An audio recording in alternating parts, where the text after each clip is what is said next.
everyone, Novels Wonderland here.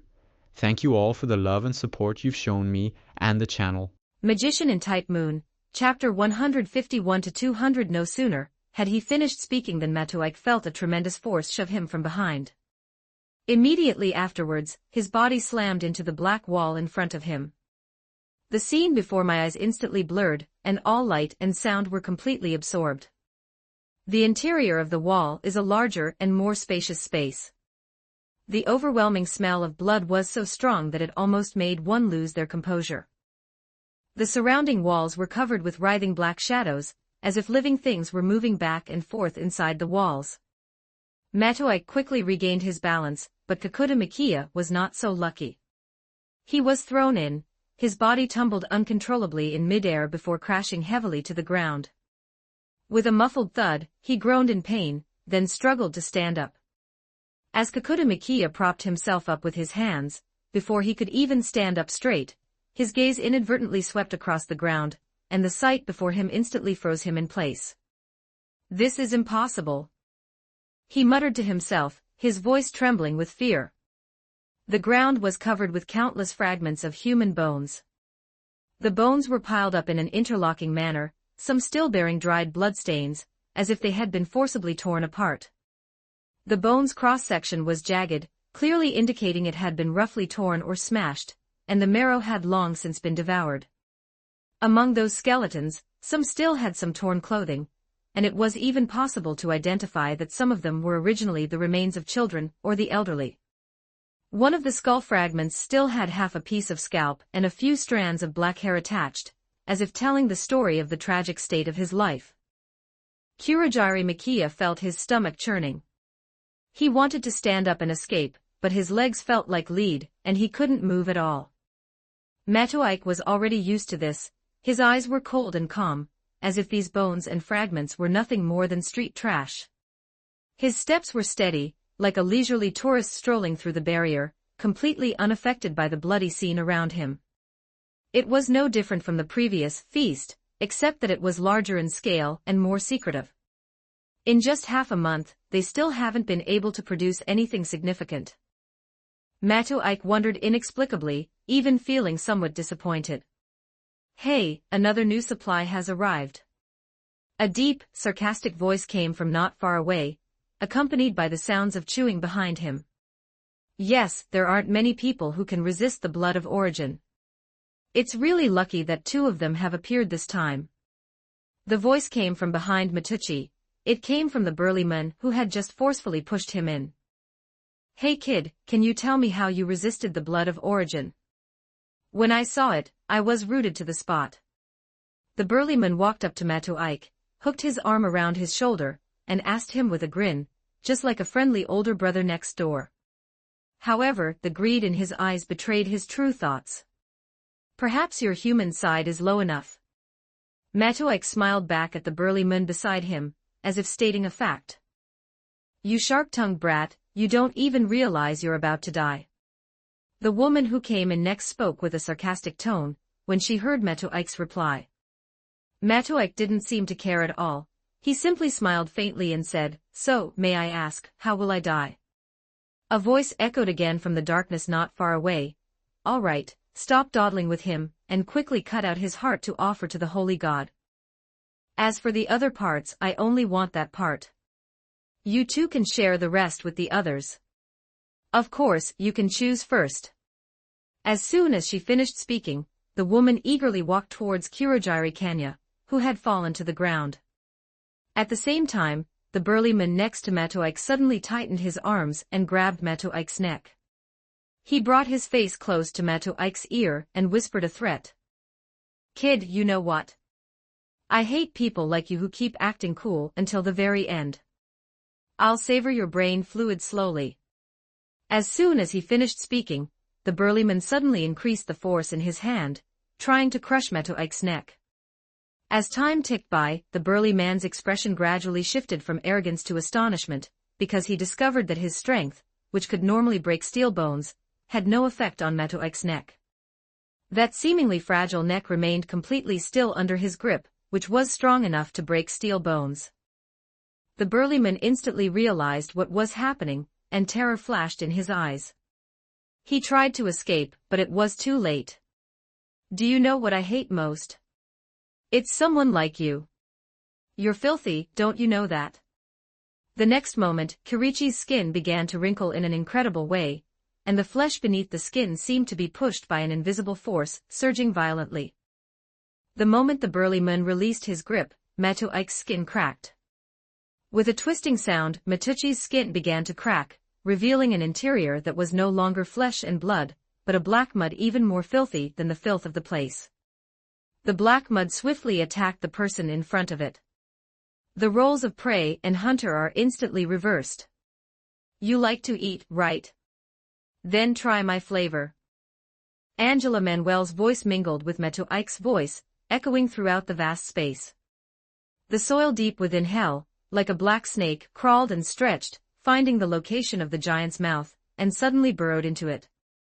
The burly man's screams were swallowed by the black mud, becoming muffled and indistinct. The dead apostle's body, capable of continuous regeneration, was now forced to swallow the black mud that could multiply infinitely. The body was instantly stretched and exploded, blood splattered and flesh flew everywhere. At the same time, Matoike's true appearance is revealed. A sudden scream caught Matoike's attention. It's you, it's you, it's you.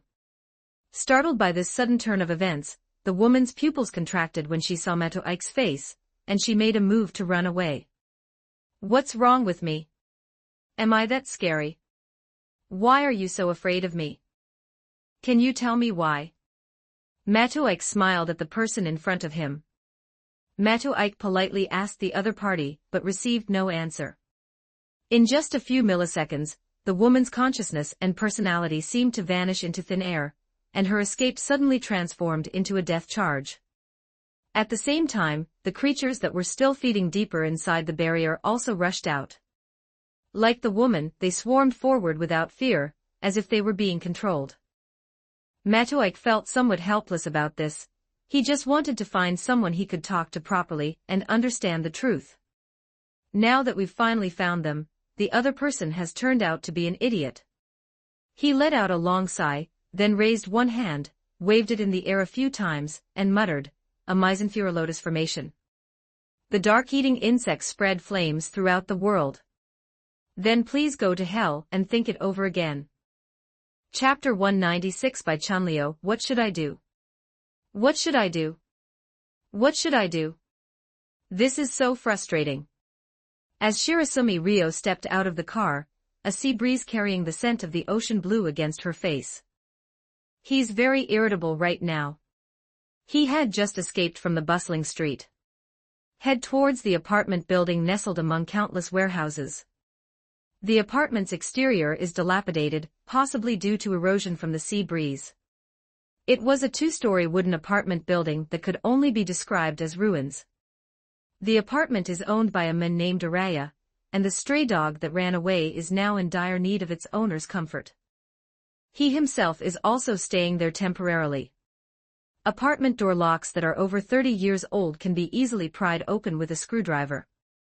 Shirai Junri chose to kick it away. The room is very cramped and the entryway is combined with the living room. Go inside, there's only one room, about the size of 6 tatami mats, a symbol of the cheap apartments of the 1970s. You can see the entire ocean from the window without curtains. In the room littered with trash, only that window stood out like a piece of art hanging there, completely out of place. It was a window that reflected the gray ocean, and you could almost hear the sound of the tides. This is Shirai Junri's current residence. Ryogi Shiki. I want to devour the most perfect youth. Looks like I need to speed things up. Shirai Ryo picked up the photos scattered around the room, and murmured to herself. That was a photo of Ryogi Shiki taken before he dropped out of school. Scattered around the room were not only photos, but also portraits that appeared to be set against a school campus. Although the number of items was small, the room was filled with items themed around Ryogi Shiki. Only when surrounded by that woman could Shirai Ryo relax a little. Footsteps could be heard coming from the entrance hall. It must be Araya Soren who has arrived. During his escape, Shirajin Ryo contacted the magician who had awakened him. He has something he wants to talk to him about. The sound of footsteps approached Shirasumi Ryo. Araya Sauron, with his usual indifferent expression, raised his hand to touch Shirasumi Ryo's golden hair, just like a master comforting a long-lost puppy upon returning home. Haven't seen you for 5 days, and you've already gotten into such a sorry state, Bai Chun. Shiro Junri didn't speak. He felt conflicted about being stroked on the head by an old monster who had lived for countless years. 2023 words. I both enjoy it and hate it. You're faster than I expected. To be honest, in my plan, it would be a long time before we meet again. Araya Soren lowered his head slightly to look at Shirasumi Ryo, as if he felt a little regretful as he spoke. What should we do next, Mr. Shirasu Ryo asked in a low voice. In front of Araya Soren, he was like a frightened fawn. Looks like you messed up. What happened? Araya Soren's expression remained unchanged as he walked straight into the room, leaned against the table by the window, and picked up the photo on it. That magician found me. It's the one you mentioned, Mr. Araya, the one the Holy Spirit is watching. Shirajin Ryo was quite excited, and her speech became faster and faster. Holy deity. Araya Soren shook his head and continued, calm down and tell me the details. Under the pressure of Araya Soren's aura, Shirajin Ryo regained her composure, slightly averted her gaze, and quietly nodded. I was having a meal inside the barrier you set up, Mr. Araya, when 2 of the sex executors captured 2 tributes. I told them to deal with them and then left it at that. But then the magician suddenly appeared and submerged one of the executioners in some kind of black mud, leaving not even a bone behind. Bai Chunli was somewhat frightened. Just over half a month ago, he was just an ordinary person, and had never seen such methods before. And then? Araya Soren asked in a low voice. Then I had everyone else rush up, and then I ran away. Shiro Junri didn't feel ashamed at all about running away from such inhuman beings, even though he was now a non-human monster himself. Did you see clearly how he dealt with those converts you made? More than Shirai Junri's fear before the battle, he was concerned about the skill level of the magician who used the insects. I saw him flick the air with his hand, and everyone who rushed towards him was instantly frozen in place, completely still, Shirai Jun recalled, her voice filled with undisguised fear. Then his body suddenly exploded, and countless sparks burst forth from his body, just like exploding fireworks. Do you know what Mr. Araya is like? The sparks from those fireworks were like they were alive. They climbed onto those guys' bodies and enveloped everyone. Shirai Ryo continued, as if she could still see that nightmarish scene. At the last moment, all the sparks exploded. The continuous explosions continued until I escaped. If I hadn't run away, even this body would have been blown to smithereens. Shiro Junri spoke faster and faster, his emotions growing increasingly agitated. He believed that if he hadn't escaped quickly, he would have died there. If he dies there, he will never see the perfect Ryugi Shiki appear again, and he will never be able to taste the unique flavor of Ryugi Shiki again. How can I accept dying like this in vain? Araya, say something. If it weren't for your request, I would never have let those guys provoke the mother of Kenbuko yesterday, nor would I have run into that magician. What should we do? What should we do? Araya, didn't you say that no one could find us inside that barrier? How did he find us so easily? Shirai Junri hugged herself tightly, supporting her trembling body, her eyes fixed on the silent Araya Soren before her. This is all your fault, mister. If it weren't for you, I wouldn't have been able to connect with that magician. If it weren't for your barrier, I wouldn't have been found at all. If it weren't for you, I wouldn't have become. Before he could finish speaking, Araya Soren interrupted him. That magician couldn't find you at all, didn't you notice? Hearing Araya Soren's words, Shirasumi Ryo was somewhat incredulous. What nonsense are you talking about? He's already come to my side. But you still managed to escape, didn't you? If he had found you, would he have let you escape? As for his sudden appearance inside the barrier, Is it possible that there was something wrong with the offerings your people captured? Araya Soren was quite confident in the level of his barrier, and he had already checked the magician's background. He was not even 18 years old. No matter how talented you are, you can't suddenly appear inside a barrier without breaking it. Is that so? What should I do next?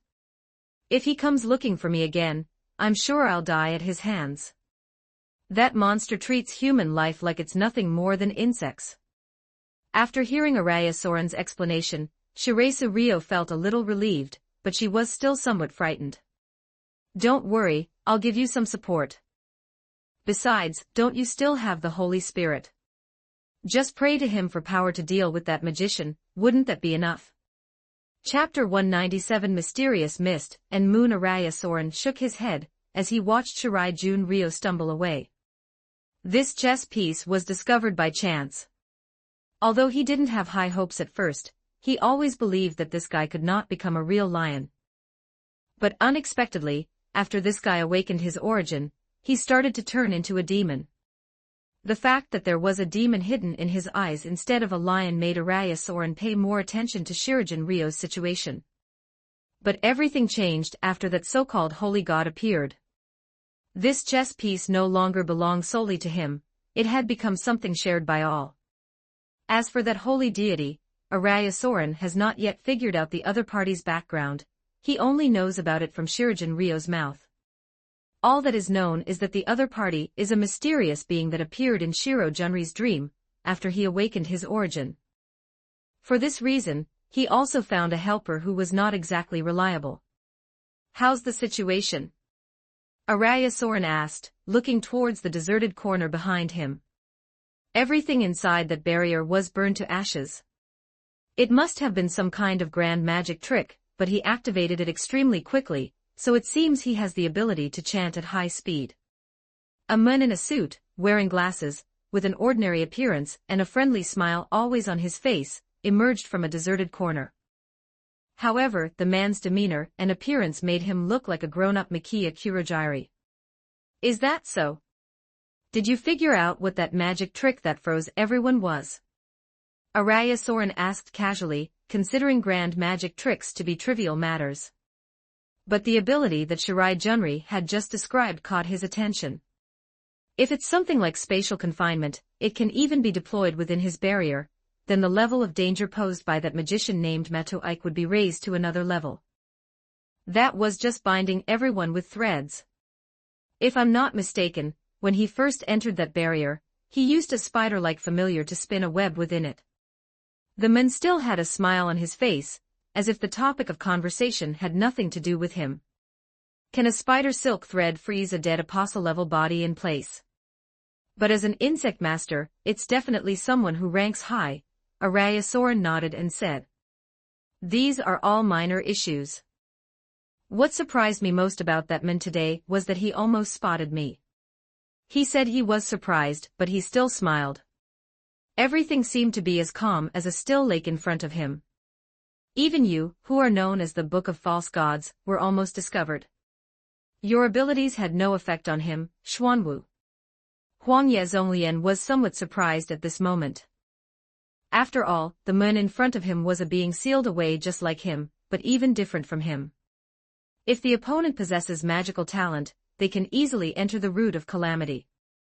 Although he reached the Dominator level before the age of 15, he did not have the ability to use magic, which is the biggest joke of reality. Conversely, this applies to situations where magical abilities are unavailable. He has entered a realm that even magicians who have accumulated their bloodline over generations cannot reach, solely by relying on abilities limited to their genetic constitution. The Book of False Gods is a monster that reached that level in just 10 years. Godoward Mayday, the unified speech master, is the only magician who can recreate the mythological era, and is closest to a true magician. But at that moment, he was almost discovered by a 17-year-old boy. It still worked, otherwise how could I have slipped away when the psychological suggestion was broken? I was really startled when I realized I was about to be discovered. Genmusatsuki took off her glasses and wiped them with a cleaning cloth from her pocket. She then sat down on a chair with a calm smile. But the emotions revealed in his eyes still betrayed a wildness in him, like a black panther with its collar removed. So how's the task I entrusted to you going? Araya Soren neither confirmed nor denied this, and then asked another question. There shouldn't be any problem with that. I tried reading his memories, and he actually had the same thought. So I amplified that thought for him, and I don't think there are any loopholes. Then Musatsuki put her glasses back on and looked at Araya Soren, who was deep in thought. Did you read his memories? Did you get any useful information? Araya Soren asked bluntly. Although this question was not within the scope of the commission, and the person in front of him was only an employer and employee, this kind of thing was not within his consideration. Xuanwu waved her hands, indicating that she was powerless to help. It didn't work. His brain tissue was strange, or rather, his body was strange. It couldn't be considered a whole, but rather composed of countless tiny individuals. To read his memories, you have to read the memories of all the individuals in that body at the same time, otherwise you will be discovered because one of them is out of contact. Araya Soren nodded in understanding. After a long time, he felt something was strange. Xuanwu had not left. The two were only in an employer-employee relationship, and logically speaking, this man, who had his own passions, should have left long ago.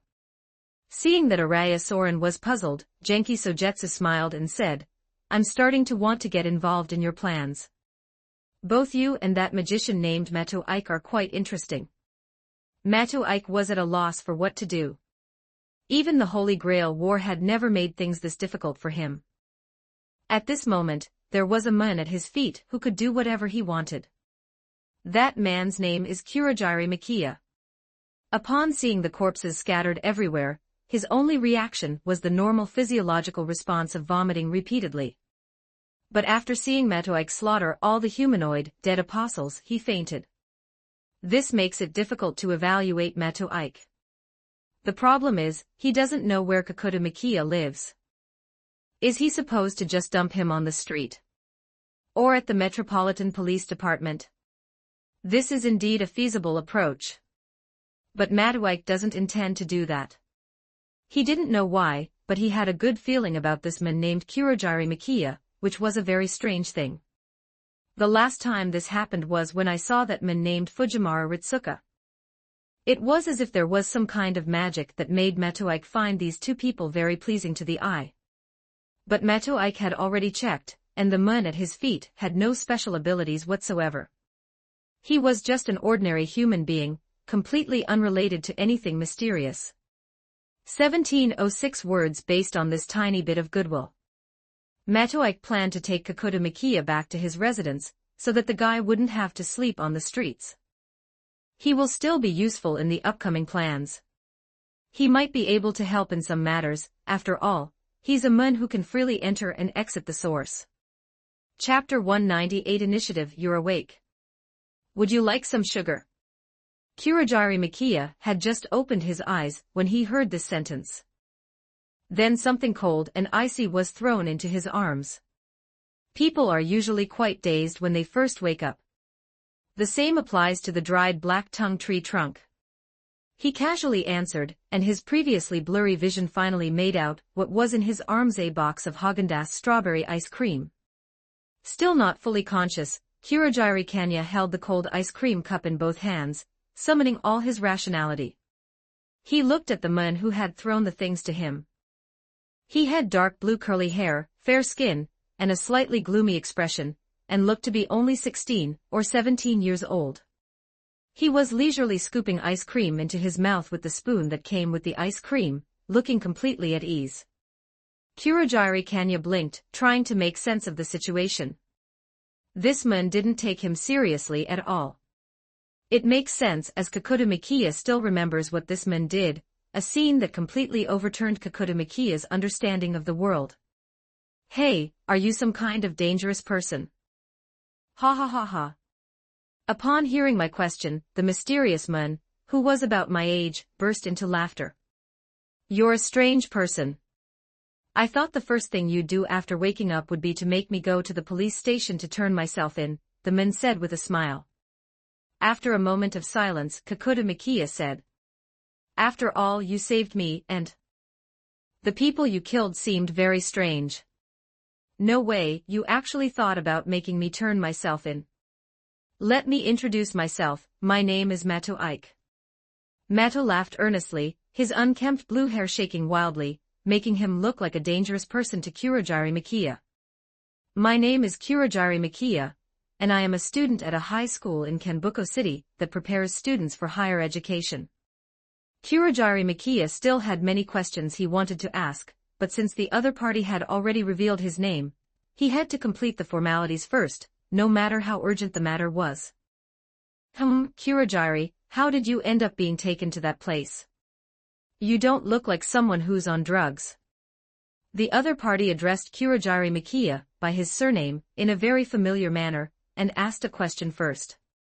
Before Kurogiri Makia could even think of what to ask, he had already lost the initiative. I was trying to investigate the connection between the recent murders and disappearances, and when I finally found that place, I was caught by them. Makia Kakutu answered honestly that although the other person seemed like a dangerous individual, he could sense that the other person was not the kind of brutal murderer truly worthy of being called a human. Google. Mato Ike murmured. What are you talking about, Meta-senpai? What Google? Kakuta Makia asked, somewhat puzzled. Mato Ike shook her head and said, it's nothing, I was just praising you. By the way, did you find any useful information? That base is the most important source of information I found. And then, as Kakuta Makia spoke, his expression became downcast, as if something sad had happened. What is it? Can you tell me? This is very important. Mato Ike turned around and faced Kurogiri Makia, asking in a low voice. Looking at Mato Ike, who had changed his posture, Kakuta Kanya hugged his feverish stomach, unsure of what to say. Although the man in front of me is not a heinous murderer, he is definitely the kind of person who will not show mercy. Although this is an important clue, but I heard a familiar voice in that place. Kakuta Makia finally mustered up the courage to answer, unaware of what would happen next after he revealed this information. But he knows what is right, and what is wrong. Mato Ike remained silent, simply waiting for the other party to continue. Although Mato Ike didn't think he had overlooked anything regarding what happened last night, listening to what others had to say was definitely the right thing to do. After we entered that strange place, the voice coming from inside sounded just like the voice of one of my seniors, who had recently dropped out of school. Kurogiri Makia was somewhat frustrated. The fact that a trusted friend had been involved in such an incident was like a bolt from the blue for him. Mato Ike nodded, realizing that he had indeed missed this important information. At the time, he assumed that the Mun and the rest of the group had fought their way out together, and thus selectively forgot about it. This is something that should never have happened. Mato Ike frowned and asked in a low voice, is it that person named Shirasumi Ryo? Kurogiri Makia was startled and somewhat incredulous, his suspicions confirmed at that moment. Meta-senpai, do you know him? Is Shiro-senpai really an accomplice of those murderers? And what exactly are those people? Mato Ike simply nodded without answering, only saying, it's getting late. Kurogiri-kun, you have classes this afternoon, right? Are you going back to school, or going home to rest? Do you want me to take you? After all, something like this has happened.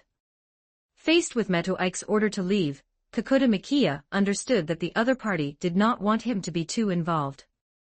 This was the other party's good intention, and he could only accept it. No need, I'll go to school by myself. Meta-senpai, thank you. Kurogiri Makia stood up, bowed slightly to Mato Ike, and then left the room. Before leaving, he glanced at the room number of the upscale hotel and memorized it. TSK, I haven't eaten this ice cream yet. Mato Ike ignored Kurogiri Makia's whereabouts, and instead focused his attention on the strawberry ice cream that had been torn open on the ground. If he won't eat it, I will. Engra Mainu jumped out of the shadows and pounced on the ice cream. By the way, was Shirai Junri really there at the time? I should. Mato Ike narrowed his eyes, recalling what had happened last night. They thought they had simply cleaned up a fishing spot, but they hadn't expected to miss a big fish. This feeling is a bit strange. A pseudo-death apostle, who can maintain his rationality, would not let someone escape so easily because of one person's negligence. Moreover, this was something that both Meto Ike and Angela Menu overlooked. This is strange. So what's next? Are we still going to clean up those guys' hideouts tonight? Angela Manuel asked Meto Ike, popping the ice cream, packaging and all, into his mouth.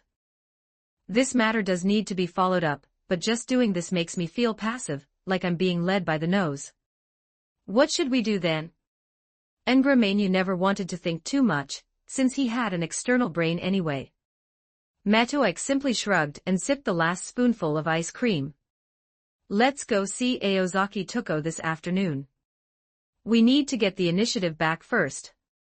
Chapter 199 Commission. This is the hall of the Sangharama at dusk. It was too hot, so Matucci took a little shortcut, and didn't set off during the day, but waited until after sunset. But coincidentally, Aozaki Tuko had to go out in the afternoon, and didn't return to her magic workshop until near dusk. The two happened to meet at the gate. When Aozaki Tuko saw Meto Ike, her eyes lit up, and without saying a word, she invited Meto Ike up to the 4th floor of the office. Since there was no elevator, the two climbed the stairs to the 4th floor. Upon entering the office, Meto Ike saw a junk piled up in the corner, resembling a garbage dump. A dozen television stations were broadcasting news on different frequencies. It has a very simple style. Their owner, Aozaki Tuko, was the same. She had a cigarette in her mouth, and was still dressed in simple clothes. She wore sophisticated black trousers and a white shirt, appropriate for a funeral, and a single orange earring. Meto Ike didn't understand why this person had such a strong preference for wearing an orange accessory. He didn't bother to ask. What do you want from me? Or have you finally changed your mind, and are willing to take a salary from me? Having just returned to the office, Aozaki Tuko plopped down in the wooden chair behind her personal desk, crossed her legs, and asked Meto Ike. Meto Ike had already forgotten about this and shook his head somewhat awkwardly. Is my place that bad? You've rejected me twice in a row, that's incredibly rude. So what is it? Orange, who was behind the desk, glared at him. There are two things, one of which is that I want to commission you to make a doll. This was the first time Meto Ike had ever felt so awkward, even though he hadn't done anything wrong. After all, this kind of place doesn't look like the kind of company that can afford to pay salaries. A puppet. I charge a lot, you little brat. Can you afford it? Although Aozaki Tuko said that, the look on her face, when she heard that she had an order to take, was simply dazzling. She did indeed have insufficient income for a period of time. The money she had earned from designing buildings had all been used to buy Mo Dao collectibles. That is indeed a problem. I don't have much money on hand, but my family should be able to support this expense. It's not human-shaped, but rather an animal doll. These are the design drawings. 18 words. Meto Ike took out a stack of drawings depicting the same creature from his pocket, and handed them to Aozaki Tuko. It's pretty good and quite cute. I didn't expect you to have this kind of quirk. Orange took the drawing and examined it carefully, glancing sideways at Meto Ike. Drawing is the foundation of a magician, isn't it? Meto Ike said with a smile, ignoring Aozaki Tuko's teasing.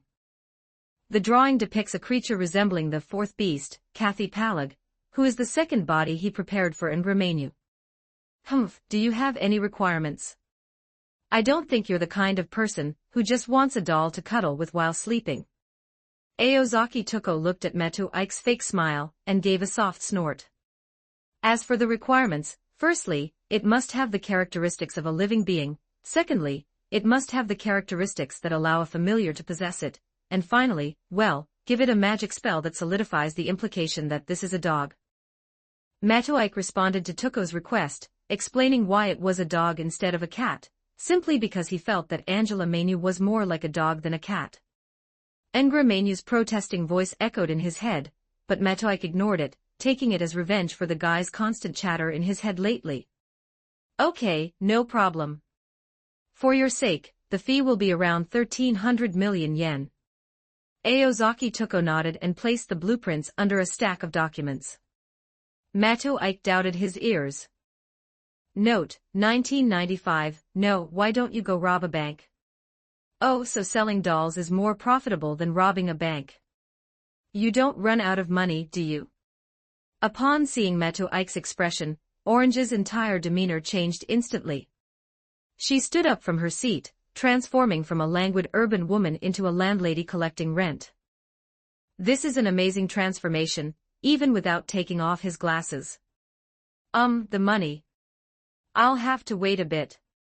Give me your card number, and I'll pay you back in a while, Metoike said with an awkward yet polite smile. Fine, but you should know the consequences if you don't have the money to pay later, right? Orange threatened through gritted teeth. Okay, the second thing is, I'm sure Miss Toko is aware of the recent murder and disappearance cases. Metoike changed the subject and spoke to Aozaki Toko again. Of course I know. I've received quite a few requests for these kinds of things. What, are you interested in this too? Orange clearly didn't take this matter to heart. Garan Hall had just opened and was short of money, so small profit commissions like this were usually put on the back burner. Does Miss Orange still remember Araya Sauren? This matter is inextricably linked to him. Metoike didn't beat around the bush but directly stated the matter. As expected, when Aozaki Toko heard that name, she slightly lowered her glasses, revealing a look of utter rejection of all warmth in her eyes. Her cold words and actions, her cold thoughts, her cold theories, this is the very description that defines her when she takes off her glasses. Of course I remember him, he's an old friend of mine, but I don't want to have any contact with him at this time.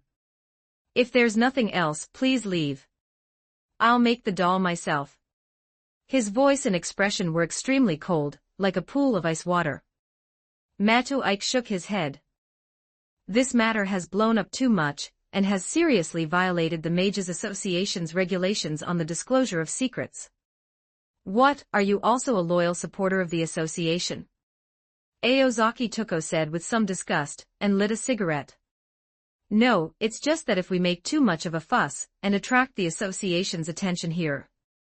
Miss Orange should know that better than I do. Aozaki Toko was well aware that when she learned that this matter was related to Araya Sauren, she had already foreseen the consequences. That guy was so utterly unacceptable to others, he only absorbed their pain. His abilities as a magician have many flaws, yet he surpasses everyone else through his sheer tenacity. Can't these guys just give up for a while? They're still trying to get to the bottom of things. He could see the origins of humanity, and his pursuit of the rudiments of the soul led to his expulsion from the sect by his master. Even now, he's still involved in such matters, it's truly karma. Orange was a little angry, and she just wanted to study magic in peace for a while. Yet I always end up getting caught up in these kinds of troublesome things. So annoying. Alright, what do you want to do? Orange roughly crushed the still-burnt cigarette in her hand into the ashtray, and met Metoike's gaze. Chapter 200, The One Who Owes Money is the Boss. At night, Matucci Pond carries out the repetitive task of clearing out the pseudo-dead, fake dead. He kicked aside the ashes and debris blocking his way, and headed deeper into the alley. After yesterday's battle, Metoike is even more adept at clearing out these monsters. They even had the leisure to conduct some experiments. He pinned a irrational, pseudo-dead apostle to the wall and carefully observed its reaction. Various methods were used on his body in turn, including but not limited to cutting, flooding, magic bombardment, impact, compression, high-temperature steaming and cooking, etc. Even damaging core organs like the brain and heart cannot completely eliminate their activity. The final conclusion was that burning them to ashes was the most efficient method. The active cells inside these things are incredible, their proliferation and growth are almost on par with the monsters Castor summoned back then. It's important to understand that they were originally just humans, and humans without magical talent or special abilities. This gave Matoike a deeper understanding of the origins of Shiro Jun Ryo, and the chain reaction between Beelzebub's authority. Compared to other methods, fire is significantly more effective against these pseudo-dead apostles. Even with their exceptionally strong regenerative abilities and resistance to various types of damage, the nature of carbon-based life forms still prevents them from escaping the flames. It must be admitted that although these pseudo-dead apostles seem to have lost their minds, in a sense, their existence itself is an extreme form of evolution. Or rather, it's a regression. Watching Matoike clean up the trash around him, Ngramenu couldn't help but ask him, "Are you really going to that high school for college entrance exams tomorrow to be a male high school student?" Matoike flicked the blood off his hands onto the ground and replied, "What's wrong? Is there a problem?" "There's nothing wrong, it's just..." Ngramenu thought about his conversation with Aozaki Tuko that evening. When asked what Matoike wanted to do, he actually replied that he needed a transfer student status for a high school. Recalling Aozaki Tuko's reaction when she heard Matoike's words, that woman couldn't help but laugh despite her cold personality. "Are you kidding me? We've laid so much groundwork regarding the dangers of Araya Soren, and the potential consequences for both sides if left unchecked. But the final strategy he adopted was to become a boys' high school student. Are you sure you haven't been reading too many action-packed manga in Weekly Shonen Jump? Do you really think that being a high school boy will save the world? This isn't some kind of supernatural or bizarre world."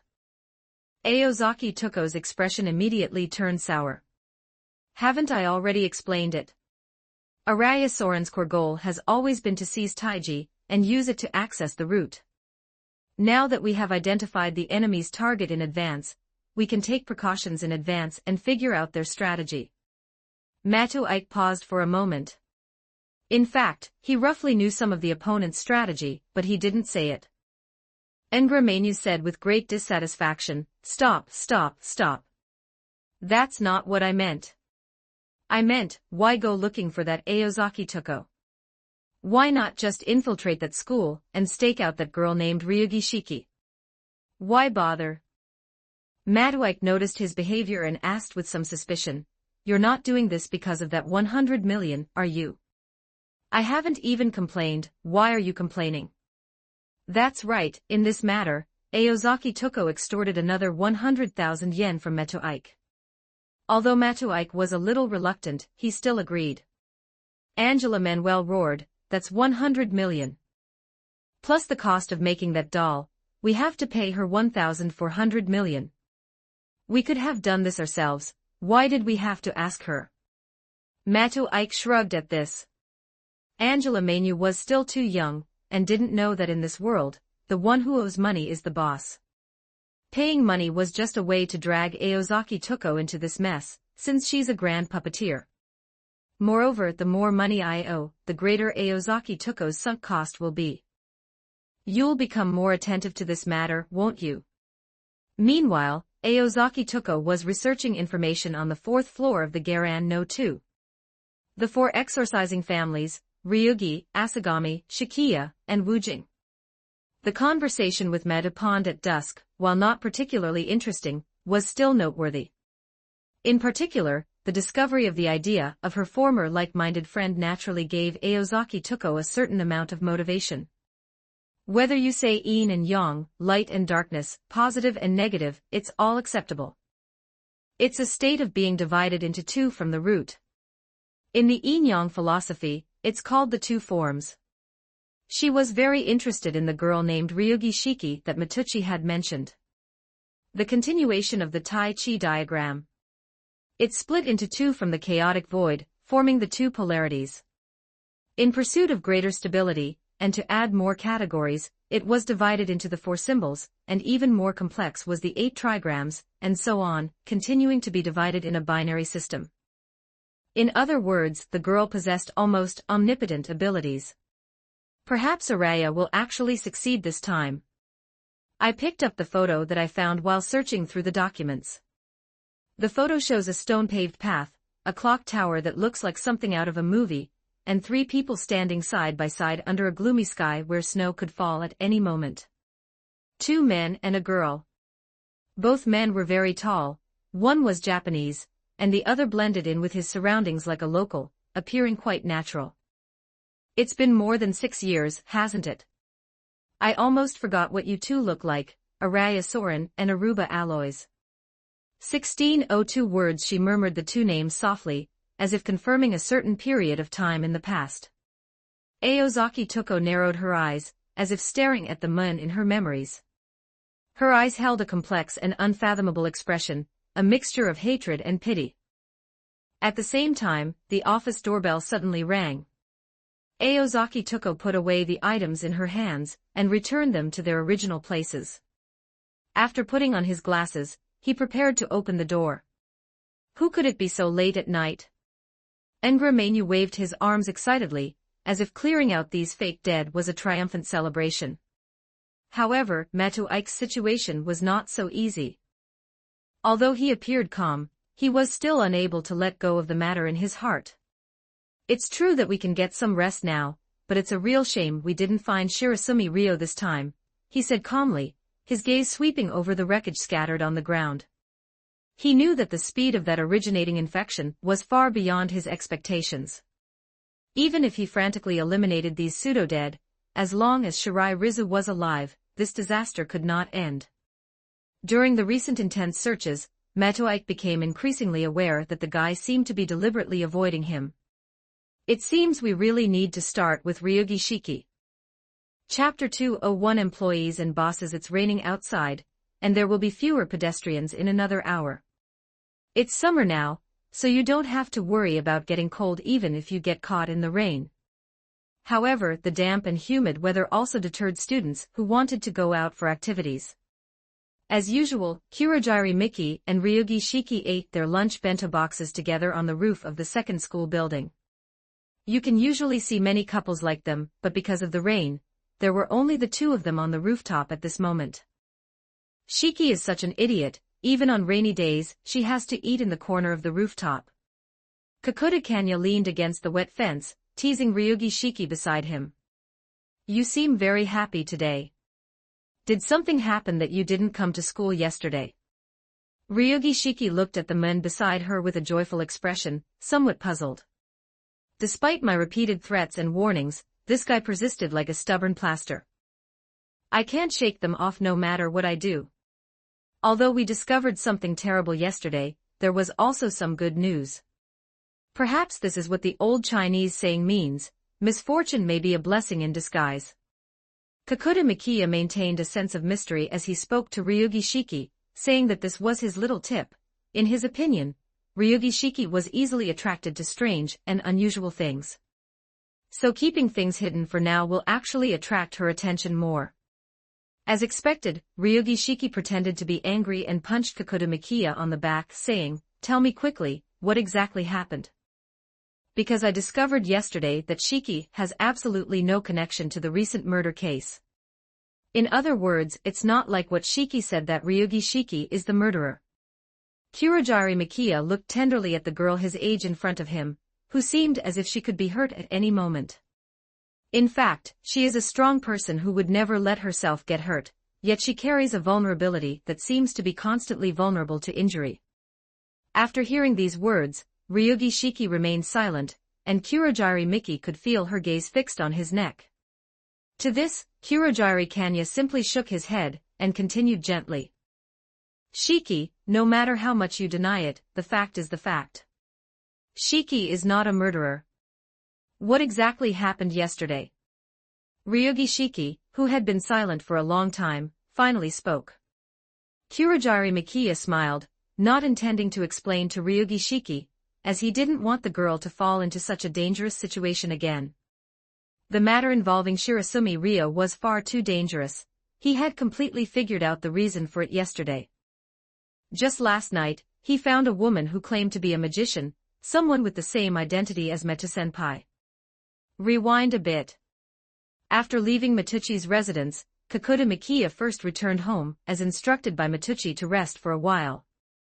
But after he lay down on the bed, the things he had seen, and heard that night kept replaying in his mind. He didn't know what to do, but he felt he should do something. Mecha-senpai was unwilling to tell him what those things were, perhaps for his own good, but he still wanted to find out what had happened. I repeatedly recall useful things in my mind, like a search engine, searching for limited information in my short memory. He actually found it was a business card that had been placed on the table at Matuchi's residence. The words, Hall of the Sangharama, were printed on it. That business card was strange, it didn't even have a phone number, only the owner's name and the location. But this was no challenge for Kurojiri Mikiya. After a frantic investigation, Mikiya Kurokiri discovered that it was a shop selling homemade dolls. The creator is a problematic figure in the industry. Her name is Aozaki Tuko, and she is a recluse. Her main profession is making dolls, but it seems she also does architectural design. Upon learning this, Kakuta Mikiya's enthusiasm was quickly dampened, as if doused with cold water. That makes sense. Not everyone who has a connection with Mecha-senpai is necessarily connected to the mystical world. But clinging to a last glimmer of hope, Kakuta Kanya approached Aozaki Tuko as night fell, bringing forward once again the fate of the unpaid boss and the succubus worker meeting. Speak, what is it? Aozaki Tuko was very rude to this brat who came knocking on her door so late at night. Do you know Meto Ike-senpai? Kurojiri-kun was also somewhat frightened by the fierce aura of the person in front of him. You know him, so what? Why did he send you here? He just left a few hours ago, why did he suddenly send you, little brat? After extinguishing her cigarette, which had turned to ashes, Aozaki Tuko spoke irritably. In response, Kurojiri could only dryly explain the origins of his origins, and how he found the oranges. After listening to this, Aozaki Tuko suddenly became interested in the man in front of her. Although he lacked magical talent, it was no easy feat in this era for someone to come knocking on his door simply because of a place name. Not to mention, her residence has basically never been made public. Hey kid, want to do a part-time job here? If you're willing, I might be able to tell you something. Aozaki Tuko is thinking about hiring again. She's been so busy lately with one thing after another. She desperately needed an assistant, and although the person in front of her might not be as easy to use as Mato Ike, he was still a gifted individual. After the relationship between the employee and the boss is established, Orange then explained some limited knowledge about magic to Mikiya Kakutu and told him that the recent murder and disappearance cases were not matters he could get involved in. Someone will handle this. Although Aozaki Tuko didn't say who solved it, Kakuta Mikiya guessed who was in charge. Then Aozaki Tuko gave him a new task to investigate the suicide of a high school girl.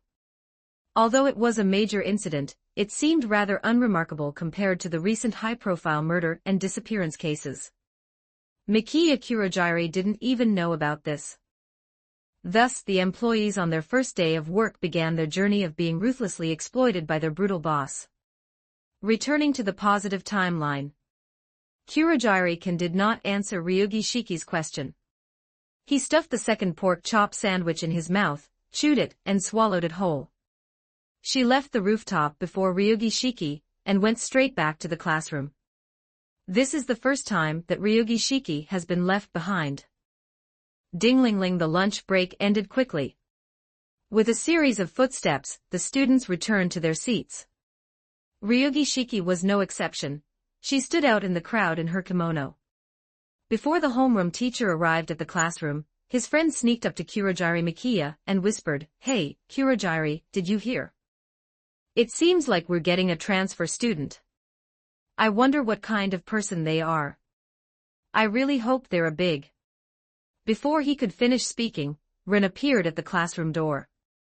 "Everyone, please be quiet. We have a new student joining our class today."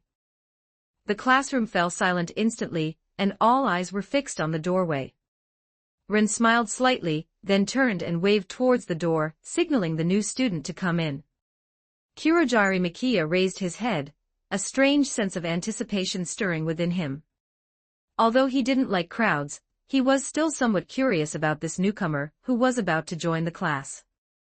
The classroom door slowly opened and a figure walked in. "Hello everyone, my name is Metu Ike, and I hope we can become friends."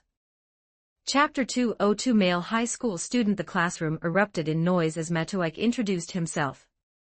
The teenage girls began to whisper among themselves, almost everyone quietly discussing this new classmate with her unique temperament. 1591 words. Wow, he's so handsome, he looks like a character straight out of a movie.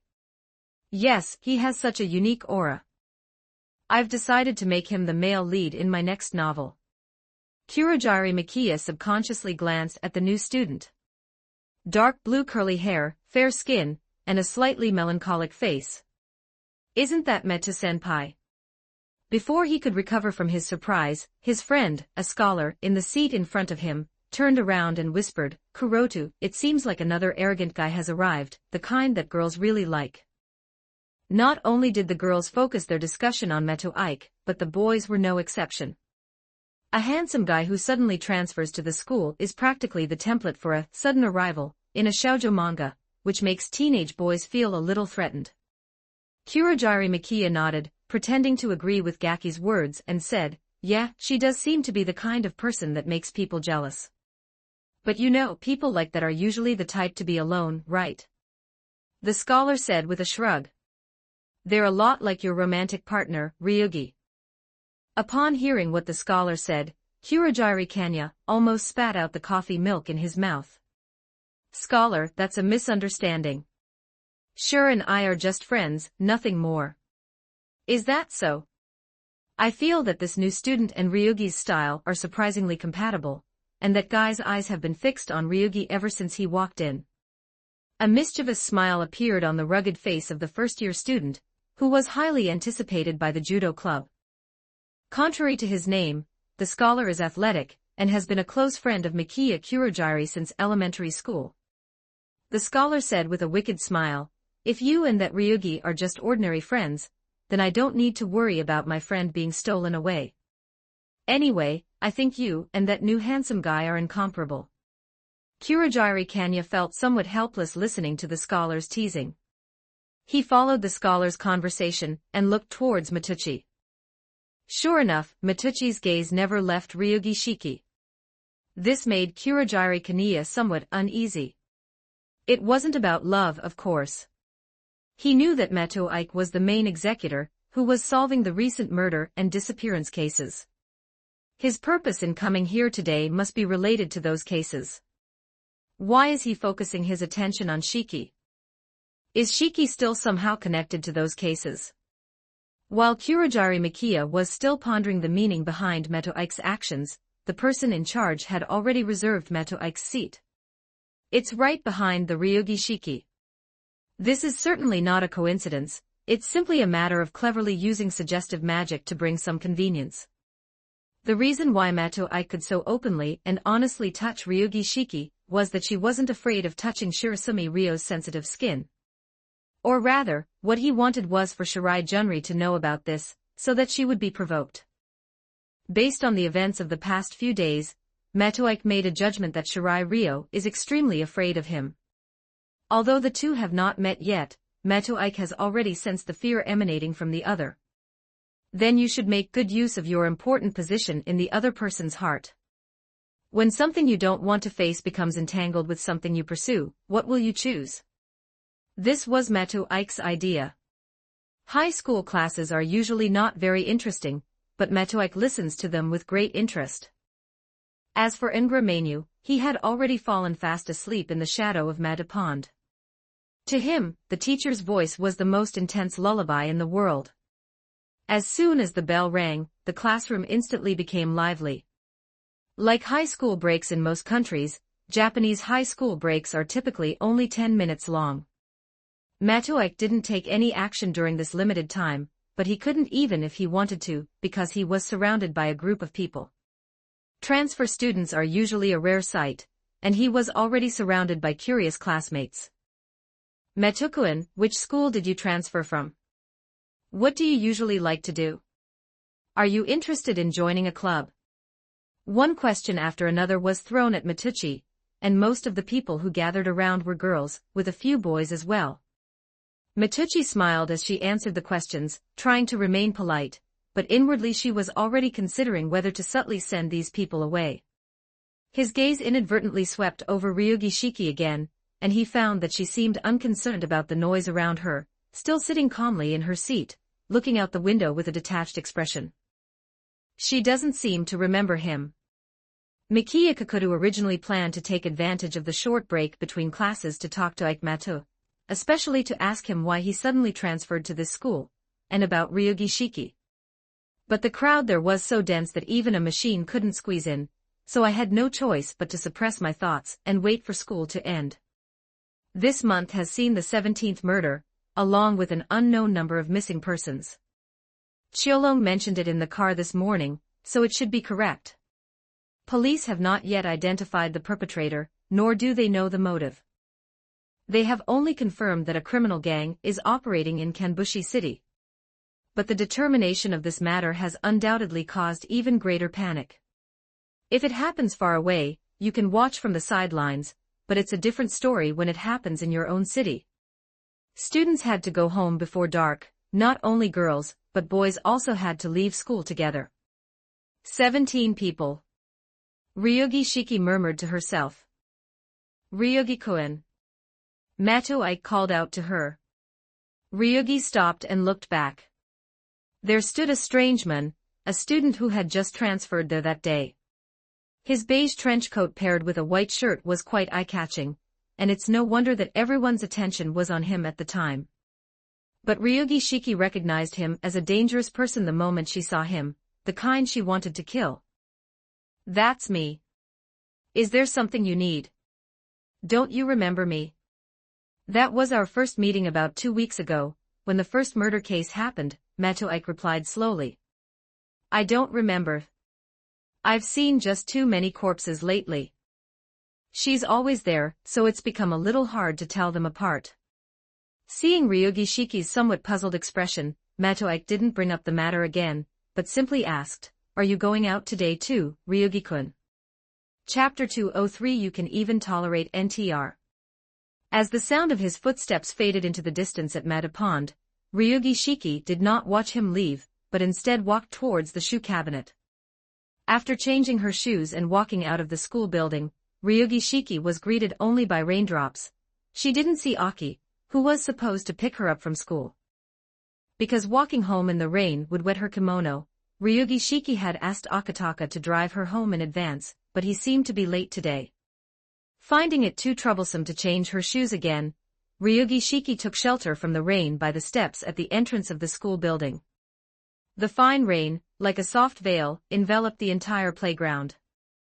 Her gaze pierced through the thin veil of rain, as if waiting for something, yet also as if she cared about nothing at all. Before she knew it, Kurogiri had appeared beside Ryugi Shiki. He was originally going to find Mato Ike, but he happened to overhear the two of them talking. When he heard that Ryugi Shiki had been present at the scene of the murder, his heart seemed to stop. He was a little confused about the matter. Hadn't the criminal's true identity already been confirmed? Why would he still get involved with the girl next to him? He wanted to go up and ask, but when he saw Ryugi Shiki standing alone in front of the rain, looking lost and helpless, the anxiety and doubts in my heart were temporarily suppressed. He walked up to her and silently stayed by her side. The rain gently pattered on the ground. Kurogiri didn't say much, just stood beside Ryugi Shiki, quietly watching the rain. I brought an umbrella. No need, someone will come to pick me up. Kurogiri-san, you should go home soon. I'll be leaving soon. Can I stay here with you until I get back? Ryugi Shiki did not respond. Haitong simply nodded and leaned against the cement wall. Ryugi Shiki isn't in the mood to chat with Kurogiri right now. Ryugi Shiki intended to ignore everything he said. Therefore, it doesn't matter whether he stays here or not. Ryugi Shiki simply waited in the rain. The surroundings were incredibly quiet, the only sound was the rain. Haitong remained silent. He leaned against the wall and closed his eyes contentedly. He fell asleep. Ryugi Shiki stared blankly and saw that he was quietly singing a song, probably a pop song. The two were less than a meter apart, and their close proximity without speaking made one feel uneasy. Even though the situation was awkward, the silence was not hard to bear at all. 17-18 words, that's incredible. Why is this silence so heartwarming? Kuroto, be careful of that man named Meto Ike, stay away from him. Ryugi Shiki, not Ryugi Ori, ran out. What's wrong? Kurogiri suddenly paused, the singing that had been lingering in their ears was also interrupted, and he was surprised to leave the wall. He's dangerous, like a murderer. Ryugi lowered her head, and refused to look at him.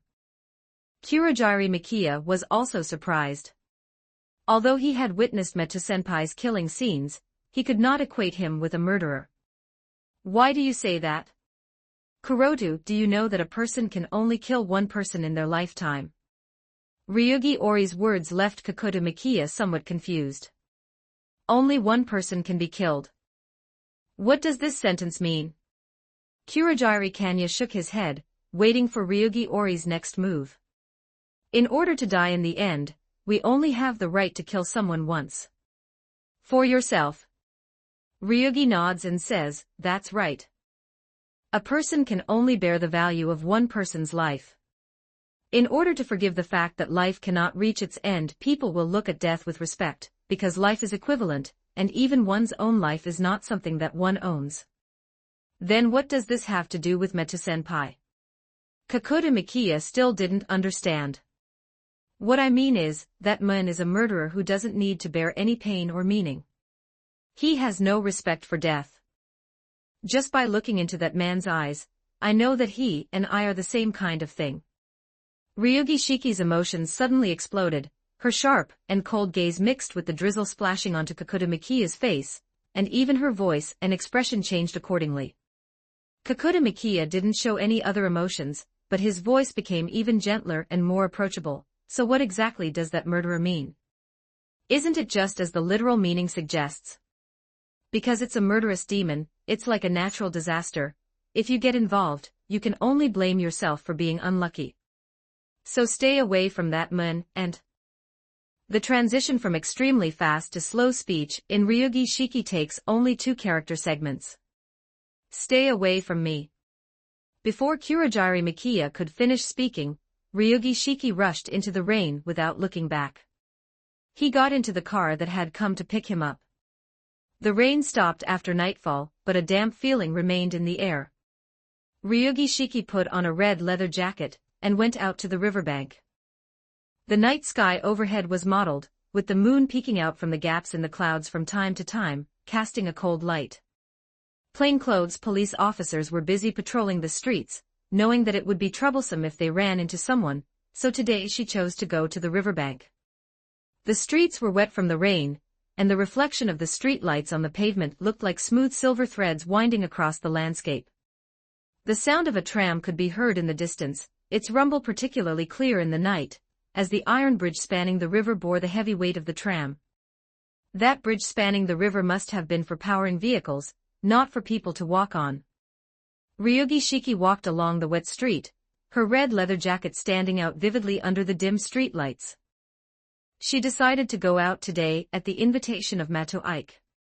That dangerous person's target was her, and that aggressive gaze was even more blatantly displayed this afternoon. Since the other party has already made their intentions clear, it would be better to cut ties sooner rather than later. The other person's appearance was just what she needed to ignite her already aroused heart and desires, which had been stirred up 17 times in a row. He's not human, so killing him wouldn't be a big deal. The swaying figure slowly made its way towards the iron bridge. Another tram passed by, it was probably the last one. A deafening roar incomparable to what had just occurred, reverberated all around, its heavy sonic pressure like cotton stuffing into a small box, causing her to instinctively cover her ears. After the tram left, silence returned abruptly to the area beneath the iron bridge. This space under the bridge, devoid of streetlights and moonlight, felt as dark as if it were shrouded in darkness all by itself. After this period, no one will be seen here anymore. This was the dual location she had chosen, a natural octagonal cage. "You've been following me for so long, aren't you coming out yet?" The sound echoed in the darkness. Matoike frowned and stepped out from the corner, meeting Ryugi Shiki's gaze. He used a magic trick called aura concealment, so how could he find him without even opening his eyes? And what about Shirai Ryo? That monster in human skin doesn't seem like someone who can tolerate something like NTR. Chapter 2. For testing on that riverbank, eroded by night and weeds, Ryugi Shiki and Metapon stand facing each other. A gentle breeze rustled the weeds, as if they were whispering secrets. Both remained calm, scrutinizing each other as if testing each other's next move. "How did you find me?" Matoike's lips moved slightly. He was clearly quite interested in this question. Ryugi Shiki, who is not supposed to have awakened any special abilities yet, is able to directly sense his presence, which surprised him. Ryugi Shiki gazed at him silently, seemingly considering whether to answer the question. Her expression revealed no emotion. She merely narrowed her eyes slightly, her gaze still sharp as a knife. Intuition, plus the feeling that space itself was shaking, she finally spoke, her voice cool and indifferent. "I suppose it's a special ability." "Is that so?" Matoike pondered to himself why Ryugi Shiki now possessed a different kind of ability. There have been too many murders lately, which triggered the other party's nerves. Or was it the increased concentration of magic in this world that caused his body to awaken autonomously? Or maybe both. "But you are neither human nor animal, you have both life and death within you, what exactly are you?" Ryugi Shiki said she was asking a question, but she was indifferent, as if she were gazing at a landscape, her eyes as inorganic as an insect's. "It seems like they are suppressing something." Matoike was taken aback. Was there really so much stuff in her new body? It's understandable that he's neither human nor animal, since his body is made up of splittable demonic worms. But the second half of the sentence is hard to understand, since he doesn't have Ryugi Shiki's eyes, and can't see the full picture of his own body. "Magician, you should know about the Ryugi family, so I probably don't need to explain further." Ryugi Shiki remained expressionless as she looked at Matoike, seemingly uninterested in his explanation, and offering no further questions. The Ryugi family does have information about magicians, but Ryugi Shiki isn't particularly interested in that kind of thing. "It seems I'll need to brush up on my knowledge in this area when I get back. However, that's based on the premise that we can go back." Her intuition told her that this guy was an enemy, but her actual feelings told her that it was impossible. The other side showed absolutely no intention of attacking. The person opposite him possessed only blood, he craved to kill. Just like myself now, no, as the original self, I don't have this kind of hobby. Yes, it exists, but its priority is probably not very high. So this is the sensuality of weaving, belonging to the feminine, yin-yang nature within the yang, masculine yin-yang weaving. What's your purpose? If you don't understand, just ask a question. Shiro Jun Ryo, you should be familiar with this name, right? Matoike took another step forward. What does this have to do with him? Or rather, what could possibly interest someone as ordinary as him, someone as bland as meat, like you? Ryugi Shiki's rationality told her that the other person was simply lying, but her intuition denied this. As for Shirai Ryo, she did remember her, since she was the second person besides Kurogiri Makiya to approach her, but now there's a third. Calling me a piece of meat is really rude, isn't it? Matoike was a little helpless at the other party's impolite address. Could anyone really be interested in a woman with this kind of personality? There really were quite a few people. This fact made Matoike even more helpless. He composed himself and said calmly, I remember that Kurokiri-kun talked to you about something on the rooftop of the second school building today, right? Upon hearing Matoike mention this matter, Ryugi Shiki instantly understood. If Kurogiri Makiya was able to determine during lunch break that she wasn't the real murderer, then he must have found the real murderer. How could someone as weak as Shirasumi Ryo do something like this? How did Matoike know about their conversation? Are you monitoring him? Ryogi Shiki's eyes narrowed, her pupils glowing with a faint blue light. She reached into the pocket of her leather jacket, fumbling for a small knife hidden inside. To be precise, I'm monitoring you, but it's not just me monitoring you.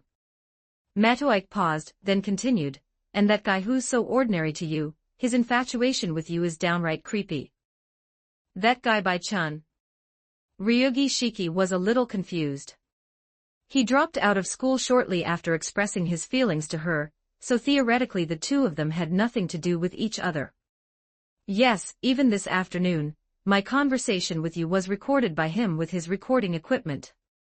Matoike recalled the situation at the time, and the location where he discovered the recording device was hidden.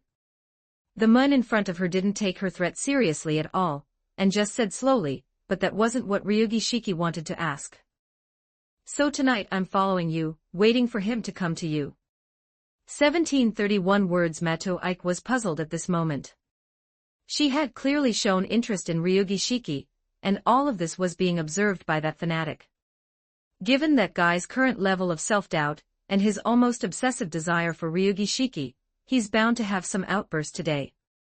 However, the other party did not commit any crimes tonight, and did not even turn on the recording device used to monitor Ryogi Shiki. It was as if he had completely given up. Why did this change happen? It's hard to understand. Was I really too scary? That shouldn't be the case.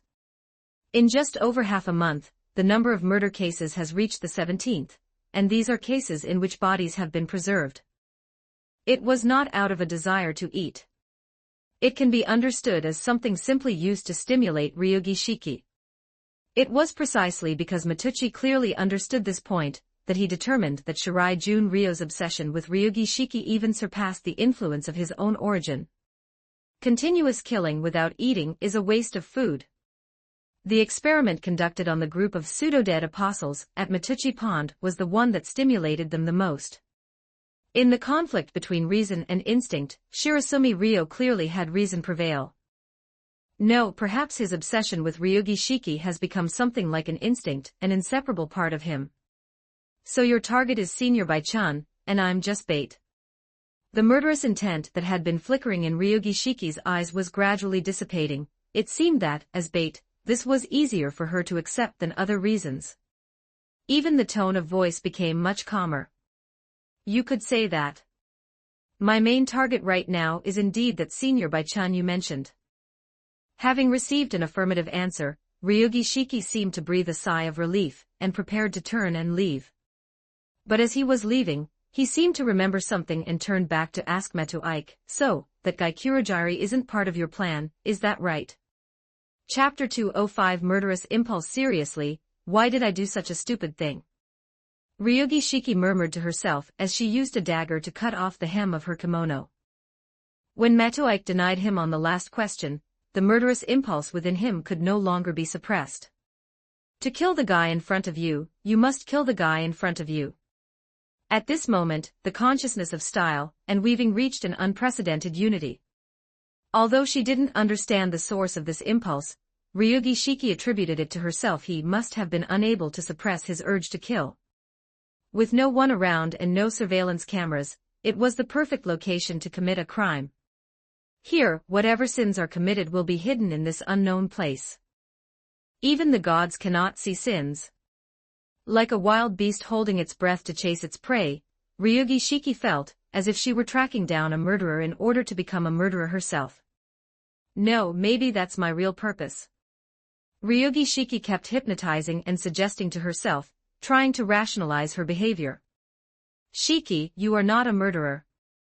Ryogi Shiki recalled this sentence, and her already unpleasant mood became even more gloomy. The sooner these things are resolved, the better. Yes, that's right. I need to finish this quickly so I can get back home as soon as possible. The dimly lit bridge archway was a vast hunting ground for the serial killer.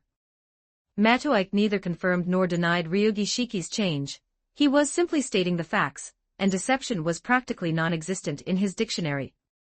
Although a little coaxing could have prevented this pointless fight. But there was no need for that. He also happened to want to see the power of the mystic eyes of death perception, even though the other party had not yet fully awakened. But it's beneficial to witness this power beforehand. Ryugi Shiki rushed towards Meta Pond without any distraction. The figure rushing towards them moved in a way that was not human, its shadow twisted and slithered like a snake. Matuike stood calmly in place, her gaze fixed on Ryugi Shiki who was approaching. Interesting. So you've prepared for attacks from projectiles like arrows. Let's see how far you can go.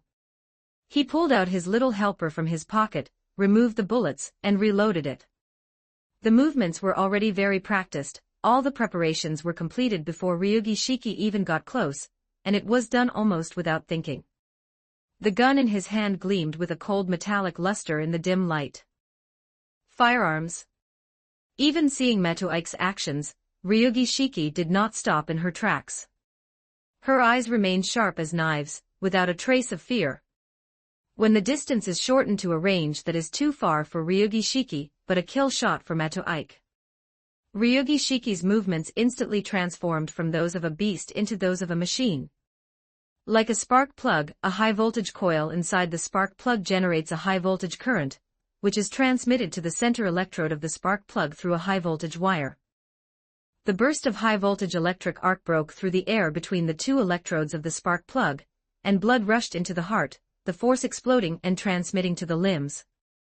The energy generated by the explosion drives the piston to do work, thereby driving the operation of the human engine. He leaped above Matuike's head and stabbed him in the neck with a dagger. The bullet was launched in an instant, its trajectory defying logic and breaking through the boundaries of real physics. Similar to the gunslinger techniques in Western movies gun shaking. The bullets fired from the horizontally placed guns veered off course like arcs, as they were compressed by the air and magic. Ryugi Shiki only launched her leaping attack after seeing Matuike's right hand on the trigger and pressing it. But things didn't go as she expected. She could see the bullets but she couldn't track their movements. Where will it be? Her eyes focused slightly, and a flash of blue light appeared. The ideal human body that the Leone family had been researching for generations shone with her unique brilliance at this moment. The space seemed to tremble in Ryugi Shiki's eyes for a fleeting moment. With a clang, the knife and the bullet collided. The knife aimed at Matuike's head, and the bullet that veered off course. In an instant, just like the attacks from both sides, their eyes met. Ryugi Shiki's hostile gaze, and Matuike's gaze full of exploration of the unknown. After blocking the attack, Ryugi Shiki forcibly took control of her body in midair, and without relying on any external force, began to tumble directly from the sky. In order to achieve the purpose of unloading force. Your physical functions aren't much different from ordinary people, but your control over your body has reached an inhuman level. Matuchi was evaluating Ryugi Shiki, which was still tumbling and spinning before him. What are you thinking? Ryugi Shiki, who had stopped rolling backward, asked Matuike breathlessly. Although I dodged that attack, if Matuike were to fire another shot while Ryugi Shiki was releasing her force, the duel would be over. You mean why we didn't press our advantage? Of course, it's because you haven't grown to the point where I can take advantage of you yet. In other words, you're not good enough yet. This is a lie. Matuike, who not long ago despised lying, immediately told a lie. It's practically impossible to obtain those mystic eyes of death perception. When Ryugi Shiki's mystic eyes are fully formed, Matuike has no confidence in defeating her. While the current Ryugi Shiki is still relatively weak, there's no need to. In fact, if we push her too far and she develops a new level of power, we can just send her directly. Although Matuike was quite curious about that boundary style, she wasn't about to risk her life to meet him. Does that weakling, Mikiya Kurogiri, even deserve to be prey in your web? Ryugi Shiki still doesn't understand what the purpose of Kurogiri Mikiya is. To put it bluntly, Mikiya Kakudu is like a cat leash. When he's around, no matter what, the cat is still a cat, body and soul. Because he's reached his limit. No matter how much more the puppy grows up, he'll always just be a puppy. Matuike continued to utter the lie, following Ryugi Shiki's words, but you are different. No matter how cute or incompetent a tiger is when it is young, it will become the king of beasts when it grows up. Do you understand what I mean? Ryogi Shiki did not answer Matoike's question, nor did she stop. She had indeed understood. The murderous aura emanating from her turned the cool night breeze into a midday heatwave, and this murderous aura permeating the bridge arch made Matoike's skin feel as if it were on fire. Ryogi Shiki stopped 15 feet away from Metapond and put the hilt of her sword, which she had always held with one hand, into her other hand. She lowered her center of gravity slightly, fixed the hilt of the knife in front of her waist, and slowly turned the blade toward the enemy in front of her. This is the stance of the water formation. The extension of the sword coincides with the opponent's line of sight, allowing for rapid transitions between offense and defense, adapting to various changes in the battle. Okay, I understand. I don't want to kill you, I just can't accept the existence of someone like you. Chapter 206 The Line of Death. All that met his eyes was a sharp killing intent, which transformed into a sharp blade that pierced through Matoike's entire body. That was the start of an instantaneous battle of offense and defense. Ryogi Shiki's eyes snapped open. The hands holding the dagger were raised, the speed so fast it was like a flash of light, and the small knife, held high, was swung down even faster than before. 1407 words. In that instant, space seemed to freeze. She raised the dagger high in her hand, her movements as swift as lightning. The dagger, gleaming with a sharp, cold light, sliced through the air from above, aiming straight for Matuchi's body. Her speed in that instant was so fast that it was almost impossible for anyone to catch her movements. However, Matoike did not panic. He had anticipated this move, and with a slight shift of his feet, he retreated like a shadow, narrowly avoiding a fatal blow. Even so, the dagger still grazed his clothes, leaving a shallow mark on his body, from which blood seeped out and soaked the fabric. Just as I thought. Matoike smiled faintly, but a hint of seriousness flashed in his eyes. Ryogi Shiki did not pause for a moment, and her attacks came one after another like a storm, each strike precise and deadly. Her eyes were now fixed on the most lethal part of Matoike's body. The distance between the two is less than 3 meters. There was no way to escape for Ryogi Shiki and Matoike, who were facing each other in the narrow bridge arch. I never even considered things like backing down. Ryogi Shiki's body bounced up. Approaching at this distance takes less than a few seconds. In the blink of an eye, it would be enough to plunge the dagger into the man's chest. An orange-printed kimono flowed through the darkness. Before that, Matoike made a sound. Seidenwasser. Silk water. The air changed. Ryogi Shiki's body suddenly stopped. With a hand reaching into the air, Matoike spoke to Ryogi Shiki. Ryogi gazed at the lines that appeared in the air. Around Metapond, all movement of air and moisture gradually ceased. Ryogi Shiki saw that in the corner hidden by weeds and pebbles under the bridge arch, spiders as transparent as water droplets reflected a luster that should not have appeared there. Your body is immobile. It floats between the ground and the air. Only when the moonlight breaks through the clouds can one vaguely see the water elemental threads binding Ryogi Shiki in place. Like a fragile orange butterfly entangled in a spider web. I've already said it, you're still too weak right now. If you want to kill me, you'll have to use more power. Matoike said softly, his gun still steadily aimed at Ryogi Shiki, as if ready to end the battle at any moment. The Ryogi Shiki has been activated. The spider silk that wrapped around its body. It was severed by the slashing blade. The silk threads that should have been taut in place were completely destroyed right before Ryogi Shiki's eyes. Ryogi Shiki, literally, bounced out. She maintained her posture of slicing through the crooked rock with a single strike, and approached Metapond to deliver an attack. Before stepping out, she swung the knife horizontally. The spider silk barrier that had been blocking Matoike's way simply vanished. If it's just the outermost ring, it doesn't matter if it gets damaged. But the instant the blade touched the spider silk, it was as if all the spider silk was touched by countless blades at the same time. The taut lines looked as if they couldn't withstand the pressure of being stretched, and would break under the light. Then Ryogi Shiki took a step forward. If the swung knife traveled at the speed of sound, then these steps would be much faster. Ryugi Shiki reduced a 4-meter distance to 0 with just one step. Her body was in motion. The step she took was also the step to unleash a fatal blow. The body moved so fast that it felt as if time had reversed. The slash attack has been launched. Time alter double acceleration. As Matoike whispered the incantation, a torrent of magical energy ravaged his body. It helped him jump backward. Ryugi Shiki remained in the position of having just swung her sword, staring at Matoike. The blood seeping from the hem of her kimono silently testified to the price of that conflict. It wasn't a fatal wound, it was just a minor cut caused when the not quite broken water threads collided with her body due to her speed. It seems I also managed to cut something else just now. Ryugi Shiki murmured, her eyes fixed on the spot where Matoike was standing. There was a severed arm lying there, but there was no blood at the cut. Ryugi Shiki was somewhat puzzled. Although the attack not long ago hadn't severed anything, Matoike on the other side had still managed to splatter blood. But at this moment, Ryugi Shiki's gaze narrowed slightly. What exactly is this thing?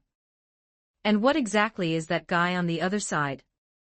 The severed hand twisted and changed continuously, from which many white, transparent, rice grain-like particles seeped out. Then, as if it had grown wings, it flew into the air and returned to Matuchi's side. Its speed is comparable to teleportation, even faster than Ryugi Shiki's sword swing. Having just suffered from a lack of intelligence, Ryugi Shiki was unwilling to confront them directly again, so she suspended her attack and waited to see how things would develop. Matoike looked at the severed arm in his hand, a slight smile playing on his lips. He slowly aligned the severed arm with his shoulder, and with a gentle press, the severed parts quickly fused together. Like a piece of a toy that had been pieced together, his arm was restored to its original state without leaving any trace. Can you see the lines now? Matoike grinned and pointed at Ryugi Shiki's eyes. Ryugi Shiki gave a light snort, feeling underestimated. You mean those spider silks? Anyone with eyes can see them, right? No, I mean the lines that are wrapped around spider silk, or the lines that are wrapped around everything in the world. Matoike asked this question because at the moment Ryugi Shiki swung her sword at him, it was the moment he activated his long-prepared inherent time control. He clearly felt that the magical barrier of time control covering his severed arm was destroyed before the dagger even made contact. That's why that arm was left behind. What a monstrous ability. Although I had heard of the mystic eyes of death perception long ago, I could only truly appreciate how terrifying it was when I was being cut down myself. Ryugi Shiki couldn't understand what Matoike was saying at all, or what lines or anything like that were. If there's anything special about her eyes, it's that you can see some strange tremors now, but they have absolutely nothing to do with lines. The rest were just wielding their knives based on intuition. Ryugi Shiki shook his head. I don't understand what you're saying at all. If you're going to beg for mercy, do it now. As long as you don't show up in front of me again, I can pretend you don't exist. Chapter 207, Mystic Eyes of Death. Ryugi Shiki has absolutely no confidence in keeping the other person here permanently. When he saw the severed arm, he realized that the man who called himself a magician was an unkillable monster. And that sudden increase in speed went beyond the realm of the superhuman. However, the other party seemed hesitant to act rashly towards her eyes, which was something that could be manipulated. So all she can do now is to carry out the deterrence to the end. Seeing this, Matoike also figured out Ryugi Shiki's thoughts. Although the other party kept saying that he would completely eliminate him here, judging from Ryugi Shiki's sword-wielding movements and target, she was completely unprepared to kill. Haven't you made enough threats? Or is it that the power of the man who has grown into the scabbard to which she belongs is too great? How can we get her to cross that line? Matoike asked himself this question in his heart. The actors are in position, Ngramenu replied. Time Alter Triangle Excel Intrinsic Time Control. 3 times speed. Mata Pond moved. If Ryugi Shiki is like the shadow of an orange kimono running in the darkness of night, This man gradually approached his prey, disappearing into the darkness of the night. The approach was unpredictable, as swift as an insect. 1080 words. Shiki had no time to react when the magician approached without warning. She clearly saw him, she clearly saw the man walking towards her, but she couldn't realize that he was standing right next to her. A chill ran down my spine. At this point, she finally understood that the enemy was an absolute monster. Matoike extended his left hand, which was holding the little helper, and pressed the gun against Ryugi Shiki's forehead. She wanted to dodge but couldn't, not only because Matoike's speed left her no time to react. More importantly, the spider silk that had been cut earlier had somehow been rewoven into a large web. Suppressing spirits. What is he saying? As death approached, Ryugi Shiki could no longer hear what the other was saying. It's better to die. That lucky guy shouldn't have had someone as unfortunate as her around. The sound of the trigger firing pin being driven was completely drowned out by the sound of the firing pin striking the primer. The sound of bullets whizzing through the air whizzed past Ryugi Shiki's ears. The heat wave generated by the friction between the air and the surface of the projectile hits you in the face. Why is there a sound of something cutting through the air? Ryugi Shiki couldn't help but think of it. Shouldn't a bullet enter the brain without even having a chance to come into contact with the air? Immediately afterwards, a voice, arriving a step slower due to the speed of sound waves, appeared and answered all her questions. Such a familiar voice. It seems to be something we hear all the time. Open your eyes and look toward the source of the sound. Black Tongue Tree. What's up with this guy? Are you even going to get involved in my death? It's like a ghost that you can't shake off no matter what. The sound abruptly stopped, and no further response followed. Seriously, you scared me. Looks like I'll have to deal with another corpse today. Matoike grinned at Ryugi Shiki. Besides me, are there any other corpses? A second. Ryugi Shiki's thoughts instantly returned to her body. Various emotions and images exploded in her mind, then vanished into nothingness. The weaving part, belonging to the positive personality type, roared furiously in its heart. Kill him. She had seen that murderous intent many times before, but this time, Shiki had truly pleaded with her in words. Sure was it a loss for what to do at this moment. Because she realized that what she wanted to do was simply impossible. The spider silk binding his body suddenly tightened. No matter how hard they tried to break free, it was all in vain. The opponent is a monster that's completely unkillable. The body strains to break free from the spider silk, causing continuous blood loss. This caused Ryugi Shiki to fall into a near-death state. My vision started to blur. Floating in the dark and silent ocean, a naked doll named Ryugi Shiki slowly sinks. This is death. Even this murmur sounds like a dream. Very stable, very content. The body is falling. A little cold. It's like loneliness. We haven't killed that guy yet, how can we die here? The falling body was suddenly enveloped and lifted from the seabed, swimming upwards continuously. Is it knitting? Is this the line that guy was talking about? Whether on the human body, walls, weeds, or in the air, ominous, flowing lines, hazy lines, are constantly changing, but they are always definitely distributed somewhere on an individual. The line seemed to exude a compulsive concept of death at any moment. It's as if touching it will bring about its death. Ryugi Shiki has always gazed into the distance, and when she looks at people, she doesn't just look at their appearance, she can capture their inner essence. Even Ryugi Shiki herself was unaware of it. Everything has its flaws. When she came to her senses, Ryugi Shiki discovered that the spider silk binding her body had all broken off at some point. The guy who wanted to kill her had already retreated more than 15 feet away. Ryugi Shiki didn't immediately go to Mata Pond, but instead rushed towards Kokoda Mikiya's location. There was still a glimmer of hope in my heart. But what they saw was a lifeless corpse. It's all that guy's fault. Such was the pain of hatred that made Rinshin utter those words.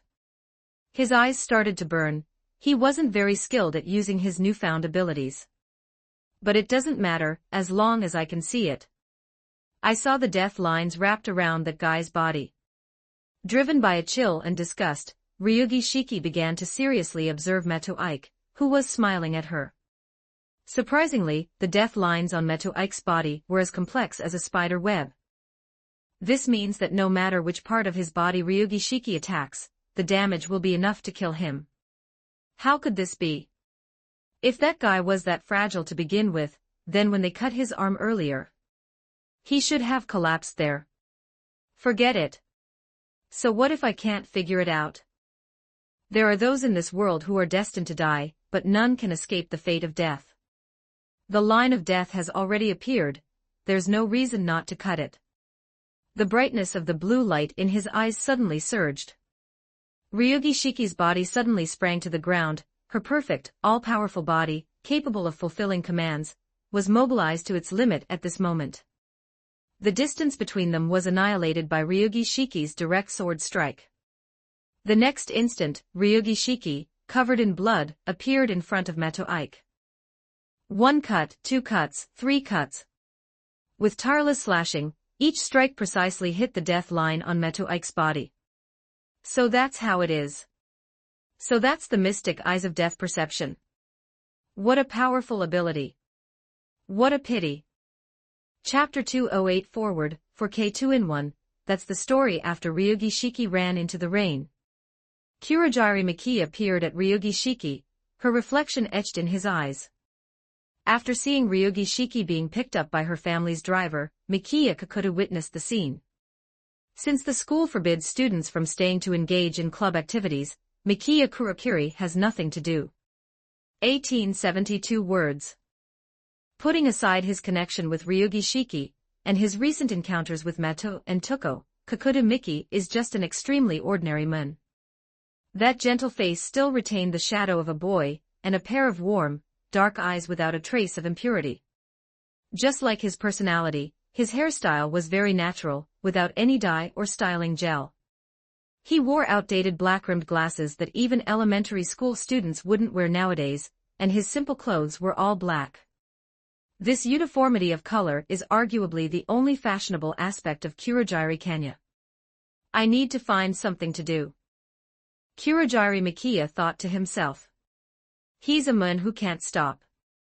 After seeing Meto Ike approach Ryugi Shiki, Kakuta Mikiya had a question lingering in his mind. It is necessary to ask in person to clarify. But looking at the empty school corridors, Matuchi was nowhere to be found. Kurogiri Mikiya was at a loss for what to do. Perhaps I could ask Miss Orange. Mikiya Kurohiri muttered to himself. Kurota Mikiya was thinking about these things when he arrived at the Hall of the Immortals. Since there was no elevator, Kurogiri Mikiya climbed the stairs to the 4th floor. As soon as he entered the office, Kaniya saw a fitting figure standing amidst the usual messy surroundings. She had a cigarette in her mouth, and was still dressed in simple clothes. Why are you here? Didn't I tell you there haven't been any suicide cases lately? Study hard and come home early. It's been quite dangerous lately. Orange didn't look at Kurogiri Mikiya. She was carefully examining a stack of documents in her hand. Miss Orange, do you know what Meta-senpai has been up to lately? Kakuta Mikiya asked. Didn't I tell you? You'd better not get involved in what he's doing now. That's not something you can interfere with, you'll die if you do. Aozaki Tuko did not give a direct answer, but instead warned Kakuta Mikiya again.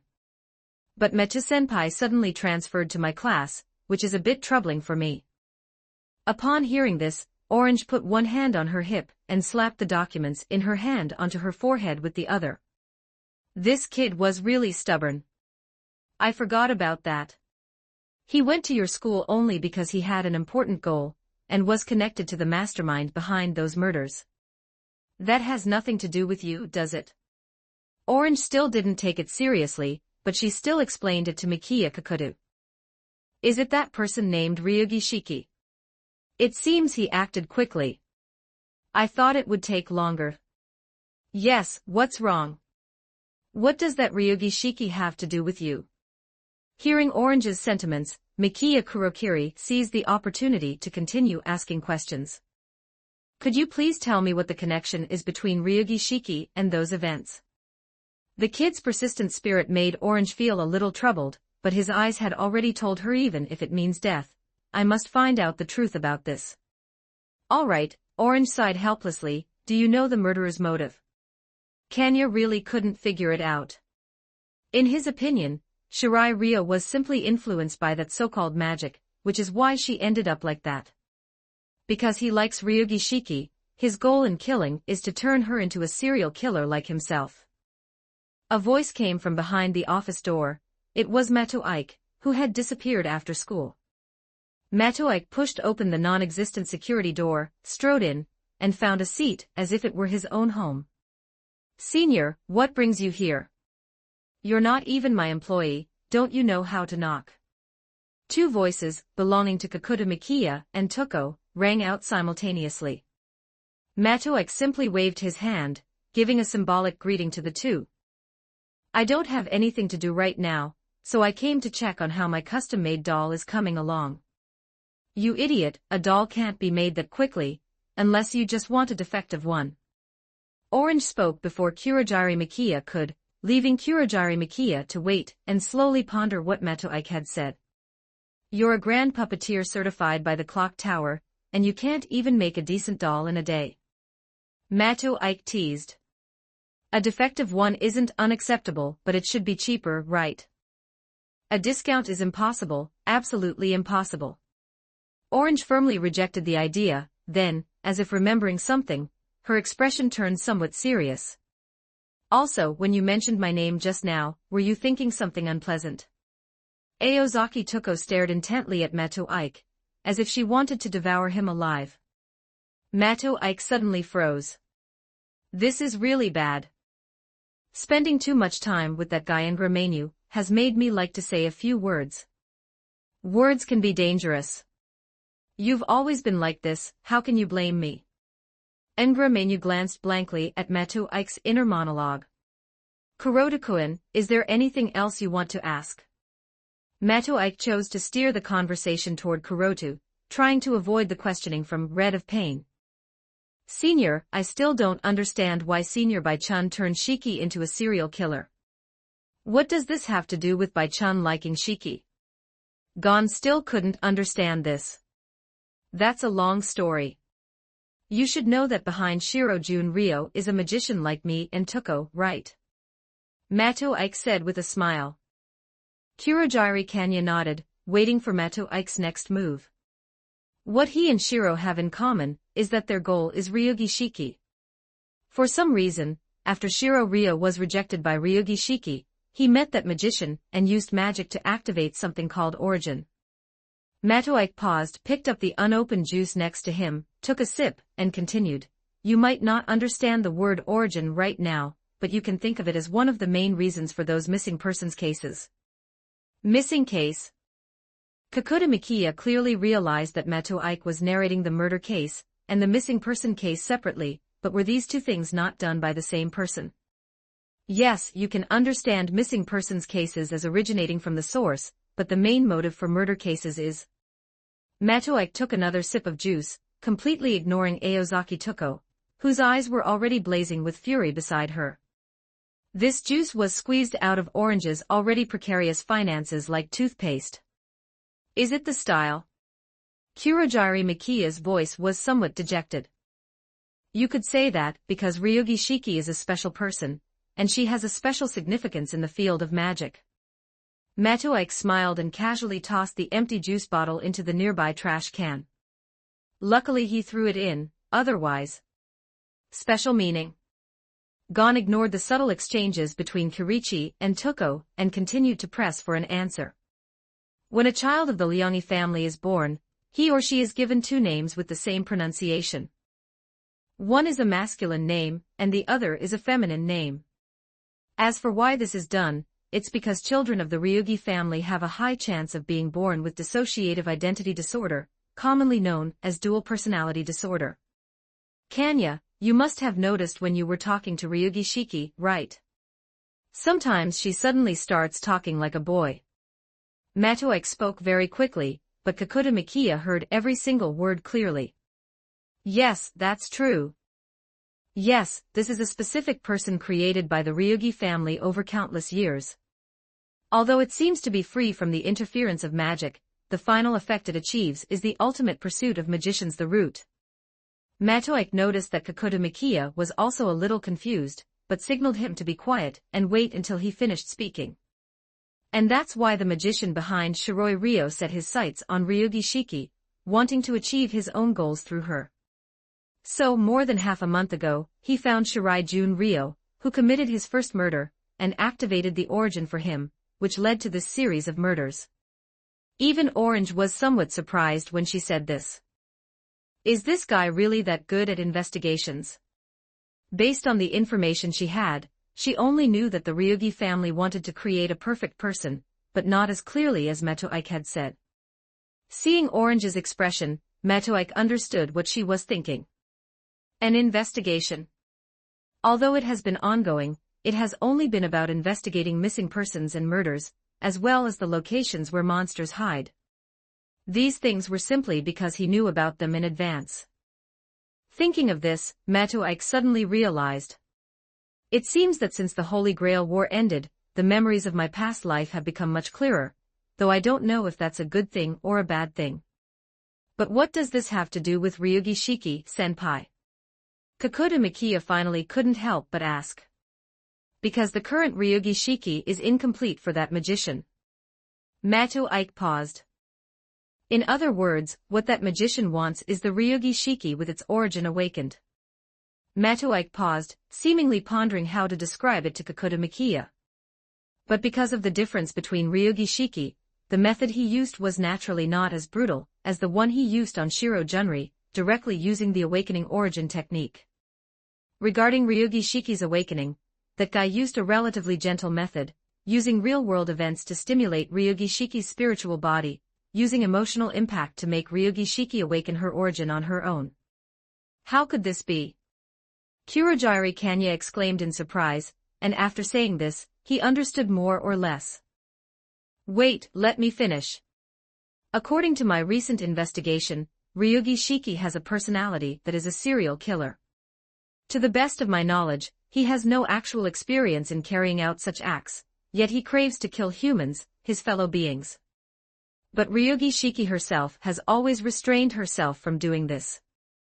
Since she has taken the initiative to restrain herself, there must be a reason. Just imagine what would happen if Ryugi Shiki had actually done this. Matoike said with a smile, but Kakuta Mikia was already stunned. She told me that a person can only kill once in their lifetime, and that it would break her. Bingo, you got it right, but there's no reward. Matoike glanced at Aozaki Tuko, and noticed that she was listening attentively as well. Let's think about this further. What if a serial killer keeps killing in front of a potential serial killer? If you were that potential serial killer, and someone died in front of you every day. Before Matoike could finish speaking, he saw Kakuta Mikia squat down and hug his head. This guy was completely immersed in the role.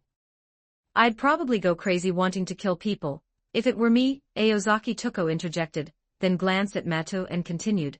So this is the purpose of that chess piece named Shirasumi Ryo. 1603 words. Matoike hummed in agreement and nodded, showing Aozaki Tuko the utmost respect, considering that he had just been repeatedly twitching on the other's sensitive skin. Having finally recovered, Kurogiri Mikia couldn't help but ask. Is there any way to stop it? If you mean finding Shirasumi Ryo, and the magician behind him, I'm working on that. Matoike suddenly paused, looking somewhat hesitant. Kurogiri Mikia, unable to withstand such provocation, immediately pressed for answers. The murder case has progressed to the 17th person. Ryugi Shiki's murderous impulse is irreversible, and she needs to be released. But once this thing is released, one of the personalities will inevitably collapse. Moreover, Ryugi Shiki is special. Even without guidance, that kind of demonic talent will gradually lead to that end. In other words, the magician who wanted to seize Ryugi Shiki was only accelerating this inevitable process. This matter was irreversible. Matoike waved his hand, seemingly helpless. What happens after the collapse? What will happen after the collapse? Kakuta Mikia asked emotionally, more excited than he had ever been before. Do you really want to know, Ganyi? Matoike looked at him with a compassionate expression.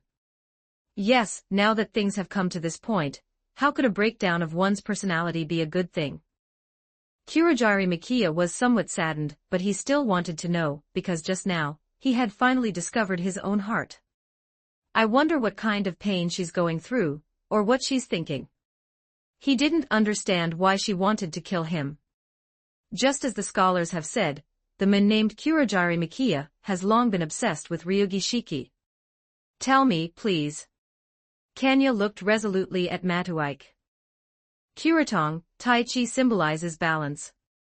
The two polarities are mutually opposed yet contained within each other. When the balance collapses, Tai Chi will be destroyed. It's that simple. Matoike looked at Kakuta Mikia expressionlessly, uttering bland words. Silence. But there's still a way, isn't there, Metu-senpai? Kakuta Mikia stood up, looking directly at Matoike sitting on the sofa from his elevated position. You and Miss Orange are the same kind of people. You basically won't say anything or care about anything that has no meaning. You'll just pretend that it doesn't exist.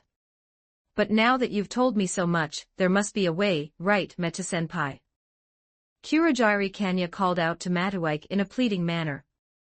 Although his rationality had returned, even knowing it was a trap, Kakuta Mikia decided to step into it. You've been seen through. That's true. I do have a plan that might prevent this from happening. Would you like to participate, Kurogiri-kun? Matoike smiled again and began to explain her plans, word by word. Chapter 209 Postscript Kurogiri Kanya sat on a bench by the street, with a coffee can he had just bought from a vending machine beside him. He leaned wearily against the back of his chair, his gaze fixed on the dimly lit end of the street, while his mind replayed the plan devised by Matoike. He opened the coffee can, and the cool liquid slid into his mouth, but it did nothing to lift his spirits. The street in front of me remained calm, the streetlights cast a dim yellow glow, and vehicles occasionally drove by, stirring up a gentle breeze. The part of the plan concerning him is actually quite simple. All he needs to do is show his face briefly during the duel between Matoike and Ryugi Shiki, and then die. At the time, Kurogiri couldn't understand the significance of doing this at all. Even if he dies in front of Ryugi Shiki, so what? However, Matoike repeatedly affirmed his role, saying that he was the mainstay of the plan. I can't live without him. Mikia Kakuta said at the time that he was just an ordinary Japanese high school boy, and he had only known Ryugi Shiki for about 2 months. The other party also kept threatening him, saying they would kill him. It seems like it's just Ryugi Shiki's one-sided dislike for him. At this point, Mikia Kurogiri was still feeling a bit down, wondering why he always liked these strange women. But when that happened, Tongchi, like an older brother to a street kid, put his arm around his shoulder. Matoike's eyes at that time revealed an unwavering confidence, as if everything was under his control. Speaking in that tone that says, no one in the world understands women better than me, and saying things like a seasoned veteran of the red light district, Kuratong, you need to think about why that girl named Ryugi said she wanted to kill you, instead of saying she wanted to kill someone else. At that moment, Haitong thought to himself, what? Dude, does she have some other special reason for wanting to kill me? But what Matoike said next completely astonished him. That proves that Liangi has feelings for you.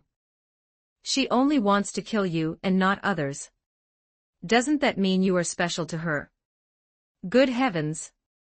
Kurogiri Mikia exclaimed, good heavens! I never knew there could be such an interpretation. But there was something Kakuta hadn't said yet. Ryugi Shiki didn't seem to want to kill him. But once Matoike started talking, he couldn't stop, and he kept firing at Kakuta Mikia. This kind girl who cares about you is now in danger. Do you want to save her? Before Kurogiri Mikia could even process what was happening, he was struck by those words. What could he possibly say? Of course he'd be saved. Even if Ryugi Shiki didn't care about him, he'd still be saved, wouldn't he?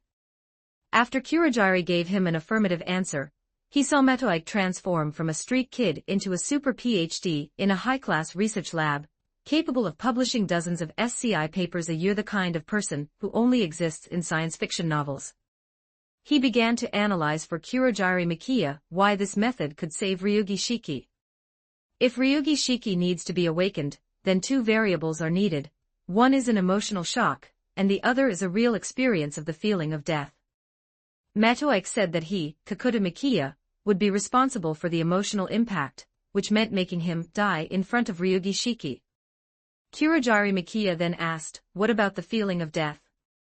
He only saw Matuchi wave his hand and say, of course, it's the feeling of being on the verge of death, and the feeling of killing someone with your own hands. I'll take charge of that part.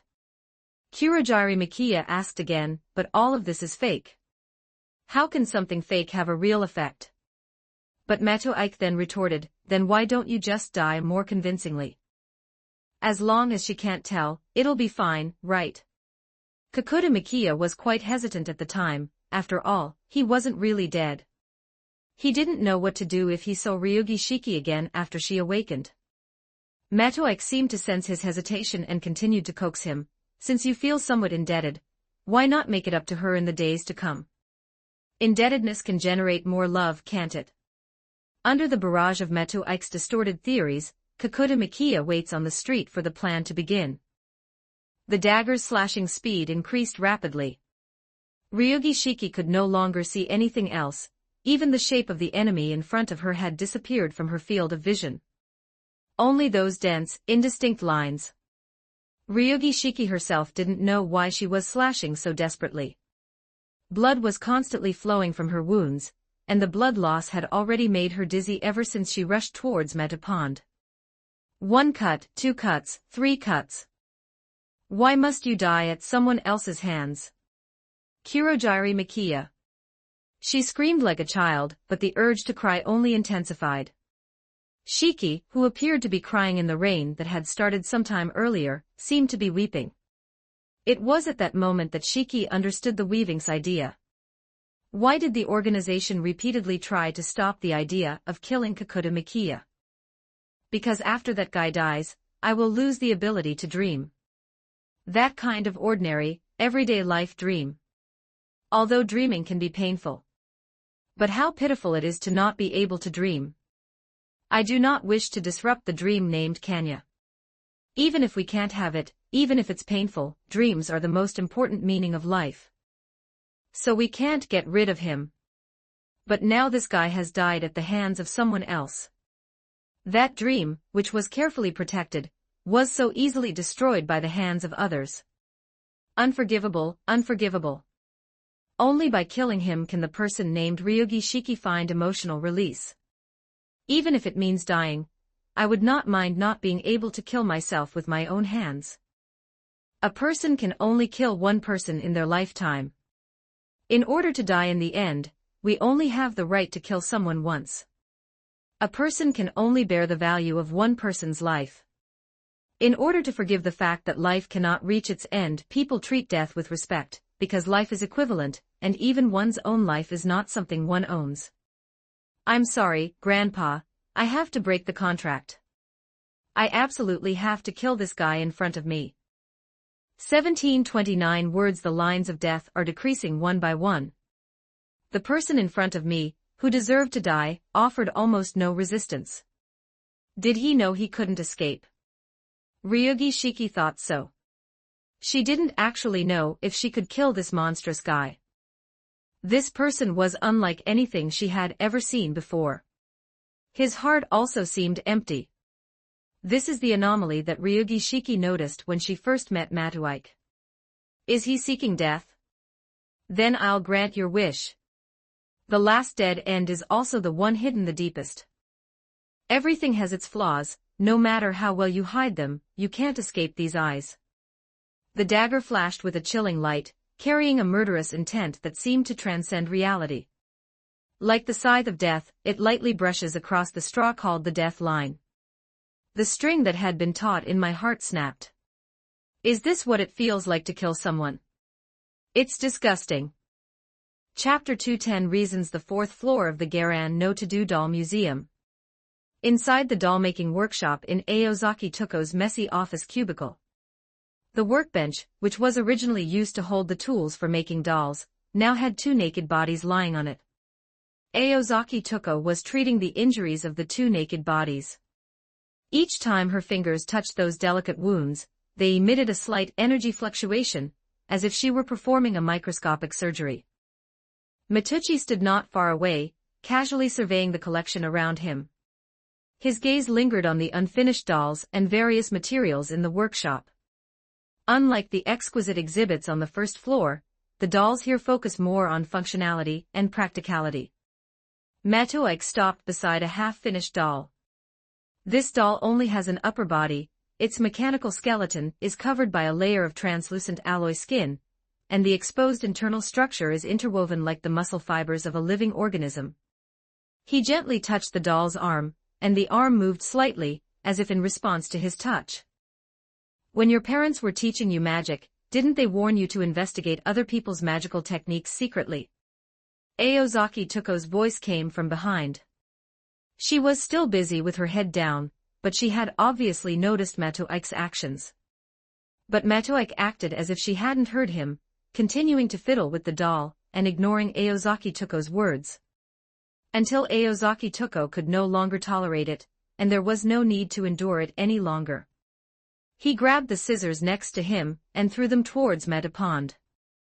Don't be so stingy, didn't I just give you a big gift? Matoike dodged the scissors that were about to explode on the head, and smiled at Toko. Grand ceremony. You mean these two rituals? Orange said irritably. Otherwise what? This guy possesses the mystic eyes of death perception, eyes that belong to gods. Isn't this the kind of helper you want most right now? Matoike picked up the doll's arm from the side and examined it closely. Indeed, the mystic eyes of death perception. It's something that no amount of money can buy. Aozaki Toko looked at the girl's face on the platform, and touched her cheek with her hand. However, how do you know so much about Ryugi Shiki? This is something I haven't been able to find out even after checking so many materials recently. Aozaki Toko was somewhat puzzled. Lost in thought, she ignored Matoike's reaction and just kept talking to herself. Through the investigation of your background, I learned that you also possess a pair of high-quality mystic eyes. Could it be that noble color-level mystic eye users can see each other's true nature? Or is it that the power of your demonic eyes is what's called futurism? Matoike simply smiled at Aozaki Toko's guess and said, it's very close. Why don't you guess again? Aozaki Toko understands Matoike's refusal to reveal his abilities, but she's still quite annoyed. You're a really awful guy. Engra Menu echoed in Matoike's heart, completely disregarding which side he belonged to. Wasn't the Ryugi Shiki issue perfectly resolved? Is half of what you said about my kid true?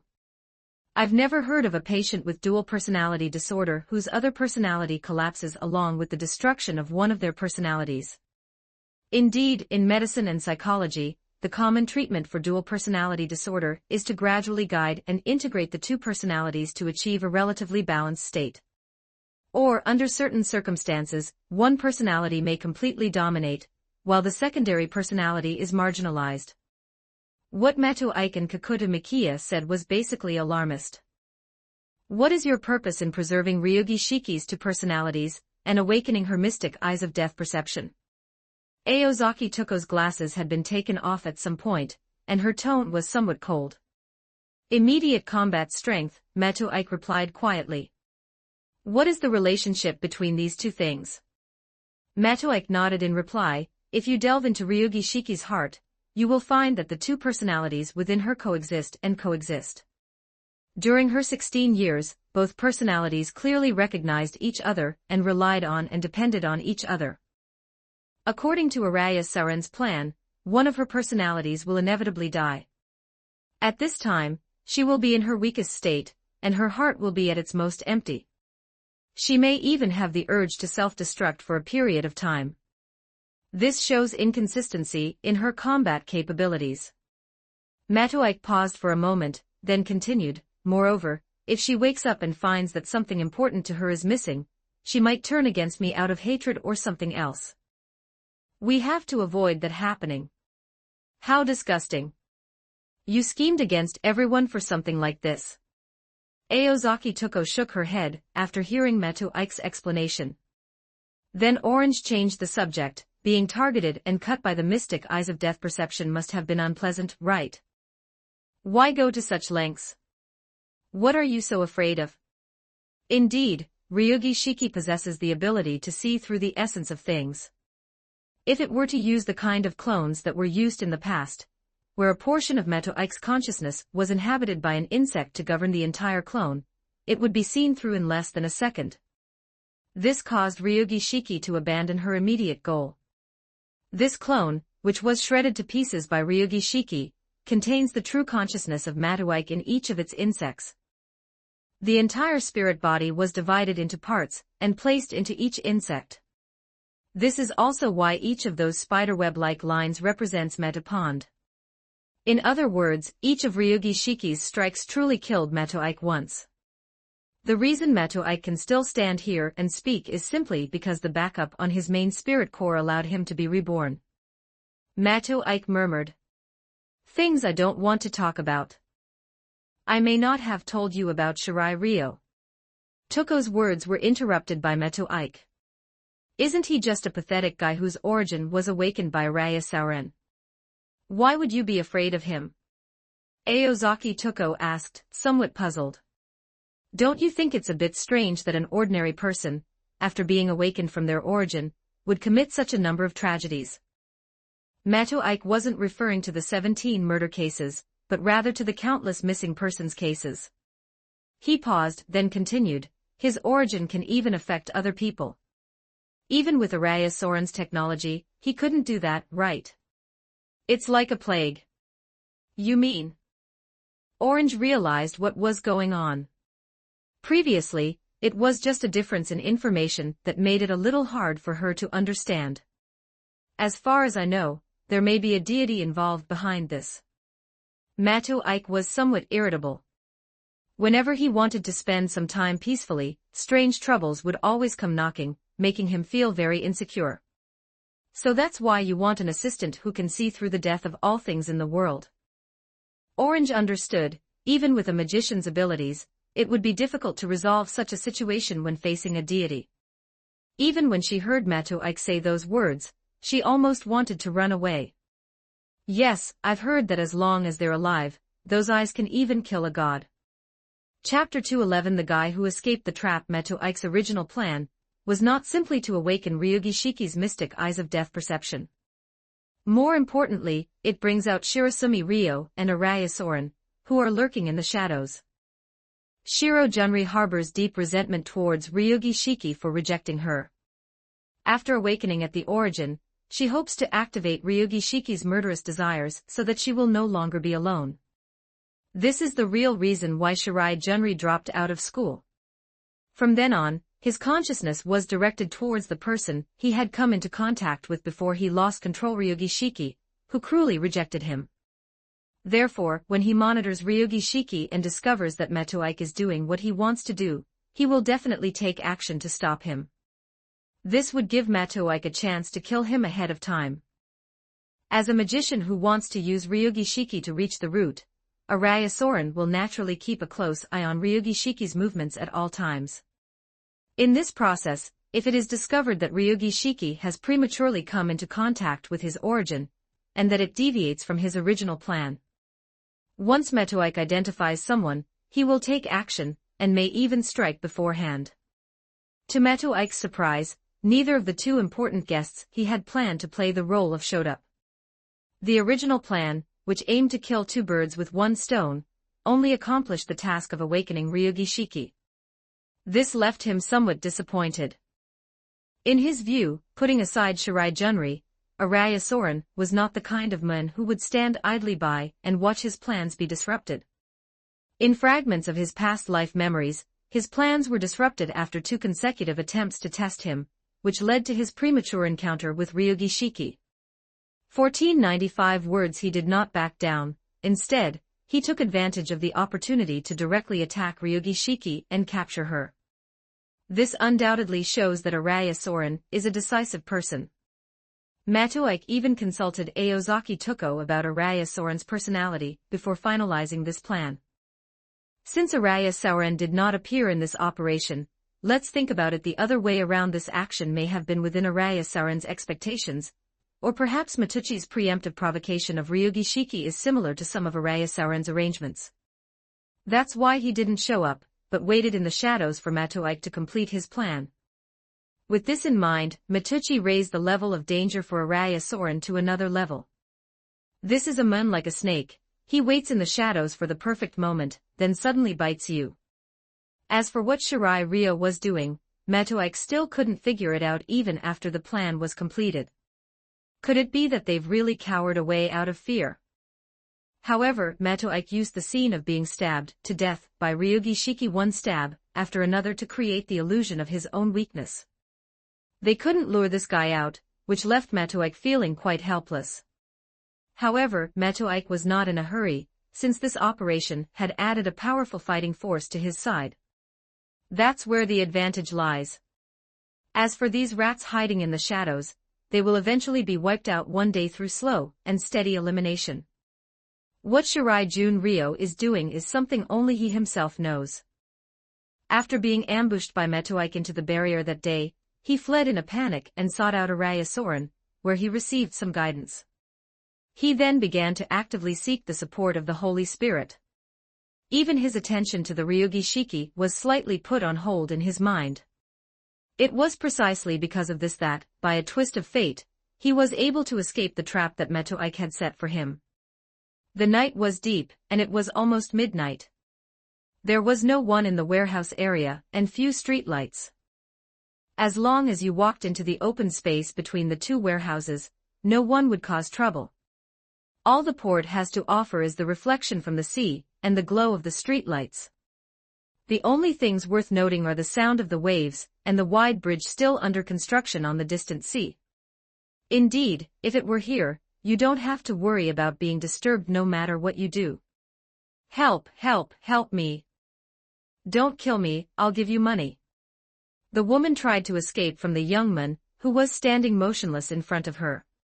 Her body immediately floated slightly, and her right leg was severed from the knee down by the knife. Fresh blood splattered out as if it had been poured from a bucket onto the floor. The bloodstains splattered on the warehouse's concrete floor looked like some kind of work of art. Shirai Junri watched this scene with her dim, yellowish eyes. The 29th one, for short of summoning the holy god, what should I do? Shirai Junri sighed, looking down at the woman wriggling like a caterpillar. Murders and disappearances have been frequent lately, and under strong pressure from the government and the Metropolitan Police Department, these incidents have caused widespread panic. Various companies have either moved up their closing time, or given their employees a day off. Even the men didn't dare to go home alone, they usually went in groups of 3 or 5. There was no one around in the slightly remote areas. Even the woman dressed so flamboyantly in front of him was someone he had lured away by using his sexuality. Although Shirai Junri had the means to infiltrate ordinary people's homes, he dared not act rashly. Moreover, there's no guarantee that the people who infiltrate the house can resist their own feeding origins. If it can't withstand the pressure, it's just waste material. Furthermore, he had already learned from Araya Soren that the guy named Matoike had deployed a large number of informants throughout the city. If he's not careful and his whereabouts are discovered, he'll definitely be brought to justice and killed without a trace. The mere thought of Matoike made Shirai Jun Ryo grit her teeth in anger. He already knew what Matoike had done. Damn it, damn it, damn it. Ryugi Shiki is mine, she belongs to me. Shiro Junri, in a fit of rage, straddled the already dying woman, tearing her clothes and skin with his claw-like hands. He ravaged that woman's body wildly. After a period of frantic torment, and having vented his emotions to the point of exhaustion, Bai-chun finally pulled the woman's heart out of her body. It was placed into a jar made by Cornelius Aruba, a friend of Araya Soren. After doing all this, Shirai Junri began cleaning up the scene. His methods were simple and brutal. Bai Chun was struggling with how to collect the remaining 4 heads. How do I collect them? It's too difficult to both avoid Meto Ike, that plague god, and kill people at the same time. Those guys in Guanbuzi City who liked to hang out at night were either eaten by the guys he had transformed before, or they all gave up their nighttime jobs. It's impossible to get a taxi at night now. This is really frustrating. It's all those guys' fault for not being able to control their appetites. They ate all the easy-to-kill creatures until there wasn't a single hair left. Or should we use them to represent the number of people? No, these guys have already fallen into his feeding spiral. They are trash that the Holy Spirit would not want. But finding for more creatures that can resist feeding is just too difficult. Why don't we give it a try? These guys haven't been very obedient lately anyway. Chapter 212 Ritual 3. It's raining. The pattering rain was so loud that Bai Chun opened her eyes, which had been tightly closed. Have they all arrived yet? After waking up from a deep sleep, I lay on the concrete floor looking at the scenery before me. The grass is growing very lushly. The plant was more than twice the height of Bai Chun. The sunlight streaming in from the high windows appeared gray due to the rain. Even so, the light streaming in through the row of glass windows was still very strong, so bright that it didn't feel like being inside a building. Before I knew it, it was already morning outside. Boss, you're awake. The guy sitting on the windowsill jumped down from a height of 3 or 4 meters, acting as if nothing had happened. It's Chi Tai. When did you arrive? Where are the others? Bai Chun got up from the cement floor and patted the dust off her clothes. I've been here for a while now, but the others probably won't arrive for a bit longer, said Keita Minato, standing next to Ryo Shirasumi, as if nothing had happened, counting on his fingers. It's been all night, and they still haven't come. It seems even my orders don't work anymore. Shirai Junri spoke fiercely in a calm tone. You can't blame everyone for this. At this time, everyone should still be hungry. If you're too hungry, it's understandable that you won't have any motivation. Aren't you hungry? Upon hearing this, Shirasumi Ryo's eyes gleamed with a strange light as she casually asked Minato Keita. Keita Minato, oblivious to anything amiss, continued, I have food reserves, unlike those guys who just eat all day long. Grain reserves. Bai Chun nodded at the little brat in front of him, his earlier interest completely gone. I had hoped for a miracle that someone among these cannibals could actually withstand the hunger. Unexpectedly, this guy actually ate the plaything he had kept as a pet. In the face of hunger, even sexual desire becomes insignificant. Shirai Ryo believed that she was different from these monsters. Beyond the ever-present hunger, he had an even more important goal. He killed people himself just so that Ryugi Shiki could become like him. The monsters he created were only for eating. There is a fundamental difference between the two, at least that's what Bai Chun thinks. They initially just wanted to have madmen like him as companions. Being alone is too unsettling. But the result only made Bai Chun more unhappy. They didn't experience any pain from killing at all. This false sense of belonging fueled Bai Chun's obsession with Ryugi Shiki even more. Recently, there's been a growing dissatisfaction within the guild about you, boss. Keita Minato's words interrupted Ryo Shirasumi's thoughts. 1867 words, they still have grievances against me. Shouldn't I be the one who's dissatisfied? Boss, the ban you issued is really hard to accept. Everyone is starving, and you're not letting people hunt. It's normal to be a little dissatisfied. Haha, Shirai Junri laughed out loud. These pig-like creatures had no idea what was going on. All 5 strongholds were wiped out, yet they showed no fear, which was truly laughable. Just one more day of patience, and once the Holy Spirit's blessing arrives, this world will be our hunting ground. Then everyone can eat as much as they want, however they want, and we can even hire top chefs to cook for us. Shirai Junri comforted Minato Keita, who was clearly a sentinel of those swine. They wanted to threaten me, but didn't dare to actually show up. Why don't you urge them on? I'll go prepare for the upcoming ceremony. Whether we can turn this place into our amusement park depends on today. After leaving a message, Shiro Junryo went down from the second floor, leaving time for Minato Keita to report to the group of pigs behind him. Sure enough, in less than an hour, all the remaining 60 or 70 people had arrived. They were smart enough to know they couldn't all come at once, so they split into several groups to arrive, in case Shirai Junri noticed something was wrong. Bai-chan just wanted to laugh at this. Shirai Junri stood in the shadows on the first floor, looking down through the window at his men who were gradually gathering. Every greedy and hungry face disgusted him, but he knew very well that the desires of these people were the weapons he could manipulate.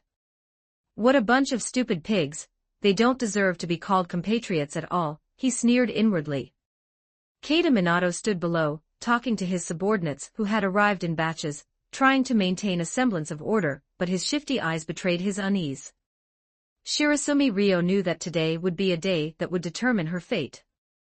Not only his own fate, but also the fate of his so-called companions. In his plan, these people were nothing more than sacrifices, incapable of comprehending the great beings of a higher existence. The blessing of the Holy Spirit. He murmured to himself, his tone filled with fervor and anticipation. The ceremony preparations are complete, and everything is under his control.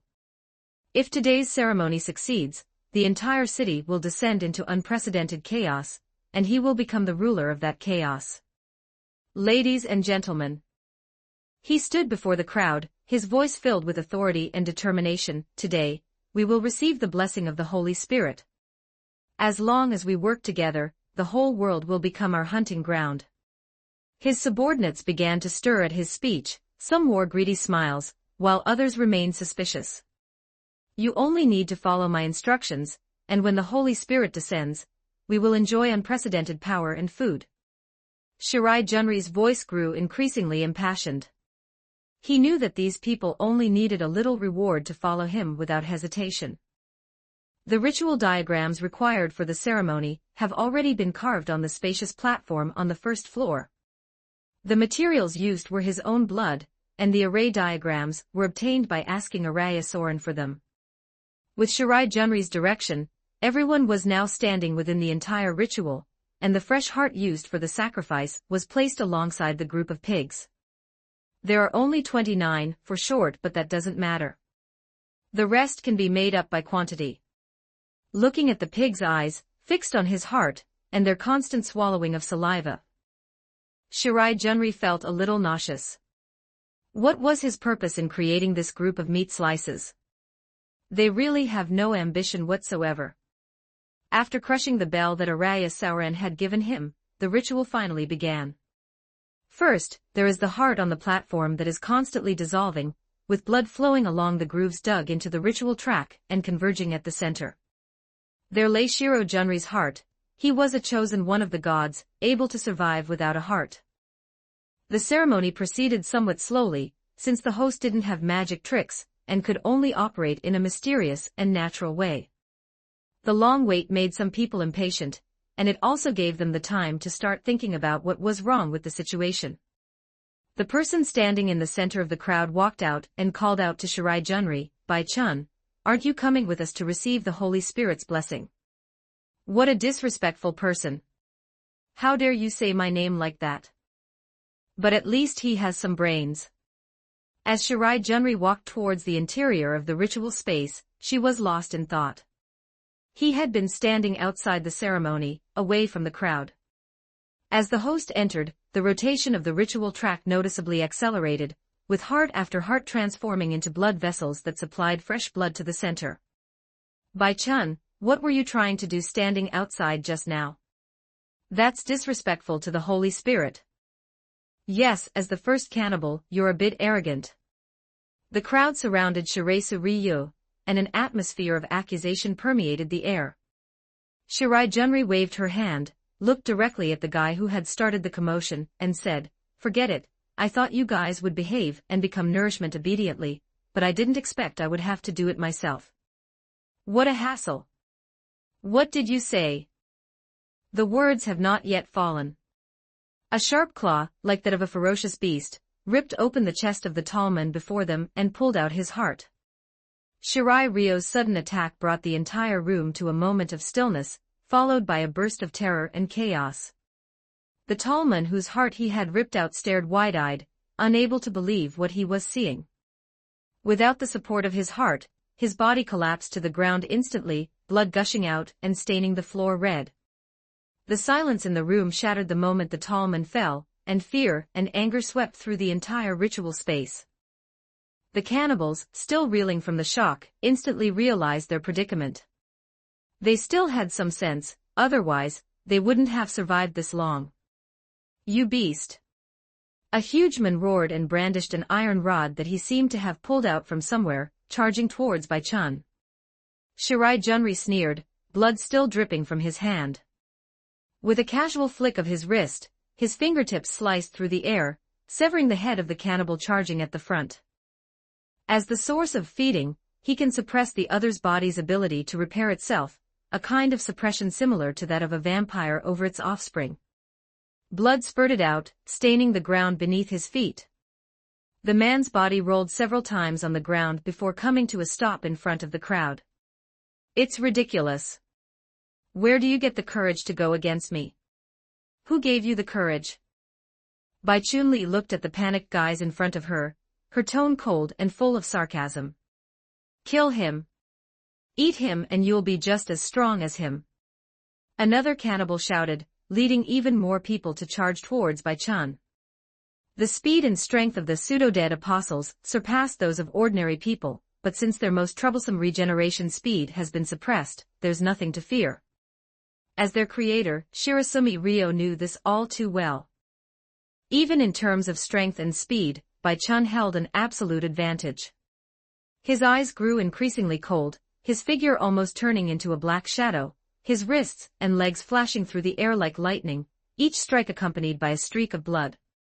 You're also naive, Shirai Ryo said as she continued slaughtering the cannibals that tried to resist, her voice filled with disdain. Do you think you lowly creatures have the right to negotiate with me? He easily dodged the attack, then swiftly counterattacked, instantly annihilating his opponent. The air was thick with the stench of blood, accompanied by the screams of cannibals echoing throughout the room. Soon, the noise in the room gradually disappeared, replaced by endless tranquility. On the ground lay rows of gruesome corpses, their blood forming a winding river. He counted the fallen ogres quietly as he looked around. Shirai Junri sneered and muttered to herself, Minato Keita. He really slipped away quickly. But it doesn't matter. With so many tributes, it should be enough. He slowly straightened up, his hands covered in blood, and smiled. He then retreated outside the ritual area, not wanting to become food for the Holy Spirit himself. Chapter 213 Suicide Without a Suicide Note. Good afternoon, Kurokiri. Aozaki Toko looked up at Kakuta Mikiya, who had walked in without knocking, her eyes filled with displeasure. She gave him a fierce look, seemingly quite impatient with his behavior. I don't know where I learned that from. Kurogiri Kanya scratched his head somewhat awkwardly, sorry I'm late. Don't waste time explaining those irrelevant things. Aozaki Toko interrupted him coldly, casually lit a cigarette, and gently exhaled a puff of smoke. I can see it with my own eyes. She flicked the ash from her cigarette and stared sharply at Kurogiri Mikiya. It seems a 17th person appeared last night. People outside should be noticing the connection between these cases by now. Mikiya Kurohiri was taken aback for a moment, then realized that she wasn't referring to those murder cases. Since Ryogi Shiki awakened, the perpetrators in those cases seemed to have completely disappeared. During those 2 months, all leads about that incident were cut off. The police and media were at a loss, as if everything had sunk into the deep sea, and could not be found. She was probably referring to the recent spate of high school girls committing suicide by jumping off buildings. 2 months ago, Orange entrusted this case to Kurohiri. Although Kakuto is trying his best to catch up on this matter, he is hindered by his high school studies, and the curfew temporarily imposed by the government due to the murder case. Haetong hadn't obtained any useful information, meaning that even Haetong Google had lost its effectiveness in this matter. Wasn't there only 10 people until last month? Who knows? This case has seen an explosive increase in cases this month, and because of that, the client has been urging us to speed up the investigation. Orange sighed helplessly. There had been too many accidents in the mystery quiz lately, to the point that she had started to personally deal with some of the evil spirits wandering around Guanbuzi City.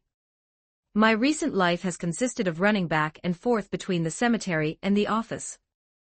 It's quite strange that these guys, who have been dead for who knows how long, can still come back to life, Orange said, adjusting her glasses.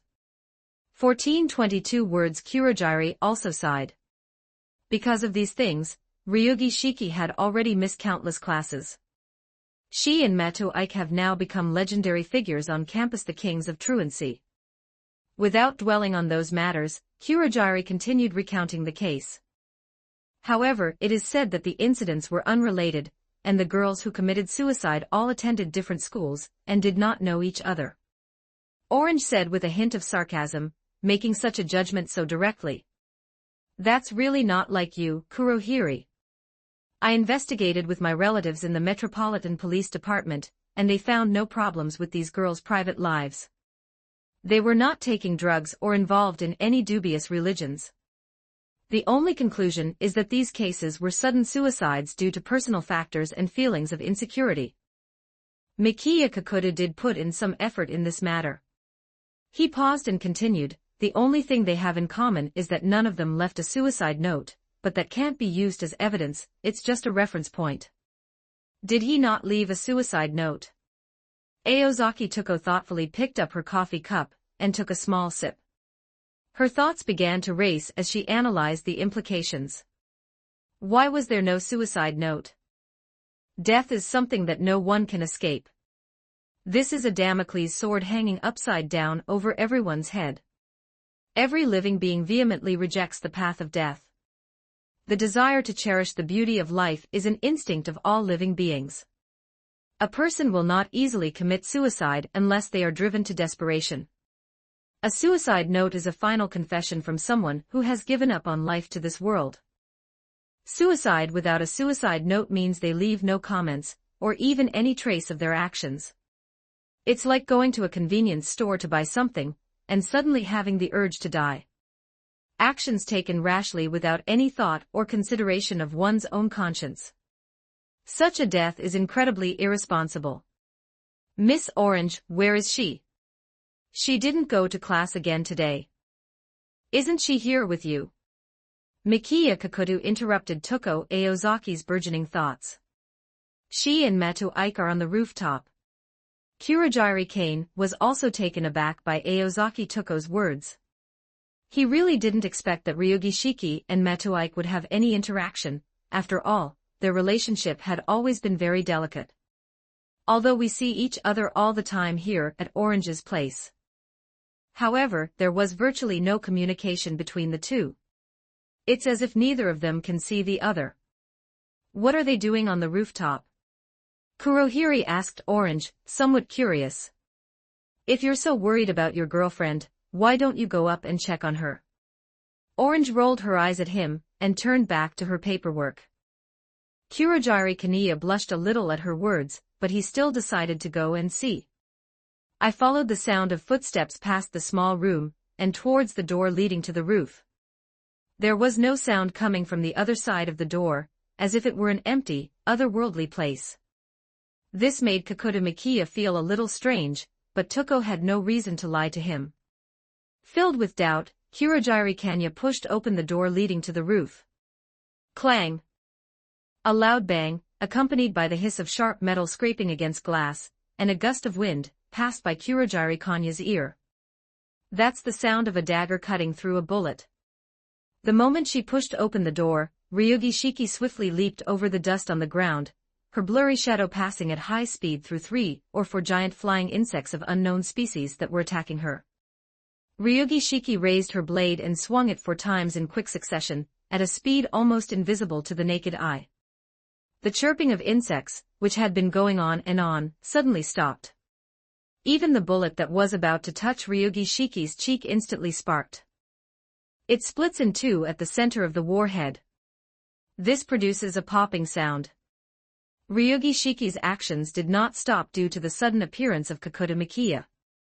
She didn't slow down at all, carrying a gleaming, cold blade, and charged straight towards her opposite side, which was Metapond. Magic battles are battles between concepts. There are no strong ones or weaknesses, it's just a matter of calculating the order of things to fight against each other. "You're too reckless, Liangi." Two voices rang out one after the other on the rooftop. It was Metoike's voice.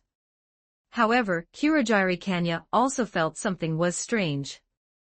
Because Metoike didn't make any move, it was as if he was standing there waiting for Ryugi Shiki to come and kill him. Although the principle of sunlight reflection allowed them to see dozens of spiderweb-like threads stacked in front of Metoike. However, Kakuta Miki doesn't believe that this can stop Ryugi Shiki. He has already witnessed Ryugi Shiki's strength in the past 2 months.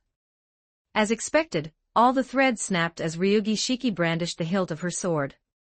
Looking at the broken ends of the layers of spider silk, a certain string in Kakuta Mikiya's mind suddenly tugged. Something's not right.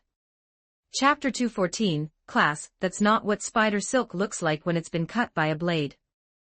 The support points of a spider silk are located at the two ends of a single strand. Simply put, it's like a taut rope. Once the blade cuts the rope, now split in two, instantly loses its grip at the break point. As a result of the influence of Earth's gravity, coupled with the forces applied from both sides, the rope will naturally slide down to both sides and the ground. Instead of what it is now, constantly twisting in the air, with its arc and position deviating from the normal situation, which is common sense. Kurogiri Kanya's pupils contracted accordingly. For a moment, the world seemed to stand still.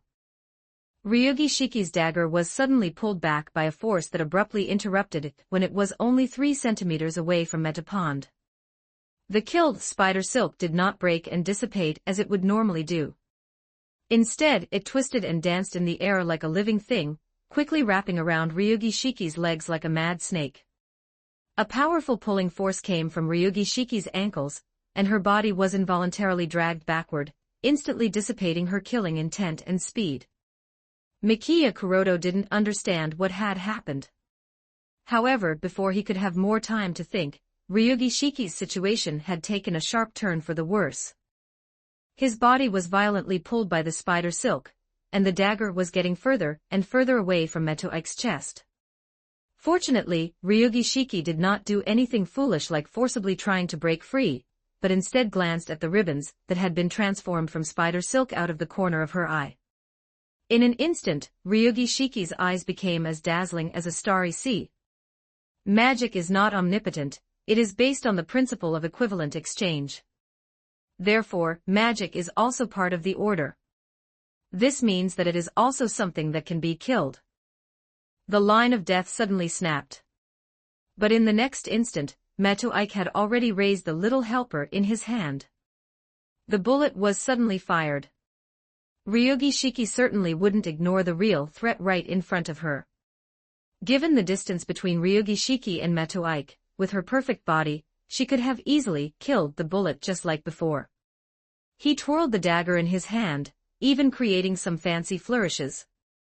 The death lines of the bullets were as bright in her eyes as candlelight in the darkness. She was going to kill the bullet that was aimed directly at her again. No, what is killed is not the bullet itself, but the order in which the bullet flies, its kinetic energy and potential energy. The flashes of blades and the shadows of bullets overlapped. You can do it. After all, it had already been cut once before. This is a futile counterattack. But the next moment, the light and shadow suddenly distorted and expanded, an intense heat and repulsive force emanated from Ryugi Shiki's chest. This is the impact caused by the bullet exploding. 1687 words making the same mistake again, why can't you learn from it? Metapond moved. Once the command to lift the restrictions was given, the magic prepared in advance within the body was activated directly through the 108 magic circuits, with magical power flowing like a torrent. Time Alter Triangle Excel Inherent Time Control. 3 times the speed. Physical enhancement. Indigo magic enveloped his fist. With physical speed tripled, he appeared in the flames in the blink of an eye, directly in front of Ryugi Shiki. In this critical moment, Ryugi Shiki faces 2 choices. One is to kill the flames that instantly explode around her.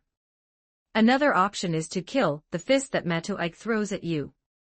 The action that should be taken is the time for thinking is compressed to within 0.1 seconds. No, that's something you don't even need to think about.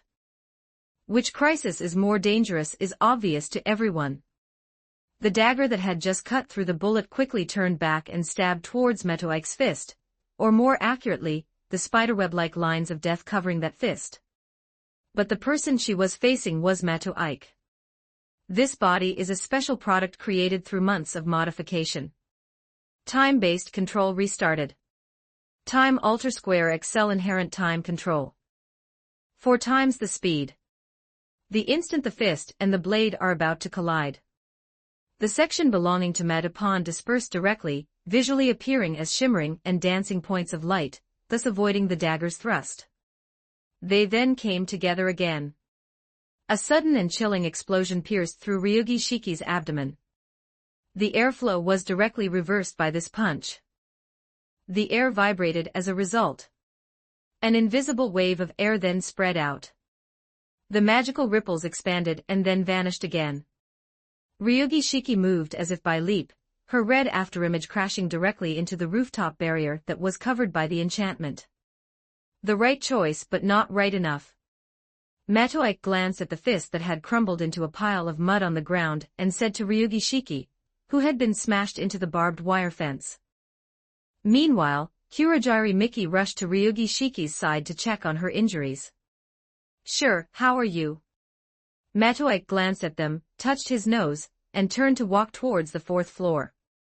His hand hadn't recovered yet, and the kind of magical worms that could be used to fill his body were the kind that were relatively difficult to cultivate on a large scale. He had used most of them to set up traps before. So it will take another day or 2 to recover. I went down to the 4th floor, pushed open the office door, and went inside. Hearing the noise, Aozaki Toko glanced over. As Mato-Ike answered, he found a gap in the sofa and sat down. "What about your hands?"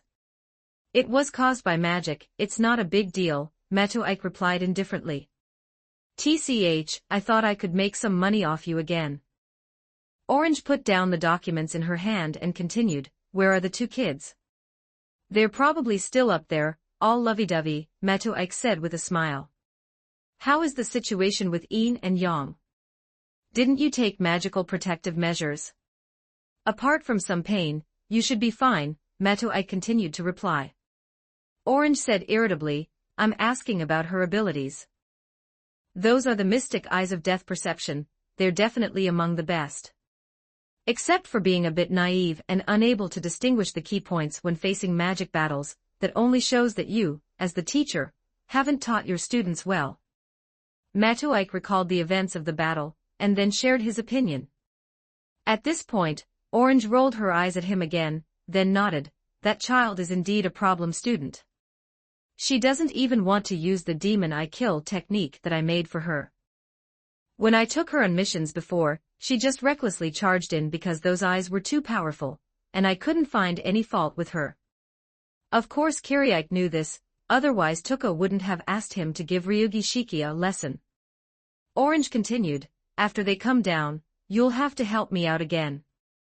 At the very least, you need to get Ryugi Shiki to put these glasses on."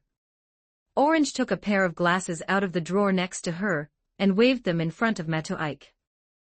She seems to have an obsession with having Ryugi Shiki wear glasses. Chapter 215 Glasses Style. Get shortly after, Mikiya Kurogiri helped Ryugi Shiki, whose lips were stained with blood, slowly walk down from the rooftop. Despite having taken precautions against Ryugi Shiki during her duel with Mato-Ike, the power of that punch still caused her considerable injury. Ryugi Shiki's expression remained indifferent, as if she ignored the pain, but Kurogiri Miki could feel her body trembling slightly. Upon seeing their appearance, Aozaki Tuko immediately went over, her face showing an unusual concern. Without hesitation, she began to heal Ryugi Shiki, gently placing her hands on her wounds and slowly infusing them with gentle magic to repair the torn muscles and skin. "Hey you, why do you always go so hard? Don't you think she's not fully recovered yet? Can't you be a little gentler?" Aozaki Tuko said to Mato-ike in a mischievous tone while treating her. Mato-ike stood aside, watching Tuko bustling about with a good guy attitude.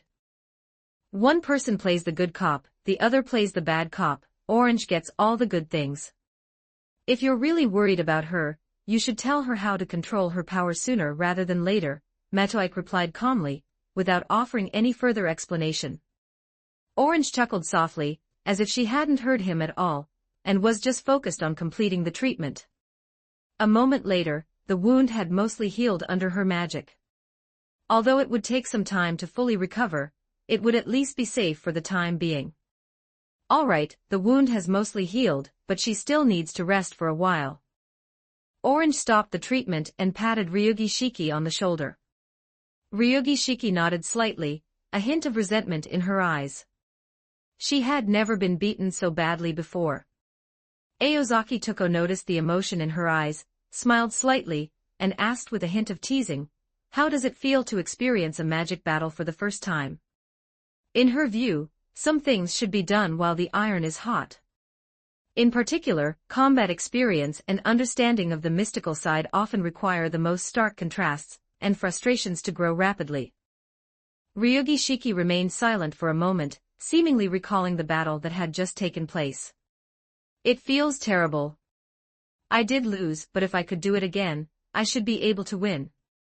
In the recent test, aside from the inherent time control, Mato-ike did not use many unconventional magic spells. But Ryugi Shiki still lost. "Do you know where you went wrong?"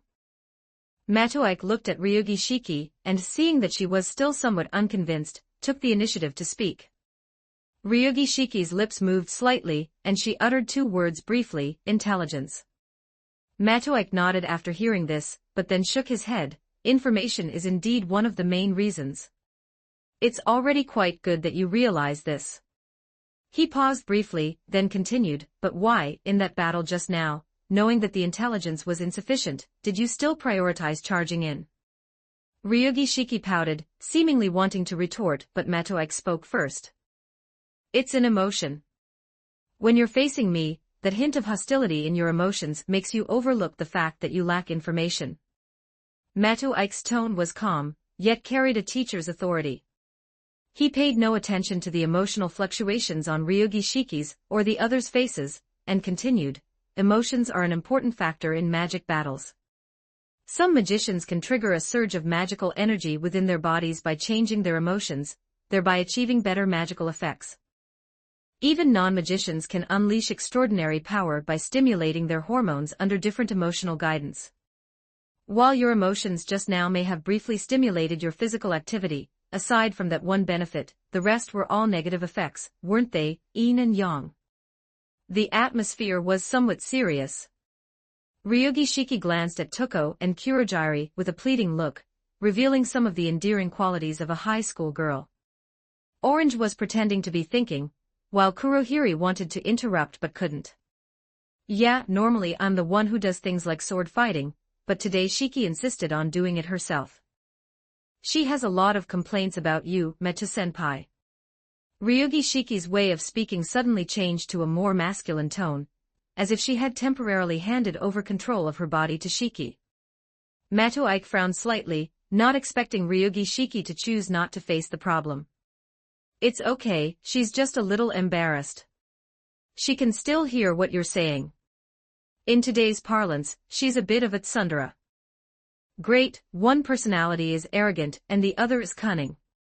They've got it all." Mato-ike rubbed his forehead. Now that he was sure the other person was still listening, he could continue speaking. "In battle, calmly guiding different emotions is a very important thing." Mato-ike paused for a moment, then continued. "I heard Orange mention that she made you a pair of glasses that could suppress the demon eye, right?" Those glasses should have magic that can suppress emotions fixed on them, so why don't you wear them? Matoike glanced at Tuko and gestured for her to take out her glasses. Orange had been waiting for this moment for a long time. After returning to her desk and rummaging through the documents, she handed the demon eye killer to Ji. Ji picked up the glasses and played with them for a while, seemingly not resistant. 1707 words. It definitely feels much better now.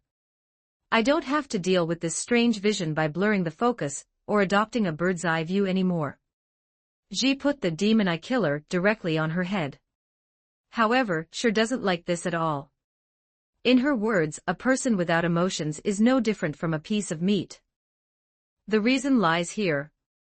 Matoike nodded slightly and continued, so now you have two choices, one is to wear the glasses, and the other is to suppress all your emotions and learn the magician's mindset. Ji nodded, indicating that he wanted to discuss it with Shiki later. But he never took off the cute round-framed glasses on his head. It seems like things are settled. You can make popcorn with oranges now. We've already lost 600 million coins in this period, it's time to make some of that back. Matoike didn't show his inner joy and remained serious as he spoke. Very good, the next question is about your eyes. As far as I know, the mystic eyes of death perception are the ultimate future vision that saw the end and brought it to the present, and at the same time, the ultimate past vision that saw the beginning and brought it to the present. The dead line you see may be a part of an object where the entropy is slightly higher than that of the surrounding parts due to fluctuations, making it easy to be destroyed and dead. In other words, the deadly line you cut didn't simply separate the object but rather. Matoike paused, by extending the concept of death to non-living things, death is entropy, and death is the moment when the entropy of a system reaches its maximum value and enters a thermal equilibrium state. The time required for a system to evolve to an equilibrium state is what is called lifespan. Hearing this, everyone except Orange was a little confused, wondering what Matoike was trying to say. The significance of this point is that the so-called killing is just bringing the future of the system that was supposed to be killed to the present, which should have ended in the first place. But have you ever considered that the future is not something that can be determined? Chapter 216 questions. Upon hearing this, both Ji and Shiki understood. Why did the person named Ryugi Shiki lose to the magician named Matoike in that battle? That slash had indeed severed those few strands of spider silk, the very threads that held them in place. It truly destroyed it completely, as a physical system of restraint, strength, and sharpness.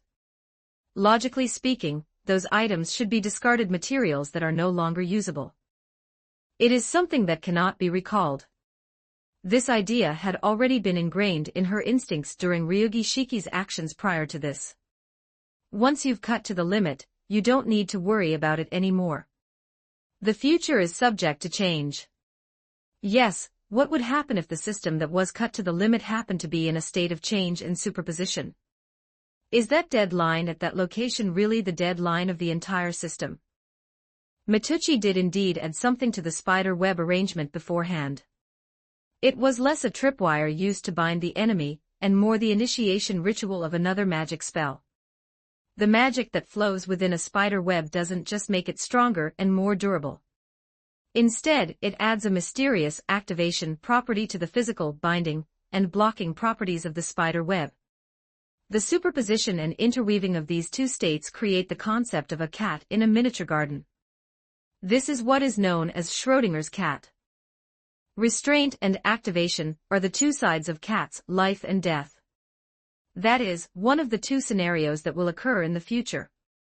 Ryugi Shiki's mystic eyes of death perception are capable of ending the future while remaining in the present.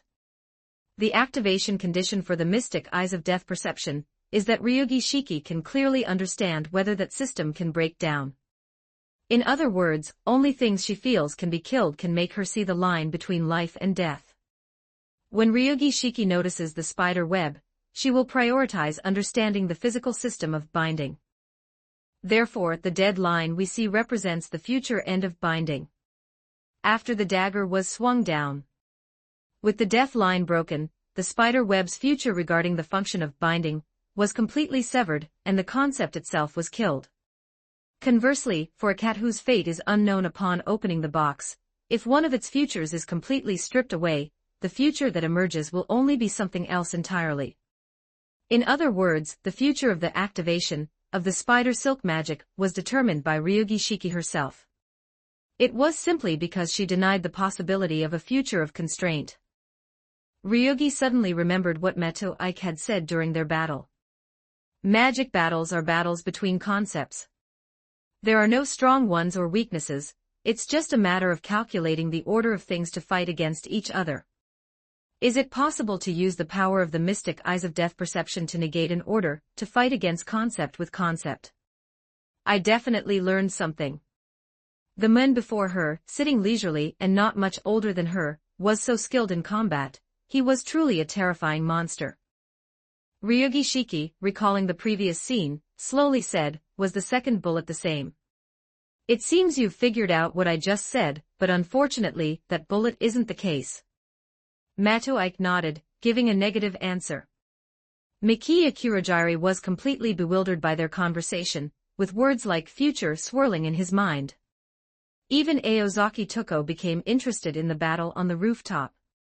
Unfortunately, due to pride and the fundamental rule of not investigating the other party's demonic path, they were forced to refrain from doing so. She did not spy on or monitor the battle. Then why did it explode? Ji asked, somewhat puzzled. Although he wasn't the one who did it, he had watched the whole thing. Matoek looked up at Ryugi Shiki. Do you remember how that bullet was shot at you? I'm asking about Shiki. After receiving Shire's approval, he nodded. Upon seeing this, Matuchi said, that bullet didn't contain any magic. It was just a simple magical artifact made of magical materials and engraved with a set of magical runes, just like the glasses you wear on your head. But you didn't realize that although its internal structure is no different from a bullet, it's not a problem for you to see through the essence of this bullet with your eyes. The first bullet I fired at you was just bait, meant to familiarize you with the feeling of cutting bullets. That's your second problem, trusting your instincts too much. Ji nodded. Like sure, he easily killed the first bullet and then faced the second bullet, which looked no different. His thought was the same, just pick up the knife and chop it down. The death line was right there in front of him, and everything would be solved as long as he chopped it down. This kind of thing had become a habit over the past 2 months. Ryugi Shiki only tries to understand things when they are difficult to see through from the start. If you want to see magic or the concept of death, either she becomes magic, or you have to use your brain to imagine. Having the innate ability to see through the essence of things can sometimes become a curse. This may be why Gilgamesh always kept the powers of the omniscient and omnipotent star shut down. Any other questions? Ji asked proactively, showing more interest in fighting and killing than Shiki. Also, your physical abilities aren't that high. Once I use magic to enhance my speed and strength to a certain extent, I can subdue you before you can react, and after locking your hands, your eyes will be like decorations, completely useless. Ryugi Shiki's strength, which was only slightly stronger than that of a young girl, was able to demonstrate the power of the mystic eyes of death perception entirely thanks to her superb martial arts skills and outstanding athletic ability. This is something that cannot be solved, because Ryugi Shiki does not have the qualifications of a magician. Unless she can completely control that body. Or perhaps a famous magician can help her enhance her abilities. But the mystic eyes of death perception are still powerful. Being able to kill a concept is practically a miracle, that's at the level of magic. Aozaki Toko sighed and then said, but your understanding of the mystic eyes of death perception is so profound, it's as if you've possessed them before. Even the clock tower has a shortage of information on such eyes, right? Aozaki Toko looked at Mato Ike with a suspicious expression. Of course, you can tell by looking at it. As Mato Ike spoke, she removed her contact lenses, revealing bright, shining eyes. You don't actually have futuristic vision, do you? But it doesn't seem like it, Orange said, looking into Mato Ike's eyes. How strange. Ji said softly. Seeing Ryugi Shiki fidgeting, Kakuta Mikiya asked, what's wrong? My body wanted to leave this place uncontrollably, but neither Shiki nor I had that thought. It was as if my body had gained its own consciousness. I am experiencing writer's block and need to take a break. I'll finish writing later. I have a bit of a cold, my head feels swollen, and I have a severe migraine. I wrote and deleted and wrote again, but I just couldn't come up with anything. Sorry, there won't be any updates today. I'm taking a day off today, and will make up for the missed chapters later. 2 chapters are owed. Chapter 217 Mistakenly entering the root cause. This was the first time that Mato-Ike had looked directly at Ryugi Shiki with his mystic eyes fully activated. 1337 words. This sudden discomfort left Ryugi Shiki somewhat dazed. Mato-Ike was also suddenly stunned. So dark. It was pitch black there, and the bottom was completely dark. Upon discovering that he was surrounded by darkness, it was as if he were reliving that death. Floating in a sea of darkness, a doll named Mato-Ike slowly sinks, swallowed by the darkness without any resistance. The puppet was completely naked, without any covering, as if it had lost all life and power, letting the illusory water flow carry it into the endless abyss.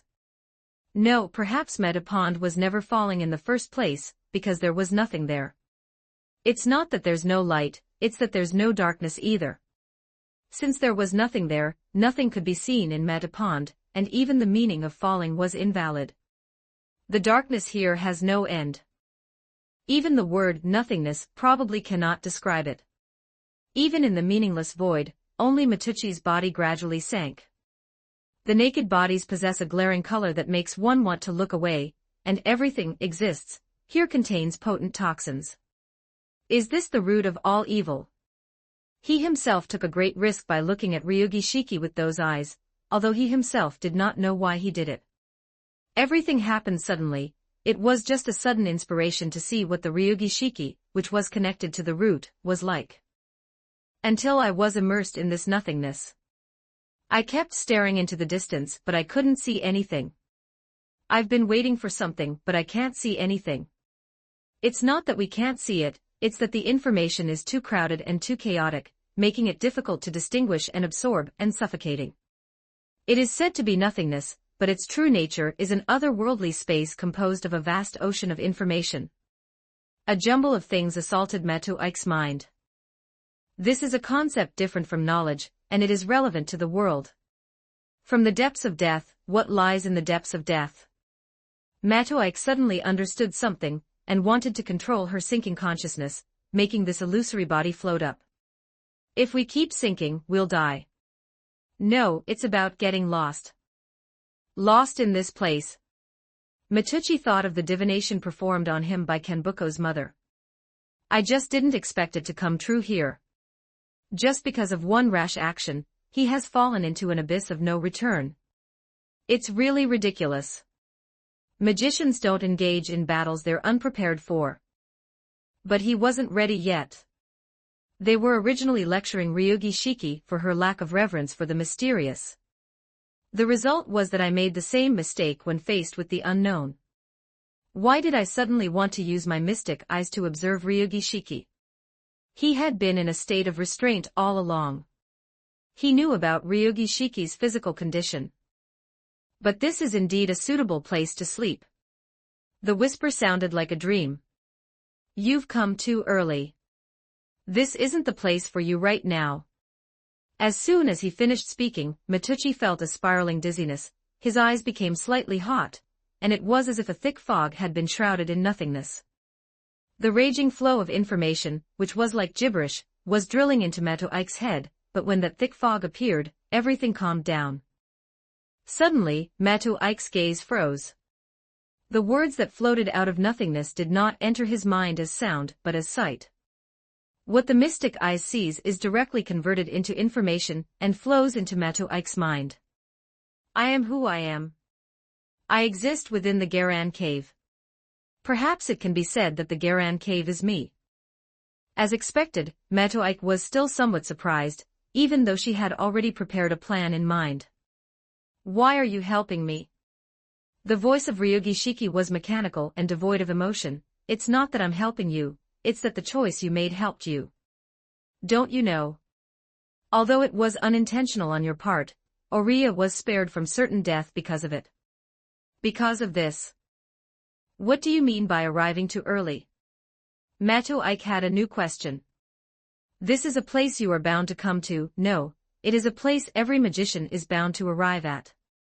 But the difference is that some people arrive in a conscious state, while others arrive in a dazed state. The tone of his answer was very natural, as if the two were friends who had known each other for 10 years. You currently lack sufficient anchor points, so the sinking is inevitable. Does shipwreck refer to that state just now? And what is the anchor point? Matoike doesn't understand. Beyond the thick fog, Ryugi Shiki's mature-looking eyes remained fixed on him. Matoike, I have something to ask you. Do you think this world deserves to be loved? The question was so sudden that Matoike found it difficult to answer. He wanted to say something, but didn't know how. Is that so? I understand. Let's end our conversation here. Don't let the inhibitory force seize this opportunity again, or I'll have no reason to help you next time. Matoike didn't know what the other party had figured out. But before he floated out of the deep sea, he saw it. That was her outstretched hand, with a pair of clear, transparent eyes that were also endlessly deep. It's as if you can see into the depths of someone's eyes, where humanity is lacking, and you sense that the other person possesses a divine aura. She closed her eyes and her body fell freely. A smile appeared on her innocent face. It was a cold, mocking look. Everyone wants to plunder, everyone wants to take, everyone sees the world as a cake, and even the world itself is like that. They're all things that are obvious and utterly boring. Matu, quickly close your mystic eyes. Damn it, Matu, what's wrong with you? I opened my eyes again. No, my eyes had never been closed at all. It's a little dry and a little painful. After regaining consciousness, Matoike saw Tuko standing in front of him, looking somewhat anxious and at a loss. The shimmering light of the demon eye had gone out at some point. He lay flat on the sofa like that. His body was covered with magical materials used to calm the mind or summon spirits, and the most outrageous were props from the necromancer school. Aozaki Tuko, who came out of the next room, noticed the commotion at Matoike. She walked slowly to his side and handed him a cup of prepared medicine. Matoike took it and drank a sip. Aozaki Tuko stared at him and said in an uneasy voice, "What exactly did you see?" "Just now, it was as if you had overused your magic eye, and all the magic power in your body was drained away. Even your life force was being converted into magic power on its own." Aozaki Tuko felt a little uncertain. Just now, Matoike's state was as if his soul had been ripped out, making him seem like an observer. She suspects that Matoike is the holder of future vision. The current situation is because the future scene is so overwhelming that the body is suffering a backlash from the demonic eye. After all, most of the famous prophets in history were eccentric or even crazy. Chapter 2:18 Direction. Senior, are you all right? What exactly happened just now? Ryugi Shiki had already gone to sleep in the next room. After staying with him for a while, Kakuta Kanya came out of the room and asked Matoike. Matoike's body has recovered, but she still looks a little tired. She just overused the demon eye. Is Ryugi all right? 1821 words. She's fine, just a little sleepy. And then, when you were looking at her, she seemed a bit uncomfortable. Kurogiri paused, then continued, Senior, are your eyes really able to see the future? During the time that Matoike was unconscious, Tuko shared her guesses and explained what future vision was to Ryugi Shiki and Kakuta Mikia. Given Matoike's past behavior and his foresight in planning various events, no one would believe he isn't a user of futuristic vision, and Tuko certainly doesn't. This is a wonderful misunderstanding. That's what Matoike thinks anyway. He didn't know how to explain that he had glanced at Ryugi Shiki and entered the place that magicians dream of.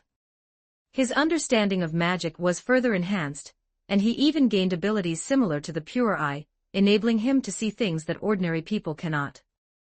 For example, ghosts and threads of invisible magic. And I don't know if I should say this, but besides the Shiki and the Ori, Ryugi Shiki also has a physical consciousness that can connect to the root. It's best not to reveal too much about some things. Matoike chuckled softly upon hearing Kakuta Mikiya's question. Guess what? I did see some interesting things. Do you remember the magician who supported Shirasumi Ryo? Kurogiri Kanya paused for a moment, then nodded after thinking for a while. You mean the person who's been manipulating things from the shadows?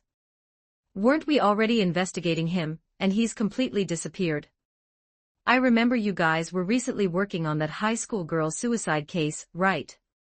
Matoike suddenly changed the subject, her tone carrying a hint of inquiry. When Matoike asked the question, he glanced at Kakuta Mikiya and Tuko, implying that the matter was related to Araya Sauron.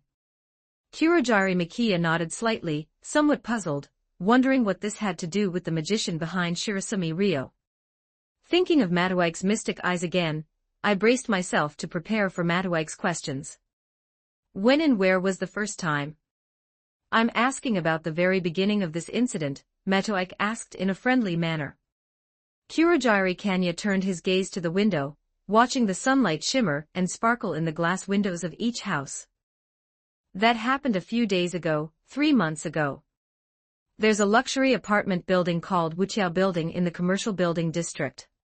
It's said that at night, you can see objects that look like human figures in the sky above the building, and there are girls flying in the air. Mikiya Kakuta paused for a moment, then continued. Then, about a month later, it was confirmed by witnesses that it appeared to be a high school girl who had committed suicide by jumping off a building, but it's strange, isn't it? Why did people initially view suicide by jumping off a building as flying in the sky? It's because no bodies were found at that time, and there were no victims. Matoike didn't seem to care, and just walked towards Tuko's side while talking, looking at her and asking, You and Ryugi Shiki must have gone to the site to investigate, didn't you find anything? No, there's nothing at all. Aozaki Tuko sighed. The strangest thing is that this matter is clearly related to the mystical side, but there's no trace left behind. Orange added with a self-deprecating laugh, It's as if this didn't happen in this time and space. I have no talent for anything related to space-time. This goes against the principle that all contact leaves a trace. Matoike glanced at Tuka and continued, When was the body first discovered? Kurogiri Mikiya's lips moved as he said. 2 months ago, just a few days before Miss Orange handed this case over to me for investigation. Orange looked at Kurokiri and said, Indeed, when I took over this case, I did a rough investigation. No one died in the first month, but there were many eyewitnesses who saw people flying. But when the first victim actually appeared, it was already May, if I remember correctly, it was May 9th. Aozaki Tuko pursed her lips, flipped through the documents in her hand, and continued. In the first month, since no bodies were found, I treated that period as a kind of mass hysteria. As for the first death that followed, I only thought it was due to hysteria, which is why I handed the case over to Kakuta for investigation. During that time, Orange was very busy, and she didn't focus much on the high school girl suicide case. So, since the first victim appeared, no one has seen those figures flying in the sky anymore. Not even you and Ryugi Shiki can see them, right? Matoike looked at Tuko again, confirming the matter with her. Yes, we really can't see it after that. Orange nodded and continued, however, Ryugi Shiki said that she saw the figures above when she was taking a walk at night 2 months ago. There seemed to be 9 figures in total, and 1 figure would fall down every 3 days. The topic became increasingly peculiar and difficult to understand. To be precise, only 8 of the figures will fall, the one in the lead has never fallen. Ryugi Shiki came out of the cubicle, and added that it seemed the noise here was preventing her from getting a proper rest. Do the subsequent deaths also follow this pattern? Matoike turned to Ryugi Shiki and asked. Unfortunately, no. Sometimes it appears every 3 days, but sometimes it appears every 6 days. The longest interval was 9 days. If there were a pattern, things would be much easier to handle. The person who answered was not Ryugi Shiki, but Orange, who succinctly concluded, lighting what was probably her umpteenth cigarette. Matoike thought for a moment, then continued, is it possible that during those long intervals, a suicide attempt actually occurred but went unnoticed? And don't forget that the cannibal issue hasn't been resolved yet. Hiding for so long, trying to obtain fresh corpses to satisfy the hunger caused by the origin, it's not easy to commit a crime in this time, when everyone is on edge. Aozaki Tuko and Ryugi Shiki exchanged a glance, seemingly confirming the possibility of this. Kurogiri Kanya's pupils contracted, and he hurriedly asked, Meta-senpai, are you saying that Shirai-senpai stole the corpse? It's just a guess. After hearing your information, I felt that by connecting the two things, we could arrive at a slightly more reasonable conclusion, Matoike said with a smile. Now that we have a direction, what are you planning to do? Orange nodded and asked. Anyway, the next suicide isn't far off, so let's search that place again then.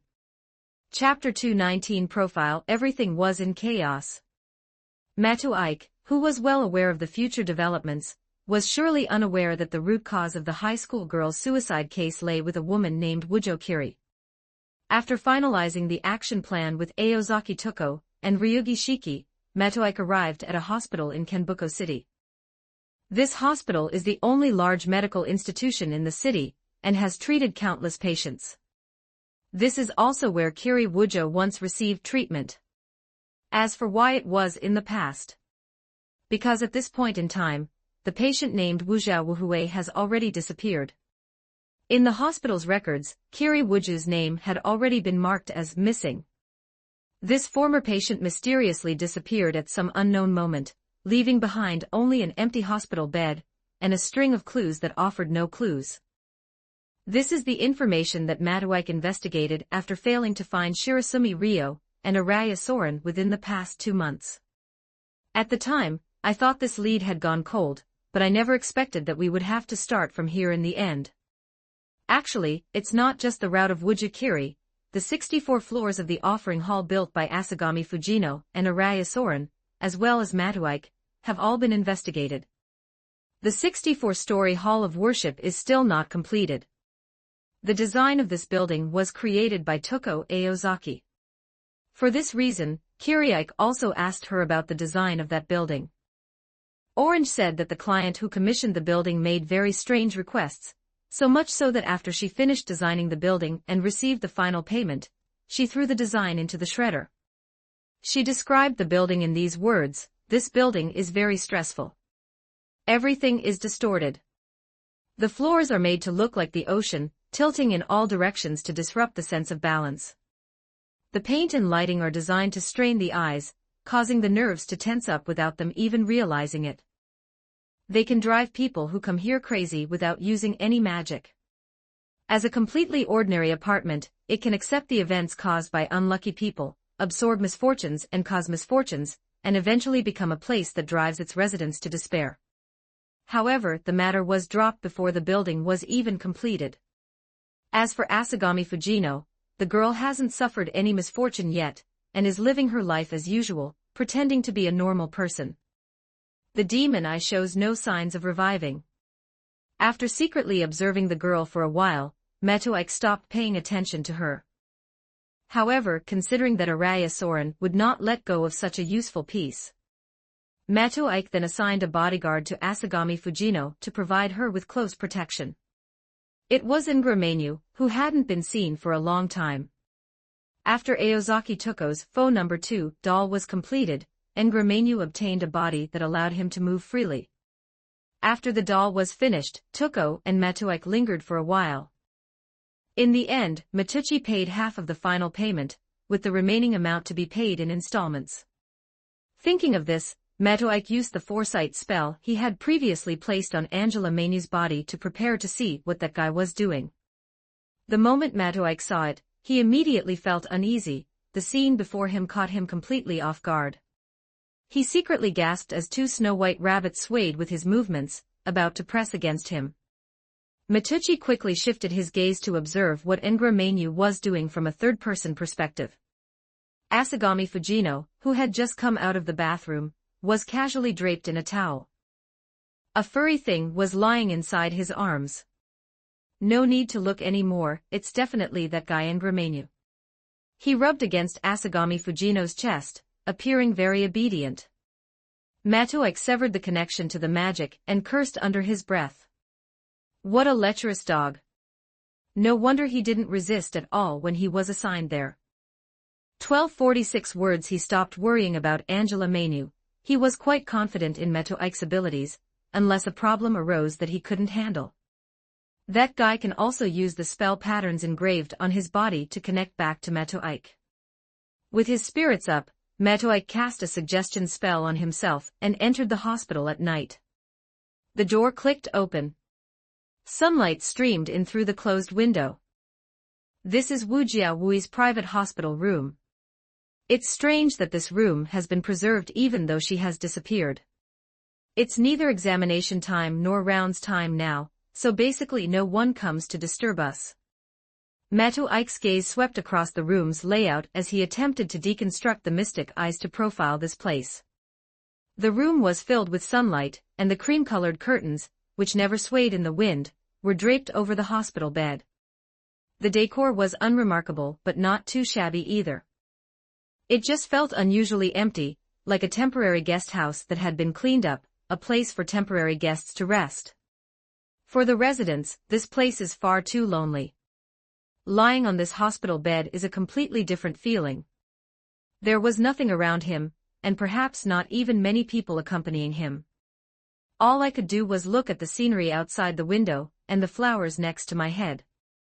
Matsuoka suddenly realized the most illogical thing about this room.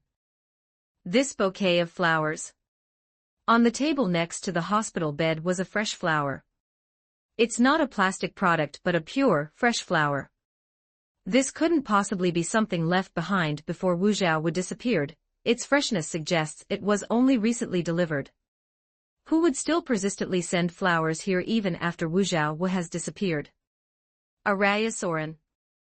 He doesn't have that kind of interest. I don't understand. Continue to mentally simulate the motives and actions of the person who sent the flowers. Why did he send flowers? To send flowers to someone who is missing. It's like a memorial service. A memorial service. He's offering a memorial service for Wu Zhaokiri. That means he's confirmed Wu Zhaokiri's death. What will he do after the memorial service? Will he leave? No, he can't possibly be so emotionally stable after just mourning the deceased. So what would he do? Lie in bed. Matsuoka's gaze slowly moved across the entire room as he pondered. Until my gaze settled on the window, which was covered by curtains. As a hospital, proper ventilation in unused wards is a basic requirement. Hospital cleaning staff cannot proactively close the ward windows and draw the curtains during the day. Then only the person who sent the flowers would do such a thing. Why close the window, and what does locking the window mean? In the mystical realm, this is called a partition. The world is divided into two parts, an inner side and an outer side. To Matsuoka, that window was as glaring as the boundary line. Chapter 220 Intruder. What does that person want to isolate? You'll only know if you open the window. Matucci got off the hospital bed, pondered for a while, and silently walked to the window. Pulling back the sheer curtains, the sunlight was slightly dazzling. The latches on the window were also unlocked by Matucci, and the window was pushed open the instant. A gust of wind swept through the room. My body felt like it was about to float away. Beautiful. The view from above is overwhelming. Even the most ordinary things can be moving when viewed from above. Is the goal simply to lock away this space that clashes with the interior of the ward? Why prevent those inside from experiencing the beauty of the outside world? It's not that simple. The inside and outside of the room are now two different worlds. The external view is extremely vast, a world full of freedom and beauty. The interior is narrow and closed off, a dark and enclosed space where you can see the end at a glance. For humans, the world is limited to what they can personally experience. Both are real. But compared to the cramped space we perceive, the vast scenery before us is what humanity yearns for, and this perception is correct. If I were Kiri Wuju, I probably would also want to fly, Matuik murmured, putting himself in Kiri Wuju's shoes and experiencing that feeling. Both are worlds we inhabit, but the former gives a more realistic feeling. So, is it to lock away Wuju Kiri's desire to fly? A bird with an injured wing is caged, for fear that it will yearn for the outside world and fall again. But this creates a contradiction. How could a bird that has seen the sky be willing to live in a cage? Matuik slowly closed her eyes, stopping the supply of magical energy to the circuits that supported the mystic eyes. I only put myself in that situation for a moment in this profile. Matuik suddenly had the idea of jumping out of the window from the inside. This is no longer just the effect of the profile, it's more like a curse, as long as you look out from this window. Once this action is taken, one will be influenced by the desire to fly. It's like a curse. It's not a spell created by magic, but rather a form of hysteria that occurs when a wish reaches a certain level. However, to reach the current scale, a certain amount of mysterious support may be needed. However, it seems that Wuju Kiri's own abilities can also be amplified to this extent. The bloodline of the witch. The family lineage belongs to an ancient pureblood race. He's an expert in prayer, but by nature he lives by cursing. The surname Fujo is derived from Fujo, meaning impure. This information came from Orange. In other words, another reason for sealing off this room might be the fear that the curse here would cause the deaths of unrelated people. This is one of the reasons why the room was kept after Wu Qiaowu disappeared, and other patients were not allowed to stay there. In this era, empty hospital wards are extremely scarce. People with this ability, aside from those in the mystical realm, even ordinary people must come from wealthy or noble families. Great, the scope of the investigation has been narrowed down a bit. Matuik thought to himself. Continuing to explore this place is no longer of much use. Matuik is preparing to leave the hospital. However, before leaving, he still left behind a demon worm as an informant. Placing eyes everywhere is a good habit. You might just run into a lone guy. The guy who often comes to this ward to deliver flowers, even if he doesn't know the whereabouts of Wuju Kiri. However, they certainly possess some information that Matuik cannot currently uncover. We just need to wait for him to come, and pay his respects again. The Wuqiao building was deathly silent, without a single person in sight. At 2 o'clock in the morning, the entire building seemed to fall asleep, with only the cold incandescent lights emitting a glaring light that illuminated the silent corridors.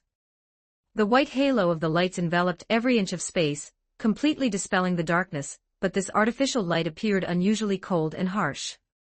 1755 words. While the light dispelled the darkness, it also brought an invisible sense of oppression. In the silent corridor, the echo of my own footsteps reverberated, as if everything around me was frozen by the cold light, devoid of any life. After passing through the entrance hall that requires a card swipe, you can take the elevator from Meta Pond. The elevator was empty, but there were mirrors inside so passengers could see their own reflections. The mirror shows a person wearing a light, dark blue trench coat over a simple white t-shirt, the hem casually tucked into black casual pants.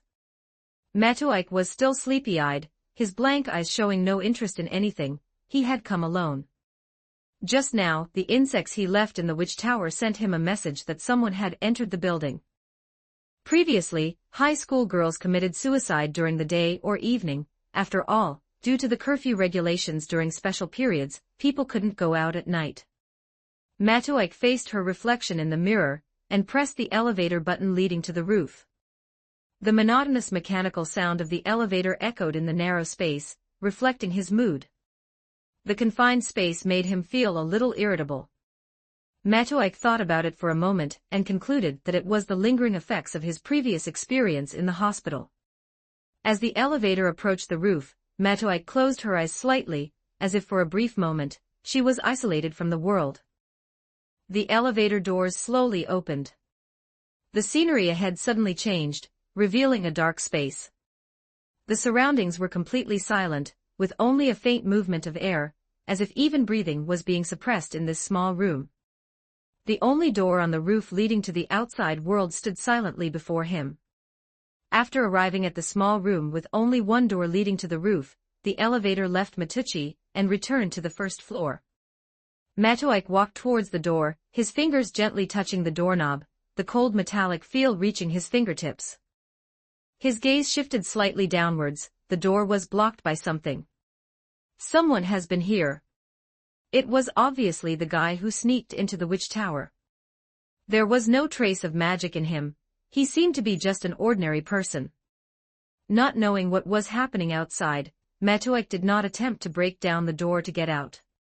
Instead, it dispersed its body, transforming into countless demonic worms that crawled out from the cracks in the door. After overcoming the obstacles, they were reorganized into one. The breath-concealing magic and the suggestion magic were prepared in advance. Even when they were riding the elevator, Matuik had set up a simple soundproof barrier in the elevator's structure. After passing through that door, we arrived at the rooftop. A cool summer night breeze swept over him, and his trench coat swayed gently, as if responding to the call of the night. The viewpoint moves from bottom to top, gradually approaching the center. The first thing you see is a girl in a strange uniform looking down from the edge of the rooftop. The uniform was so distinctive that it was instantly recognizable as the uniform of the Orthodox Catholic Aristocratic Girls' School, Ritual Garden. Chapter 221 Voluntary Death. The girl stood on the edge of the rooftop, looking down at the city below. A gentle breeze lifted the hem of her skirt, making it appear somewhat ethereal. Her figure contrasted sharply with her surroundings, she seemed not to belong here. Yet she stood there quietly, as if waiting for something, or perhaps pondering something. The girl's gaze was fixed on the city lights at her feet, her expression calm, yet carrying a hint of unfathomable emotion. Matuik did not choose to break the moment of tranquility immediately. He did not act rashly, but silently walked to the girl's side, as if he had just come here by chance, and looked down at the city lights below with her. Under the influence of magic, the student from Rien Girls' High School was completely unaware that there was another person standing next to her. Standing on the edge of the rooftop, a gentle breeze caressed the hem of his clothes, and his gaze, like that of the young girl, fell upon the city lights. It was already 2 a.m., and the city's curfew had silenced the once bustling streets. The lights were still on, but the daytime bustle and vibrancy were gone. The streets were deserted, with only a few patrol vehicles occasionally driving by, their headlights leaving brief streaks in the night before disappearing into the darkness in the distance. There was absolutely no urge to jump off. In other words, the curse from Wujiaokiri did not come true here at all. The girl in front of me might just want to come here for some fresh air.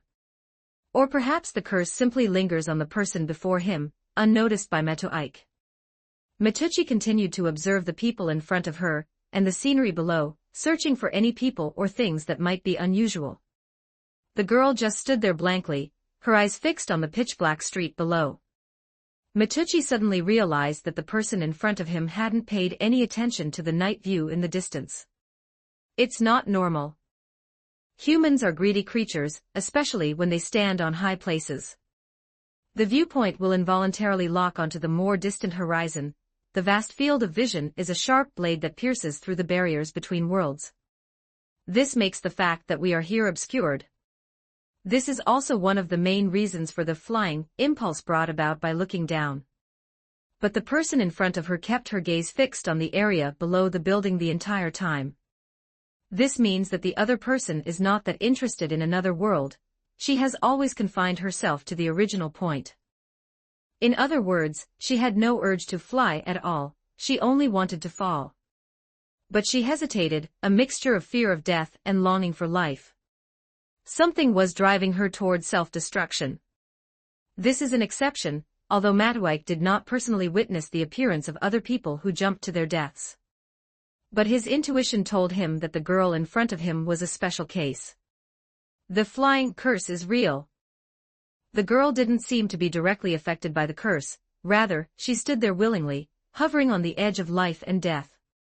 Moreover, Li Yuan School is like a shelter, once enrolled, one cannot leave without considerable privileges. But if someone is unaffected by the curse yet still wants to die, then their motives are worth investigating.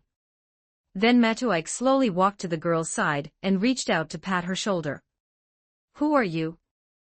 Matuik broke the silence and asked in a low voice. The moment Matuik touched the girl's shoulder, he silently planted a hint, like planting a seed in her heart. Such psychological intervention requires patience and skill, especially for someone with an extremely unstable mental state like her. Any rough intervention could lead to serious consequences. "Miyazuki Terumasa," the girl answered softly, her voice carrying a faint hint of life, her orange-red hair swaying gently in the night breeze. The black half-rimmed glasses made her face look somewhat heavy. "You're a student at Li Yuan, aren't you?" he asked softly, his gaze fixed on her eyes hidden behind black-rimmed glasses. "At this time, you should still be on campus, especially during curfew. Someone helped you, right?" Miyazuki Terumasa's body trembled slightly. She hesitated and turned to look at Matuik, her eyes revealing a sense of vigilance and unease, but even more so, helplessness and confusion. Her voice was a little hoarse, as if she was trying to suppress some emotion. "I am a teacher." Matuik raised an eyebrow and continued, "There's nothing to see here, is there? Why risk being punished by coming here?" "Atonement." When Matuik heard the word atonement, a knowing glint flashed in his eyes. "Atonement?" he asked softly, as if guiding Miyazuki Terumasa to analyze her own heart. "You've come here alone so late, just to atone for your sins. What sins do you think standing on the edge of this rooftop can atone for? Do you want to jump?" The girl repeated the sound, her trembling body slowly regaining its composure, as if she had made up her mind. "Yes, as long as I jump, Yuko will forgive me, and the curse left by Shinobu will stop." Upon hearing the girl's words, Matuik frowned slightly. "Wuju-senpai? Did Wu Zhaokiri attend Riyen school? But that guy has a serious lung disease, and tumors have grown all over his body, starting from terminal malignant sarcoma. His internal organs are in particularly serious condition. This body is simply not capable of supporting a normal schooling." Just as Matuik was still pondering, Miyazuki Terumasa, who was beside her, had already broken the hint and jumped down into the street below. Matuik was not surprised. This implies that the magician himself let his guard down. The other person's will to die was so strong that it could break through the conventional hinting magic, so Matuik did not forcefully stop her from taking her own life. There's a saying that makes a lot of sense: respect the fate of others and let go of the urge to help them. He also needs to find out what exactly this so-called lifting of the curse means. However, when he patted Miyazuki Terumasa on the shoulder, he not only set up a suggestive magic spell, but also examined her body, and found no trace of magical intervention. However, it seemed that the girl was pregnant. It's unbelievable that such an event could happen in a closed, other world like Riyen. Moreover, it was a good bait. The insects left on the nearby streets had recently informed him that something had sneaked in. Did they come here just because they smelled it? Or did the guy who sneaked in know all along that food would appear at this time? Matuik was very interested in this. Chapter 222 Spiral. Matuik stood on the edge of the rooftop railing, leaning slightly forward, looking down at the dark street below. 1509 words. The girl's rapidly falling figure appeared extremely slow to him. The deconstruction I was like a high-speed turbocharger, frantically draining his magic power. His gaze pierced through the city's darkness, as if in the silent night, his world was magnified, slowed down, and refined. In his vision, the girl seemed frozen in the flow of time, her figure floated in the air, and the world around her became blurry and distant. They clearly captured every subtle movement and change in her. He could even sense the pain and struggle deep within her heart, as if her emotions and thoughts were being deconstructed in his sight. Those fragments of pain, those ripples of despair, are like a picture unfolding before our eyes. He saw everything. Every breath, every blink, was magnified in his view, appearing extremely slow. Magical interference none. Curse no. All she felt was a girl's desire to die. Her pain stemmed entirely from within her. She was searching for a way out, a way to escape the torment deep within her heart. Boom! The girl's body slammed heavily onto the cold cement floor, causing a violent impact. Her body plummeted through the air, finally slamming into the ground with tremendous force, producing a heart-stopping thud. Due to the immense force of the impact, small cracks or fragments even appeared in some parts of the ground. As for the human body, you'll know if you've ever swatted a mosquito with your hand in the summer. A mosquito filled with blood bursts open when swatted by both hands, splattering blood everywhere and creating a horrifying bloodstain. Similarly, the human body can suffer similar horrific consequences from a severe impact. Matwick declined to comment on this. He's still watching, he's very patient. Because some things are already impatient. It was a figure as swift as a wild beast, and the moment it appeared, Matwick saw the desire within it. This intense desire was like that of a hungry beast as it pounced on the mangled pieces of flesh on the ground. Under Matucci's mystical eye, information about his body flowed into Matucci's mind in waves. Muscle strength. This figure has strong and well-developed muscles. Each muscle seems to have been meticulously sculpted, exuding an amazing sense of power, truly a body of steel. Agility. The movements are swift and precise, and the transition from air to ground can be completed almost instantly. Magic. None. Perception. Able to quickly detect changes in the surroundings, and in combat, can transcend these limitations to become intuition. Has he already advanced? He's evolved from a pseudo-dead apostle into a true dead apostle.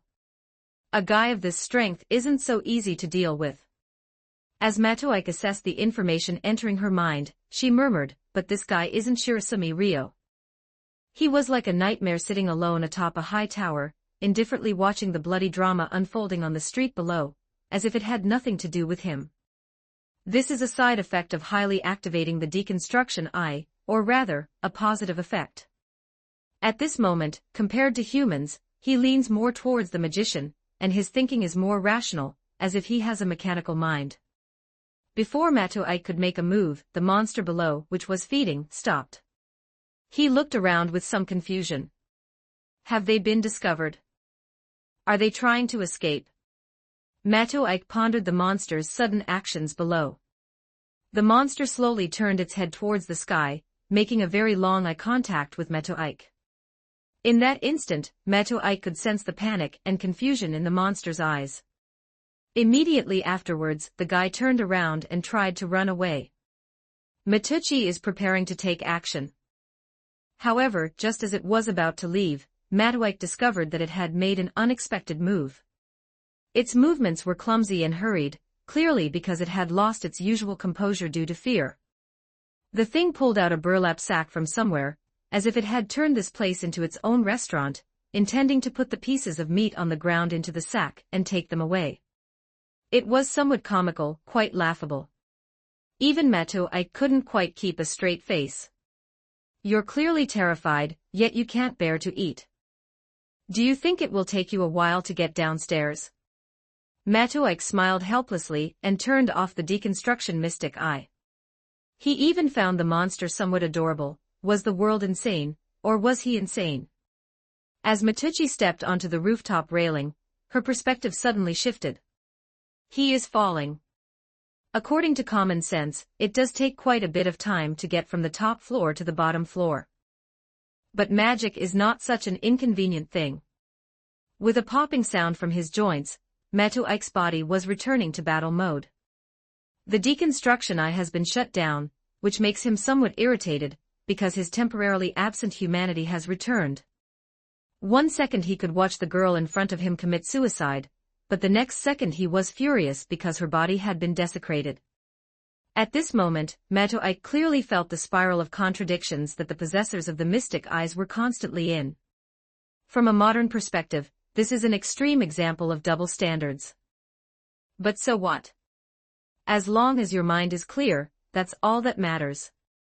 In midair, Matwick stretched her body as much as possible, allowing her muscles and bones to relax. The enhancement magic patterns covering his body shimmered with a faint light. Although his physical strength still doesn't meet the standards of a death apostle, the impact force provided by the high-altitude dash is enough to cause damage to a Class B muscle strength. He spread his arms naturally, feeling the exhilarating airflow high in the sky. He adjusted his posture to ensure that the impending impact force could be directly transmitted to the target. Every muscle is precisely engaged, like a sharp blade ready to slice through every inch of the air. But not enough. A colorless, transparent semicircle radiates outwards from Matucci, and a spiraling halo envelopes the entire body, rising up and isolating it from the outside. The speed of Matupan's descent continued to increase, tearing the air apart. An aperture is a type of barrier or protective enclosure. But Matuik intends to use it as a weapon. Under Matucci's constant adjustments and guidance, the shape of the barrier changed. It changed from a circle to a cone shape. The shield bash was transformed into a spike. Since we don't have the mystic eyes of death perception that can easily deal with the dead apostles, and can't see the death line of the creature in front of us, let's just grind it into mincemeat. Of course, the head must be preserved. Without warning, in the next frame, the humanoid monster's act of packing up came to an abrupt halt. Everything is tilting. In the next instant. In a moment that even a phonograph cannot capture, the magic of the spiral arrives instantly, traversing hundreds of feet from the sky. The ground has sunk, the glass is broken, and the steel frame is fractured. The resilient flesh possessed only by the dead apostles was now pulverized into fragments, which flew in all directions. Only one head was firmly held in Matuik's hand. Chapter 223 8 Ghosts. Matuik raised her right hand and scattered shimmering fluorescent powder. These powders glowed faintly in the night sky, drifting like stars. The dead apostle's head had been separated from its shattered body, and was held tightly in Matuik's left hand, where it had already been sealed with a magic spell. But even so, the threat from the monster in front of them was not eliminated. After all, this is a product that denies human history. In the blink of an eye, the flesh and blood that had been churned into mincemeat and splattered everywhere began to wriggle again, as if trying to reassemble its body. Matuik made no attempt to stop or prevent a possible attack. Calmly, he took out his specially made magic costume, Little Helper, from his pocket and ejected the bullets loaded inside. Then he threw the gun high into the air. Having just finished this task, Matuik's free hand held a bullet that had been ejected from the Little Helper between each of his fingers. He scanned the surroundings to determine the extent of the flesh and blood. After mentally preparing himself, he suddenly knelt down on one knee and pressed the hand holding the bullet to the ground. The blazing white flames began in Matucci's palm and ended at the writhing flesh in the distance. The flames spread in all directions. The remaining bits of flesh seemed to sense the threat and began to multiply and swell, forming a thick layer of flesh on the outside to resist the burning of the flames.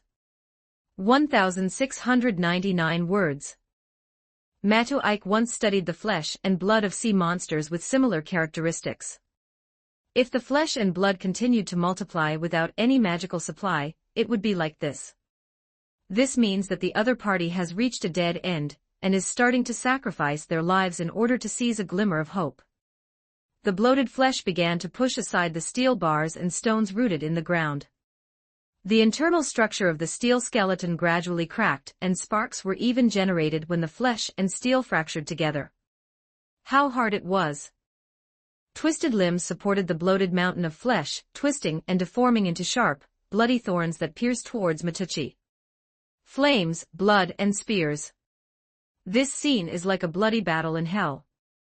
Matuik simply smiled at this, and tossed the monster's head, which he had been clutching tightly in his right hand since the start of the war, high into the sky. He stepped back with his left foot and chanted, "Slow down." The fluorescent powder that had been scattered around suddenly lit up under Matucci's incantation, shimmering with a strange light, as if the entire space was shrouded by an invisible force. Powder made from special materials outlines a magic array on the ground, thus creating a small magic barrier. The world, which was originally moving at a fast pace, suddenly slowed down, and even the dust particles in the air seemed to be drifting slowly. The monster's head, which he had tossed high into the sky, hovered in midair, as if time had frozen at that moment. At the same time, the little helper, that had fallen from the sky came to a steady stop in front of him. Matucci nimbly reached out and caught it, then casually put it into his arms. The flesh and thorns that were originally moving with great speed have now slowed down. Time alter double acceleration. As Matuik whispered the incantation, a torrent of magical energy ravaged his body. Matucci instantly activated on the spot, and the surge in speed contrasted sharply with the monster's sluggish state. If you slow down and I speed up, it's like spatial confinement. The enhanced magic instantly covers the legs and below. He sprang to his feet, and the ground beneath Matuik's feet cracked from the force of the sudden burst. In an instant, Metapond was propelled into the sky by the reaction force. At the same time, the explosive force generated by the monster burning its life force finally broke through the restraints of the slow barrier. In an instant, the hunger emanating from the gluttonous dead apostle surged once more. With this action, Matuik once again felt that soul being shaken, suppressed, and wanting to eat like a madman. His body was covered with festering tumors and sharp, painful bone spurs, which spiraled upwards, relentlessly hunting down Matuik's figure, almost like precision-guided attacks. Despite being high in the air, Matuik remained calm, and grabbed the head of the dead apostle, who had been thrown into the air earlier. He recited aloud, "Command my body with a command spell, kill it." At that moment, the command seal engraved on the back of Matuik's left hand emitted a fierce light, and his magical power surged wildly and poured into Matuik's body. Before the magic could even circulate in the magic circuits, it was frantically drawn away by Matuik. A fiery red, almost white fireball leaped into Matucci's left palm. This is a very unstable structure, and Matucci must be constantly distracted to maintain it in order to keep it in a normal state. Therefore, the deconstruction eye was also activated. This magic trick is a structure from the Sun, Moon and Stars series of magic tricks in Medea's last gift. After the Holy Grail War ended, Matuik began to utilize the properties of the mystic eyes to disassemble and break them down until he could use them. Boom boom boom boom. Amidst the rumbling sound, waves of fire surged and dominated the dark street, which was predominantly blood-red in color. Like water being gently blown away, everything began to recede after the blast wave spread outwards. Accompanied by howling winds and scorching heat waves, the streets at the base of the Wuja building were forcibly blasted open by Metapond, creating ravines of unknown depth.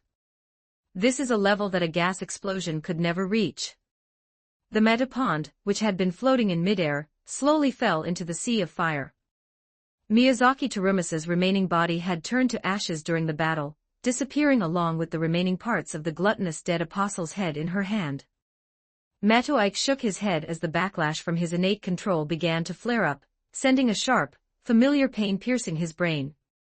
In a daze, I found myself on the top floor of the Wuchia building. Matucci saw 9 girls floating on the roof of the Wujo building. The air there was very strange, as odd as the mixing of hot and cold water. There was a difference in time there, like a mirage recording the passage of time, and it moved exceptionally slowly on the roof of that building. Just like the records of those girls before their deaths, they haven't caught up with their original time. The leader was completely different from the other 8 flying girls, not only in his actions but also in his very nature. Is she Kiri Wuju? Matuik's eyes shone brightly as he stared intently at the rooftop of the Wujo building, wanting to find out what was going on. The shimmering figure that had been overlooking the world, Wuzo Kiri, swung in the sky, swaying like a puppet. She forced herself to turn around and looked at Matuik, who was lying on the sea of fire on the ground. In her eye sockets, in those deep blue, almost black, ethereal eyes, the prominent blood-red patterns reflected the figure of Matuik. Then he turned around and disappeared. The other 8 shadowy figures following her also began to fade slowly. When Wuzo Kiri disappeared, Matuik hurriedly looked at the 8 fading ghosts that followed. Chapter 220 For the certain death, you caused quite a commotion last night. There are no permanent staff from the Holy Church in Guanbuzi City to clean up the mess for you. Hearing the voices, Matuik had no choice but to wake up. My eyelids are so heavy, which is evidence that I haven't slept for more than 2 hours. I sat up from the sofa and saw that it was indeed the fourth floor of the Garan no Tuko office, which wasn't too far from the Wujo building. Matoike decided to spend the night here, since Tuko had already given him a backup of the office key. Orange was still wearing the same simple black skinny jeans paired with a crisp, brand new white shirt. With her long hair tied up, revealing her neck, she looked like the secretary of a company president. However, her eyes, once she took off her glasses, were so fierce that words could hardly describe them. She would probably never be able to do that kind of work in her entire life. The police have classified last night's incident as an explosion caused by a gas leak. Matoike looked up at Tuko, only to see her glaring at him fiercely. Sigh, this is just everyday life. Ever since Matoike started accumulating debt, Aozaki Tuko's attitude has remained the same. I'm sorry, I think I fell asleep. No need to waste words explaining those things, just look and you'll know. Orange refuted him decisively, and then lit a cigarette. Can the police really classify an explosion of that magnitude last night as a gas leak? Matoike had just woken up and was still a little dazed, pondering Aozaki Tuko's words for a moment. Orange is right. This place is not like the Holy Grail War in Fuyuki, where there are church personnel on standby 24 hours a day to prevent any trace of the mystery from being leaked. Ha, you don't actually think the police are that easy to fool, do you? It's all because I, your creditor, personally cleaned up your mess in the middle of the night to prevent this from spreading. Orange pointed the unsmoked cigarette at Matoike's nose and said, if I hadn't seen you fall asleep as soon as you got home last night, I would have kicked your butt long ago. Upon hearing this, Matoike touched his nose. He had become accustomed to the church's cleanup operations in Fuyuki, and he hadn't really expected this. Well, thank you. Just a thank you. The fee for this is 20, which will be transferred to my account later, understand? Orange stubbed out the cigarette that had turned to ashes and stared at Matoike with a fierce expression, as if afraid that this moneybag would try to run away.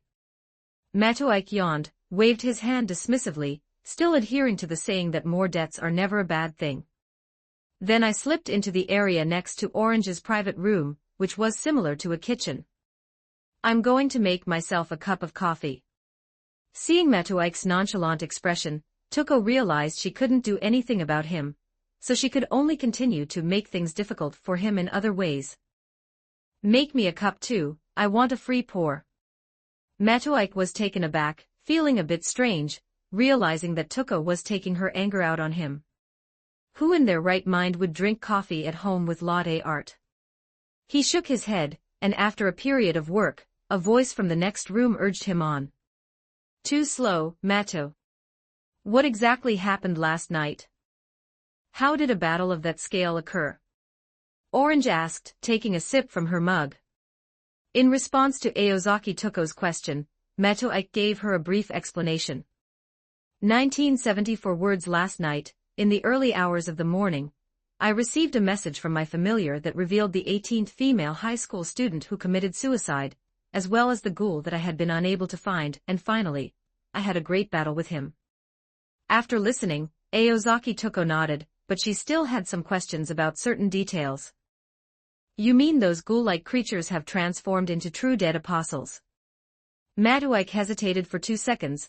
That guy last night has indeed reached the true dead apostle threshold in all his stats, and he also has a certain understanding of how to use dead apostle abilities. However, I don't know if it's an isolated case. Anyway, I cut off that guy's head, and it's still sealed. I can use necromancy to ask him about it later. After Matucci finished speaking, he pointed to a birdcage covered with a blackout cloth on a shelf next to him, indicating that the head he had just mentioned was placed in there. Orange glanced in the direction Matoike was pointing, and after confirming that the seal was intact, she turned back and continued, let's put this matter aside for now. By the way, after you went there, didn't you find any trace of magic? Not even when that girl committed suicide. Matoike nodded, confirming. Anyway, the student from the Ray 1 I saw wasn't controlled by any magic. She volunteered to die, and before she jumped, she was saying things like atoning for her sins. But after I dealt with that dead apostle, I saw the figure floating above the witch tower. At this point, Matoike's expression suddenly turned serious. There were 9 figures floating in the air, but only 8 of them were undead. One of them was more like a puppet than a ghost. And when we were discussing the causes of death of those girls who committed suicide, didn't you think it was because of the contagion of the flying impulse meme? Faced with the question thrown at her by Matoike, Aozaki Toko nodded, a question suddenly arising in her mind. Could there be another reason? Matoike shook his head and continued, of those 9 figures, only the leader, Wuqiao Wuhui, was looking down. The other 8 undead were all staring intently at the ground. You should understand what I mean, right? Aozaki Toko understood, of course, that this meant the 8 ghosts were not created by the flying impulse, but only the leader, Wujiao Kiri, was. In this way, all the previous guesses were overturned. Before she could finish thinking, Matoike said with a serious expression, not only that, one of those 8 ghosts was the same Riyen student who committed suicide in front of me, Mayatsuki Terumasa. Aozaki Toko paused for a moment, then instantly realized, but this doesn't add up at all. Including this one, that's the 18th person to have committed suicide by jumping off a building. But there are only 8 ghosts, and they just committed suicide recently. Could it be that they only form when certain conditions are met? Matoike nodded, remained silent for a moment, and then proposed another idea. Is it possible that the existence of those 8 ghosts came first, and then the high school girl's suicide occurred? Upon hearing this, Orange initially wanted to laugh and scold, but after seeing Matoike's serious expression, she began to seriously consider the issue. If things are really as Matucci said, then it means that the future of death has been manifested in the present. Just like the future vision of a measurement system, the deaths of those 8 people had already been determined. We just need to wait for time to slowly pass, and the future will gradually move forward in that direction. Orange covered her entire face with her hand, leaving only one eye exposed, lost in thought. Araya, what exactly do you want to do? Chapter 225 Holy Sun and Holy God. Don't kill me, don't kill me, don't kill me. Matoike lifted the printed rag covering the iron cage, revealing the dead apostle with only a head remaining. This action was equivalent to partially releasing the seal. So when the cloth was lifted from the iron cage, the head of the dead criminal seemed to release some of the suppressed fear, and a sharp and panicked sound kept repeating. The sound pierced the silence of the office like a sharp blade, echoing in every corner.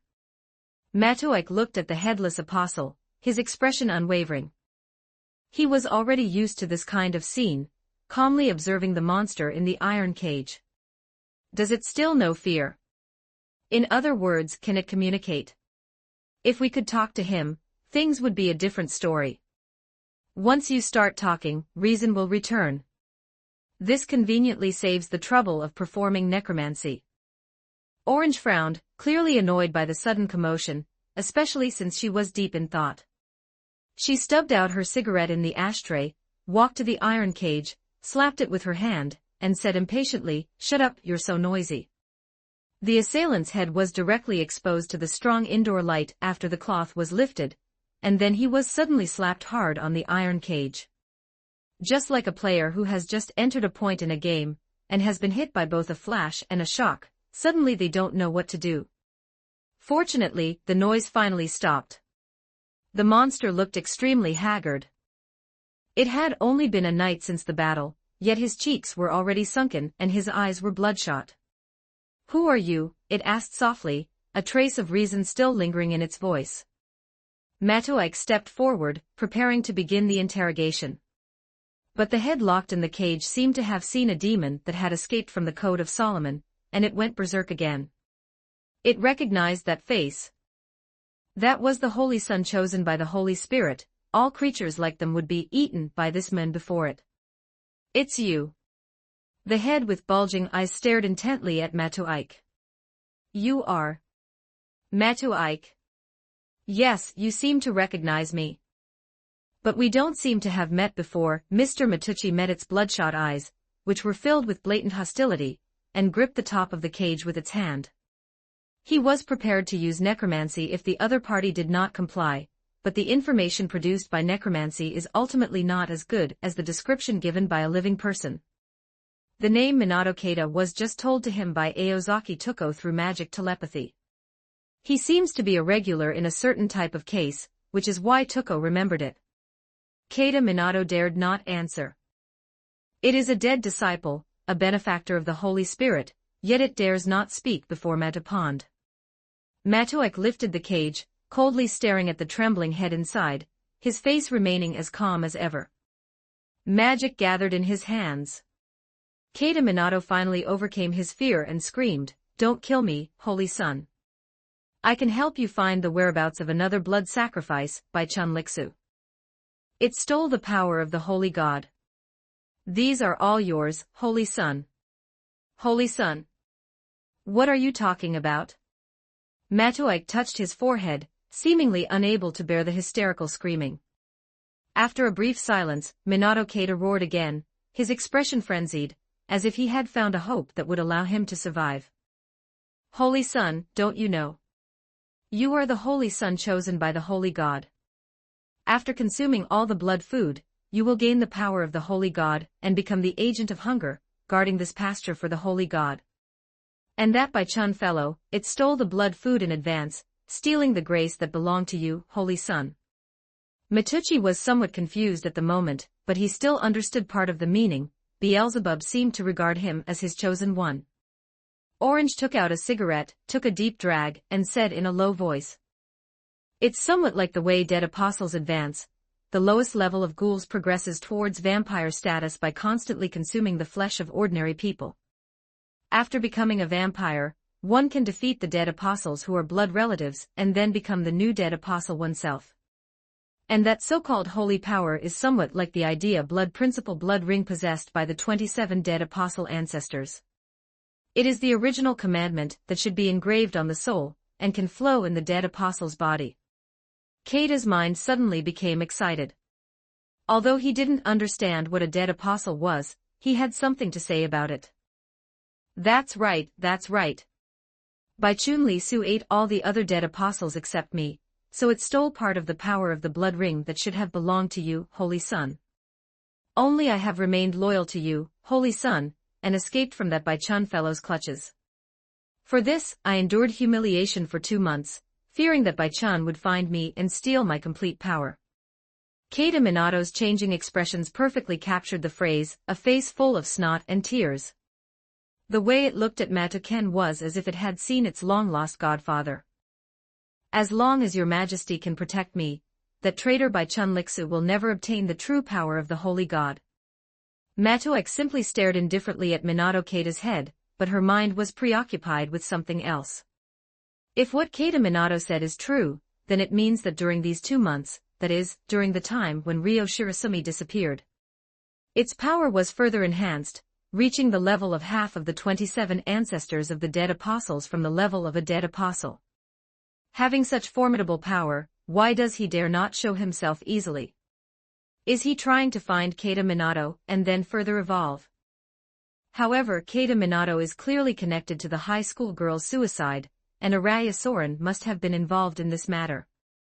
Logically speaking, given Araya Soren's abilities and personality, it's impossible that he wouldn't know that a special guy like Minato Keita was involved in his plan. However, Shirai Junri was not informed of this matter for 2 months.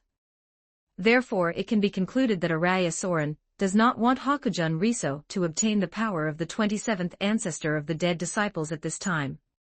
If that's the case, then there are 2 reasons worth noting. One of the more straightforward reasons is that if Shiro Junri takes another step forward, her strength will be enough to break free from Araya Soren's control, which is why Araya Soren is trying to prevent this from happening. The second possibility is that Araya Soren's other arrangements have reached a crucial point, and he doesn't want any other unexpected factors to disrupt his current plans. So what exactly is this plan? Chapter 226 The secrets of the Liyuan Garden. Araya Soren's whereabouts have always been shrouded in mystery. Matucci's understanding of him is still limited to those 4 lines. Shirasumi Ryo, Asagami Fujino, Shirajo Kiri, and the Temple of Worship. Leaving aside Shiro Junri, Asagami Fujino's side has been under the supervision of Angela Mano, and nothing strange has happened yet. The Temple of Worship is still under construction, but things have already developed to this point, and it remains to be seen whether Araya Soren will still use it as his base.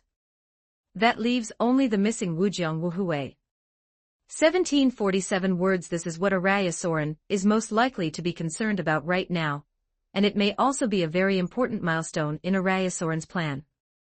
After figuring these things out, Matu Ike's heart gradually calmed down.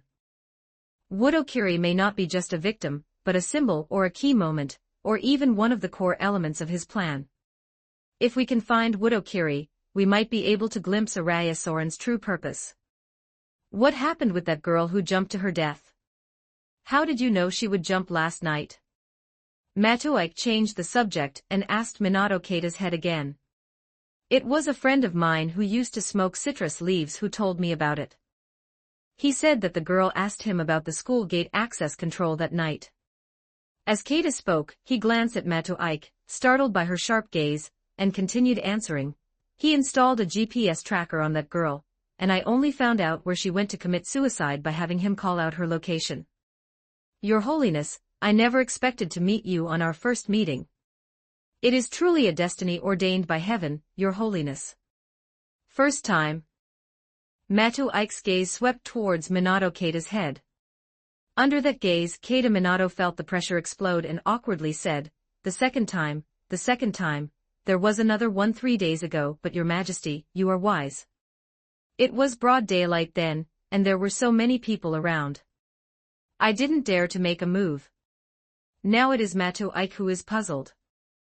Judging from Minato Keita's appearance, what he said should not be a lie. However, he said that this was his second attempt, and that his first attempt had been unsuccessful. But there should be a total of 4 missing bodies.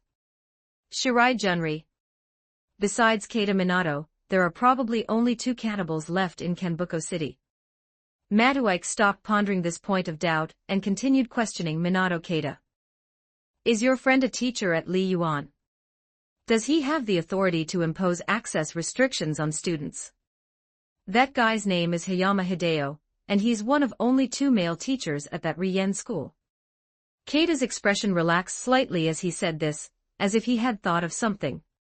Before Matu Ike could ask any further questions, he continued to answer, that guy is really lucky. He doesn't even have a teacher's license, but he has a good older brother who married into the Huang family in Li Yuan, and became the chairman of the board. Li Yuan is truly a wonderful place. Speaking of the female students at Li Yuan, besides being a prestigious girls' school, most of them are only daughters from wealthy families. That guy Yes Han, he was really something in there. Matu Ike slapped the cage, stopping Minato Keita from continuing. Judging from Keita's expression, if no one stops him, he could talk forever. How did you and Hayama Hideo meet? Weren't we just talking about the female students at Rien? That guy Hayama, because he's taken on a lot of debt, is threatening the girls in his class to engage in compensated dating. The violent group that was demanding money from Hayama Hideo also believed that they could be put to use, and wanted to turn them into high-end commodities to accompany those so-called high-end people. That's how I met him. As he spoke, Keita's eyes glanced at Matu Ike unconsciously, then immediately looked away. Birds of a feather flock together, Matu Ike thought, somewhat displeased, but he still continued to ask, does he know you're a man-eating monster? Keita Minato replied, somewhat frightened, but still continued, after I learned that he had such privileges in the garden, I risked turning him into a cannibal as well, which, as you just said, meant he became my familiar. Aren't you all infected through those so-called blood crystal chips? Matu Ike asked with some doubt, his tone becoming a little harsher, suspecting that the other party was starting to lie. That was true at first, but I gained this ability 2 months ago, after that guy Bai Chun killed everyone else, Minato Keita answered honestly. Matu Ike and Aozaki Toko exchanged a glance, both understanding what the other was thinking. This is the ability of vampires to create familiars. Although the 2 of them always viewed these things as dead apostles, they never speculated that they were vampires. After all, it was the god they called Holy Beelzebub. There is absolutely no connection between them and vampires. Is there a problem? Keita looked at the 2 people in front of him who had fallen silent, feeling somewhat fearful. Matoike did not answer, but simply said, "Have you ever heard of a girl named Wuqiao Kiri from him?" "Yes, but what is my relationship with that lady?" Keita asked cautiously. "Say it when I tell you to." A wisp of magic emerged from Matoike's fingertips and entered Minato Keita's eye socket. It hurts so much." I'll tell you. After a series of wailing cries, Keita Minato began to slowly recount his story. "That was something Yishan said when we were doing drugs together a while ago. He was very excited at the time, so I remember it fairly clearly. Wu Qiao transferred to Li Yuan Girls' School a few months ago. He said that the girl was like a young lady from a prestigious family who was coming into contact with the outside world for the first time, and she was interested in everything. She was also full of hope for life, and in less than a month she made friends with most of the students in her grade." Keita closed his eyes and slowly recalled for a while before continuing. "That guy Hayama told me that he initially wanted to bring this girl into his escort group, since innocent and carefree young ladies like her are very popular outside. But in the end, nothing came of it, apparently because the girl wasn't in his class, making it difficult to make a move or something. He was a bit excited at the time and kept telling me how great that girl was, but I had never met her and was hungry, so I didn't pay much attention. Anyway, he never talked to me about that girl again after that." After Keita finished speaking, his head trembled as he awaited Aikmatu's decision. Chapter 227. A knife that can cut through barriers. According to tradition, the heir of the Ryugi family must have a real sword duel with his master at the beginning of each month. However, this month it was moved to the middle of the month due to some miscellaneous matters. Many generations ago, a head of the Liangi family found it too troublesome to hire a martial arts teacher, so he built his own dojo and studied swordsmanship as he pleased. This system has been passed down to the present day, and due to genetic factors, even Ryugi Shiki, who is a woman, is required to wield swords. The dojo is some distance from the main building. If we use a high school as an analogy, it's about the same distance as the gymnasium and the school building. Walk forward on the boring wooden walkway that doesn't creak. Akira was waiting halfway there. As a servant, he was only 10 years older than Ryugi Shiki. He was holding a change of clothes, waiting for Ryugi Shiki, who was drenched in sweat. "Thank you for your hard work, Mississippi. How did your fight with the master go?" "Not bad, step down, Chiolong. I can handle something as simple as changing clothes, and besides, you weren't specifically sent to serve me, were you? It would be more advantageous for you to go with your brother, since in the end, it will be men who inherit the family business anyway." Upon hearing Ryugi Shiki's rude tone, Akio responded with a smile. No, the heir of the Liangi family is no other than Mississippi. Young master did not inherit that talent. What's so good about inheriting something like this? After saying that, Ryugi Shiki prepared to avoid Akihiro, and returned to the main house to rest. But Chiolong stopped him. "Is there anything else?" Ryugi Shiki asked, tilting her head with a hint of confusion. The lenses of her glasses reflected the other person's image. A young lady called, "It seems like something's wrong." Akihiro handed Ryugi Shiki a set of clothes, a flip phone, and a package that looked incredibly heavy. Ryugi Shiki nodded, packed up her things, and went back to the main house. After returning to her room, Ryugi Shiki closed the door and rested for a while before taking off her gi. I glanced at the mirror. Some people with disgust remove the demon eye killer mask. Why do I have to make her happy? Ryugi Shiki muttered. You're just throwing caution to the wind. What's wrong with wearing glasses? They look cute, Ji thought to herself. After changing her clothes, Ryugi Shiki opened the closed cover of her phone and skillfully tapped on it with one hand. Several missed calls were found, all from the same person's number. Damn orange, what do you want now? The phone only has 3 phone numbers stored in it: Kuroda Mikiya, Aozaki Tuko, and Meto Ike. Instead of calling back, he closed his eyes and daydreamed for about 10 seconds before putting his glasses back on, which he hadn't taken off for long. I put on my jacket and went out. There's still some distance between Ryugi's house and Aozaki Tuko's office. However, Ryugi Shiki did not choose to take a taxi or ask Akihiro for a ride. So walk very slowly. When I arrived at the office, the clock on the wall was pointing to noon. Arriving at the office with a package that was far too heavy for personal belongings, Ryugi Shiki was met by Aozaki Tuko and Meto Ike. Somewhat surprisingly, Mikiya Kurojiri was not there. Sorry, I'm late.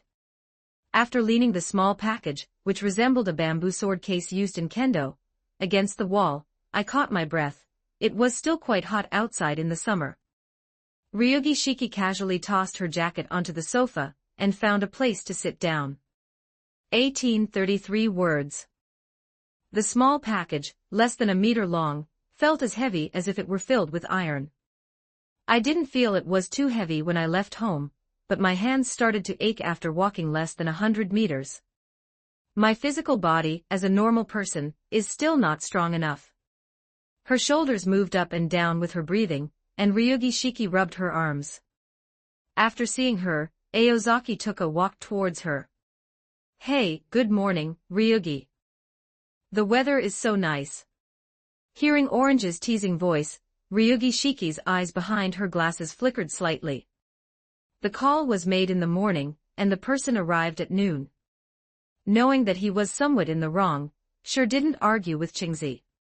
I heard it's been sunny lately. 2 elements, what are those? Extend out your slender white fingers, Orange asked. Her fingertip pointed to the package leaning against the wall. Want to see it? This isn't something you see every day. She reached out and picked up the small package leaning against the wall, as if peeling a banana. It rolled down along the inside. Before long, a slender metal plate appeared before my eyes. No, it's more like ancient iron than metal, with a texture similar to copper. Although only the cloth wrapped around the package was removed, and only about 1/10 of it was visible, it was clear that it was a rod-shaped object. The iron inside the bamboo knife bag was wrapped in something like pure cotton. The iron plate was 2 sizes larger than a slender ruler, and had 2 small holes in it. Ryugi Shiki excitedly took the contents out of the bamboo sword pouch.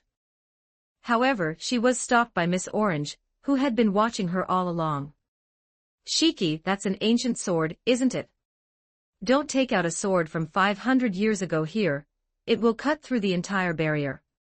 Upon hearing this, Ryugi Shiki stopped what she was doing, somewhat disappointed. It even has the character 9 on it. Lin Bing Do Zhe Jia Zhen Lai Zai Qian. It's a pity that a barrier of my level can't compete with a famous sword of the 100-year level. If I were to take it out here, all the things downstairs would overflow. Listen carefully, Shiki. For a weapon, simply having the attribute of history gives it the mystique to counter magic. From now on, even by mistake, you cannot bring such a thing into this building. Otherwise, I cannot guarantee what might happen. Ryugi Shiki was somewhat surprised by the danger mentioned by Miss Orange, and put away her bamboo sword pouch. Upon hearing this, Matoike also came over with some interest, took the bamboo sword pouch from Ryugi Shiki's hand, and opened it without paying attention to Aozaki Tuko's previous warning. A magical force enveloped the entire object inside his hand, and only after confirming that it was correct did he take it out. It's pretty good, it's already reached the level of a noble phantasm, but it doesn't seem to have anything special about it. Magic power doesn't have any special effect on this thing either. It's a pity that it can't be released in its true form, otherwise it would be a great weapon. Noble Phantasm. Real name Liberation. Ryugi Shiki listened, completely bewildered. What is that? As for noble phantasms, you can think of them as weapons with historical and legendary attributes. They can be sublimated into powerful items like mystic codes. True name release is like a trigger, once pulled, it can fire bullets. Matucci explained to Ryugi Shiki in a more colloquial way. Ryugi Shiki nodded, saying absent-mindedly, "So, Orange, what was your reason for contacting me this morning?" Chapter 228 Phase Aozaki Tuko sighed, "Because the situation we've discovered is a bit tricky, we need your eyes to supplement our fighting strength." As she spoke, Orange pointed to the metal cage that Matucci had resealed next to her.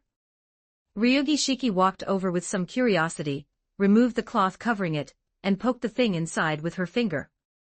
It was just a head that was already in a deep sleep. What is this thing? How can it survive with only a head left? They're those cannibals from before, but they've evolved into dead apostles, which are harder to kill.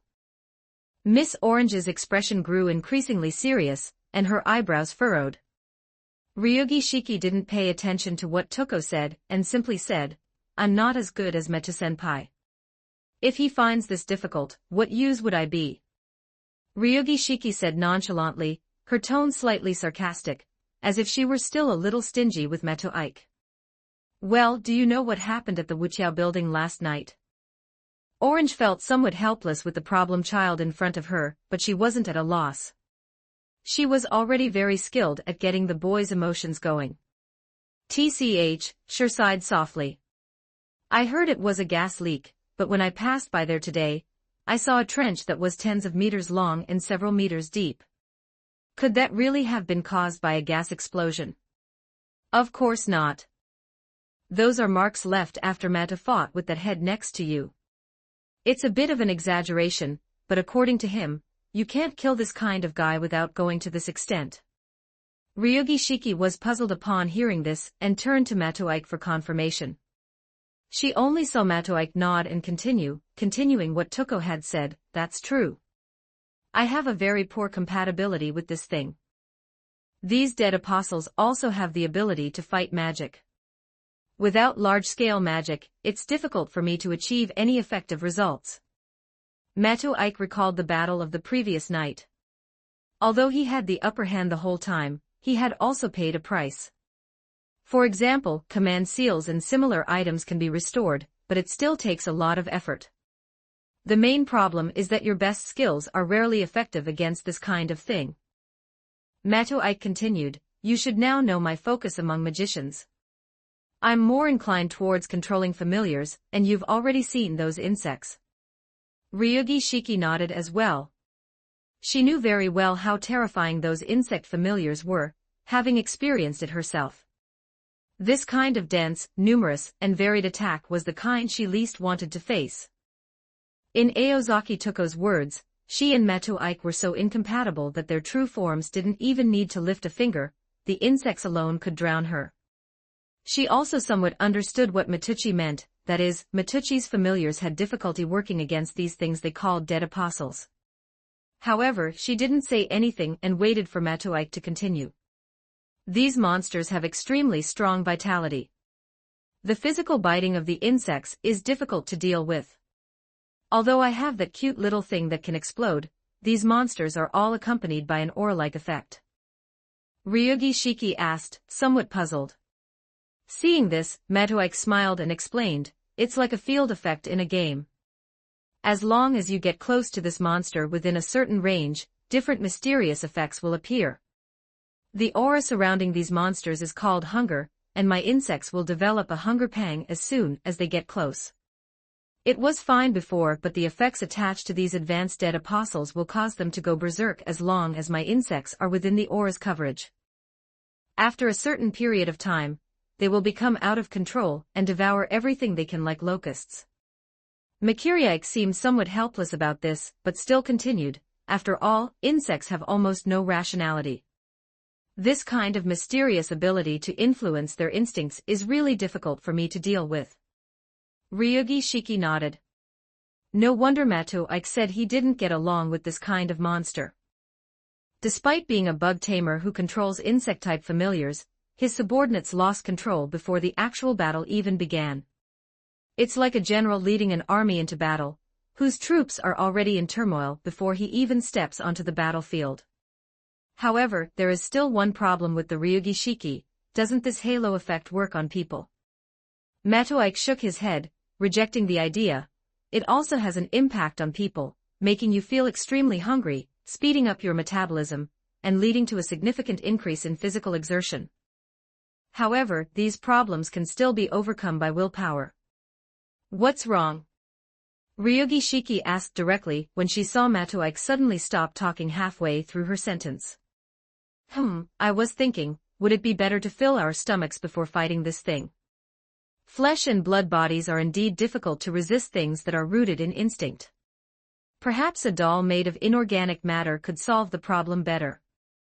After Matoike finished speaking, she looked at Aozaki Tuko with some anticipation. Why are you looking at me? Putting aside the fact that my main focus on puppets is on life-type puppets, just preparing a puppet that can rival the dead apostles and half-dead ancestors from now on will take who knows how long it will take to complete. As Aozaki Tuko spoke, she rubbed her forehead with her hand. She suddenly stopped halfway through her sentence and glared fiercely at Matoike, leaving Matoike somewhat confused. But what she said next made Matoike understand why Tuko was glaring at him. To make such a doll, not only the rare materials but also the specially made weapons and tools require a lot of money to buy. That's enough for me to build 3 luxurious magic workshops near the clock tower. I've already spent almost all my money, and you, Matu, when are you going to pay me back what you owe me? After saying that, Orange took out a box of dragon smoke from her pocket. After gently brushing his hair aside, he lit the cigarette in his mouth, took a drag, as if trying to forget the fact that he was currently penniless. This cigarette is a low-quality cigarette from Taiwan.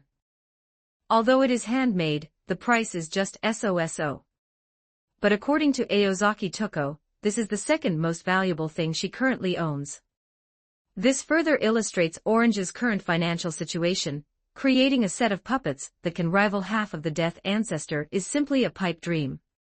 Ryugi Shiki scoffed, dissatisfied with the solution offered by Matoike, but she understood that there was nothing she could do about it. Not every problem in the world has a solution.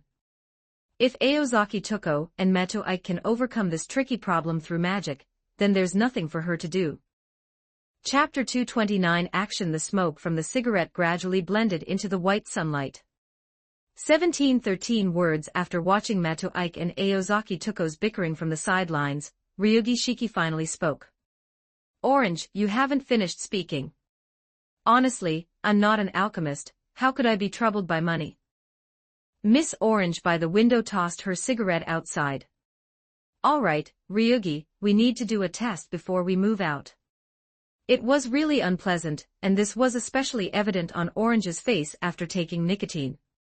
Matoike is probably even more unhappy, Shiki thought to himself. You don't need to go over the details anymore, I already have a general understanding of it. Oh really? I just described the situation on site, and that's enough information. You're quite good at applying what you've learned to other situations. Orange glanced meaningfully at Ryugi Shiki. After all that talk, isn't it just that the two of you can't come up with a better solution for that so-called half-dead ancestor? But you're not sure if I can do it. Here's a sample so I can try it out beforehand. Isn't that what testing is all about? Ryugi Shiki took off her glasses. She still hadn't gotten used to them, as they were completely different from her usual style. The next part is simple, testing whether Ryugi Shiki's mystic eyes of death perception can clearly see the death lines on the dead apostles. Orange nodded and smiled slightly, then let's begin. Let's see just how sharp your eyes really are. Ryugi Shiki slowly walked towards the cage, her eyes revealing a coldness and focus. The demon eye kill technique has long been removed, but Ryugi Shiki has become familiar with the defocused visual method. As her focus returned, her deep blue eyes, as dark as a cavern in the heavens, gradually gleamed with a faint blue light as they were about to touch the inside of the cage. The gaze seemed to pierce through the obstacle in front of it, reaching the core of the dead apostle, which was now just ahead. For the human body, there are lines that can be drawn to stop it. Whether it was a flaw in life or the weakest point between molecular bonds, the formula did not know. It's just that we can see it. Every single person to date has, without exception, a line leading to death. However, the lines on this thing, which Aozaki Tuko and Matoike call a dead apostle, are extremely faint. Previously, I could see people die without even noticing, but now I have to use my brain to observe my opponent to see it clearly. What's wrong? Orange asked, noticing Ryugi Shiki's strange expression. It's nothing, it's just that this thing in front of me feels a bit strange, like something that shouldn't exist in this world. I can't even see clearly what they died. After confirming that she could see the death line, Ryugi Shiki stopped using the mystic eyes of death perception. Now she understood why Orange and Matucci had gone to all this trouble. Until just now, she had thought the two of them were up to no good. Is that so? Matuike nodded thoughtfully. Ryugi Shiki is absolutely right about one thing. The dead apostles are inherently enemies of primates, and not natural mediators, because they deny human history. The dead apostles are a product of denying human history. However, if heroic spirits can be summoned into reality, the concept of enemies of primates should be greatly weakened. However, in actual combat, Matuike did not feel that these monsters, which had been severely weakened, were particularly weak. Perhaps it's because of that. Matuike heard from Angela Manuel that this world had been transformed from a singularity into a lost belt after the Holy Grail War. This is also something his boss has been pushing for, although Matuike still doesn't understand the point of making the world this way. And wouldn't becoming a lost belt mean facing off against the Chaldea group again? Matuike's head was throbbing just thinking about it. His desire to enjoy the everyday life he took for granted seemed to be going further and further astray. Especially now, the existence of lost belts also represents a denial of pan-human history. This might be why the dead apostles haven't been weakened by human reason. However, this world can still summon heroic spirits, a fact he learned after being asked to return to Fuyuki 10 years later to participate in the Holy Grail War. It's really strange that human reason and anti-human reason coexist. Orange glanced at Matuike, who was deep in thought, then at Ryugi Shiki, and gently brushed her hair aside. Although it's hard to see clearly, you can still see it, right? Ryugi Shiki nodded, confirming what Toko had said. After receiving affirmation, Orange continued, since you can see it, it means it's all right. However, the thing you're about to face is something even more powerful than this, so you should prepare in advance. Orange paused, then turned to look at Matuike. Matu, put your matter on hold for now. Go with Ryugi tonight. If things get too difficult, just run away with Ryugi. As a mushy user, your survival skills should be top-notch, right? Upon hearing Toko speak to him, Matuike stopped thinking and nodded. Although Orange's words weren't very eloquent, they were indeed the truth, and it's always good to be cautious. As for what Orange mentioned about what Matucci was preparing to do. Before Ryugi Shiki arrived at the agency, Aozaki Toko and Matuike originally planned to let Ryugi Shiki go alone to explore Hakujun's lair. Meanwhile, Matuike will infiltrate Rien to follow up on the matter of Wujo Kiri. However, given Ryugi Shiki's level of development of the mystic eyes of death perception, Matuike had to put aside one thing for the time being. Although he always felt that Wu Zhao's matter was more important, as it might be related to Araya Soren's most core plan. As for Bai Chun, its current goal has been figured out to devour Minato Keita's head, and obtain the complete blessing. And since this crucial item is currently in their own hands, Matuike is not in a hurry at all. Okay, let Kurogiri investigate the matter at Rien first. Orange, you should negotiate with him. Matucci had no objection to this arrangement. However, he still couldn't let go of the matter of Rien, so he proposed that Kakuta Mikia, who had always been excluded from the plan, be the subject of preliminary investigation. After all, although Kakuta Mikia is known as the human Google, none of the three present wanted to see ordinary people get involved in things outside of the realm. However, it's not particularly dangerous to just conduct some preliminary investigations and preparations. So both Orange and Ryugi Shiki nodded, which meant they agreed to the plan. So much so that not long after, Mikiko Kurogiri hurriedly arrived at the office. The others no longer felt guilty about hiding their actions from him. After all, Kakuta Mikia is the kind of guy who can't stay idle, so it's better to find him something to do. Chapter 230 Method to Destroy the Barrier. Taking the subway, Matuike and Ryugi Shiki arrive at an unfamiliar station.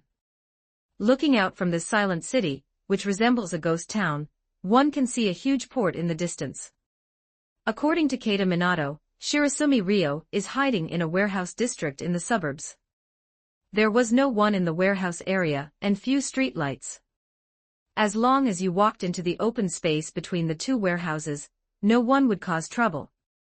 The only things worth noting are the sound of the waves, and the wide bridge still under construction on the distant sea. A girl in a kimono, and a young man in a trench coat stood at the entrance of this alleyway nestled between warehouses. Against the backdrop of the harbor reflecting the dim moonlight, Ryugi Shiki and Mattawike stood there. The sky was dark. This place had become a distant sea. The city lights seen from the harbor are as distant and unreachable as the moon seen from the ground. The deserted port felt dozens of times colder than the city. Have we been scammed? There's no warehouse here that guy mentioned for storing cargo, and there's not even a smell of blood. Wearing glasses, Ryugi Shiki complained to Mattawike beside her with some confusion, feeling a little uncomfortable being alone with Mattawike. Is that so? Mattawike muttered to himself, stretching out his fingers to feel the bone-chilling wind blowing from the sea. If it's a barrier, it's difficult to manage its relationship with the physical laws governing the flow of nature. Even setting aside ordinary barriers, other worlds are products that truly depend on reality. The absence of wind only confirmed Mattawike's suspicions about the unusual situation. The wind couldn't get through, and you couldn't even hear a sound from the inside. That stagnant air was indeed evidence of being isolated from the impure world. But there isn't even an air outlet here. Stagnant air becomes cloudy and settles. This is not an isolated otherworld, because walls cannot be used to create another world. Therefore, the world surrounded by warehouses is not another world, but just a cage. In other words, this place is more like a fortress built to imprison something. Matucci gestured for Ryugi Shiki to remove her mystic eyes, to check if there were any unusual fluctuations here. He himself quietly opened the deconstruction magic eye. Sure enough, with their noble color-level magic eyes, the two quickly saw the differences between this place and the outside world. However, since a cage is a cage, its characteristics are more focused on its sturdiness. Although it was used to imprison wild beasts, it also kept outsiders away. In this situation, Ryugi Shiki looks at Mattawike, and Mattawike also looks at Ryugi Shiki. Both were waiting for the other to make a move. After a stalemate of more than 10 seconds, Ryugi Shiki finally couldn't hold back any longer. Aren't you a magician? Shouldn't you be the one to check this? Go and open this thing. 1714 words. Makiri rolled her eyes at Ryugi Shiki and retorted, magicians aren't omnipotent. This barrier was clearly set up by Araya Soren. That guy is a master of barrier magic, and has lived for who knows how many years. To put it bluntly, it's just your incompetence. Ryugi Shiki glared at Mattawike. You're really annoying.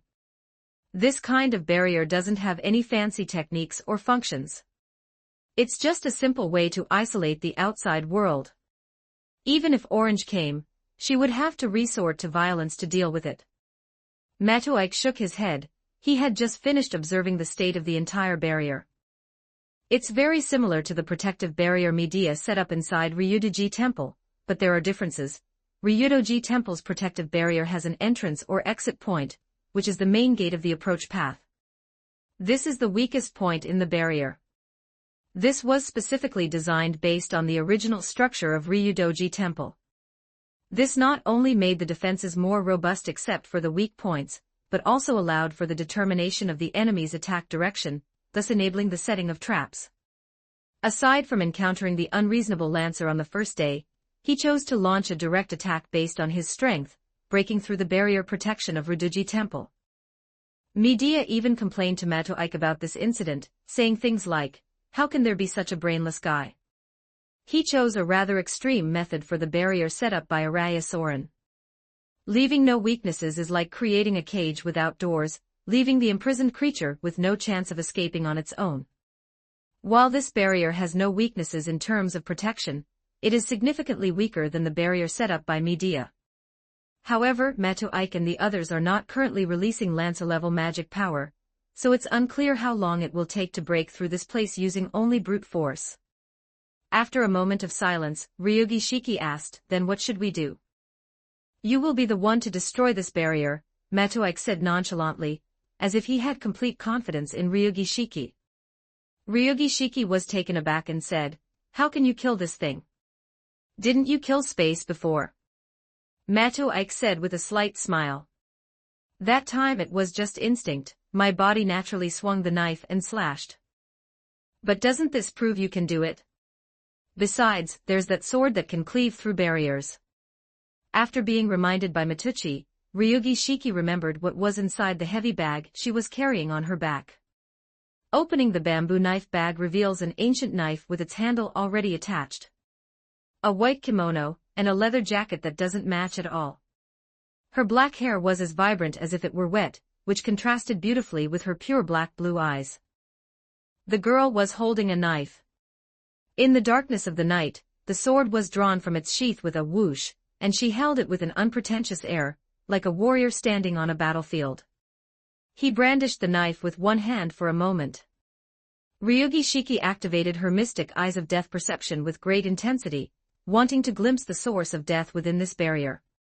But the barrier before them was like a wall of another world, its thick protection as heavy as the crystal wall between the world and nothingness. How can I kill it? If you can't understand the death of things in front of you, you won't see the line of death at all. This inanimate thing can only be imagined by Ryugi Shiki's brain as that kind of thing. Ryugi Shiki is not a magician, all she can do now is imagine how to kill the world. Does the universe experience entropy increase or decrease? The singularity explosion? No, this seems to be the birth of the world. Black hole collapse? How the world came to its end is something that even the world's top physicists cannot understand.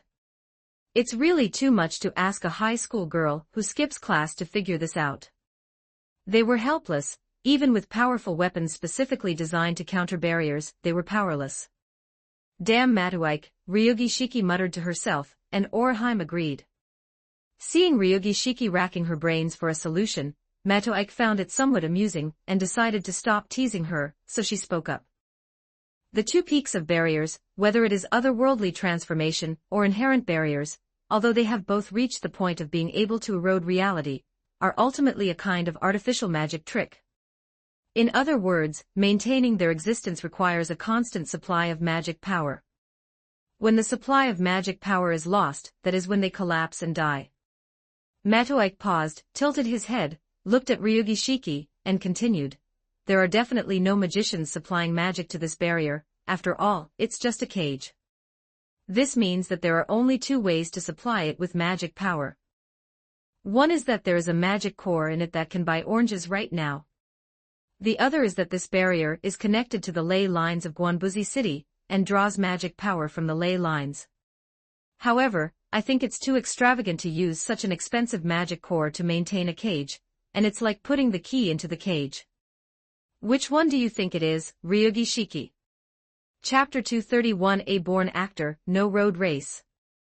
Ryugi Shiki holds the 9-character mantra, with her eyes turned upwards in a stance that is most commonly used in many sword styles, and is the most basic and strongest fighting stance. Ryugi Shiki stood facing the barrier, then closed her eyes, which felt heavy with sleep. Ryugi Shiki's eyes snapped open.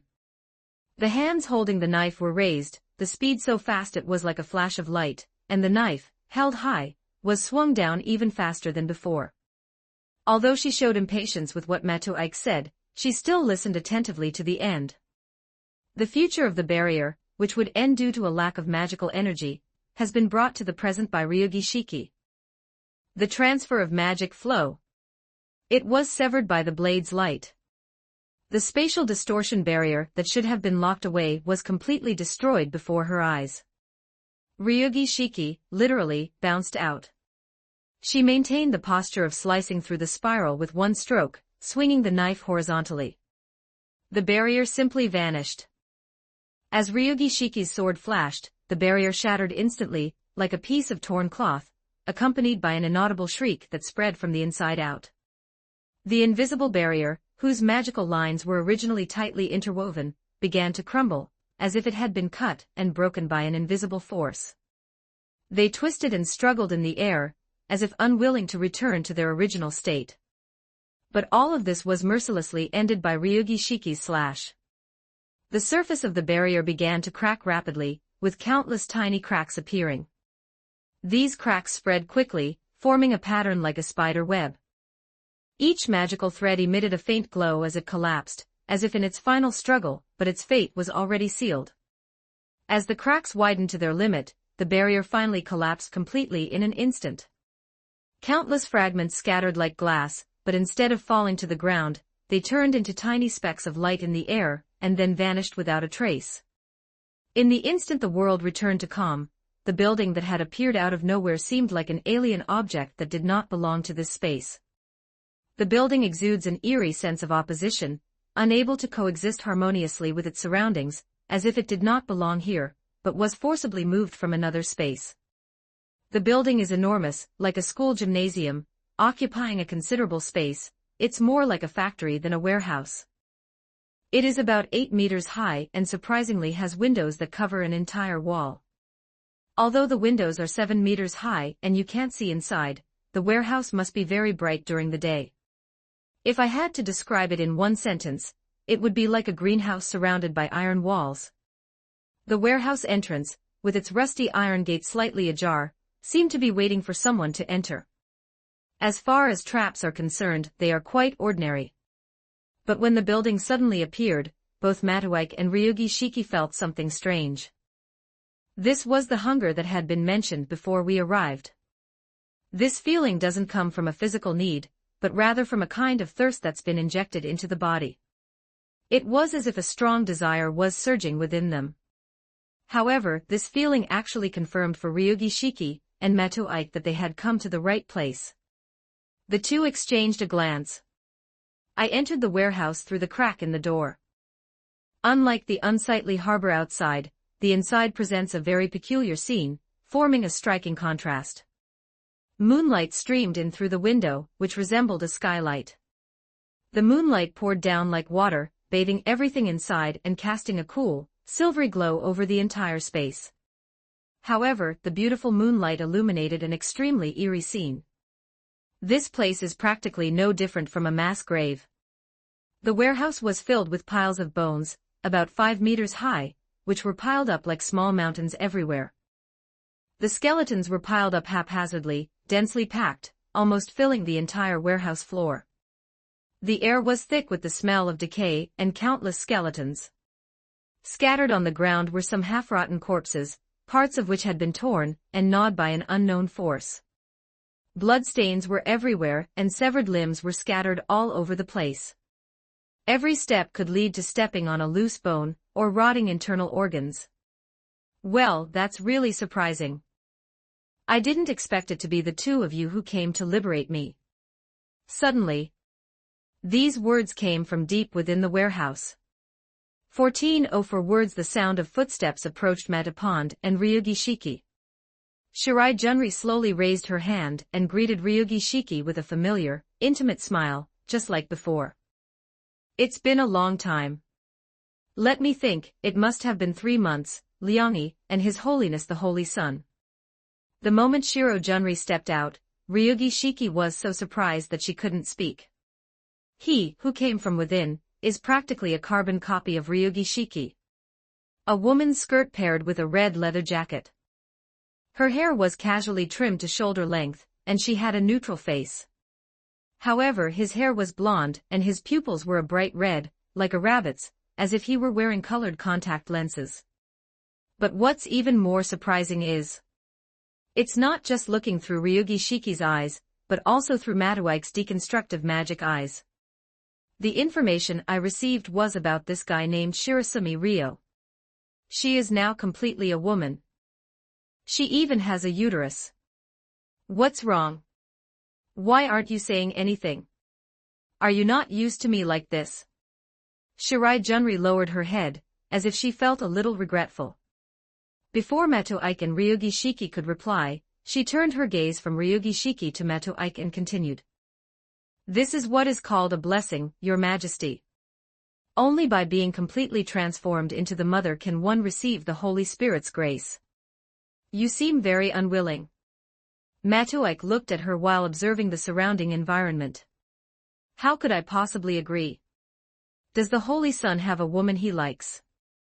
Bai Chun ran her slender, fair fingers through her messy blonde hair, and asked a completely unrelated question. Despite being enemies destined to fight to the death, a strange sense of relaxation permeated the atmosphere between the three of them. It's like old friends catching up after a long time apart. Matoike nodded but did not reply. Ryugi Shiki, standing to the side, turned her head in surprise as if she had seen a ghost, looking at Matoike. Just like the fact that this man in front of you would fall in love with a woman, it's even more surprising than Shirai Ryo becoming a woman. I also have women I love, and I even want to be a father, but this blessing has ruined everything. No one ever told me it would end up like this. Everything is deceiving me, whether it's Mr. Araya or Lord Seishin. I didn't want to become like this. Shirai Junri spoke with a mournful face, her gestures carrying a hint of madness, as if she were truly a lost lamb. She's a born actor. Chapter 232. You kill me, I'll kill you again. If Ngramenyu were here, he would definitely say that this guy is a character with potential. As the assistant behind the director of the Holy Grail War, he could tell at a glance between someone with a role and someone without. But Ngramenyu wasn't present, so no one could fill the role of the sarcastic commentator. That was a good joke, Ryugi Shiki commented. Ryugi Shiki wasn't usually this talkative, and the reason she hadn't made a move yet was simply because she had used her mystic eyes of death perception to look at Shiro Jun Ryo. This guy's body no. No. There are no lines. Absolutely none, not even one dead line. Everything has its flaws.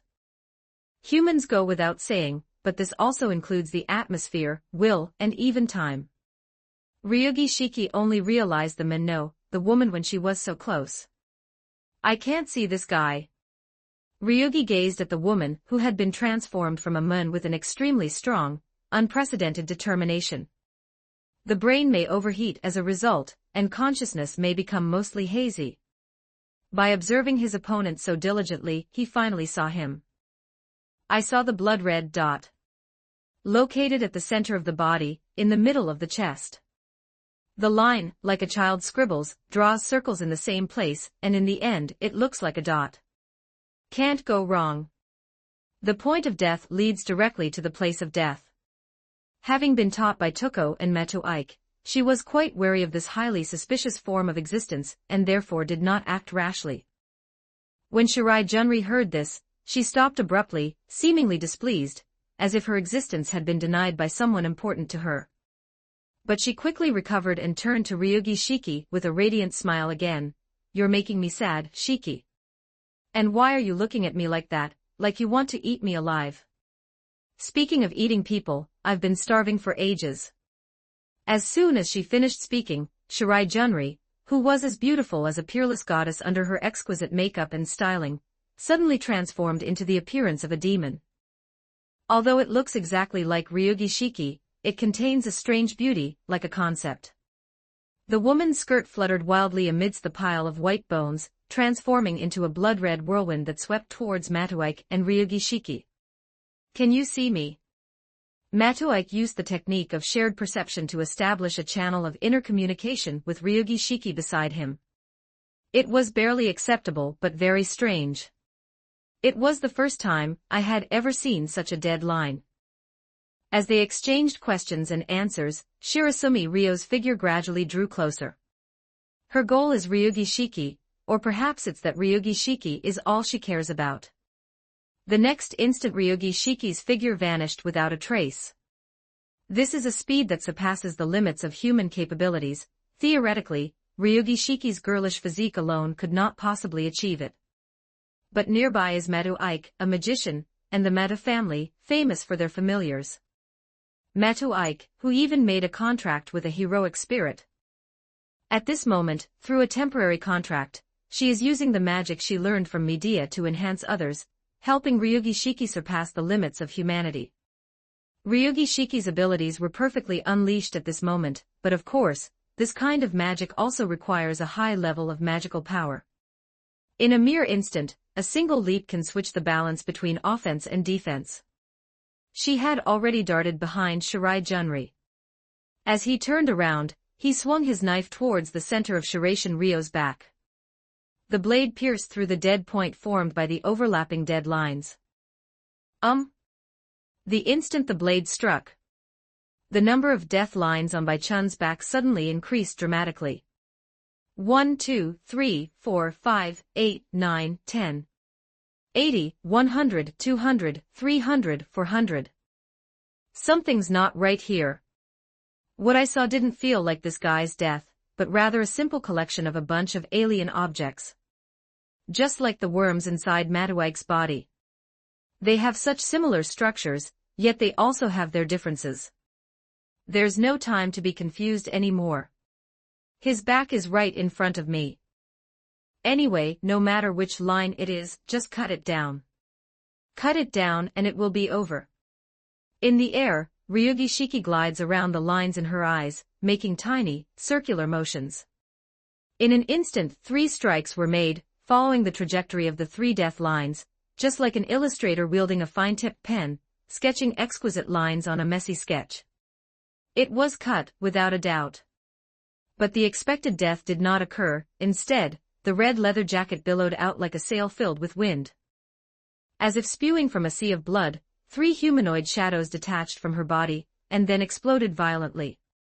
Immediately afterwards, Shirai Ryu turned around, and released several blood-red demonic shadows from the center of her chest. It suddenly turned and struck down like a thunderbolt. It flew towards the Ryugi Shiki enveloped in midair. In the brief exchange between the two, Matupond awakened the fireball ants that had been left under Ryugi Shiki's skin, and were in a deep sleep. After calculating the safe range, the crimson flying ants disappeared into the blood-red demonic shadow and exploded with a bang. Matuake stood aside, coldly watching the shadow enveloped in blazing white flames. 1618 words. The problem mentioned earlier still exists with insects' pitiful intelligence. They struggle to complete their original tasks after being exposed to the aura of feeding. Even if sleep is used to counteract the effects, it can only have a weak effect. Fortunately, the insect's contact with the outside world is short enough. 1/3 of the fire ants still managed to self-destruct successfully, giving Ryugi Shiki a chance to catch her breath and escape danger. At the same time, Matuake raised his little helper and pulled the trigger several times in succession. The phosphorescent bombs sped toward Shirasumi Ryo's location to avoid any unforeseen problems. Matuake chose to detonate the bullet just in time to inflict damage on it. The light and flames instantly enveloped Shirai Ryu's body. But the next moment, just like the play that had just begun, happened. The crimson shadow, like Shirai Ryu's skin, peeled away from her body, keeping the deadly flames at bay. Araya may be annoying, but he really didn't lie to me. This mystic eyes of death perception is ridiculous. It killed me 3 times in one go. Bai Chun's voice rang out again, ha ha ha, she truly is the woman I've fallen in love with. His loud laughter still lingered in the air, as exaggerated and affected as an actor's laughter on stage, yet hollow and desolate. She considered herself the one who loved Ryugi Shiki the most, and was even willing to accept the devil's gift for her. Blood dripped from Bai Chun's face. She plucked a few drops off with her fingers and put them in her mouth. The situation is absolutely chaotic right now. It's a vicious cycle of killing each other. Chapter 233 Blood Shadow Beast. Her blood-red skirt was stained with wine. A feudal death messenger. A destructive force that drives out humanity. The Magic Association's records contain some anecdotes about the dead apostles. A monster that kept countless wild beasts inside its body once stained the desert with blood. There are also different pluralistic monsters wreaking havoc in the Middle East, but those monsters seem to be being defeated by the ruthless generals of both sides. Whether the monster was too weak at the time, or whether the generals who are remembered in history were heroes who surpassed the monster, the answer remains unknown. However, one thing is certain, all of those monsters are messengers who regard humanity as their enemy and are there to kill it. They are called dead apostles, and are quite different from evil spirits or fairies that possess people. They are part of the earth and also despise beings called humans. Yes, they possess will, they are the shadow of the earth itself. A blood-red shadow kept emerging from Shirai Junri's chest. They transformed into several ferocious beasts, and flew straight towards us like missiles. They used long knives to cut the lines off the blood beasts, but at most only one line, and that line was on both legs. The blood beast's charge did not stop. It wanted to head first into Ryugi Shiki's belly. But the next moment, as Matoike pulled back sharply with his hand, the blood beasts seemed to be pulled by an invisible force, and their figures stopped. That's some serious force. Seeing this opportunity, Ryugi Shiki plunged her blade into the blood beast's left abdomen, where the line of death lay. The handle was as soft as air, and the long knife went straight into the hilt. The blood beast remained motionless, then burst forth as foul-smelling blood, splattering all over Ryugi Shiki's body. The mere filth and grime could not stop Ryugi Shiki's next move. She simply flashed across the ground, kicking a crack into the pile of bones. Ryugi Shiki rushed towards Shiro Junri like a storm, mercilessly sweeping away everything in her path. The blood beasts that should have pounced on her were instead held back by some invisible force, standing still as if waiting for her to end. In a mere instant, the 3 blood beasts were torn into 6 pieces by her blade. The remains rolled on the ground for a moment before turning into blood, seeping into the gaps in the bones and disappearing without a trace. The voice of Shirai Junri. Without uttering a word, Ryugi Shiki launched a fierce attack on Shiro Junri's true form. Blood beasts kept flying out of Bai-chan's body. The moment the lion-blooded beast appeared, Ryugi Shiki rushed in front of it and cleaved it in two with her sword, head and face splattering everywhere. Immediately afterward, a leopard-like blood beast pounced on Ryugi Shiki, but just before it could touch her, her blade pierced its skull like an arrow, taking its life without a doubt. The tiger blood beast could not escape its fate either. As soon as it took shape, it was like a fragile clay artifact, and was brutally cut in two by Ryugi Shiki, its remains falling helplessly to the ground. The beasts that attacked one after another all met the same fate. Whether it's an eagle swooping down from the sky, a giant grizzly bear that you have to look up to see clearly, a shark swimming on the ground, or even a giant elephant that's so exaggerated it looks like a bulldozer crushing everything in its path. They all met the same fate in the face of Ryugi Shiki. In the end, nothing could, or even slightly, stop Ryugi Shiki's advance. All the beasts instantly turned back into crimson blood. Bai-chan was running away. However, she was trapped in place and unable to move. She forced her head to turn, and a spurt of blood shot out from her neck. The body's movements were supported by strong muscles. But suddenly his entire body was divided into countless pieces of flesh. Ah ah ah ah. With a piercing scream, Bai-chan transformed into a bloody shadow and leaped away from his own corpse. As if trying to escape, Bai-chan continued to back away. Is it spider silk? It really hurts. Bai-chan looked at her corpse, shook her head, and stood up again. The voice was perfectly clear. When exactly was this elaborate trap set up? It hasn't been long since you came in, has it? Shirai Ryo tilted her head, looking at Matoike with some confusion. Forget it, you can't use those spiders anyway, right, Your Highness? Shirai Ryo is right, the spider silk cannot be relayed. Even the net at this moment was secretly created by Matoike with a lot of effort. Resisting the pressure of feeding is still too difficult for insects.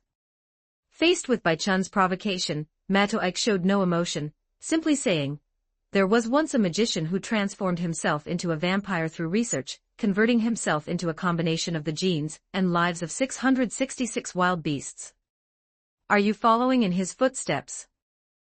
Or is it that the broken blood ring of principle that you have obtained now belongs to that person?" Bai-chan pulled a blood shadow from his body and held it in his hand. "I'm sorry, I don't understand what you're saying. If you're asking about my abilities, I can tell you, since they originally belonged to you, Holy Son." She toyed with the blood-red shadow in her hand and said, "This thing is the soul of the guys I've eaten." "Well, actually, I shouldn't say that. It should be the one that gets eaten by feeding. As for the beast form, it's just that Mr. Araya said I couldn't become a lion-like person. I was a little annoyed by his underestimation, so I decided to mold these guys into all sorts of beasts. So the Holy Sun's guess was completely wrong. After saying that, she smiled smugly, but when she saw that Metoike remained unmoved, she suddenly felt bored, lowered her head, and said as if she felt a little regretful. You arrived much faster than I expected. To be honest, I thought you would be here much later.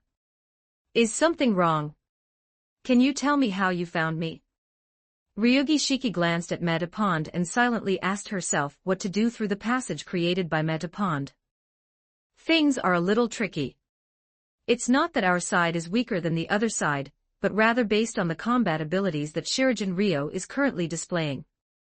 With the combined efforts of Ryugi Shiki and Meto Ike, these blood beasts can be easily dealt with. But that's not the point. Their goal is to kill Shirasumi Ryo, or even capture her alive. But judging from the fact that she just used brute force, and didn't care even when her body was cut into pieces, this shows. The blood shadow that can transform into a blood beast can also serve as a backup body for Shirai Ryo's main body, essentially giving her a second life. This is also a fact confirmed by Ryugi Shiki's mystic eyes of death perception. Shirojun Ryo's death was dispersed across all the blood beasts within her. To kill her, all the blood beasts must be killed. Now we have a problem. If Shirai Ryo wants to escape, how do we keep her here? This type of enemy is the most troublesome. Metoike even has a feeling of facing a difficult opponent. Its ability to save its life is too strong. By some time, I'll figure something out. Metoike used magic in his mind to respond to Ryugi Shiki. Chapter 234 Accident. Seeing that Matuchi and Ryugi Shiki remained silent for a long time. 1748 words. Shirasumi Ryo, on the contrary, spoke to herself with great interest. The only person who knows about this place is Mr. Araya, right? But he shouldn't be so easy for you to catch. As she spoke, Shirai Junri shook her head, denying her previous guess. Wait, there's another guy who knows too, isn't it that guy, Minato Keita? That guy is really stupid. He hid for so long but still got caught. He was hiding from me pretty well before. Where did you guys catch him? You talk too much nonsense, you stinking corpse. Ryugi Shiki, employing a strategy of stalling for time, attempted to provoke Shirasumi Ryo with her words, hoping to prevent her from developing the urge to run away. However, Ryugi Shiki, who had never done anything like this before, said something rather incoherent. Seeing this, Meto Ike had no choice but to take on the task himself.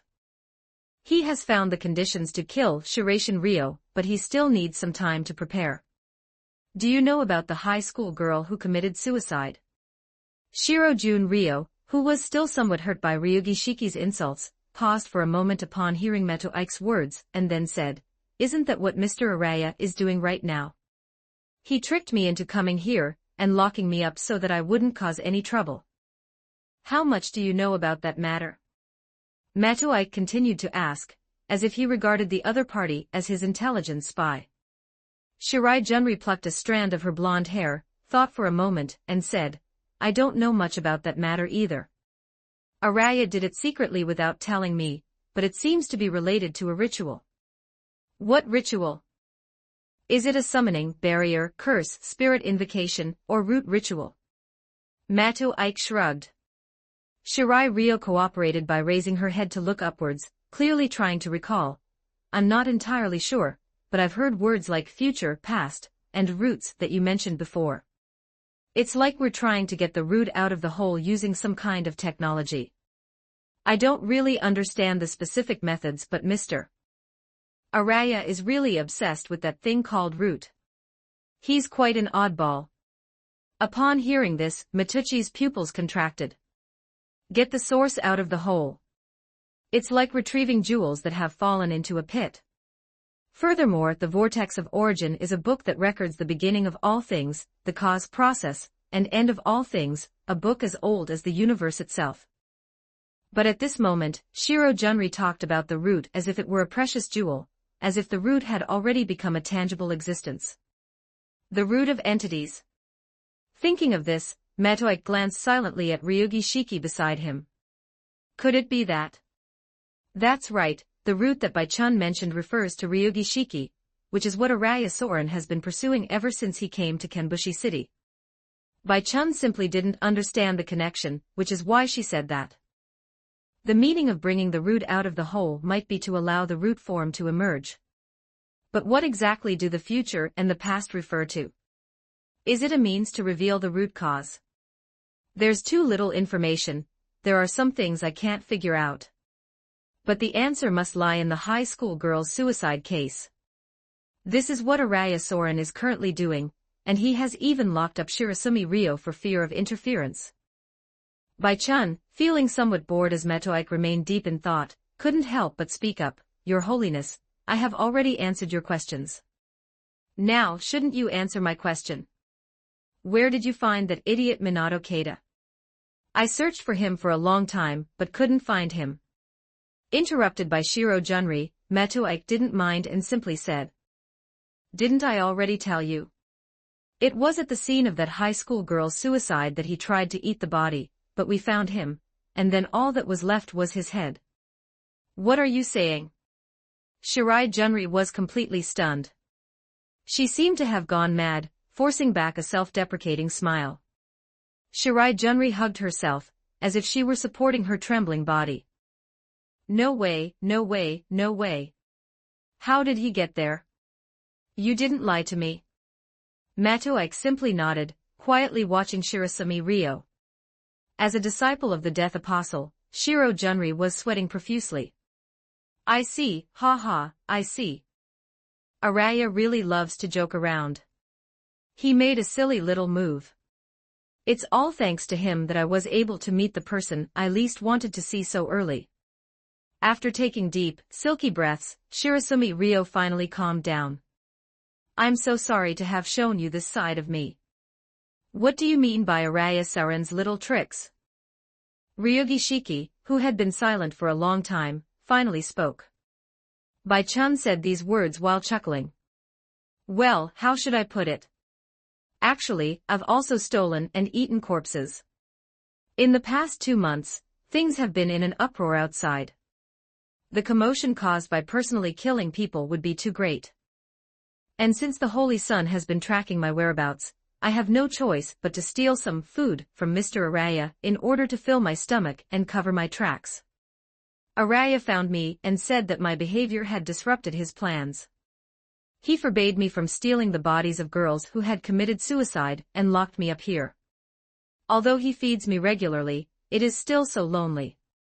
At this point, Matoike understood what Shirasumi Ryo meant. If Araya Soren really imprisoned Shirasumi Ryo because of her theft of a corpse, then she wouldn't have let Minato Keita, who subsequently stole corpses, go unpunished. In other words, Araya Soren already knew about Minato Keita's existence. This also aligns with Metoike's previous speculation.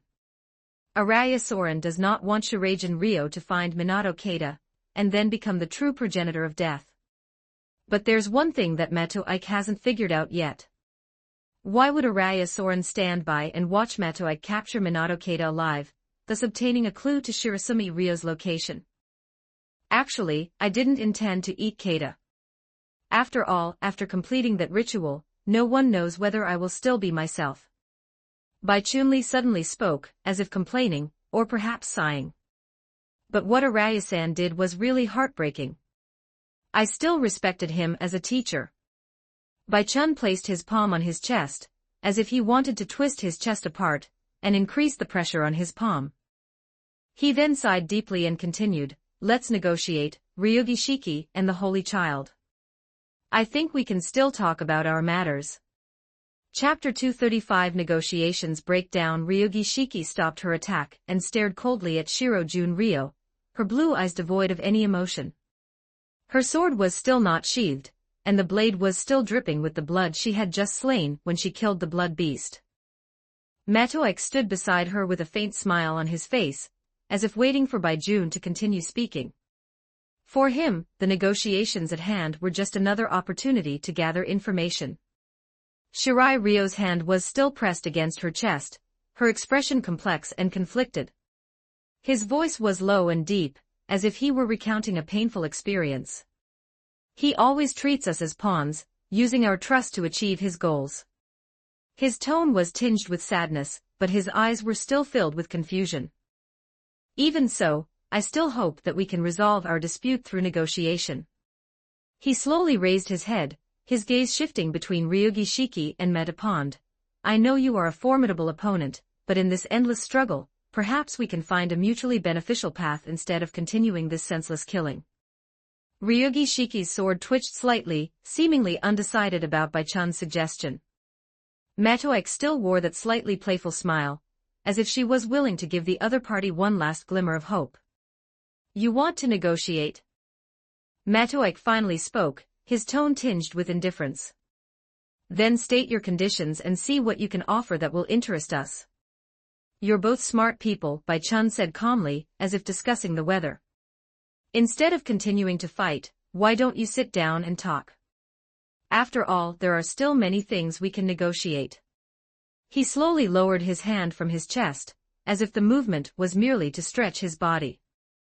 Then, he snapped his fingers lightly, and a faint smell of blood filled the air, as if reminding the other party that this was still his territory, and he was still in control. I can help you deal with Araya Soren, isn't that enough of a condition? Shirai Junri wore a half-smile on his face, his eyes revealing an unfathomable calmness. He was very confident in his methods of self-preservation. They seemed somewhat emboldened.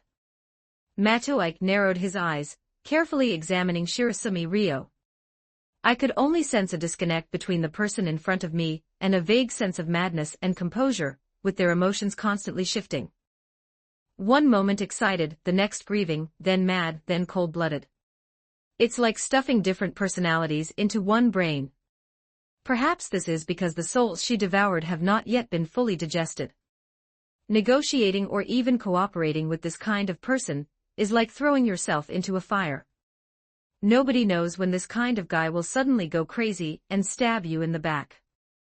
However, Matoike didn't mind using this negotiation, which was proposed by the other party, to buy some time. The preparations are still underway, and to avoid being noticed, we can only proceed slowly.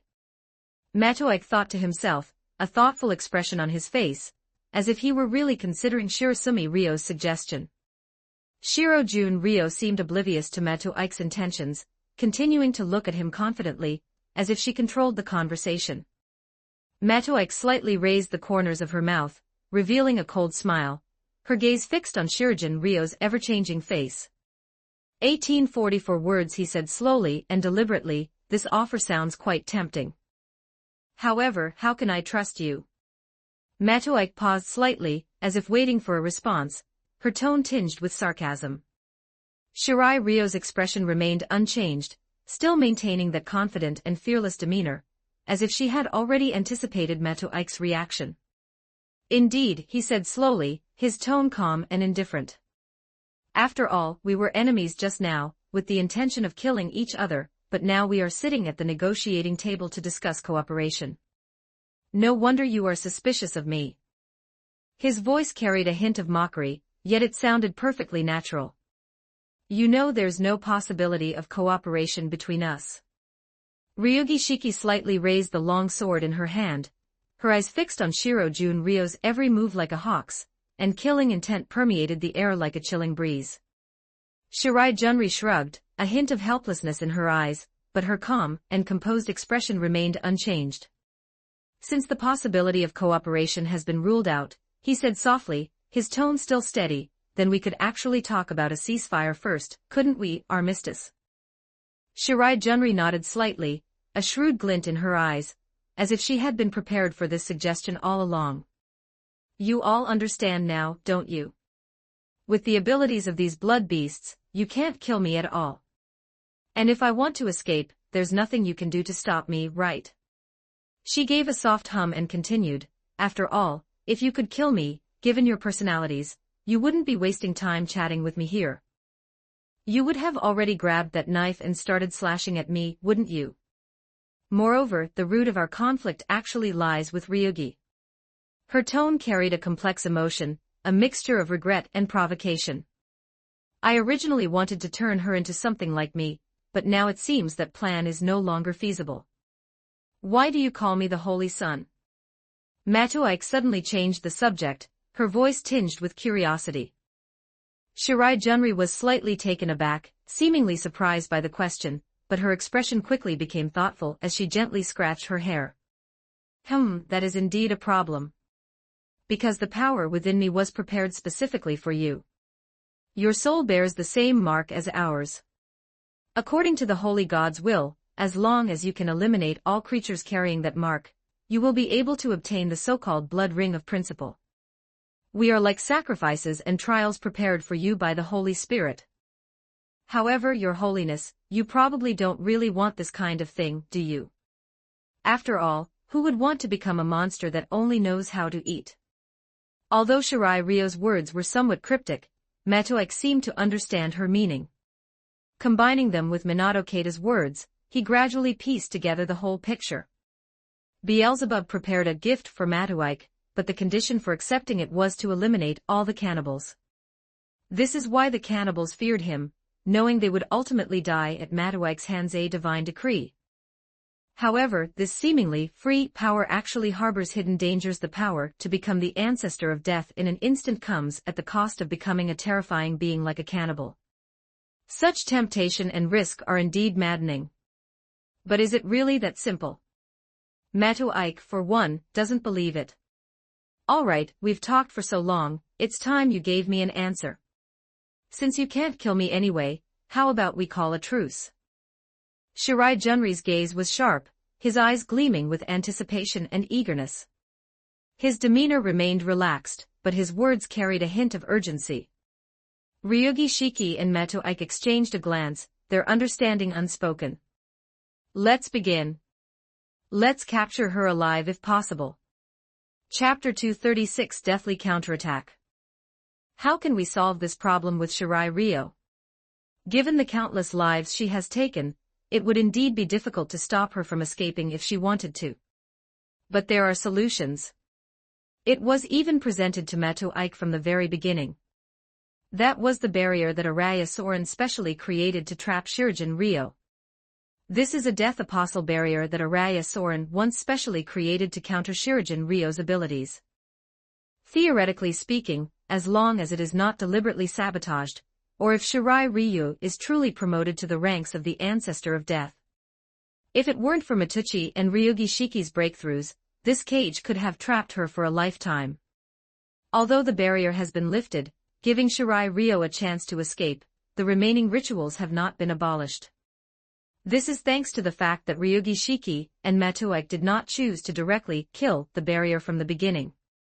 Instead, it killed the magical channel between the ley lines and the barrier.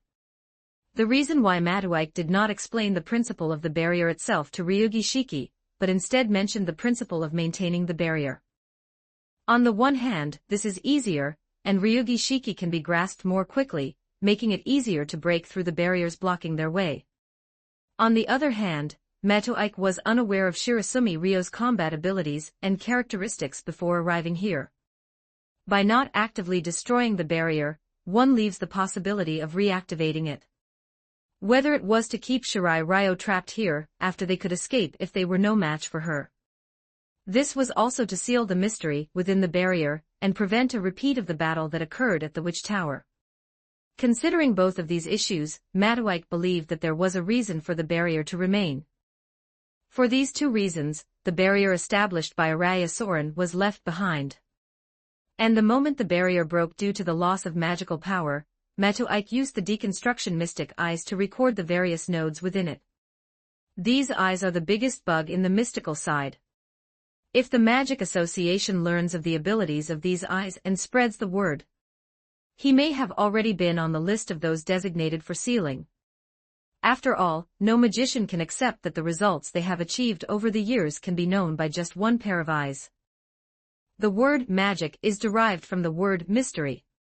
Once magic is given the name magic, it becomes mysterious from the surface to the core. Magic is something that absolutely cannot be made public, nor can it be understood or used by the vast majority of people. To use an analogy, magic is like a cake. If only one person eats it, it will make that person very full. If another person comes, the cake needs to be divided in half, or the other person can be killed, which would allow one person to have the whole cake again. If only a small group of people know about it, perhaps each person will only get a small piece of the cake. Or what if the vast majority of people know about it? When magic becomes known to the majority of people, it then loses the concept and nature of mystery. It will gradually disappear. A group of people were crammed together, and perhaps in the struggle, the cake was trampled underfoot or melted by the heat. Therefore, Matu-Ike, who possesses these eyes, is practically the public enemy of the magic world. Using the unique properties of these eyes, Matu-Ike, despite the pressure of having her brain burned out, learned how to create the barrier set up by Araya Sauron, and was able to utilize it. Almost no one could have imagined something like this. This is something that transcends all conventional understanding. The reason why Shirai Ryo was able to realize that Matu-Ike and Ryugi Shiki were stalling for time was because she remained calm. It's because she never imagined that Matu-Ike could restart Araya Sauron's barrier.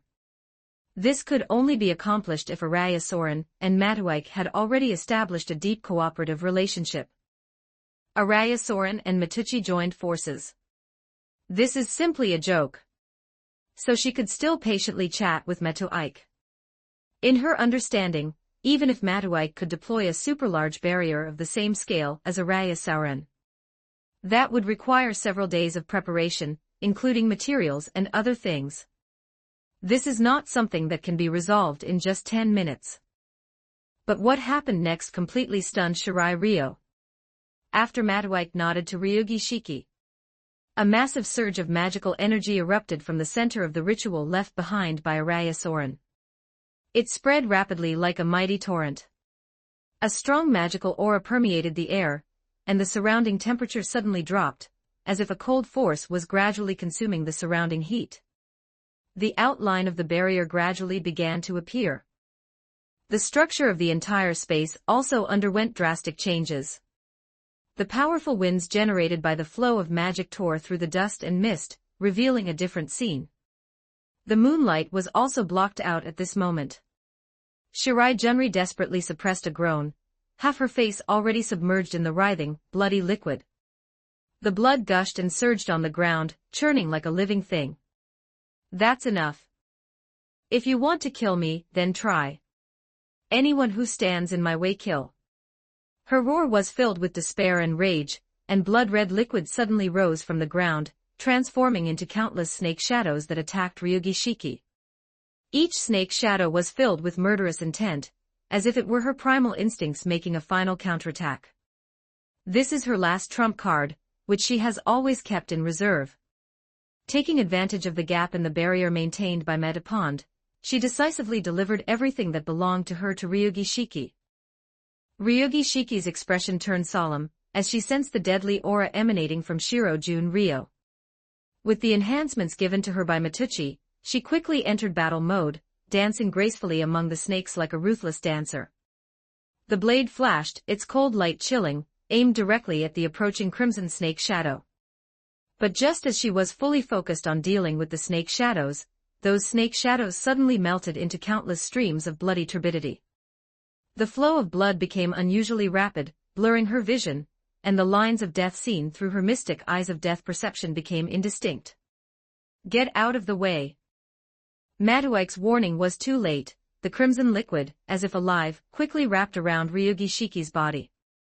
Her movements began to slow down, tightly bound by the sea of blood, unable to move freely. Let us become one of us, Ryugi.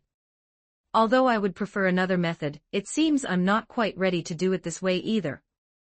Shirai Ryo's voice echoed from the sea of blood, like multiple layers of reverberation. 1,518 words. She had gone all out, concentrating all her power and curses on Ryugi Shiki, attempting to trap and devour her completely at the last moment. Ryugi Shiki was bound by the blood-red liquid and could not break free. Meanwhile, Matuchi could only wait quietly, hoping that Ryugi Shiki could find a way to break through the predicament. If Ryugi Shiki fails, Matu-Ike will certainly avenge her. A magic spell capable of incinerating a sea of blood in a single blow is ready, and in this enclosed space, it is enough to burn away all of Shirai Junri's chances of survival. Chapter 237 Solution. My head hurts so much, a pain like being pierced by a sharp cone spreads from the back of my head. My throat was so dry and wrinkled, as if my whole body had been hollowed out, and the thirst was unbearable. My vision began to blur, and the surrounding scenery seemed to be covered by a red filter. The burning sensation in my nasal cavity intensified, almost turning into a stinging pain. My throat felt numb and tingly, as if countless needles were scraping against the walls of my throat. Then, blood as if it were flowing in from every corner of the body. The nasal cavity, oral cavity, and even the ear canals were filled with that nauseating smell of rust.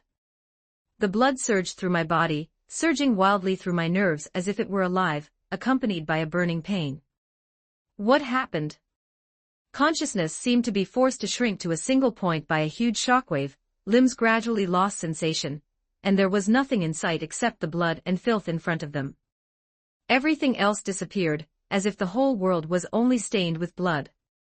Vision was so blurred that even shadows were indistinguishable, yet the air was filled with chilling sounds.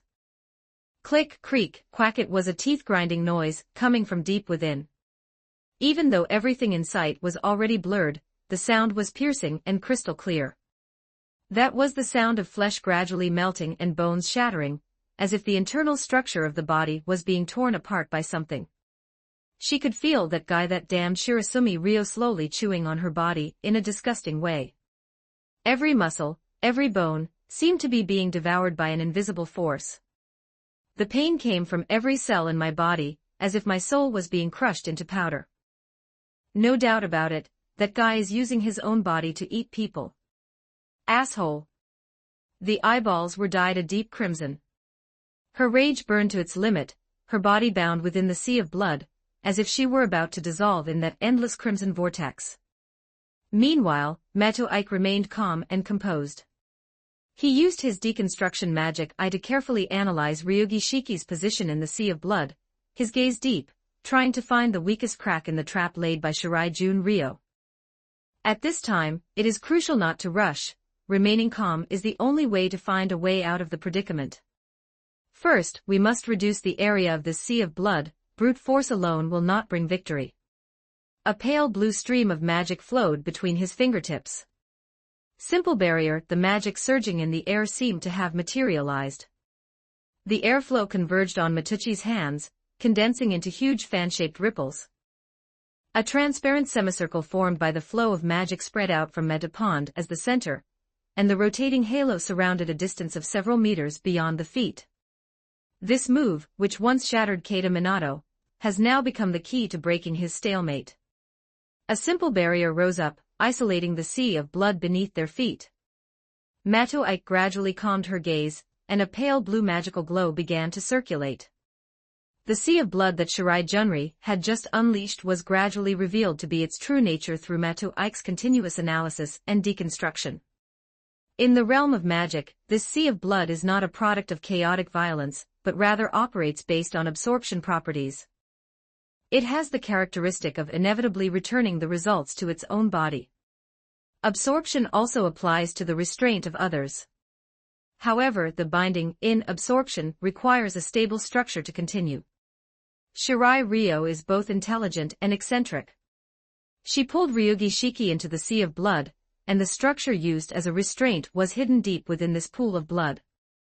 And what's on top of it is just a pile of useless structures. Just like programming. Some meddlesome programmers like to do defensive programming for their programs. The small section of code that actually functions is hidden within a huge mountain of useless code. Previously, Mato Ike had already tried to break through the surface blood barrier using offensive magic. However, the Dead Apostle's ability, a result of the combination of the absorption characteristic and the origin of feeding, means that magical attacks will be mercilessly swallowed up when they come into contact with that sea of blood.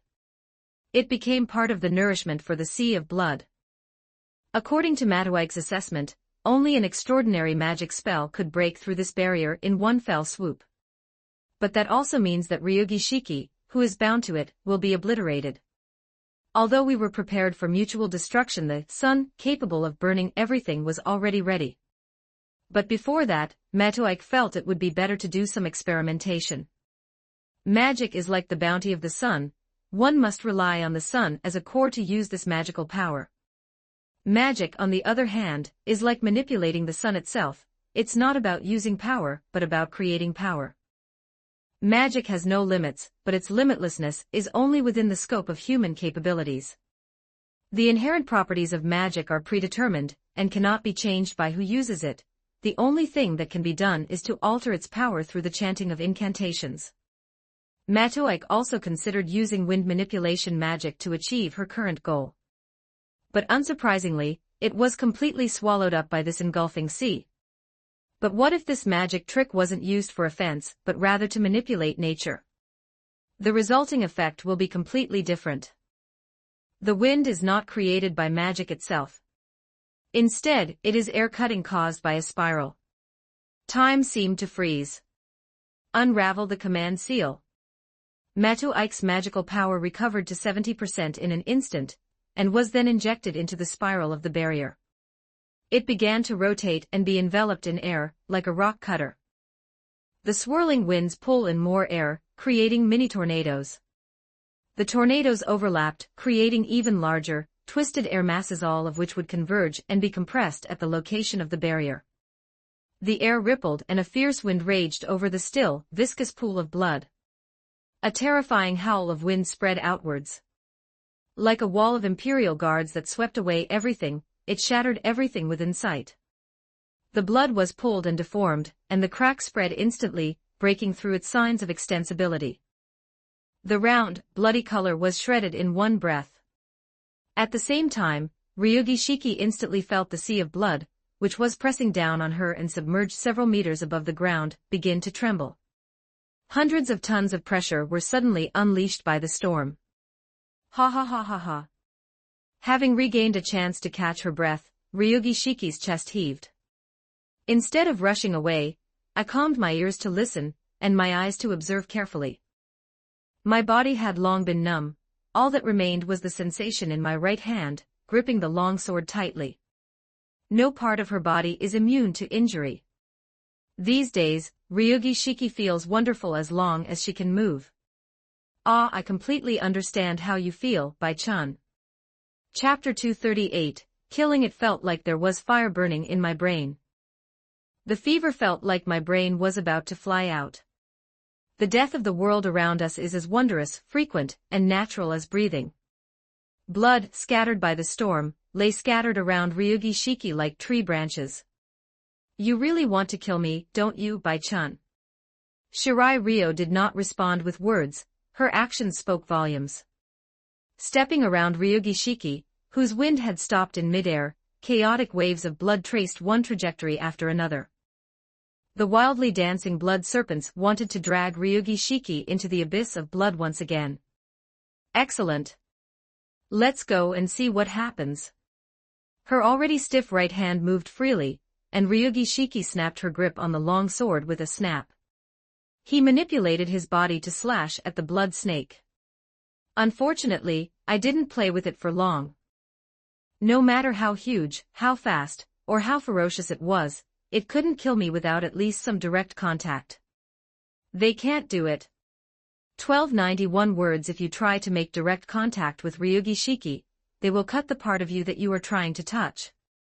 It turns out that there is not much difference between blood beasts of any form. Ryugi gazed at Shiro's body, which had transformed into a sea of blood, with hundreds of lines layered upon each other. If I want her to live, no. If I want to kill her, it seems I have to kill all of these people first. Do you want to turn me into a monster like you? Honestly, I almost committed murder over something like this. It's unforgivable. It seems impossible. Even if it's like this, we can't just let it go like this. I don't have time to play cursing games. Unfortunately, even the movements are very difficult to manage now. These are indeed thorny and exciting. The blood rushes to my head and it hurts. My nerves were so excited they turned blue, and every part of my body was working together purely to overcome the obstacle in front of me. Unfortunately, it seems that the perspective here is not functioning properly. All that could be seen were pitch-black dots and lines. A hole appeared in Bai Chun's chest, which had transformed into a sea of blood, and something strange crawled out. Well, never mind, the field of vision is reddish anyway, I can't see clearly.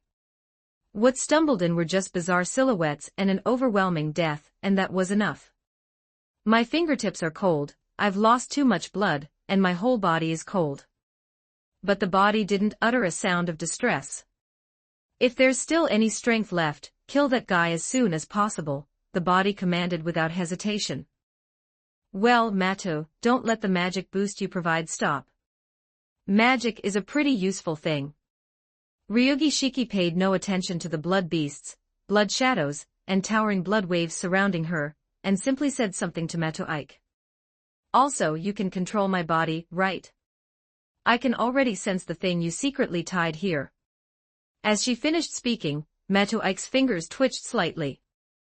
Almost simultaneously, Ryugi Shiki's body swiftly shifted, as if she had an instinctive premonition of danger, and gracefully dodged the blood snake that was attacking from her blind spot. Mato Ike did not respond, but her fingers twitched slightly again. Following this command, Ryugi Shiki's body moved at lightning speed once again, her movements as swift as the wind. Haha, you don't even need me to move you. Mato, you're really something.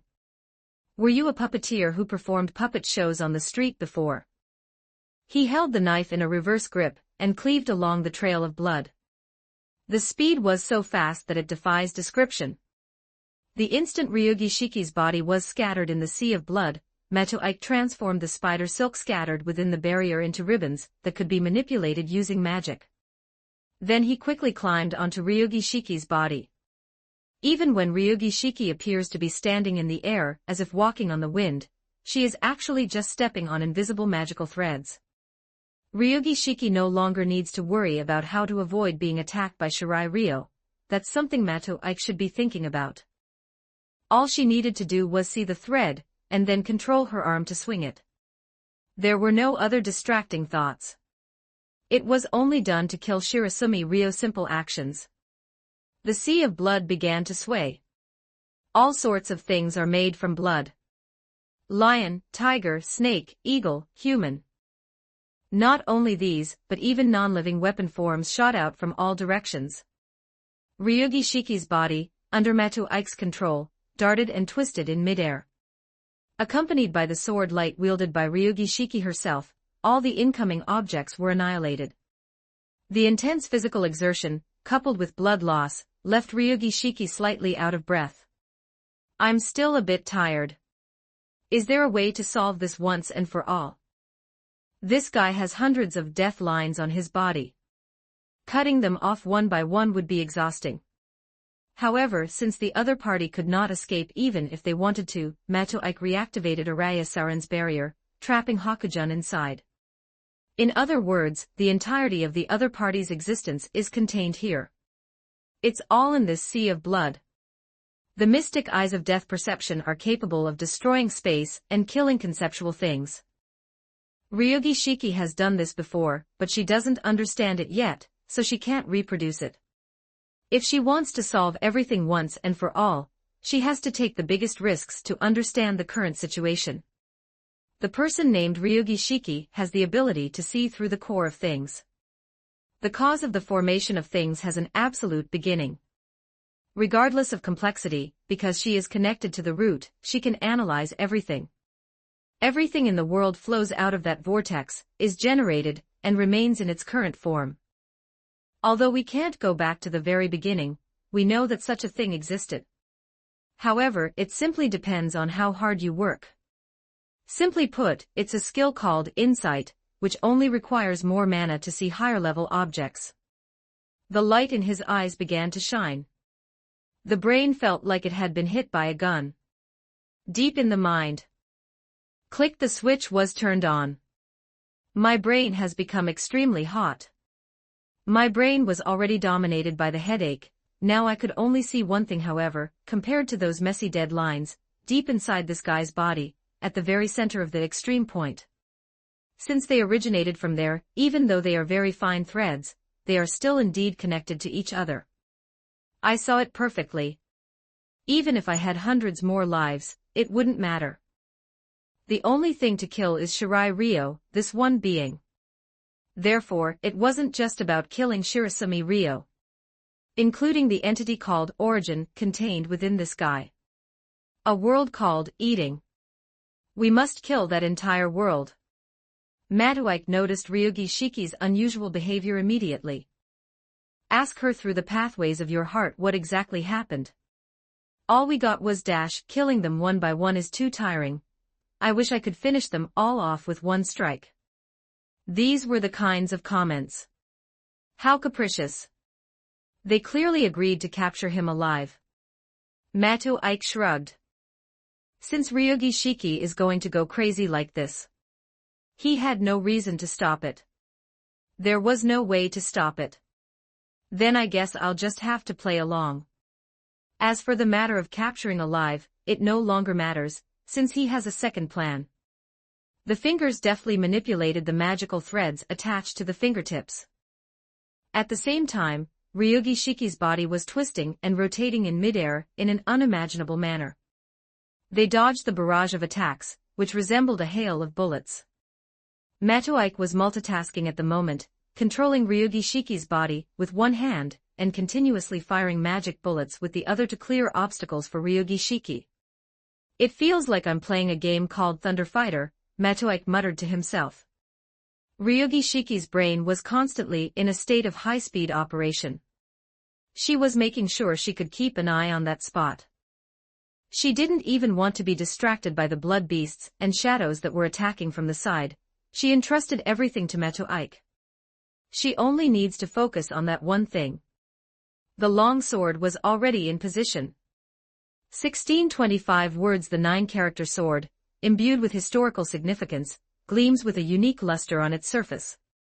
They collided head-on, with a soft thud. Ryugi Shiki's body once again sank into the sea of blood. Chapter 239 Ending. I'm exhausted. Ryugi Shiki collapsed heavily to the ground, feeling completely drained, as if she had no strength left to even stand. She plopped down, desperately bracing herself with her hands to prevent herself from collapsing completely. It's cold, she muttered softly. The icy air seeped into her wounds, and the pain had long since gone numb, but this only gave her a strange sense of relief. Almost every inch of his body bore the marks of being bitten, covered in wounds from being ravaged and torn by a sea of blood, exuding a tragic and poignant beauty. Ah, this time it's really over. She sighed, feeling as if her life was gradually coming to an end. Her whole body felt like it was bound by iron chains, and the overwhelming fatigue made it difficult for her to even breathe. To breathe deeply, she shamelessly pulled her chin up and tilted her head back, letting the cold air rush into her throat, bringing a numbing, stinging sensation. Although my body was on the verge of collapse, my mind calmed down. It was as if the life-or-death struggle that had just taken place was now a distant dream.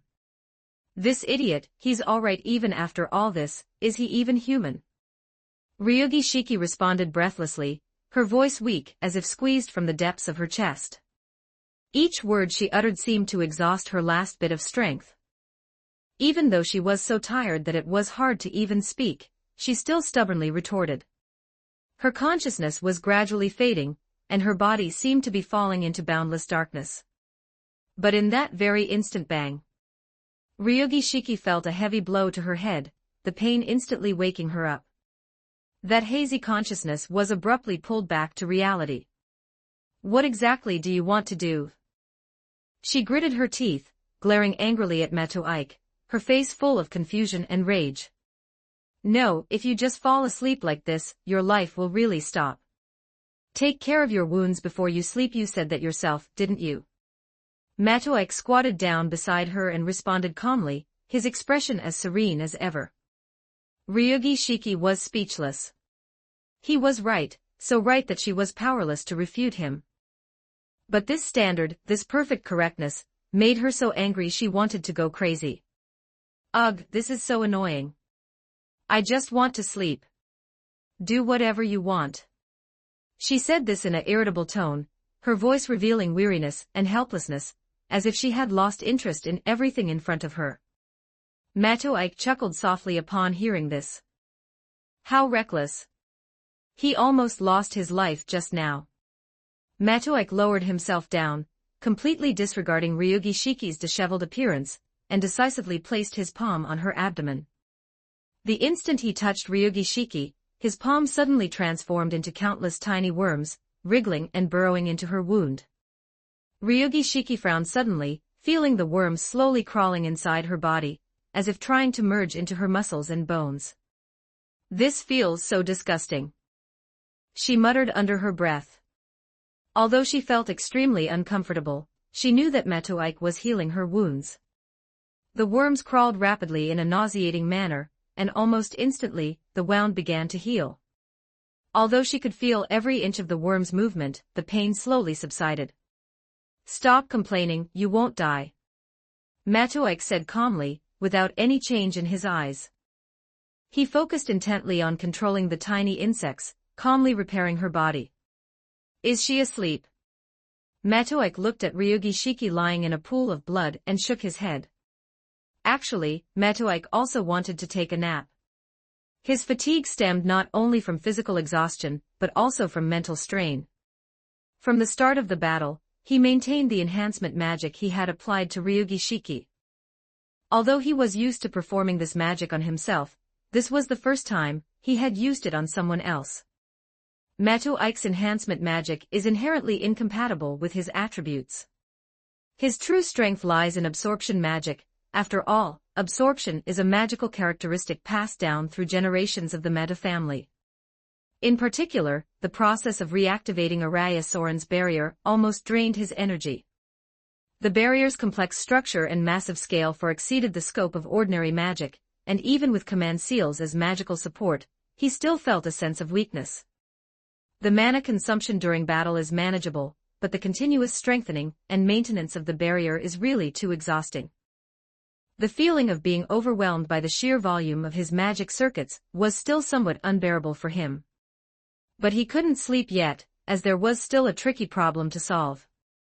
That was what was left behind after Shirai Junryo was killed by the two of them. The sea of blood before my eyes gradually dried up, the viscous blood seemingly absorbed by the earth, and quietly disappeared. As the sea of blood receded, Shirai Ryo's mangled body appeared before them. Her body was torn to pieces and scattered throughout the ritual arrangements made by Araya Soren, the blood staining the ground red. As the person in charge of restarting the ritual, Matoike has already learned the deeper mysteries of this barrier. It's not just about imprisoning a monster named Shirasumi Ryo. More importantly, it seals off the remaining idea blood principle within her body. Matoike had already guessed what she was hearing from Minato Keita and Shiro Junryo. There are only two dead apostles who uphold the principle of the blood ring.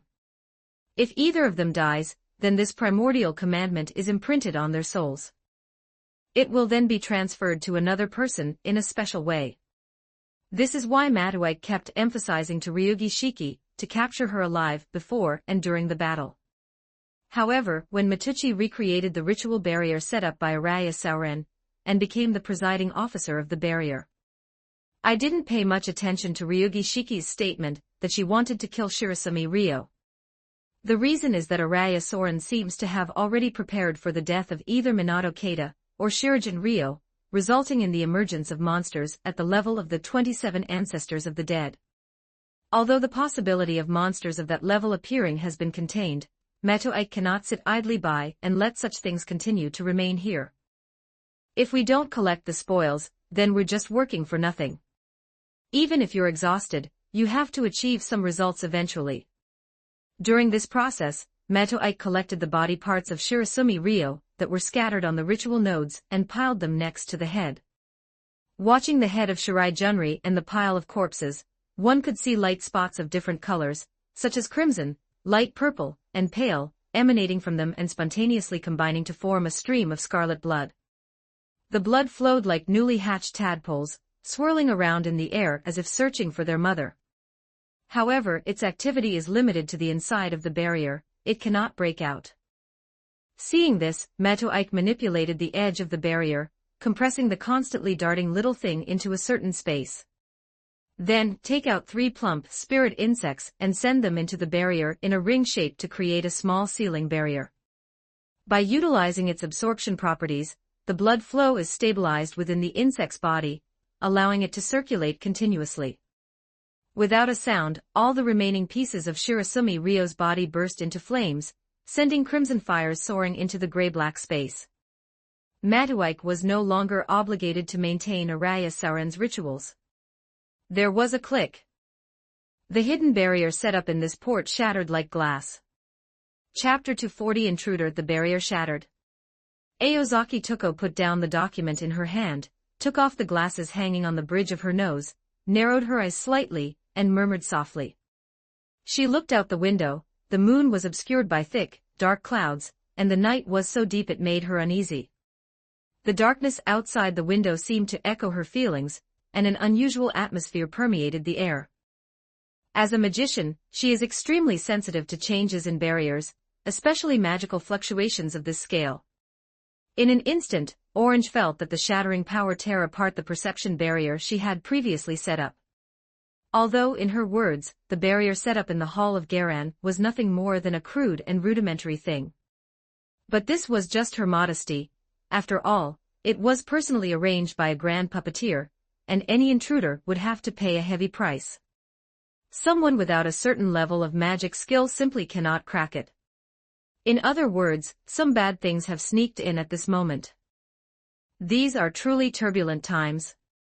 Orange shook her head and complained, but her expression had already turned cold. It seems they are already prepared for battle. Soon they heard footsteps. On the concrete floor of this half-built, abandoned building, exaggeratedly loud footsteps echoed.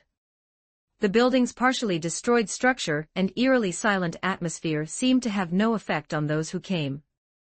The footsteps continued without pause, heading straight to the room that served as the office. A red shadow appeared at the entrance of the office, where the door had been suddenly opened. 1850 words. He was a young man with a face as exquisitely sculpted as a sculpture, his dark golden hair shimmering under the light, and his azure eyes as deep as the sea. The man was dressed very elegantly, wearing a red coat with gold trim, looking as graceful as a nobleman in a painting. Judging from his age, he appears to be a German in his early 20s. A young man in a red coat walked gracefully into the office, his steps light and steady. His smile was full of kindness and enthusiasm, but in Orange's eyes, that smile was as malicious as a venomous snake. "Hey, Aozaki. Long time no see. How have you been?" He greeted them cheerfully, his smile as bright as a blooming flower, full of feigned gentleness. He stopped in front of the Orange, his gaze carrying an inscrutable ease. Although Orange remained seated, maintaining an indifferent demeanor, she could not conceal the wariness that flickered in her eyes. "Cornels Aruba, what brings the second abbot of Schubertheim Monastery to this remote place?" Orange's voice was cold, with a hint of barely concealed hostility. "Ha, is that even a question?" Cornelius Aruba laughed and spread his hands, as if to show his innocence and goodwill. "I came all this way to see you. You took great care of me in London, so as a former classmate, I'm here to offer you some advice. Or perhaps my good intentions have only caused you trouble." The young man spread his hands out exaggeratedly, making a kind smile. Orange's eyes remained indifferent. Nevertheless, the young man still wore a smile. "Speaking of which, Japan is really a wonderful place. Although you say it's a remote place, that's precisely why it's possible to avoid the association's surveillance. For magicians who have broken away from the association, this country is truly an ideal land. But I was originally a magician in the association, so it doesn't matter." After adding this, the young man laughed. "Is this a reflection of my current situation, huh?" Orange thought to herself. Looking sideways at the young man who was talking non-stop like a machine gun, Orange finally spoke. "If you're going to waste your breath, you should go back. Don't ever step into other people's workshops again. Even if you get killed, you won't be able to complain." "You just casually stepped into my world too," Cornelius Aruba replied, half-jokingly. "Those two brats started causing trouble as soon as they went in, without even saying hello. I should be the one complaining about your lack of manners. Orange frowned slightly upon hearing these words. She could only imagine that the world Aruba referred to was the place that Metapond and Ryugi Shiki had attacked today. That kind of place is definitely not suitable for casual trespassing. So what is it, Aruba? Did you come here just to brag? We're not apprentices anymore, we're all now part of the Confederation. Go show off your research findings to your disciples. The young man, who had just been relaxed, suddenly raised his voice, which now carried a hint of oldman authority. Humph, you're still the same as ever. Fine, I'll save those kinds of things for later. It's really hard to stay calm in your own backyard. Aozaki, those two brats under your command stole my important treasure. As their guardian, shouldn't you compensate me in some way? Orange didn't answer, but silently raised her eyes. She already had a plan in mind, and had discussed it with her before setting off for Metapond. If we take action tonight, will we face a counterattack from Araya Soren? But I never expected that the person who came would be this guy. How ridiculous. Aruba, you don't even dare to stand in front of me in your true form, yet you use a puppet to ask for benefits. Besides, you wouldn't dare to interfere in matters related to the blood ring. What stood before her at that moment was nothing more than a doll. If Aruba had come in person, she would have already blasted him away. She was already irritable lately, so how could she tolerate this guy being so arrogant in front of her? You're always like this. The magician stared at her, his eyes filled with murderous intent, as if he were about to cry. Aruba's voice was filled with suppressed anger. It's like you're belittling me like this. I was the first to specialize in runes, and I was the first to gain the reputation of a puppeteer. Despite all that, your appearance has fooled those idiots in the association. It was as if he couldn't help but say those words. That belittling attitude made those fools think I was incompetent. Come to think of it, I am the next abbot of the Schopenhauer Monastery. I've been studying magic for over 40 years, why should I have to be subordinate to a girl in her early 20s like you? Facing an opponent who feigned friendliness from beginning to end, but then began spreading curses. Orange simply stared at him silently, her face expressionless. Ability has nothing to do with age, Cornelius, but you always only pay attention to appearances, which is why you can't keep up with the inner qualities. Although the statement was calm and unassuming, it was a provocation that struck at the heart of the matter. The young man, who was over 50 years old, listened to the story, and was twisted into an ugly mess by hatred and anger. He took a deep breath, trying to regain his composure. Aozaki, hand over that part of the blood ring's principles. I've been quite busy lately, and I didn't expect you guys to slip up and take advantage of me. Each party needs to have a copy of this so that things can proceed smoothly, right? If you're willing to hand it over, perhaps I can consider sparing your life. Chapter 241 Disillusionment. Is this your condition? Aozaki Toko, without budging, reached into her breast pocket, took out a pack of cigarettes, lit one, and put it in her mouth. He seemed not to take the threats made by the magician in the red coat seriously. At that moment, she was thinking about something else, the actions of Matucci. It seems my son has already retrieved that thing, otherwise you wouldn't have rushed to my magic workshop to retaliate. You're still the same. I haven't told you my purpose yet, have I? Cornelius Aruba was not angered by Tuka's verbal disregard. In his eyes, Tuka was now standing before him like a corpse.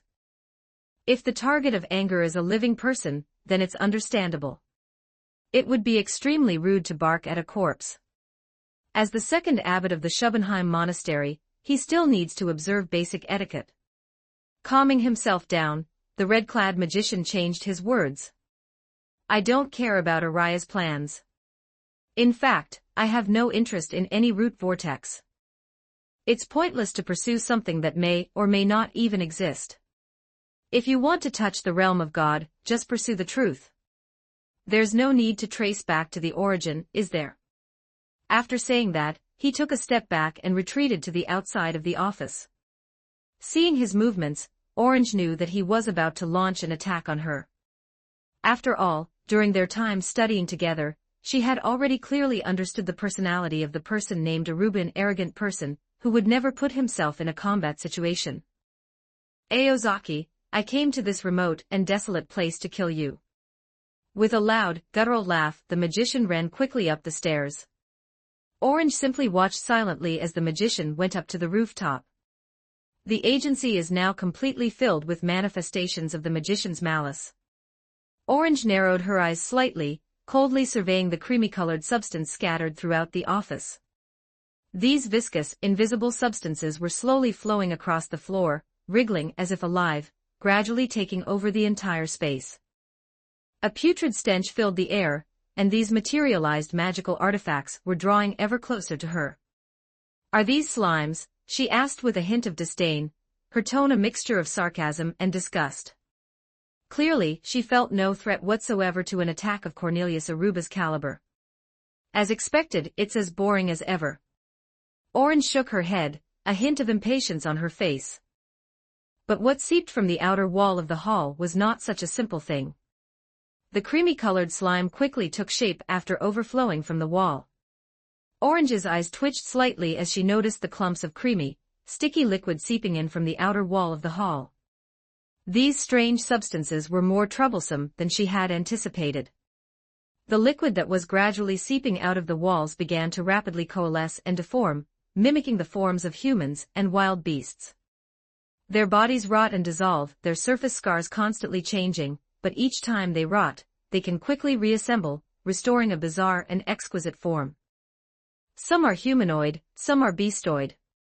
Although the surface scars began to dissolve, their appearance immediately reformed, and nothing looked more real than that. Metaphorically speaking, it's like a person or a wild animal that is constantly rotting, something that simultaneously possesses ugliness and ingenuity. Aruba, is this all you can summon here? You really should consider becoming a movie director. With you around, we can save a lot of money on monster props. But I guess you can only work on low-budget horror films, right? How come, isn't this job more suitable for you than the title of dean? She chuckled softly, crossing her arms over her chest as if watching a poorly executed performance. Indeed, the scene is like something out of a horror movie, except that crosses or guns are probably powerless against these kinds of monsters. Orange smiled dismissively, then said sarcastically, "No, it seems you can't even be a director." The performance was so bad it was laughable. At this level, not only would the audience not be interested, but even I wouldn't be. If you want to do something weird, you have to at least reach this standard. After she finished speaking, she gently kicked the drawer under the desk, and with the movement of her toes, the drawer slowly opened a crack. What followed was a cold, stern command, "Come out." The command carried an undeniable authority. Almost simultaneously, an object rapidly formed in the darkness, swirling around Aozaki Tuko like a typhoon. The black gale raged outwards from her center, its speed violent. In no time, everything inside the agency, including the monsters seeping from the walls, vanished without a trace in the fierce whirlwind. The air returned to calm, leaving only Orange still sitting in the same spot, and the undamaged desk in front of her.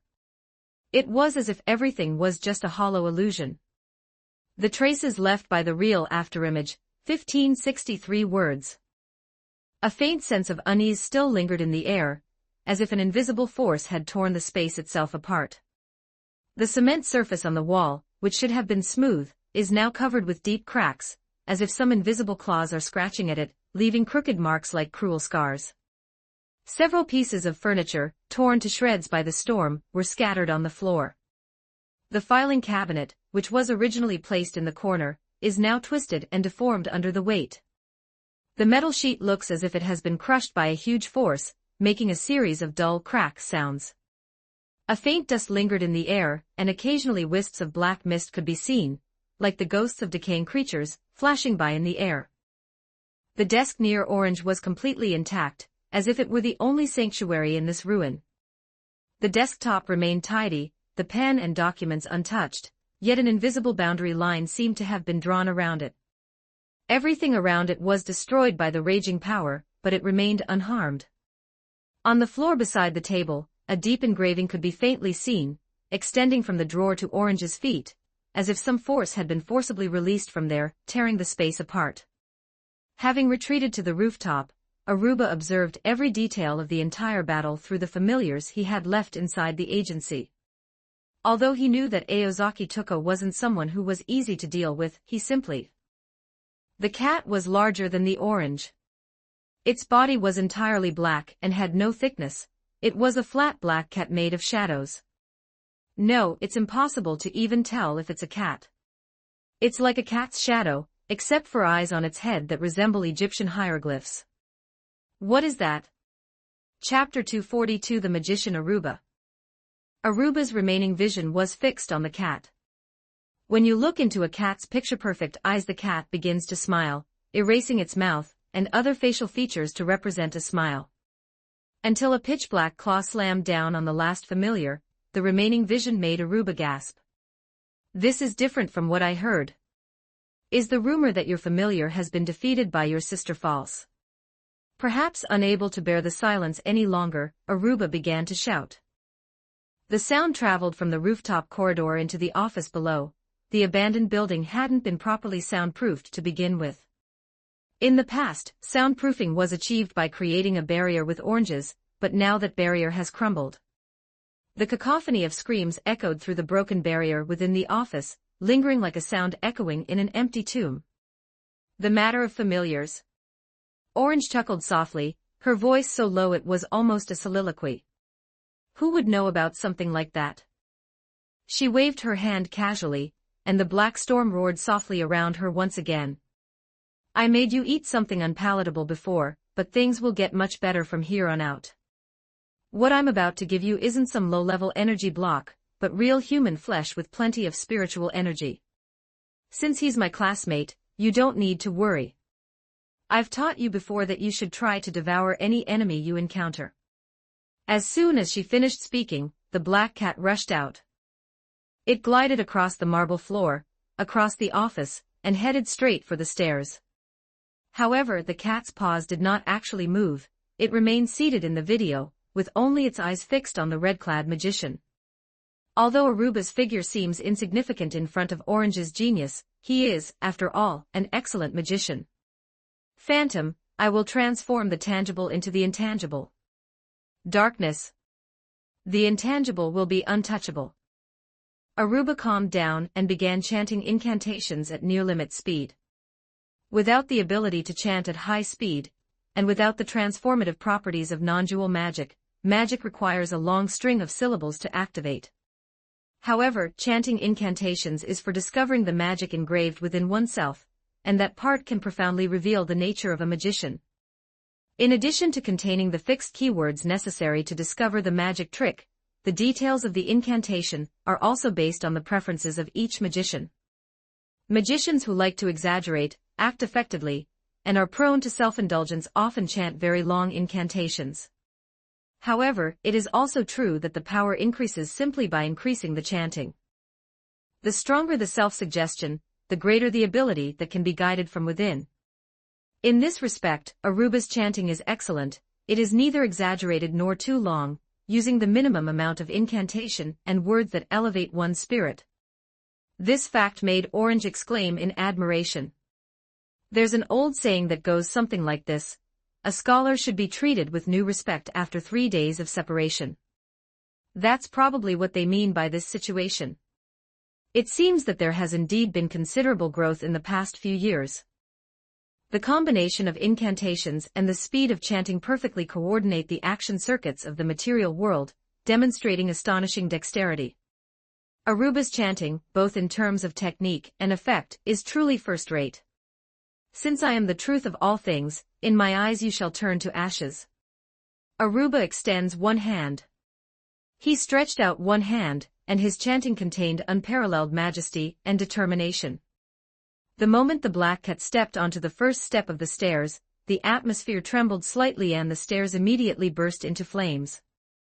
The blue flames, like a mirage rising from the ground, completely engulfed the staircase.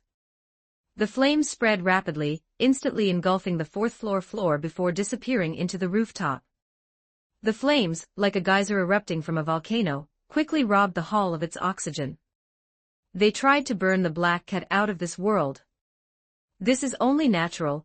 Magical flames exceeding 1,000 degrees Celsius can transform any animal from a solid into a gas, much like butter. The process of turning into a liquid takes less than 1,000th of a second. But Aruba saw it. When the flames subsided, what he saw was not the ruins he expected, but the black cat reappearing in a strange form. This is impossible. But it doesn't matter. When facing a magician who controls familiars, it's normal for the opponent to produce familiars in any form. Even familiars that are immune to fire are no exception. How could the real winning strategy be so simple?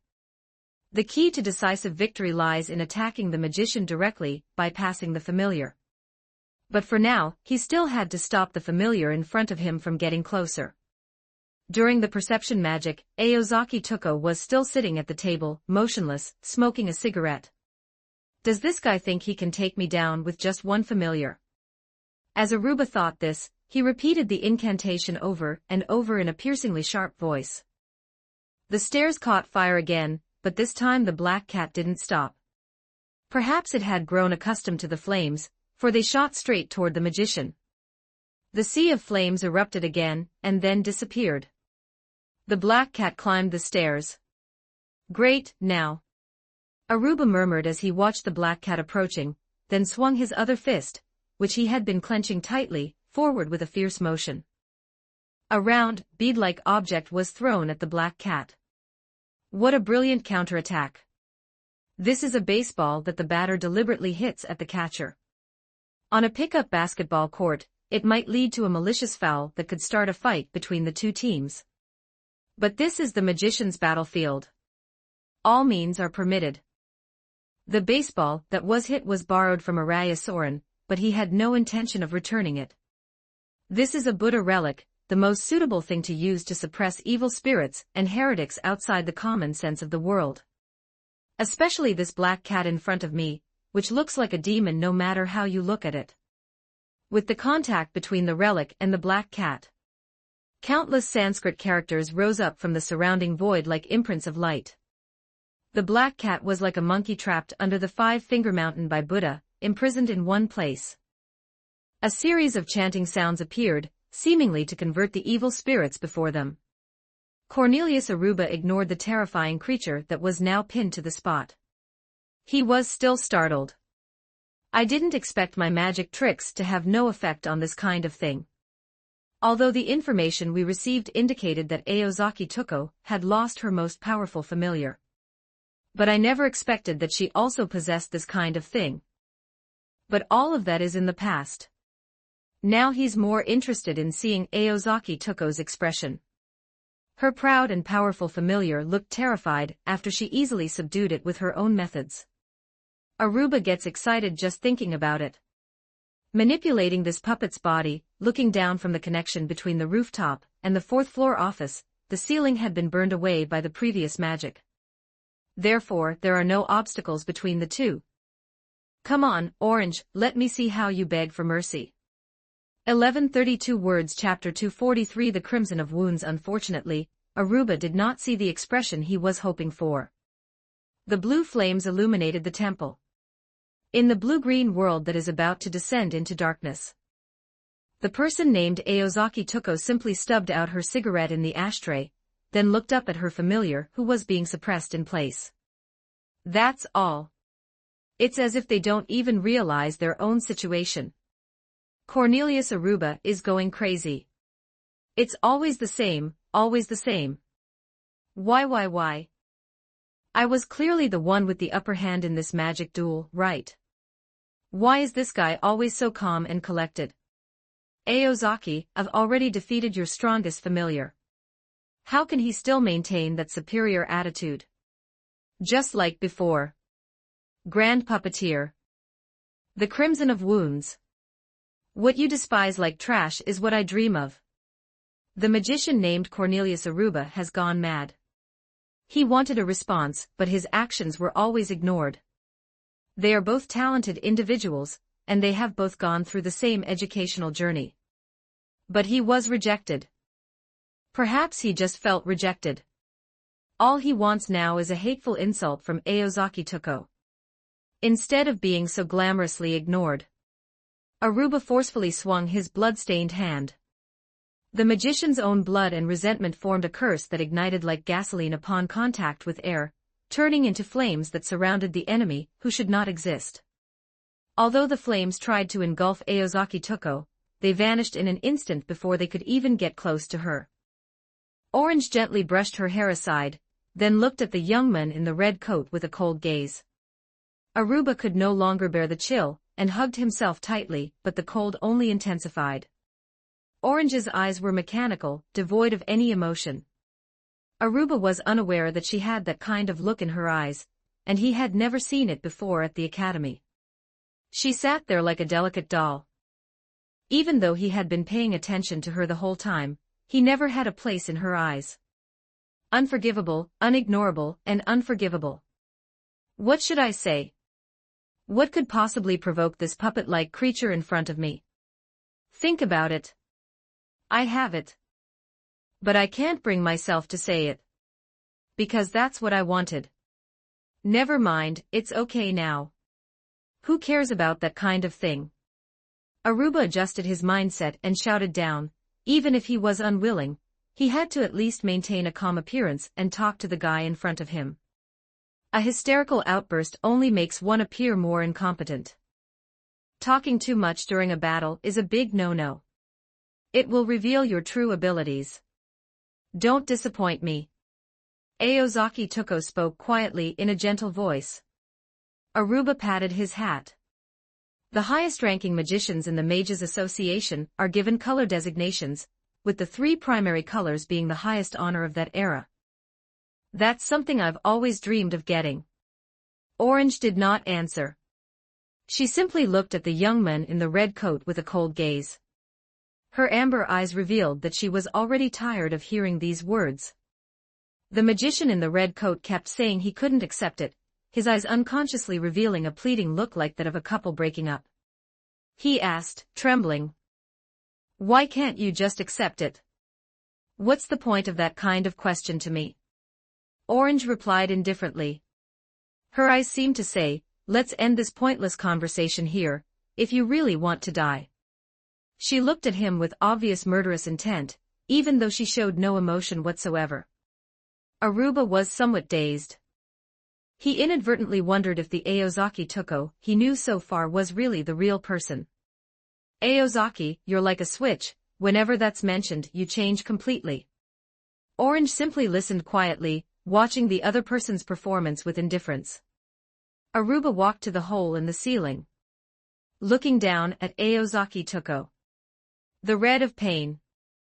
Kacha, as soon as he finished speaking, the entire firm descended into chaos once again.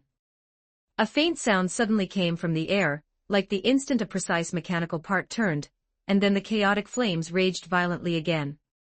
The sea of fire was reignited by some unseen force, lunging towards the location of Orange like a wild beast. The flames devoured the air, emitting a sharp whistling sound, pushing the temperature inside the office to its extreme. It wasn't just an attack on Aozaki Tuko, it set the entire building ablaze. A blazing blue sea of fire rose from the exterior of the building, as if to completely engulf the abandoned structure. Magician Cornelius Aruba not only wants to kill a person named Aozaki Tuko, but also destroy her magic workshop. Destroy the entire life trajectory of someone named Aozaki Tuko. The blue sea of fire started rising from the outside of the building. This was a barrier that Aruba had set up in advance, which was initially disguised as a barrier to drive people away. It can't be called a disguise, since it really does have the effect of driving people away. Physical means drive people. Now it revealed its true colors, flames relentlessly spreading throughout the entire building, burning Orange's office, her workshop, and all traces of her past. The blue flames spiraled upwards like a giant dragon, scorching every floor of the building, from the bottom to the top, as if pushing her to a dead end with no way out. However, Orange, amidst the flames, simply looked up at Aruba with a cold and composed gaze, as if oblivious to the surrounding destruction. The fourth floor and the rooftop seemed to separate the two of them into heaven and earth. Aruba stood on the rooftop, looking down at Orange with a cold smile. The intense reaction he expected did not materialize. There wasn't even a proper demonstration. Is it because the familiar has already been controlled? Have they run out of ways to retaliate? Aruba couldn't understand it and even felt somewhat disappointed. Even though those so-called forbidden words were said, it seems like nothing really happened. The young man laughed and his appearance became like that of a demon. It seemed as if the shackles in his heart had been broken. He never expected it to be so simple. He prepared quite a lot of things for killing Orange this time. Even his beloved black hound, comparable to that black cat, was brought along. Unfortunately, it was never used. As Aruba thought this, he even felt a little tempted to hum a German folk tune. But in a brief moment he heard a sentence. That is 1309 words. Aruba, the rule I set back in the academy days is that anyone who calls me Crimson of Pain must die. Chapter 240 for Projection Magic. Extremely cold-blooded words, filled with boundless killing intent, rang in Aruba's ears. But in Aruba's view at this moment, Aozaki Tuko was still standing in the burning sea of fire, being swallowed by endless blue flames. Her lips didn't move, she just stared at him coldly. The magic of synesthesia. Or is it a visionary technique? Or is it hinting at magic? Aruba pondered the source of the sound, convinced that the body had not been affected by any magic. As a top-notch magician, he was absolutely certain of this. He had considered all the possibilities, but he had overlooked one thing. Is this still unclear, Aruba? Aozaki Tuko's voice appeared again. How is this possible? Aozaki, what kind of magic did you use? Aruba asked. Magicians can't just casually talk about magic. Aruba, are you still a magic apprentice? Do I really need to explain something this simple to you? What on earth is going on, Aozaki? Aruba groaned. Take a good look around you, Aruba. Aozaki Tuko seemed somewhat speechless at her old classmate's slowness, so she continued, after all, even in death, one should at least understand why. Not the area around this doll, but the area around the secret room you are in now. Impossible, impossible. Aruba exclaimed, clutching his chest as he refuted the frozen puppeteer before him. But his instincts told him that the hiding place he had created was no longer safe. But only he himself knew about this place. This is a place that even Araya Soren, an accomplice, cannot find. It is a truly desolate and barren place. The synesthetic magic depicted on the doll in the hall of the Sangharama was severed. Consciousness returns to its original state. Before the eyes are even open, the perception of magic has already been activated. There was no sign of life, and the surroundings were completely empty. Damn it, Aozaki actually resorted to such tricks. She's clearly already at the pinnacle of the Grand Doll Masterclass. Is she afraid of me? Then we can't give her another chance to escape. With that thought in mind, Aruba was about to reinfuse his consciousness into the puppet in the Hall of Garan. But the next moment. What are you afraid of? Aruba, why don't you open your eyes and look? That devilish whisper rang out again. Open your eyes. Yes, why did I only use magic to sense my surroundings? Shouldn't observing changes in our surroundings be the most basic human instinct? But why don't I dare? He's probably afraid that Aozaki will actually show up in front of him. In that instant, all the thoughts of revenge he had held against Aozaki Tuko crumbled. Because of fear. The tightly closed eyes slowly opened. A figure appeared. Aozaki Tuko. The leather coat she wore, which resembled lizard skin stained brown, was not suitable for her slender figure. The coat doesn't resemble clothing, instead, it exudes a sense of armor. The moment he saw it, Aruba suddenly stretched out his hand, his voice becoming sharp and piercing as he repeated the incantation in a tearing manner. The syllables of the incantation swirled rapidly in the air, and the fluctuations of magic grew stronger and stronger, like an oppressive storm about to erupt. However, Aozaki Tuko still did not make any move.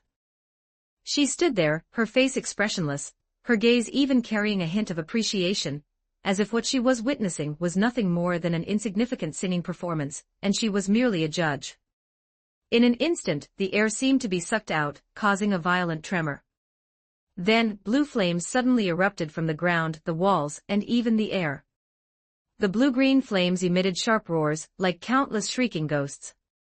The suffocatingly high temperature seemed to evaporate all the water in the human body. The flames swept towards Aozaki Tuko, and everything looked so beautiful. But the young man in red Aruba sat silently at the person in front of him, his body trembling slightly with fear. No physical form. An illusion. What exactly are you here? He muttered to himself, his voice filled with an overwhelming emotion. Compared to Aruba, who was desperately trying to hide his inner turmoil, Orange was very calm. Ignoring the young man in the red coat who was glaring at her with bloodshot eyes, she took out a cigarette from her pocket. He took a deep breath and then exhaled. Aruba stood there, staring blankly at her. The particulate smoke from a burnt cigarette is fake. This is incomprehensible. It's as if the two people are in different dimensions. Just like a two-dimensional plane and a three-dimensional solid. Finally, he couldn't take it any more and said, "You can't possibly exist in this place. There must be some mistake. Still can't understand. Even if your talent is limited and even if you've already seen it, you still can't understand this magic trick." Orange took the cigarette out of her mouth and continued, "Isn't this simple? Right now, I'm right above your lens. It turned out to be projection magic." Aruba's trembling body was as if he were going mad. This is Aozaki Tuko's specialty. The projection magic created by the reflection of a smooth mirror surface could indeed be utilized if the structure of the human eyeball were similar. But how did she find my original body? Is it that doll? How to utilize the light reflected back to the doll's body based on the structure of the doll's eyeball? It turned out to be the case. But why did it take you so long to think of that? Cornelius Aruba was a first-rate magician. Although the magic duel had clouded his mind, he quickly understood what was going on after some prompting. Your real body is still in that agency. You've been fooled. Was it another diversionary tactic, Aozaki? Why do you think that? Orange tilted her head. Do you think I'm the kind of person who wouldn't take action after finding your true form? Ha! The orange magician chuckled, a wicked smile spreading across his face, his tone laced with cold mockery. Aruba, thanks to your slowness, my magic is complete. Now that you dare to utter that name, you can die a quick and painless death. As Orange finished speaking, two deep, eerie lights shone behind her in the darkness. Those are two eyes. A black monster, seemingly born from the void, roared in a low voice, its tentacles stretching out rapidly like thorns, and seized Cornelius Aruba. The monster began to eat from his feet, with thousands of tiny mouths. Intense pain and fear overwhelmed Aruba's senses, rendering him completely immobile. He could only watch helplessly as his body was torn apart, and devoured piece by piece. He could only be eaten alive like this, and before he lost consciousness, all he could see was his head. He looked at the puppeteer who was looking at him with a detached gaze, staring intently at Aozaki Tuko's cold and indifferent expression. The passing classmate just watched this horrific death with a look of disdain in his eyes. Chapter 245. Just want to say a little more. With Aruba's death, the blue flames in the agency lost their magical support and began to slowly dissipate. The air was thick with the smell of burning, and the flames gradually dimmed, but they had already left irreversible scars on the interior of the building. The walls and ceiling were charred black by the intense heat, the load-bearing beams creaked under the strain, and the floor was covered with cracks and scorched earth left by the flames. 1776 words. The interior of the firm was almost completely destroyed, the desks had long since turned to ashes, and traces of burning remained on the floor. Although the magic called the Sea of Flames had collapsed, the building's internal structure was still slowly burning, with the wood and wall debris crackling like a belated lament. Orange sat in the crumbling ruins, surrounded by silence, with only the occasional spark falling from the ceiling. Her figure seemed untouched by the flames, all the chaos and destruction around her appeared insignificant. Looking around the office, Orange's expression remained unchanged, as if she had long been accustomed to the scene of destruction. Aozaki Tuko flicked her finger, and the cigarette embers at her fingertips traced an orange arc in the air before transforming into a projection of runes that floated in midair. The words outlined by the sparks gradually extended and lengthened, instantly overlapping with the entire burning building. An ancient and mysterious power resonated in the air, like the runes' ancient markings from the far north, simple yet solid, composed only of straight lines, yet drawing upon the fundamental power of nature. Orange watched intently as the runes spun, and the air seemed to vibrate slightly because of these ancient symbols. The letter I shone with a cold light, drawing in the chilling air. A cold current gathered from all directions, as if responding to the call of the runes, and frost quickly spread, covering the still-burning ruins. The blazing flames were quickly extinguished by the frost, and the fire lost its vitality in an instant, suppressed and extinguished by the merciless cold. Frost began to condense in the air, covering the walls and floors, gradually freezing the entire office. Even the embers in the air froze and shattered the moment they came into contact with the frost. In a short while, the once raging inferno had been transformed into a frozen world, with a chilling atmosphere permeating every corner, and even the charred wood began to be covered with a layer of glistening frost. This agency is completely ruined. Do we have to find a new place again? Aozaki Tuko complained. That's true. Anyway, the incident in Guanbuzi City has caused such a big stir, the people in the association should have noticed it by now. Orange, who had been watching the situation unfold like a bystander, also reacted immediately to the sound. Behind the dolls left behind by Aruba stood a man. The man's face was filled with unbearable distress, and he looked serious, wearing a black coat. It was as if he had been there from the very beginning. There was no trace of him appearing. The previous calm had gradually disappeared, and the firm itself couldn't help but feel tense, as if they had seen something terrifying. It's been a long time, Aozaki. Ah, same to you, but neither of us wants to see the other. It seems Aruba went too far. He originally planned to just steal that thing. But there was no way around it. This guy had an indescribable obsession with you, and in the end, he died here. The newcomer was Araya Soren. He surveyed his surroundings, then leaped down through the large hole in the ceiling, landing steadily in front of Aozaki Tuko. Your presence in this town may be accidental, but perhaps there's an element of inevitability to it. Although we don't know who brought us together, that's how it is. The word chance is a mysterious code, created to hide unknowable laws. As she answered, Orange moved toward the wall. This opponent is completely different from Aruba in terms of level. They may be similar in terms of magic power, but their structure and measurement are worlds apart. Araya Soren watched Tuko's actions but did not make a move. Instead, he reached for the cage next to him, which contained Minato Keita's head. Pick up the cage from the table. A photograph came into view. It appears to have been filmed abroad. The photo shows a stone-paved road, a clock tower that looks like something out of a movie, and 3 people standing side by side under a gloomy sky where snow could fall at any moment. 2 men and a girl. Aozaki, you still have this photo. Araya murmured to himself after seeing it. Araya, you're not the kind of person who gets sentimental when you see old things, are you? Orange stopped at a spot and said casually. Araya Soren shook his head and replied, it's just that I have a rare opportunity to say a few more words, since you've already killed the other person in this photo. Is that so? Aozaki Tuko nodded, squinting as she looked at the man in front of her, her gaze complex and unfathomable, a mixture of hatred and pity. She had already discerned the metaphor in Araya Soren's words, wanting to say more. Had he already decided to bury himself here? As expected of the monks of the Tendai school, even when they were about to kill someone, they were unwilling to present the facts to the person they were going to kill. The contradiction is like the karmic fire of hell. What an awkward personality. Why did I ever like such a clumsy guy? I had such bad taste.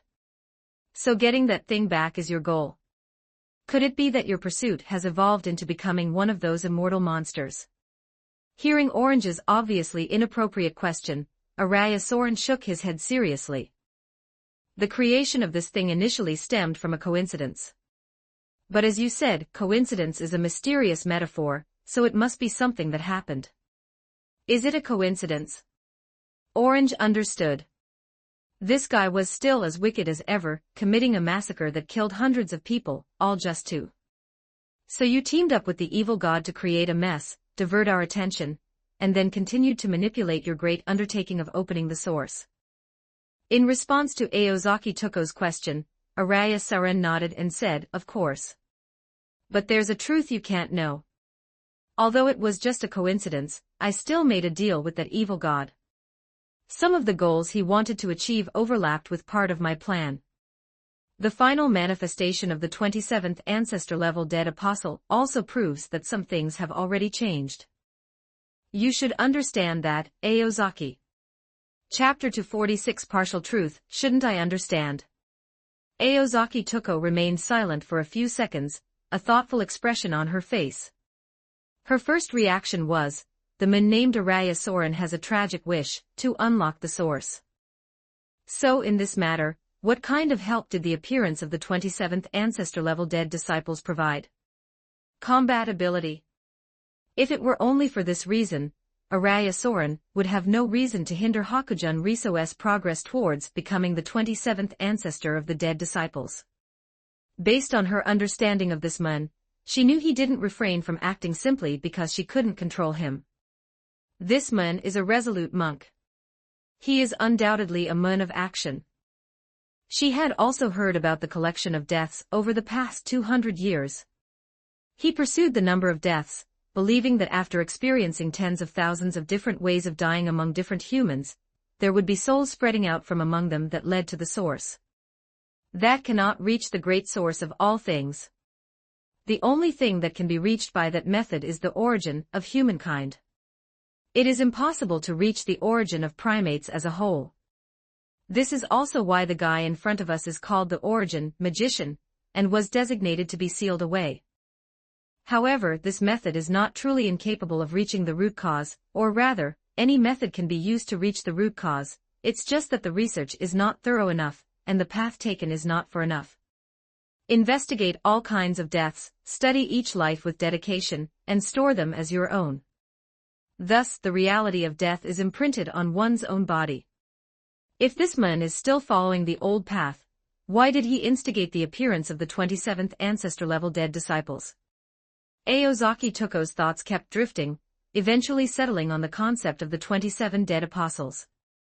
This is valuable knowledge obtained from the Magic Association. This is information that every magician who pursues the origins to a certain extent will memorize. But Orange couldn't quite remember that. It had been too long since she had walked that path. That's a memory from a very long time ago. Her teacher, Inolai Baljarita Talaham, the monarch of the creation department, once told her the greatest obstacle to reaching the root is the force of inhibition. Many magicians have transformed themselves into dead apostles in order to resist the counter-force, and thus gain longevity. They believe that if they can reach the level of the 27 ancestors, they can gain the ability to fight against the suppressive force. Because the 27 dead apostles are both enemies of primates and mediators of nature, and the Alaya, as the collective unconscious, is the inhibitory force of non-Gaia theory, which maintains a negative yet tolerant attitude towards it.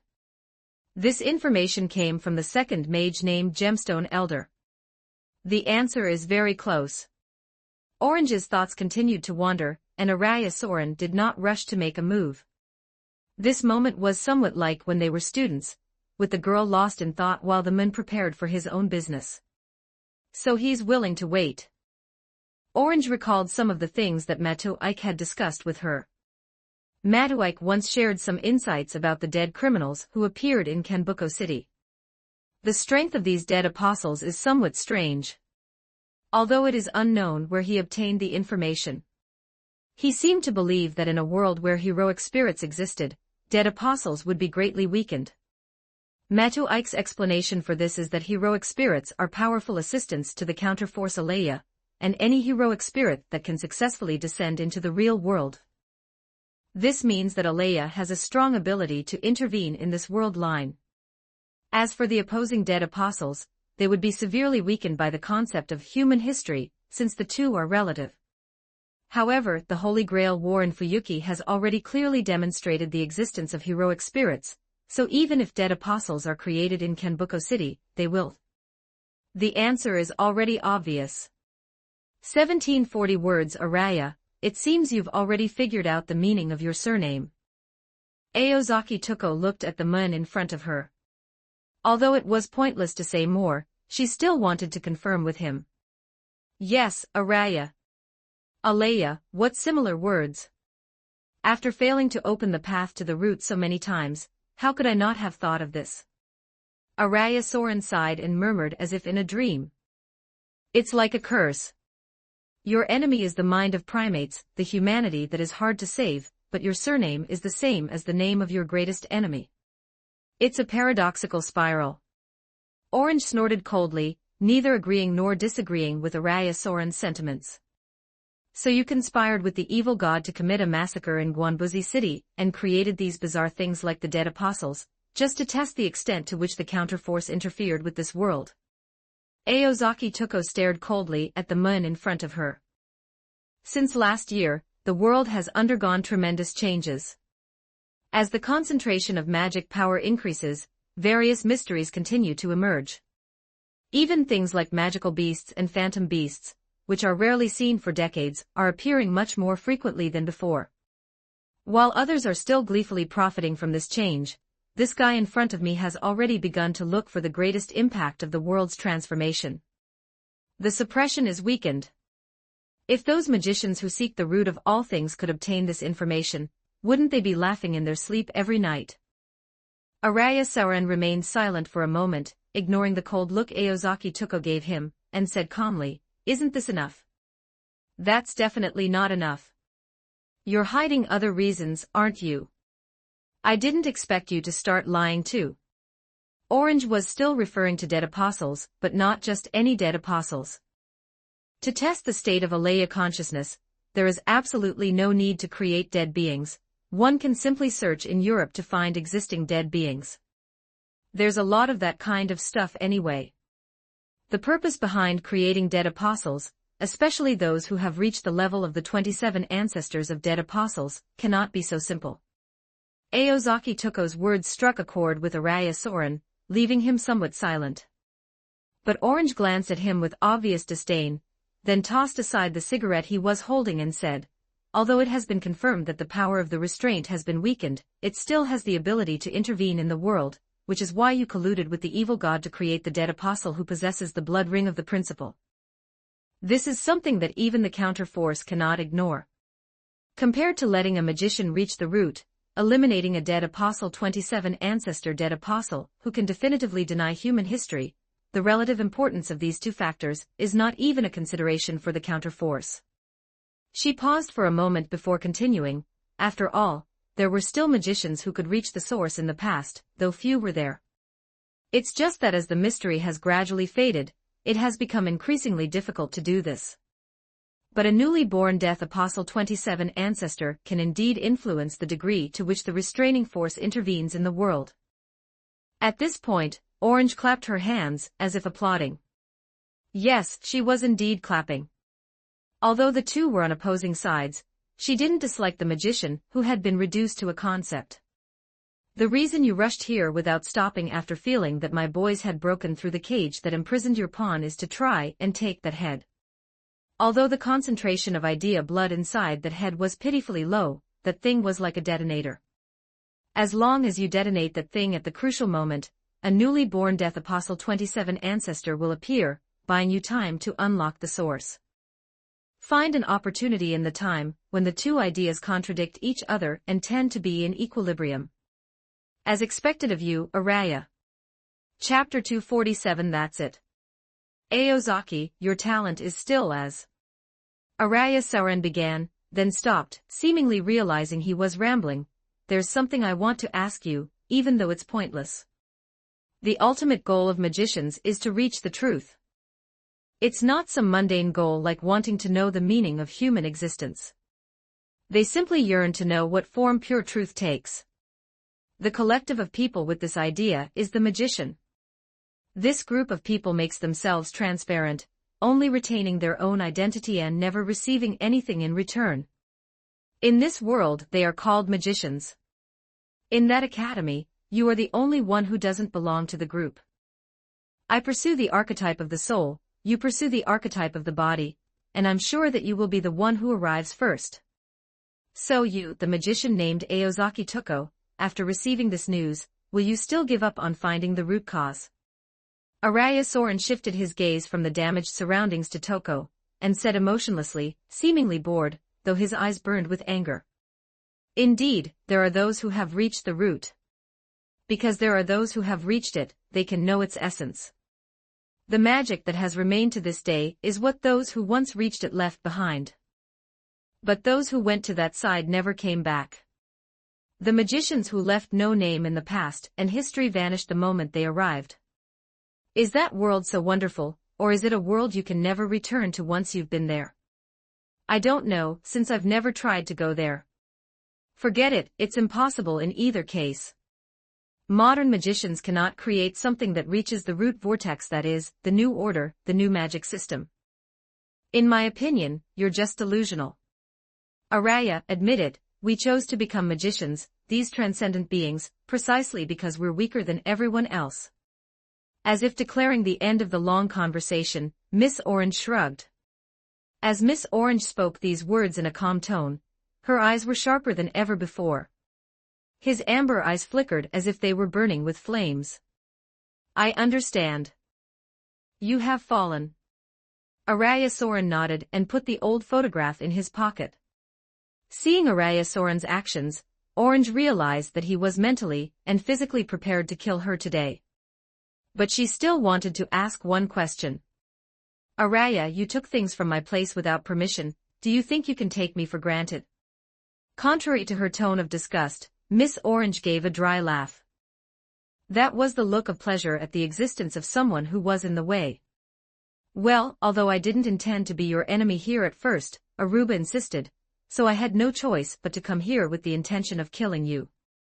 The path to the root has been obtained. A few more steps and my wish will be fulfilled. Anyone who dares to stand in my way will be regarded as a restraining force. Aozaki, you are just a human being after all. Without even twitching his eyebrows, Araya Soren asserted. Is that all it is? Orange murmured. A strange glint flashed in his pupils. The next moment the black cat, which had been suppressed in place by the Buddha's relics and unable to move it, suddenly started moving. The stiffness just now was all an act. The black cat pounced on Araya, who had his back turned to it. Araya showed a hint of surprise and quickly turned around, then without pausing opened her outstretched palm, and clenched it tightly again. A buzzing vibration was generated all around. I am not afraid. The air changed. The black cat's body suddenly stopped. King Kong. Araya Soren raised a hand into the air and spoke to the black cat. Orange stared at the lines that had appeared on the floor. Around Araya Soren, all flow gradually ceased. The various phenomena of atmospheric flow were sealed off. Aozaki Toko saw it. 3 circular patterns extend from Araya Soren's feet. The 3 rings guarding the magician resemble a pattern depicting the orbits of planets. 3 slender rings overlap each other. It floats between the ground and the air. The moment the black cat stepped onto the outermost line of the circle, its momentum was taken away. Orange has already seen through Araya's creation of a triple barrier centered on herself. Not afraid, Vajra, snake and scorpion, wearing the sky, top sutra, king manifestation. Centered on himself, he constructed layer upon layer of defense networks, weaving an invisible web like a spider, distributed across the ground and in space. The moment a living being comes into contact with the lines that form the circle, its energy is instantly drained, as if the engine of its life has been shut down. Araya's barrier is both wondrous and deadly. Its interweaving of 2-dimensional and 3-dimensional elements makes it a concealed and undetectable means of attack. Generally speaking, barriers are mostly used for protection, but Araya uses them as a weapon of attack. His techniques are flawless in battle, especially in close combat, where he is as ruthless and precise as an invincible monster. In close combat, Araya Soren is practically invincible. But conversely, this is the only move Araya Soren has. Neither Orange nor Araya had originally learned Aruba's magic, which could directly destroy the material world. However, the runes that Orange learned have offensive capabilities. Ancient Script is a powerful inscription that creates textual effects by being inscribed on a target. If runes symbolizing fire are engraved on Araya's body will burn. However, the drawback is that the text must be written directly on the paper. Pasting the text on it from a distance is ineffective against magicians. Indirect magical influences will bounce off the body of a magician, who directly circulates magical energy within their body. Since their school days, neither of them has been interested in attack magic. Tuko only makes dolls, and Araya is only interested in collecting death. Therefore, Araya's only way to get rid of Orange is through hand-to-hand combat. Araya Soren moved. A hand rose from under the black coat. 1,406 words. He said briefly. Araya Soren suddenly raised his outstretched palm, as if he were crushing something.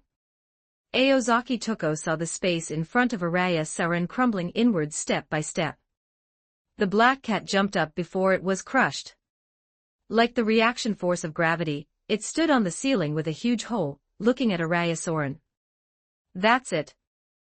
The other hand, hidden under the black coat, clenched tightly. The black cat was crushed along with the ceiling. The black cat was compressed until its eyes were no longer visible, and then it disappeared. Chapter 248 Projection Magic. Araya Soren, who should have pressed his advantage, stopped his punch aimed at Aozaki Tuko. Although the orange in front of him was suppressed by his gravity, he felt a strange unease. Looking up, I saw that the ceiling should have been completely destroyed by the flames. However, the black cat remained, as if nothing had happened. The black cat seemed to completely ignore the previous attack, still leisurely overlooking the battle below from the ceiling. Its eyes gleamed with an eerie light, as if waiting for a certain moment. Araya's pupils contracted as he realized something was wrong. He then clenched his fist and exerted force towards the ceiling. In an instant, space twisted violently, as if the surrounding air had been compressed into a solidified entity. The oppressive feeling was like a steel cage, trapping the black cat's body. However, the black cat merely swayed slightly, then deftly broke free from the spatial distortion as if toying with something insignificant. Its black figure leaped lightly from the ceiling, and pounced towards Huang Yezonglian. Just as it lunged at Araya, the black cat suddenly opened its mouth. Wang Xian. Unexpectedly, a short incantation was heard. The black cat, which was about to devour the prey, stopped moving. The black cat touched one of the 3 protective barriers around the moon, causing it to pause. But as if transcending a boundary, the black cat somehow broke through the magical blockade imposed by Araya Soren. Just as if it had broken through the suppression of the Buddha's relics, this strange creature continued to move forward calmly. Araya Soren instinctively sensed something was wrong. He quickly regained his senses, but his body was no longer able to react in time. The magician, dressed in a black coat, had no time to escape the deadly attack. They could only let the black cat attack. But he didn't panic, he simply whispered. Just as the black cat was about to tear Araya Soren's body apart, Tuko's body suddenly trembled. The target wasn't the orange, but the desk in front of her. The solid wood table, specially designed to conceal various magic circuits, instantly shattered into countless fragments, scattering across the office floor. This was not ordinary destruction, but some kind of imperceptible shockwave that struck evenly and rapidly from all directions. If Aruba were still alive and saw Araya Soren's actions, he would definitely be furious and condemn him. With such obvious targets, the familiar black cat and Aozaki Tuko, both were now placed in front of Araya Soren. Neither continuing to block the black cat's actions, nor directly targeting Aozaki Tuko, is a good decision. He chose to set his sights on a seemingly ordinary table. At the same time, the black cat, who should have completed its attack on Araya, vanished into thin air like mist at this crucial moment. Its shape gradually blurred and disappeared with the wind, as if it had never existed. Tisk, did you see that? Orange glanced at the wood chips and glass shards at her feet, shook her head, and realized that the man in front of her was more troublesome than she had imagined. I've figured out your familiar mechanism too. The monster didn't come out of that cabinet. That was just an image reflected from the drawer, wasn't it? As the words fell, a complex machine containing lenses and film was revealed inside the broken desk. Its mechanical gears were still making a swishing sound, like an old projector, constantly projecting some kind of phantom image. A projection monster, huh? That way, it can render all kinds of attacks ineffective. Even if the etheric body reflected from the air is destroyed, as long as the main body's machinery is still functioning, it can keep regenerating. I feel more and more sorry that such a talented person had to be eliminated. Looking at the projector in front of him, Araya Sauron seemed to have thought of something and continued. You were able to find Aruba's hiding place using projection magic, right? Orange did not answer Araya's question. Araya Sauron continued talking to himself. So much time has passed that I've forgotten you were also a possessor of the demon eye. Araya turned to look at Tuko again, opened her palms, and said this. Tuko listened to this with a displeased expression. Can a magic eye with projection capabilities really do that much? The voice just fell. Orange's already trembling body began to shake even more violently. The effect of the Su incantation did not disappear, instead, the target of its influence shifted from the desk on the ground to Aozaki Tuko. Her coat, which could almost be called a formal dress, was now in pieces scattered on the ground. I've been hit. Damn it, a few ribs are broken. As Orange swallowed the blood that gushed from her mouth, she checked the damage to her body. If it gets hit again, it will definitely be crushed. The situation now seems clear. However, neither side underestimated the other. Upon realizing the power of Tuko's mystic eyes, Araya Sauron immediately closed them, and used the lingering Su energy in the space to suppress Tuko. But from the moment Araya Sauron appeared, Aozaki Tuko's gaze never left him. In other words, the mystic eyes, whose seal had already been removed, had been preparing for a long time. Araya Sauron has also realized this situation. Therefore, the force of distorting space is constantly increasing. They attempted to completely break her body. The power of Su was so great that the oranges could not resist it. Now, the only thing she can move freely is her internal organs. Orange instantly understood what the impact she had just experienced was. Orange clicked her tongue in disbelief. She had no idea that Araya also possessed magic that could influence space with a mere movement. However, it seems that Araya Sauron's spatial compression magic can only work from the outside of the human body, and cannot penetrate into the internal environment where there is magical resistance. In other words, this is a kind of magic that can only be performed within a specific space. It's like a barrier. Although I don't understand how this strange ability came about. But if that's all there is to it, then there's still a fight to be had. In an instant, Araya Sauron was assaulted by an unbelievable chill. Araya Sauron was frozen in place. This is a clash of perspectives. The long-awaited demonic eye was unleashed at this moment. Orange's eyeball, the magician's left eye, which couldn't possibly open and close like an eyelid, was now open, revealing a bottomless cavern within its lens. Countless demonic eyes, more than 1,000 demonic eyes of Orange's, sweep their gazes toward Araya. Unbelievable, Orange has created another demon eye within the demon eye. She creates mirror images of herself in her own eyes, resulting in an infinite number of visions. The mere fact that it creates a demon eye within a demon eye is already utterly insane. Furthermore, Orange reflects and replicates them to control the magic, preventing the chaotic magic from going berserk. This goes beyond madness. This woman can no longer be called a magician because she indiscriminately produces so much magic, and the mystery of the last escape route left for mankind. It will take time to complete such a massive project. Since neither of them had studied magic capable of destroying the material world, they needed to be within a certain distance to kill each other. This process brings together the dual elements of time and space.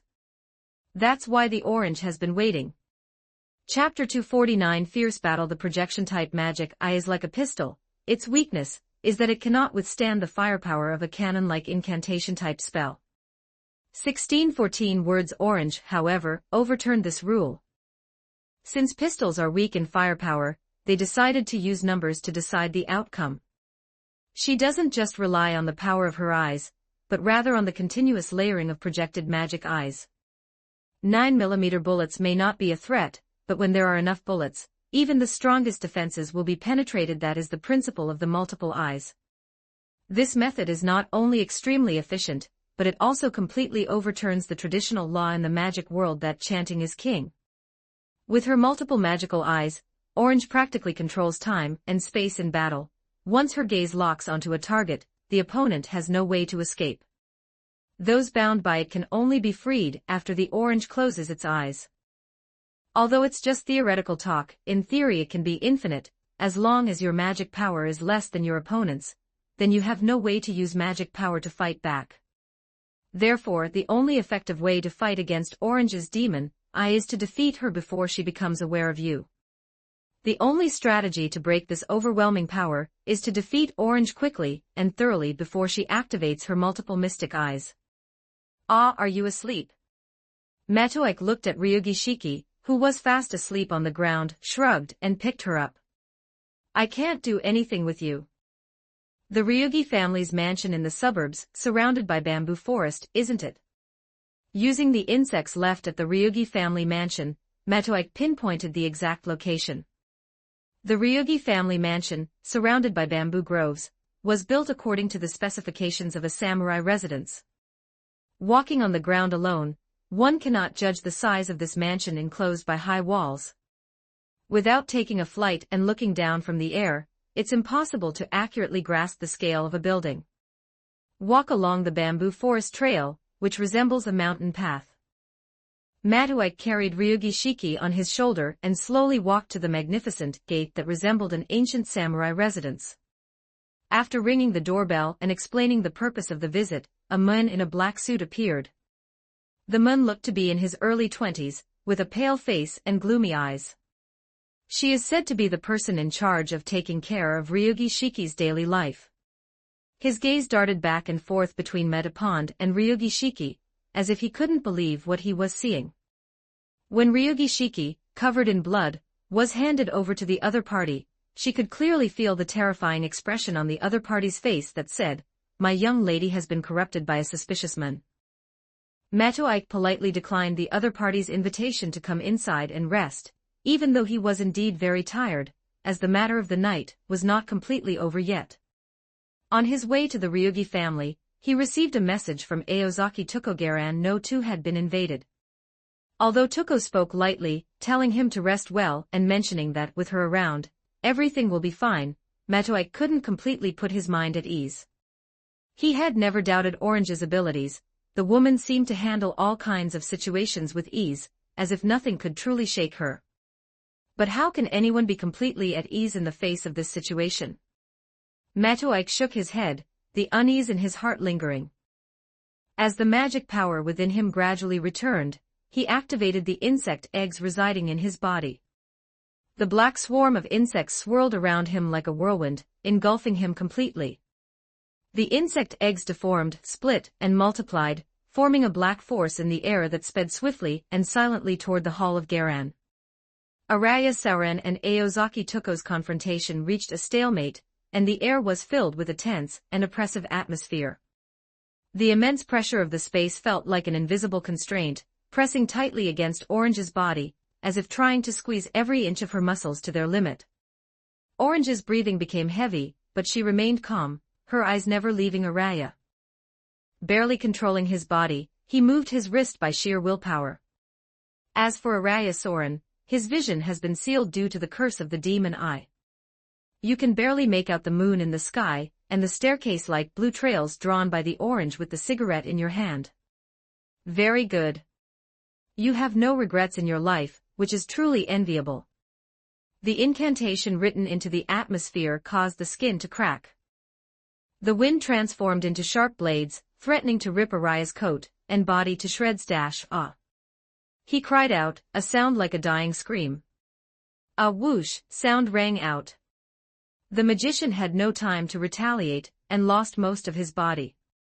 The magician, now only his head and shoulders, fell to the ground with a thud, his expression a mixture of death and distress. The remains of Araya Sauren rolled down the stairs. Orange calmly observed the scene, while coughing up a pool of blood. The magical effect from Araya Sauren has disappeared, but the damage it caused her is still real.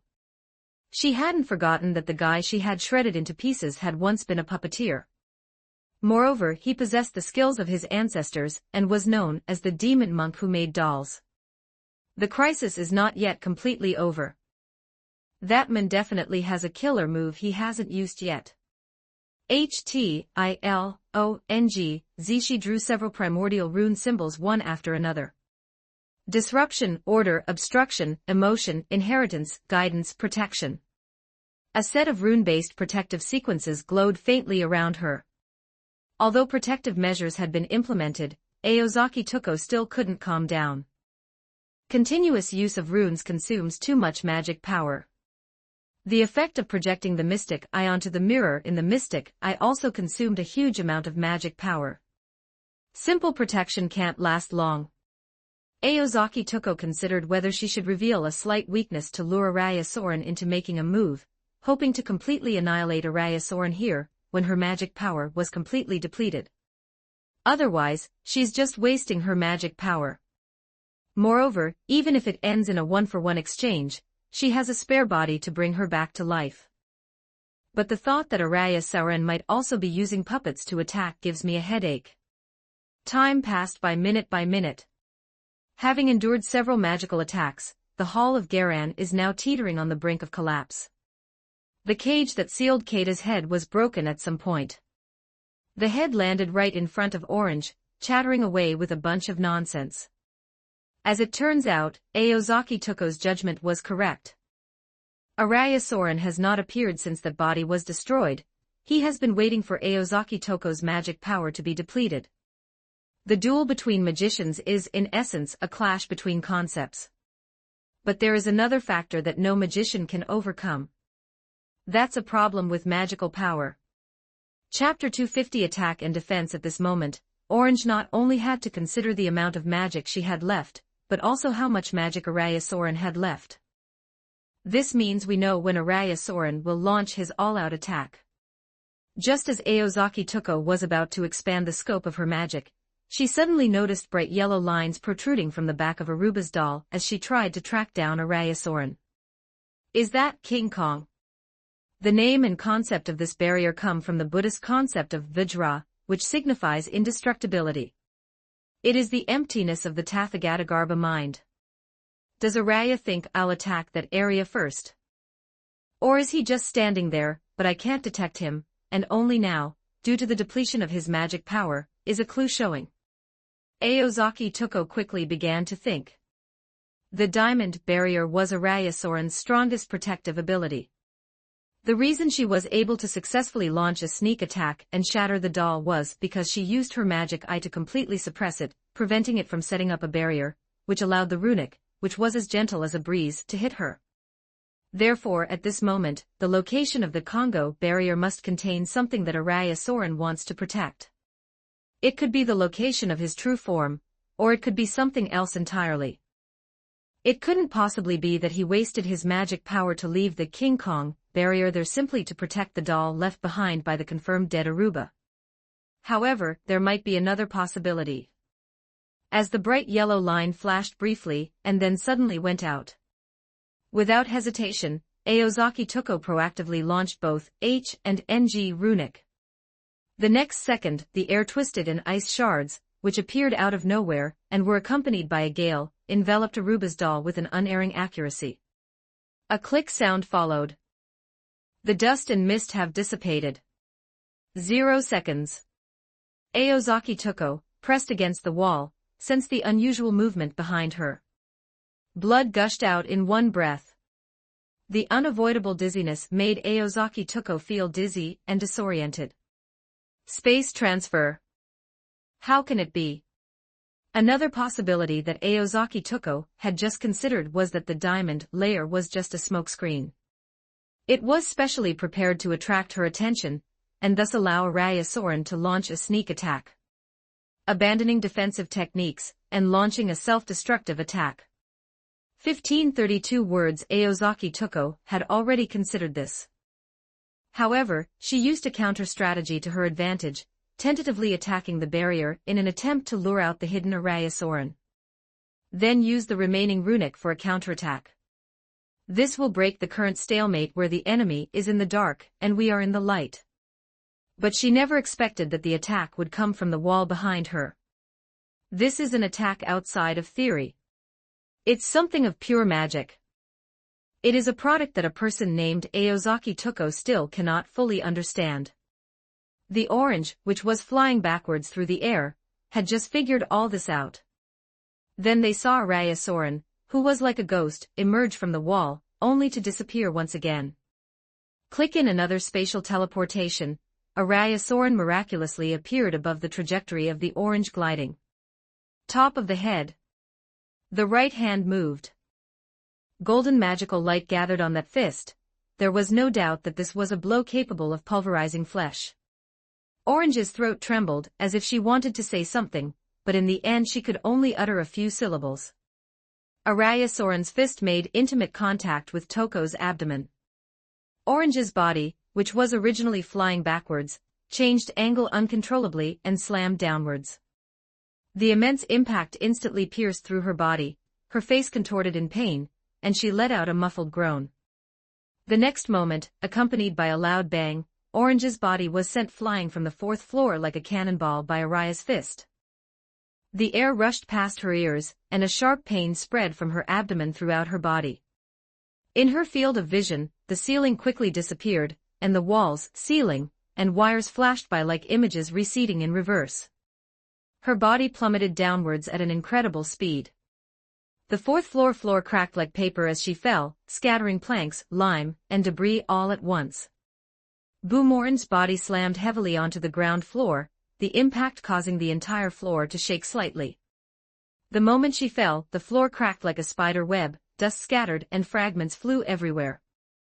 The entire first floor collapsed instantly, and Orange lay in the center of the cracked ruins, her coat torn to shreds. The intense pain made her breathing rapid, and her vision blurred.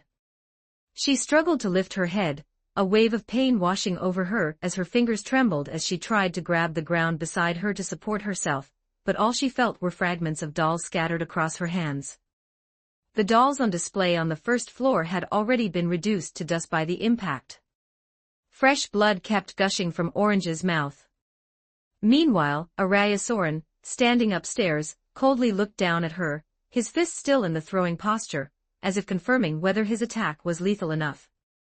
The answer is not deadly enough. The feeling of that punch was strange, and Orange's body was also strange. Judging by the power of this strike, it wouldn't have driven Orange into the ground, instead, it should have pierced through her abdomen and completely shattered her body. Araya Soren had planned it all out. First, he used spatial teleportation to get into the wall behind Orange, and punched through the protective spell constructed with runes, sending Orange flying out. This caused it to break free from the protection of the ground, and then this punch, powerful enough to obliterate Aozaki Tuko, completely shattered the magician named Aozaki Tuko. Simply put, it's a plan to separate the orange from its protective spell, and then deliver the final blow. This was a flawless plan, because when Aozaki Tuko was hit by the first punch, although it wouldn't kill her, it would be enough to leave her no time to react and make a more effective magical defense. But the feeling of that final punch to Araya Soren was just like the feeling of the first punch hitting Orange, who was trapped in the protective barrier.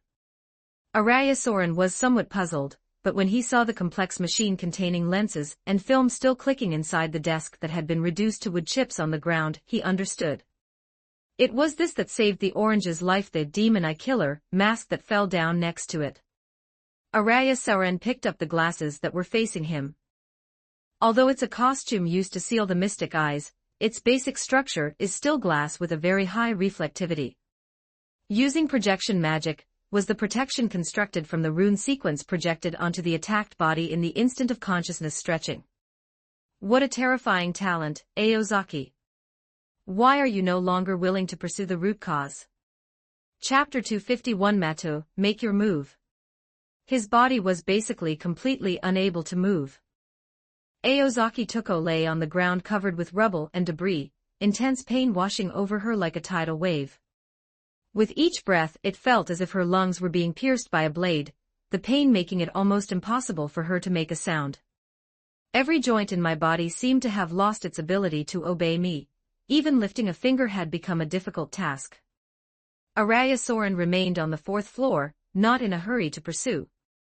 Perhaps it was because of his confidence, feeling that he had already gained an absolute advantage, or perhaps it was because that kind of spatial teleportation magic was not a power that could be used at will. Orange was unsure, but her mind didn't stop working. Unlike characters in manga who experience a flashback of memories before death, Aozaki Toko, who is critically injured and on the verge of death, didn't have her life overwhelmed by her own memories. That would have been too cliché. She was still pondering what exactly Araya Soren's abilities were all about. The spatial transfer occurred without warning, without chanting, and without any fluctuations in the barrier. This power was too abnormal, even violating the conventional laws of magic. Orange could barely understand if it were within a special barrier created with considerable manpower and resources. But this kind of spatial teleportation, which is like magic, is simply the most mysterious of mysteries. However, it seems that there is a solution to this problem. At the same time, Araya Soren's voice came from the hole that pierced through the 3 floors. Just to be on the safe side, let me ask you this, Aozaki, would you be willing to assist me? Araya spoke with an unwavering hostility and murderous intent in his eyes. Aozaki Toko couldn't help but laugh. They'd already fought this far, and Araya was still asking such a question. Orange answered. Her amber eyes answered, absolutely not. You have now abandoned your identity as a magician, abandoned the past where you studied for a certain goal, pursued power, and wanted to accomplish something. The black magician roared at the orange lying in the rubble from the top of the building. He stood on high ground, looking down at Orange, who had been knocked down in the ruins. His tone was calm, no different from usual, only his eyes burned with anger. Faced with his anger, Aozaki Toko wiped the blood from the corner of her mouth and responded calmly, "There's no great reason. I'm just tired of the fact that the more I learn, the more the opposite happens. The more we learn, the further we get from our goal, and the same goes for the root vortex." She paused, gave a cold laugh and continued, "Only those who are ignorant can approach it, but because of their ignorance, they will never understand its meaning. You and I are no different, Araya. The only difference is that I have acknowledged this, while you are still refusing to acknowledge it." Araya listened to the sorrowful confession without even frowning. What Orange was talking about was the nature of magicians, the irony that the smarter they are, the more foolish they seem. Their eyes met. In that distance, Orange looked at her former classmates. This concludes our exchange of answers to fill the long gap in our communication. The atmosphere inside the office grew increasingly tense. The air seemed to freeze, carrying a dangerous, oppressive feeling, perhaps distorted by the magician's murderous intent. In the end, she asked Araya Soren in the guise of a magician named Aozaki Toko. "Araya, what do you seek?" "True wisdom." Araya Soren answered as he walked down the stairs. "Where can one find such a thing?" "Only within oneself." Despite the obstruction, Toko's eyes remained fixed on Araya's figure. "Araya, I'll ask you a question I've asked before. As a magician, what do you expect?" "I don't expect anything." Same question, same answer. What a stubborn person. Orange chuckled after hearing this, her blood-stained lips possessing a tragic beauty. "Araya, although I don't understand your strange magic, your control over the surrounding space should be limited to the size of a large hall, right?" Araya Soren had already arrived beside her. He didn't answer. 1462 words. Although he was somewhat surprised by what Aozaki Tuko said, he still did not stop what he was doing. There was a heavy voice, Aozaki Tuko thought, as if it were someone else's problem. Blood flowed from his mouth, expelled from his internal organs, and with nowhere else to go, the blood couldn't help but vomit from his body. She lowered her blurry vision slightly and saw a hand. How heartless. You once said that killing should be a one-hit kill.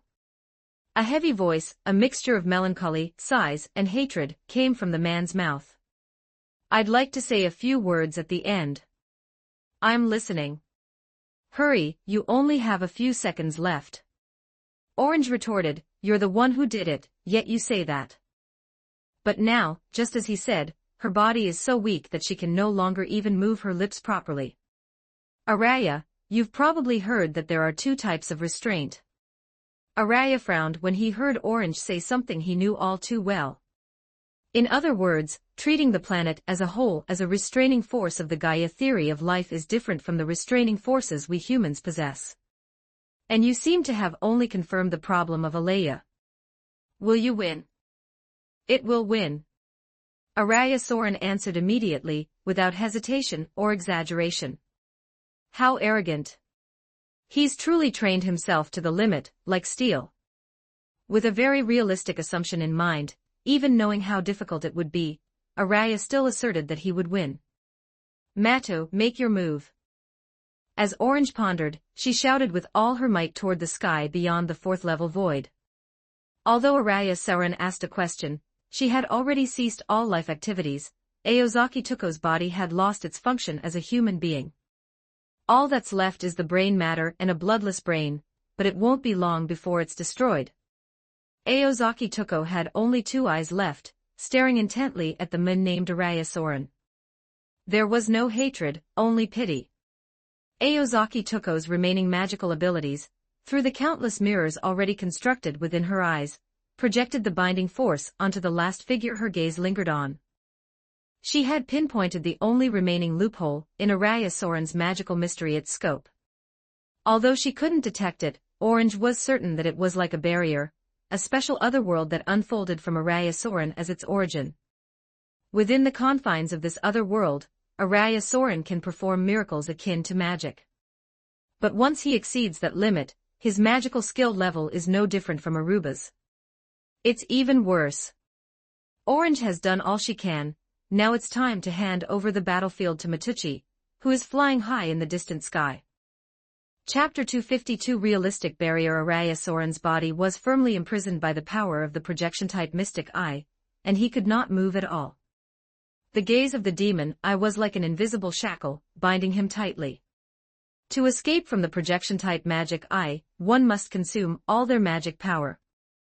At the same time, Aozaki Tuko knew that her consciousness was gradually fading, and her physical strength was slowly disappearing.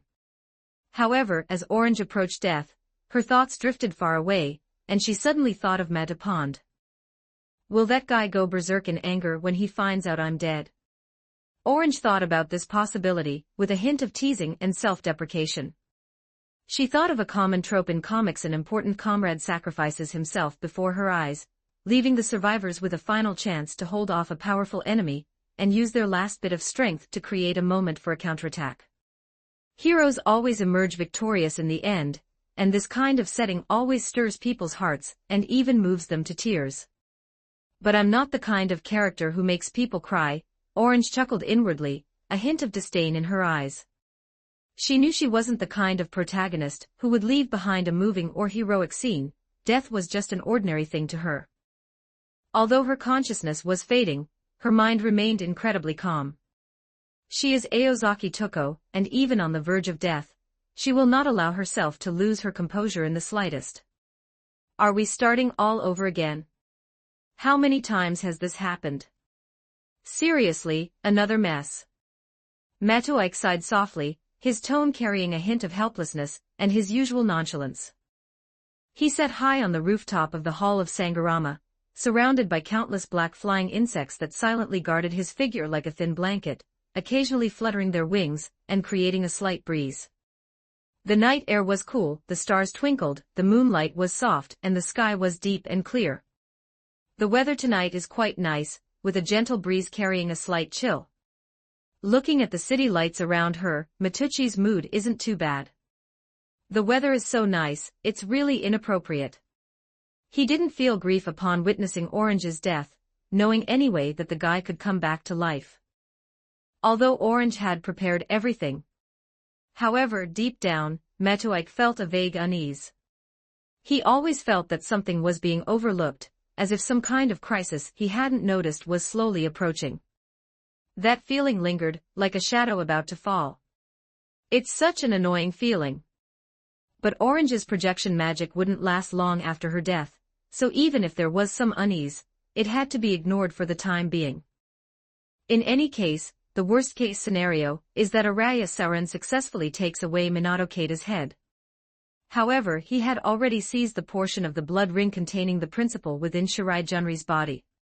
If things really come to this, the situation for both sides can only be described as even.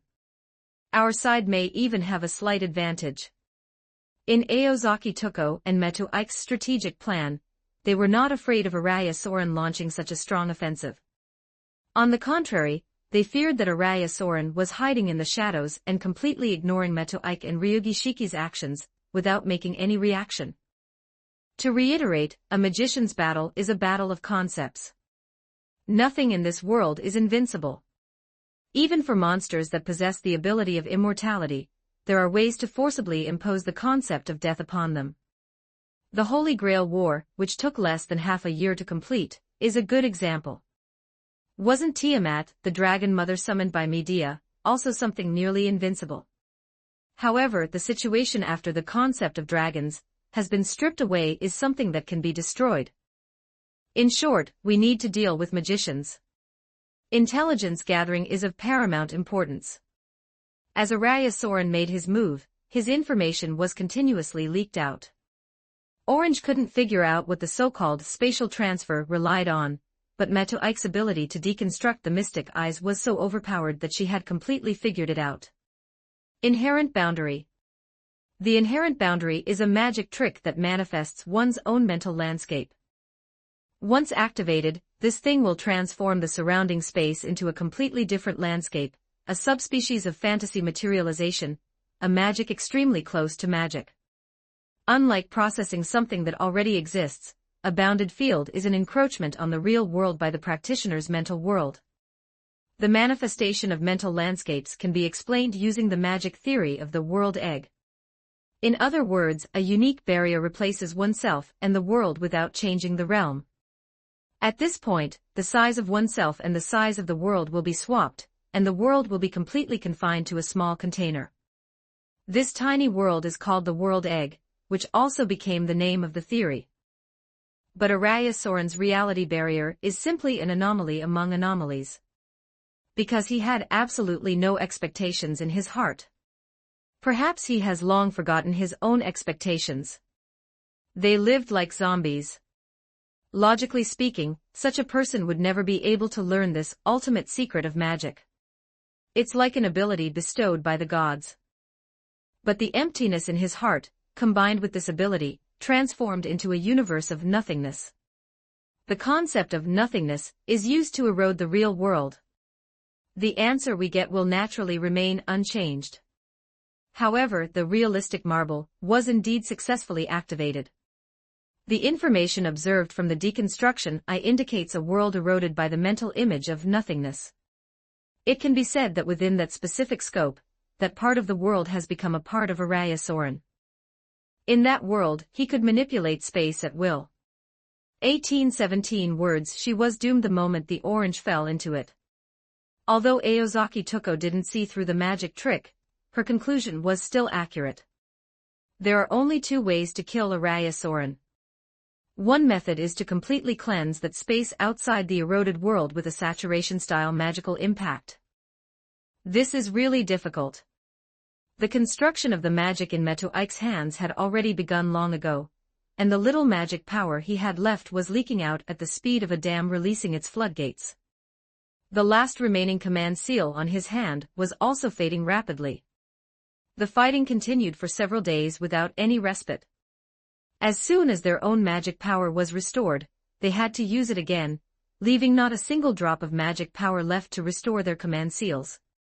Stars gather, radiance abounds, with the wrath of the heavens.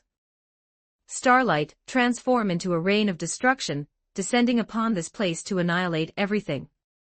Let's unite, let's unite, let's unite. Star of heavenly light. Become reality, obey my principles, bear the covenant, for this is the time of destruction. This is the most powerful magic that Matoike can currently construct, and it is designed to be refined and ensure that it can be released. He didn't even use the technique of high-speed chanting. This is the star in Medea's sun, moon, and stars. It's an extraordinary magic trick. This attack was delivered without reservation. Chapter 253 Q&A, Araya Soren, whose body was bound in place and unable to move, asked calmly as he looked at the worms that were constantly gathering into human shapes on the ruins in front of him. After killing Tuko, Araya Soren's first reaction was to quickly escape the area using a series of spatial transfers, because the moment Tuko shouted, "Matu, make your move," he sensed a huge magical fluctuation coming from above him. However, it was too late the moment he tried to initiate spatial transfer.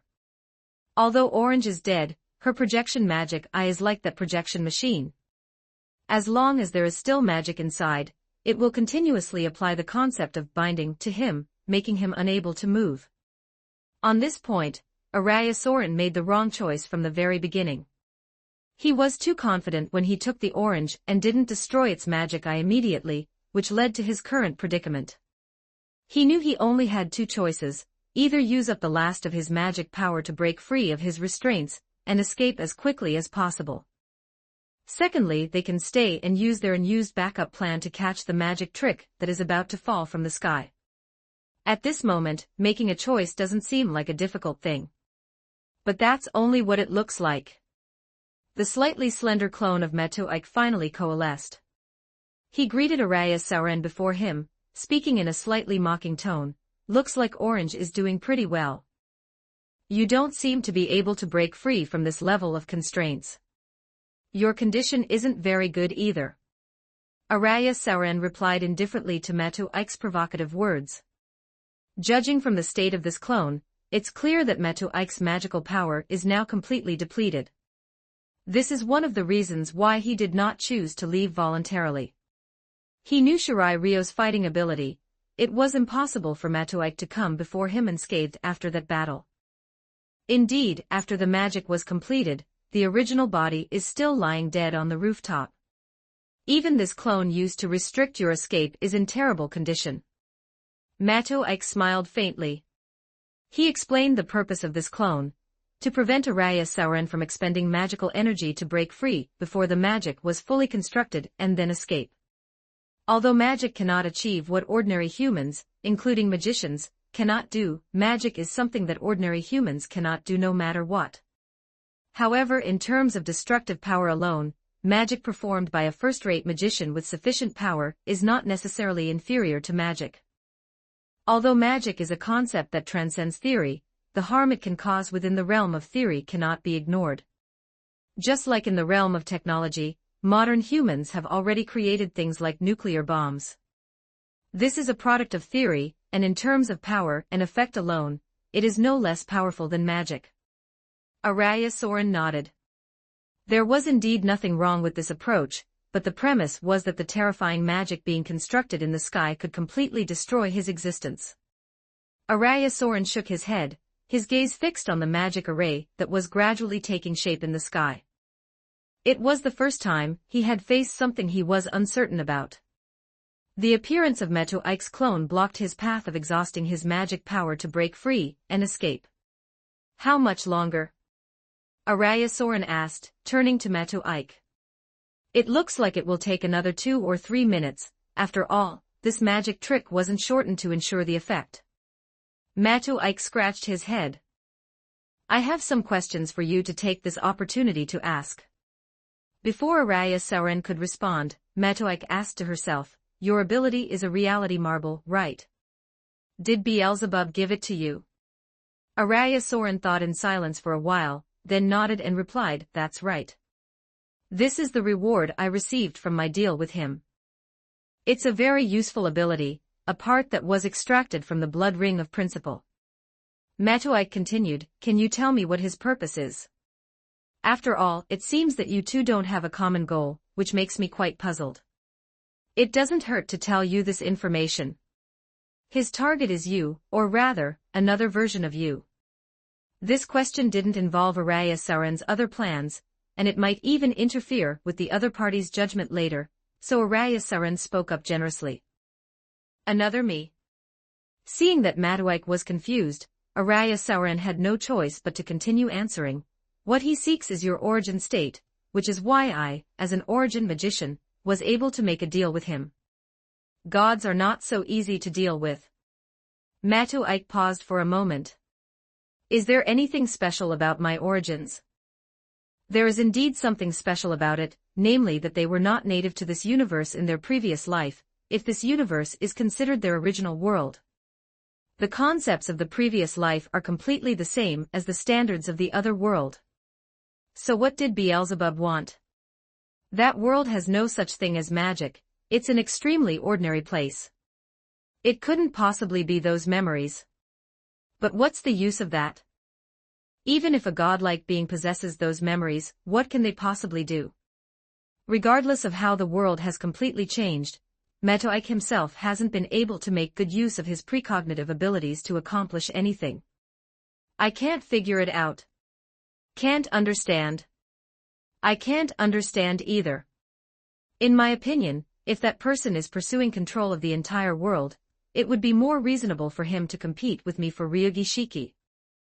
Araya Sauron himself couldn't understand why the moon in front of him didn't exist like Ryugi Shiki, and didn't have a body connected to the root. In his view, Matoike possesses top-notch talent, and may be the magician who will eventually reach the root. But apart from that, there's nothing special about it. Perhaps it exists, but he simply failed to discover it. The answers to all these questions may only emerge once we trace the origins of the person named Matucci.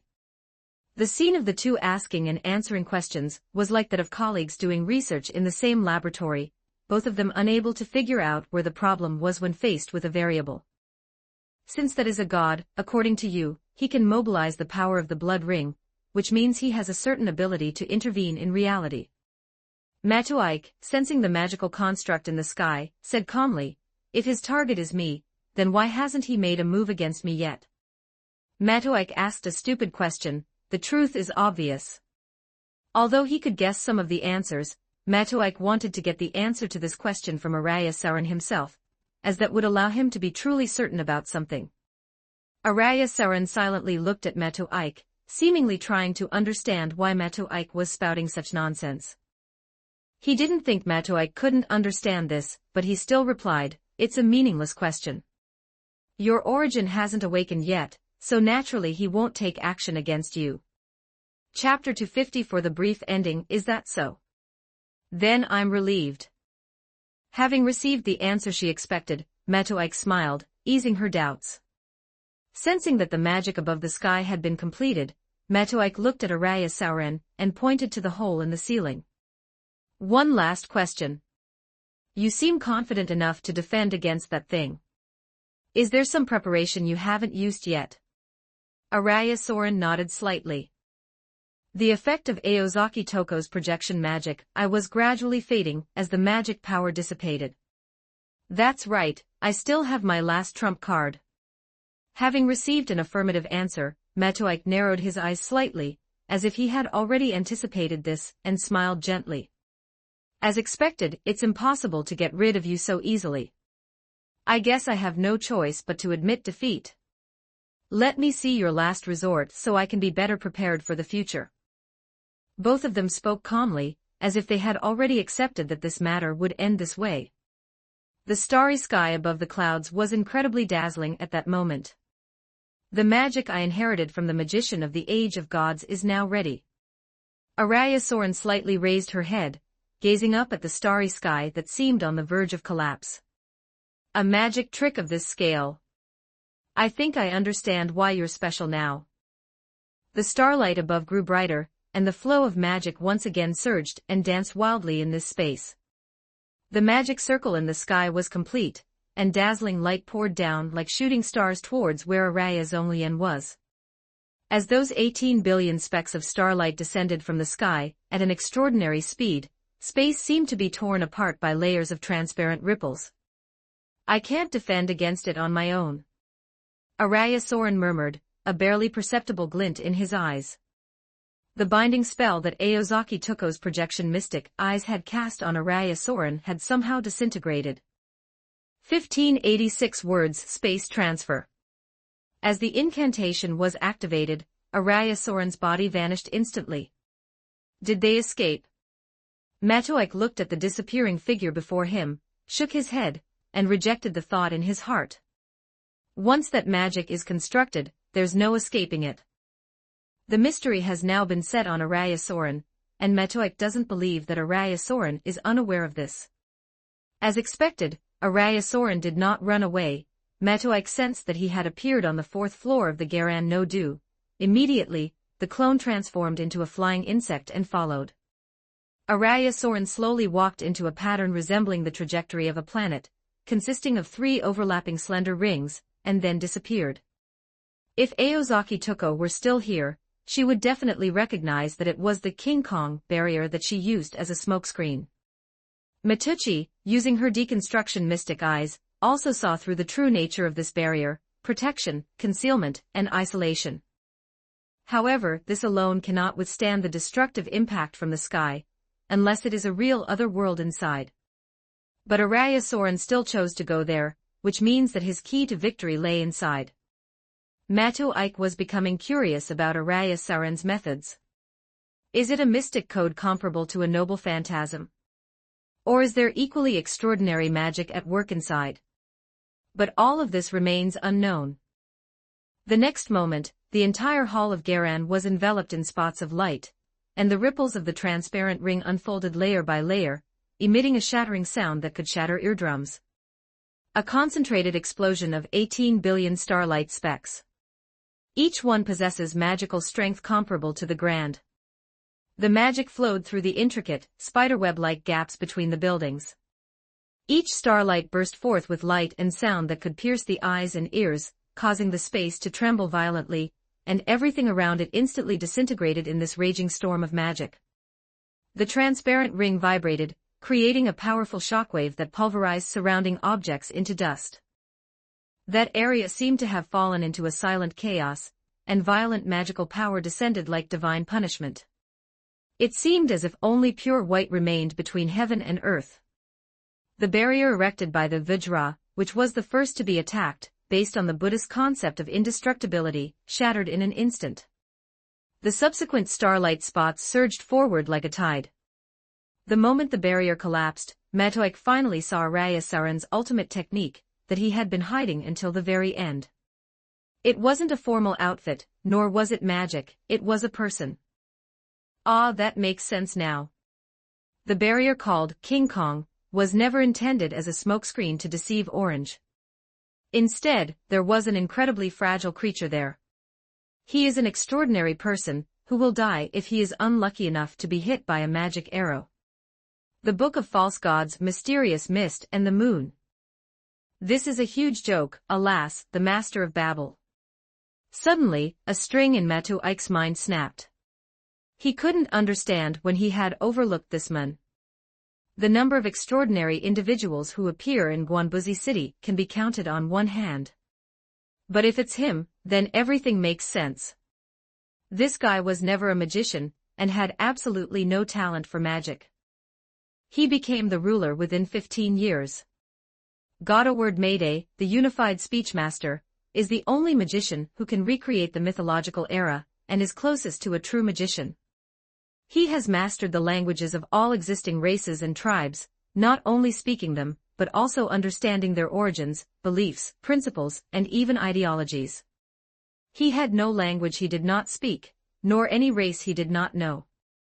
However, that was not the knowledge he learned while traveling to various countries. The Book of False Gods was merely the result of learning a language, which led him to understand the languages of all humankind. He can make rocks or beasts understand him, but not just rocks or beasts, but the whole world. This is what is called the absolute of words, meaning that what he says will become the truth. Just like the records in the book of Genesis in the Bible. God said, "Let there be light," and there was light. God saw that the light was good, and he separated the light from the darkness. God called the light day, and the darkness he called night. And there was evening, and there was morning. This was the first day. The guy who called the Book of False Gods was actually the most powerful hypnotist in the world, someone who could communicate with everything. Only that men in the modern world could extract and record the various past events that follow the laws of the world. Words become law. So when did I become influenced by him? Thus, they forgot about this guy who might exist in Guanbuzi City. If we could have considered him in advance, perhaps. Matoike shook his head. This clone was already gradually dissipating amidst the concentrated explosion of starlight spots. The consciousness that depended on this clone gradually began to return to the original body. In his last moments, he heard the voice of the guy named Genmusatsuki. Those words, as grand and layered as a law, came from the mouth of the ruler. The mystery has vanished from this place. Chapter 255 Decision. God distinguished people by race, not by skin color or physique, but by something more easily understood and more fundamental: language. That was the most astonishing barrier to humanity. God believed that without communication, people could not build such enormous structures as the Tower of Babylon. However, humans still became the most abundant species on Earth, and the most intelligent of all beings, even completely breaking down the barrier of language. The language of mankind was disrupted by the gods. It was the time when mankind began to recognize the existence of the gods, which is the so-called mythological era. In the mythological era, mysterious phenomena were not considered mysterious, but rather regarded as common sense. In modern terms, it's a world of swords and magic. Mysterious phenomena that are impossible in modern times are not particularly difficult technologies in the mythological era.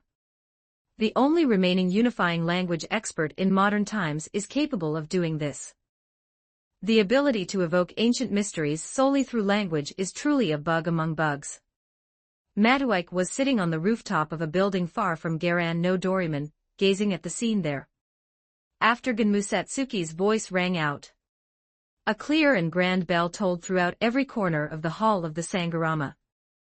The tolling of the bell carried an indescribable, invisible torrent, traversing a long historical period, freezing everything and everyone present in a state of stillness.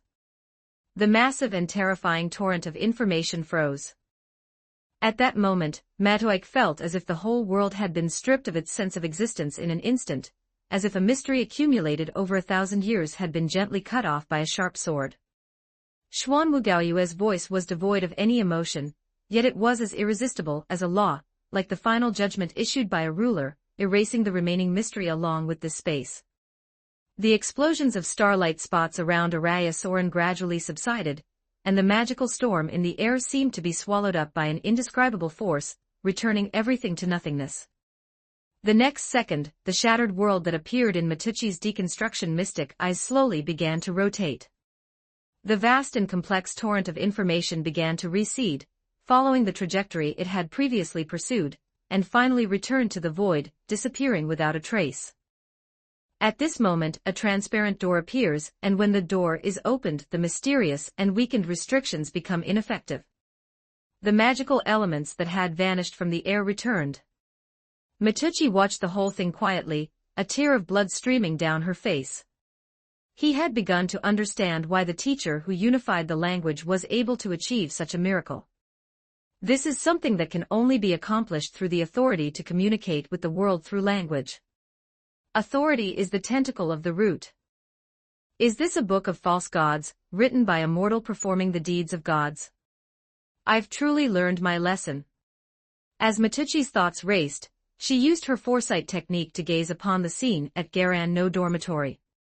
The man named Genmusatsuki came into his view. It's practically identical to Kurogiri Kenya. Not only do they look very similar, but they even have the same aura. No, it was precisely because the moon was a few years older that he seemed to blend into the atmosphere more naturally.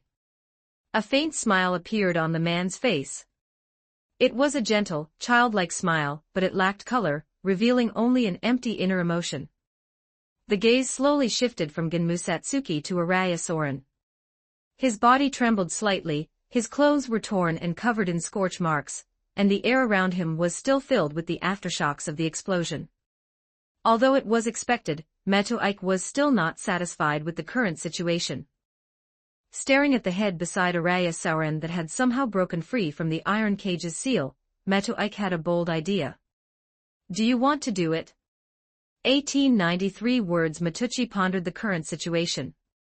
When she arrived, Aozaki Tuko had already transmitted some information to Metoike through a spell before her death. He now knows about the role of the dead apostles in Araya Soren's plan. Although the original blood ring was divided into two, each held by one party. This seems fair. However, one point is worth noting. That is, the investigation into another part of Araya Soren's plan is still in the preliminary survey stage. He and Aozaki Tuko still don't know how far Araya Soren has come in the past 2 months. How much time is left before it reaches the final stage of using Ryugi Shiki to unlock the route? There is virtually no such intelligence. Although the high school girl's suicide case provided them with an important clue, the Orthodox Catholic aristocratic girls' school, Li Yuan. But it's ultimately just a direction. After all, reality isn't always a straight path to Rome. Following this direction might lead you into a dead end.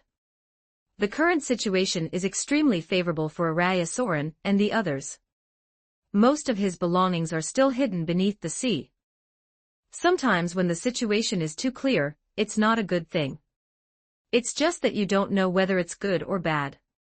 Metoike sighed and took out a translucent white ring tinged with blood red from his pocket. 3 worm-like shadows faintly appeared on the ring, constantly changing positions around it, seemingly chasing each other endlessly. The portion of idea blood belonging to Shirai Ryo is sealed within it. Beelzebub shouldn't be in a hurry to deal with me right now, so why should I worry about it? It was a decision I made a long time ago. When did I become the kind of person who hesitates? Metoike smiled. He suddenly exerted force with his right hand, which was gripping the blood-white ring. In an instant, a blood-red phantom burst forth from the shattered ring. Matucci felt a rolling sensation in her abdomen. A feeling of hunger arose spontaneously. Metoike suddenly sensed something and turned her gaze back to the ruins of the place called Garan no Doriman. Araya Soren was panting heavily at the moment, although Metoike's magic had been dealt with by Genki Sogetsu beside him.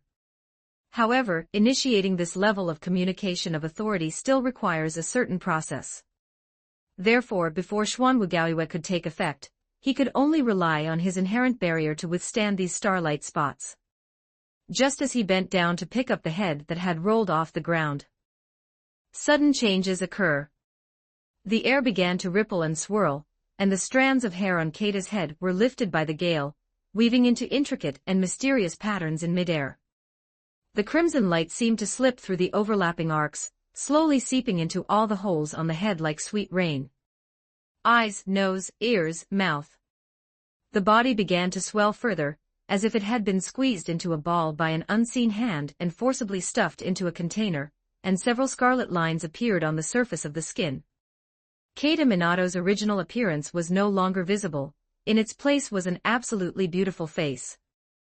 The remaining body parts are reassembling in the spraying blood mist. Soren Araya suppressed the thrill he felt when that stunningly beautiful face appeared, grabbed Genmu Sogetsu, and forcibly extracted magic power from her body, frantically activating the inherent barrier. Disappeared in place. Chapter 256 Trading Fuyuki City. Yuanzong Mountain, Ludong Temple.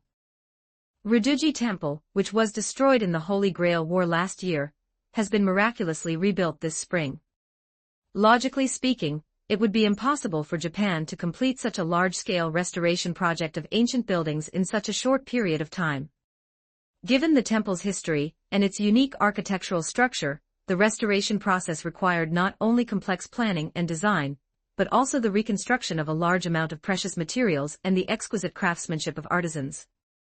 According to the normal approval process, the Fuyuki city government has just begun to review the application for restoration funds, and the architect's plans should still be on paper, awaiting further adjustments and modifications. However, the reality was quite different. The ancient building seemed to have been reawakened overnight, as if it had never experienced the ravages of war. Inside the innermost room of Ryodong Temple, the air was so still that time seemed to stand still. The bamboo grove outside the window swayed gently in the wind, rustling softly. Occasionally, a withered leaf or two would drift down and land on the stone steps in front of the house, breaking the tranquility of this ancient temple. Inside the room, two figures sat cross-legged, with a go board in front of them. On the go board, black and white stones are intertwined, and the game has long since devolved into a complex layout, with both sides stones densely spread out in the four corners and center of the board. One of them was dressed in a black robe with a leather belt around his waist, adorned with feathers, and wearing a crown. It was the one who judged this world, Qin Shi Huang. The man sitting opposite him, holding a white chess piece, had messy white hair combed back, a robust and powerful physique, and although his face was marked by the passage of time, his youthful spirit made him seem to be only in his 50s. If anyone from the Mages Association were here, they would recognize him as the former Grand Marshal of the Magic Path, Jewel King, Kishua Zelrich Spinogu, whom they had been unable to contact since before the Holy Grail War began last year. I'm not playing anymore. This is something from your place. If it were chess, you definitely wouldn't be a match for me. The gray-haired old man suddenly became like a child, throwing a tantrum as he faced defeat on the chessboard, immediately trying to find reasons to justify his loss. I know a little about that too, the referee said with a smile. Never mind, business comes first. The gemstone elder gave an awkward smile. The first god has landed, and the others will probably be itching to get going once they see this. Gemstone elder looked out into the distance, which was in the direction of Guanbuzi City. The adjudicator smiled calmly at the jeweler. Of course, those guys won't just sit idly by and watch the one who wields gluttony fall before them. After all, gluttony is the most likely authority to devour the whole cake. That's why you made a deal with him, right? After all, his purpose is relatively simple, and it can also make the other guys anxious to get involved. Kishua Zelrich nodded in reply. Yes, only by posing a real threat to them can we make them panic and allow us to remain more composed. Qin Shi Huang nodded in response. I just didn't expect him to choose to land as a true ancestor, which has caused me quite a bit of trouble. Gemstone Elder blinked, looking like he had a headache. That is indeed a problem, but isn't this your fault? How can this be just my problem? That guy wants to dominate the whole world. As things stand, you are his biggest competitor, the Gem Elder snorted. Zhuyu is a mess and both of them want to pass the buck to the other. I have no desire to rule the world, so the contradiction you mentioned never existed in the first place. Upon hearing this, Zelrich retorted irritably, you bastard, it was clearly your plan that led to this situation, and now you want to wash your hands of it. I will provide you with some assistance in this matter, that's naturally no problem. Faced with the old man's petulant dissatisfaction, the first emperor simply replied, but you also need to make a statement regarding my matter. Before the old man could answer, the first emperor continued, I have already made a huge concession by letting you in. This world has now become a lost belt, and the possibility of being threatened by the Crimson Moon is now extremely small. This is a world that has been abandoned. The counterforce has chosen Chaldea, and you have also chosen Chaldea. We should have kept to ourselves. Although my plan has led to the possibility of the Moon King's revival, it is ultimately unrelated to this lost belt that is about to be separated from the history of humankind. Stop, I understand. Gemstone Sculptor scratched his head and said with a wry smile, I can't guarantee that the restraint force won't interfere with that matter, but I can lend you a hand when the time comes. At this point, the first emperor finally smiled and said, wouldn't it have been better if we had done this sooner? But I really didn't expect that you would be the one to act as the persuader. Upon hearing this, the old man with the gemstone had no words to express his bitterness. Because of Zhuyu's involvement, the suppressor blocked him at his doorstep, forcing him to come and negotiate this issue. But there's nothing we can do about it. He is the holder of the second law, and only he can easily cross the barriers of the world to reach this world. But what was unexpected was that this world had already been forcibly decided by this figure, who should have existed in history. As a result, he was pushed out as soon as he stepped his left foot through the door. After finally getting in, I intended to explain the situation and then slip away. In the end, I never expected that I would be dragged into this mess myself. When has the second magician, the Jewel Elder, and the former marshal of the magic path ever suffered such injustice? But there was nothing he could do. He was indeed in the wrong, and the person in front of him had made it very clear. He chose Chaldea, thus abandoning this world line that should have naturally dissipated. Now that the world has been saved, he has no reason to blame the savior. Now everything is fine, and all is well. Zhuyu received a reply from the person in front of her regarding her matter. As for being dragged into this troublesome vortex herself, consider it compensation to the world. I just hope that the chosen young man will take pity on this 2,000-year-old man, who has to work so hard at his age. Let's hope it doesn't cause any major trouble. Now that things have been settled, I'll be leaving. After all, if I stay here any longer, some guys might notice something. Gemstone stood up, preparing to use the second magic to break through the world barrier, and return to his own alternate dimension. The door to the space had just been slid open, and just as the Gem Elder was about to step inside, he suddenly froze. Seeing this, the first Emperor, as the arbiter of this world, had no choice but to extend his hand and loosen his closure to the world. 1256 words go slowly, don't send me away. Chapter 257 The Bomb Demon. The weather is wonderful today, you can see the boundless blue sky when you look up. The sky was so clear there wasn't a single cloud, and the sun wasn't too harsh. The dreamlike, dazzling white sunlight made the streets appear hazy like a mirage, and even the familiar roads seemed as soothing as a desert. At this moment, Kurogiri Makia was walking down the street, carrying a stack of documents, and heading towards the location of Garan no Dojo. The task that Orange and Matucci had given him was finally making progress, and the clues hidden beneath the surface were gradually coming together to form a complete picture. Kurogiri Kanya walked along the road, somewhat puzzled. The Hall of Garan is located in a group of abandoned buildings. Kurogiri Kanya gazed into the distance, his eyes sweeping over the long-abandoned building complex. The area around the Hall of Garan, which should have been deserted, is now unusually lively. The once almost deserted street was now bustling with people, and a ripple of noise broke the area's usual silence. He frowned slightly, a bad feeling rising in his heart. Without lingering any longer, he quickened his pace, and strode towards the hall of the Sangharama. Kurogiri Makia could hardly believe his eyes. I was here just yesterday, but today? What about such a big building? What about such a large temple complex?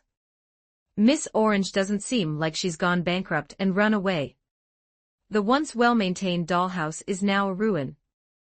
The nearby buildings also suffered varying degrees of damage. Is it being demolished? Slowly recovering from the shock, Kakuta Makia finally noticed the personnel arrangement surrounding the ruins. Although they weren't wearing proper uniforms, Kakuta Makia recognized someone familiar inside Akimi Daisuke. Then the identities of this group of people are obvious. Have the police gotten involved too? I hope Miss Orange won't get into trouble. Kurotori Makia murmured. Akimi Daisuke is the younger brother of Kakuta Makia's father and works as a detective at the police station. However, because he was younger, Kakuta Makia addressed him as a brother. Before Kurogiri Kaniya could even get nearby, Detective Akimi quickly squeezed through the crowd and ran to his side. Hey, what are you doing here? Daisuke's voice sounded tired, as if he hadn't had enough sleep. That's understandable, there have been too many cases lately, and this one belongs to the case that Daisuke Akimi has been investigating, but there's still no news. Although no similar cases have occurred in the past 2 months, the investigation period will not end so quickly. What's going on here? Kurogiri Kanya asked. Initial speculation suggests it was an explosion, but there are many suspicious points. That's what Detective Akemi replied. What kind of explosion could turn an entire building into dust?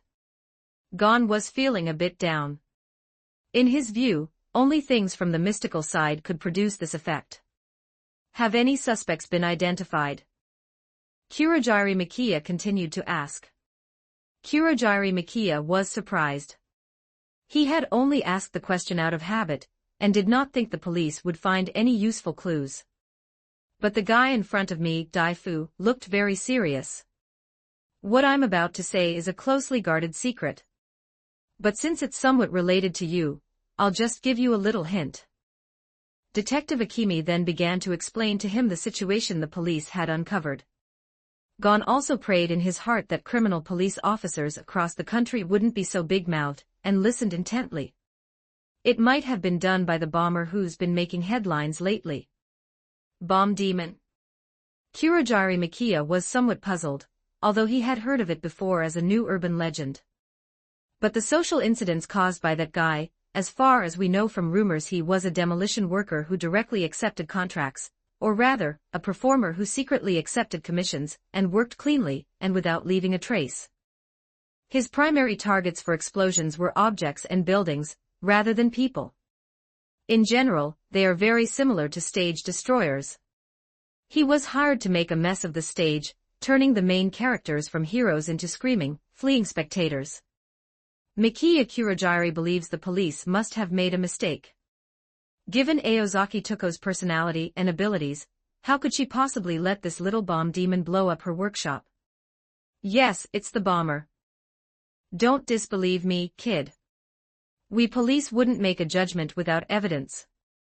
As if seeing through Kurogiri Makiya's thoughts, Akemi Daisuke continued. We found incendiary bombs made of aluminum powder and magnetic iron oxide at the scene, as well as chemical explosives made of chemical fertilizers or engine oil. Is that so? It's true that this kind of thing looks spectacular when it explodes, but its power is only on par with fireworks. It's only good for fooling little kids, right? Kurogiri Makiya immediately rejected it. That's not wrong, but this is the kind of explosive that the explosive demon often uses, if there's enough explosive, and how do you know that the only explosive he uses is this kind?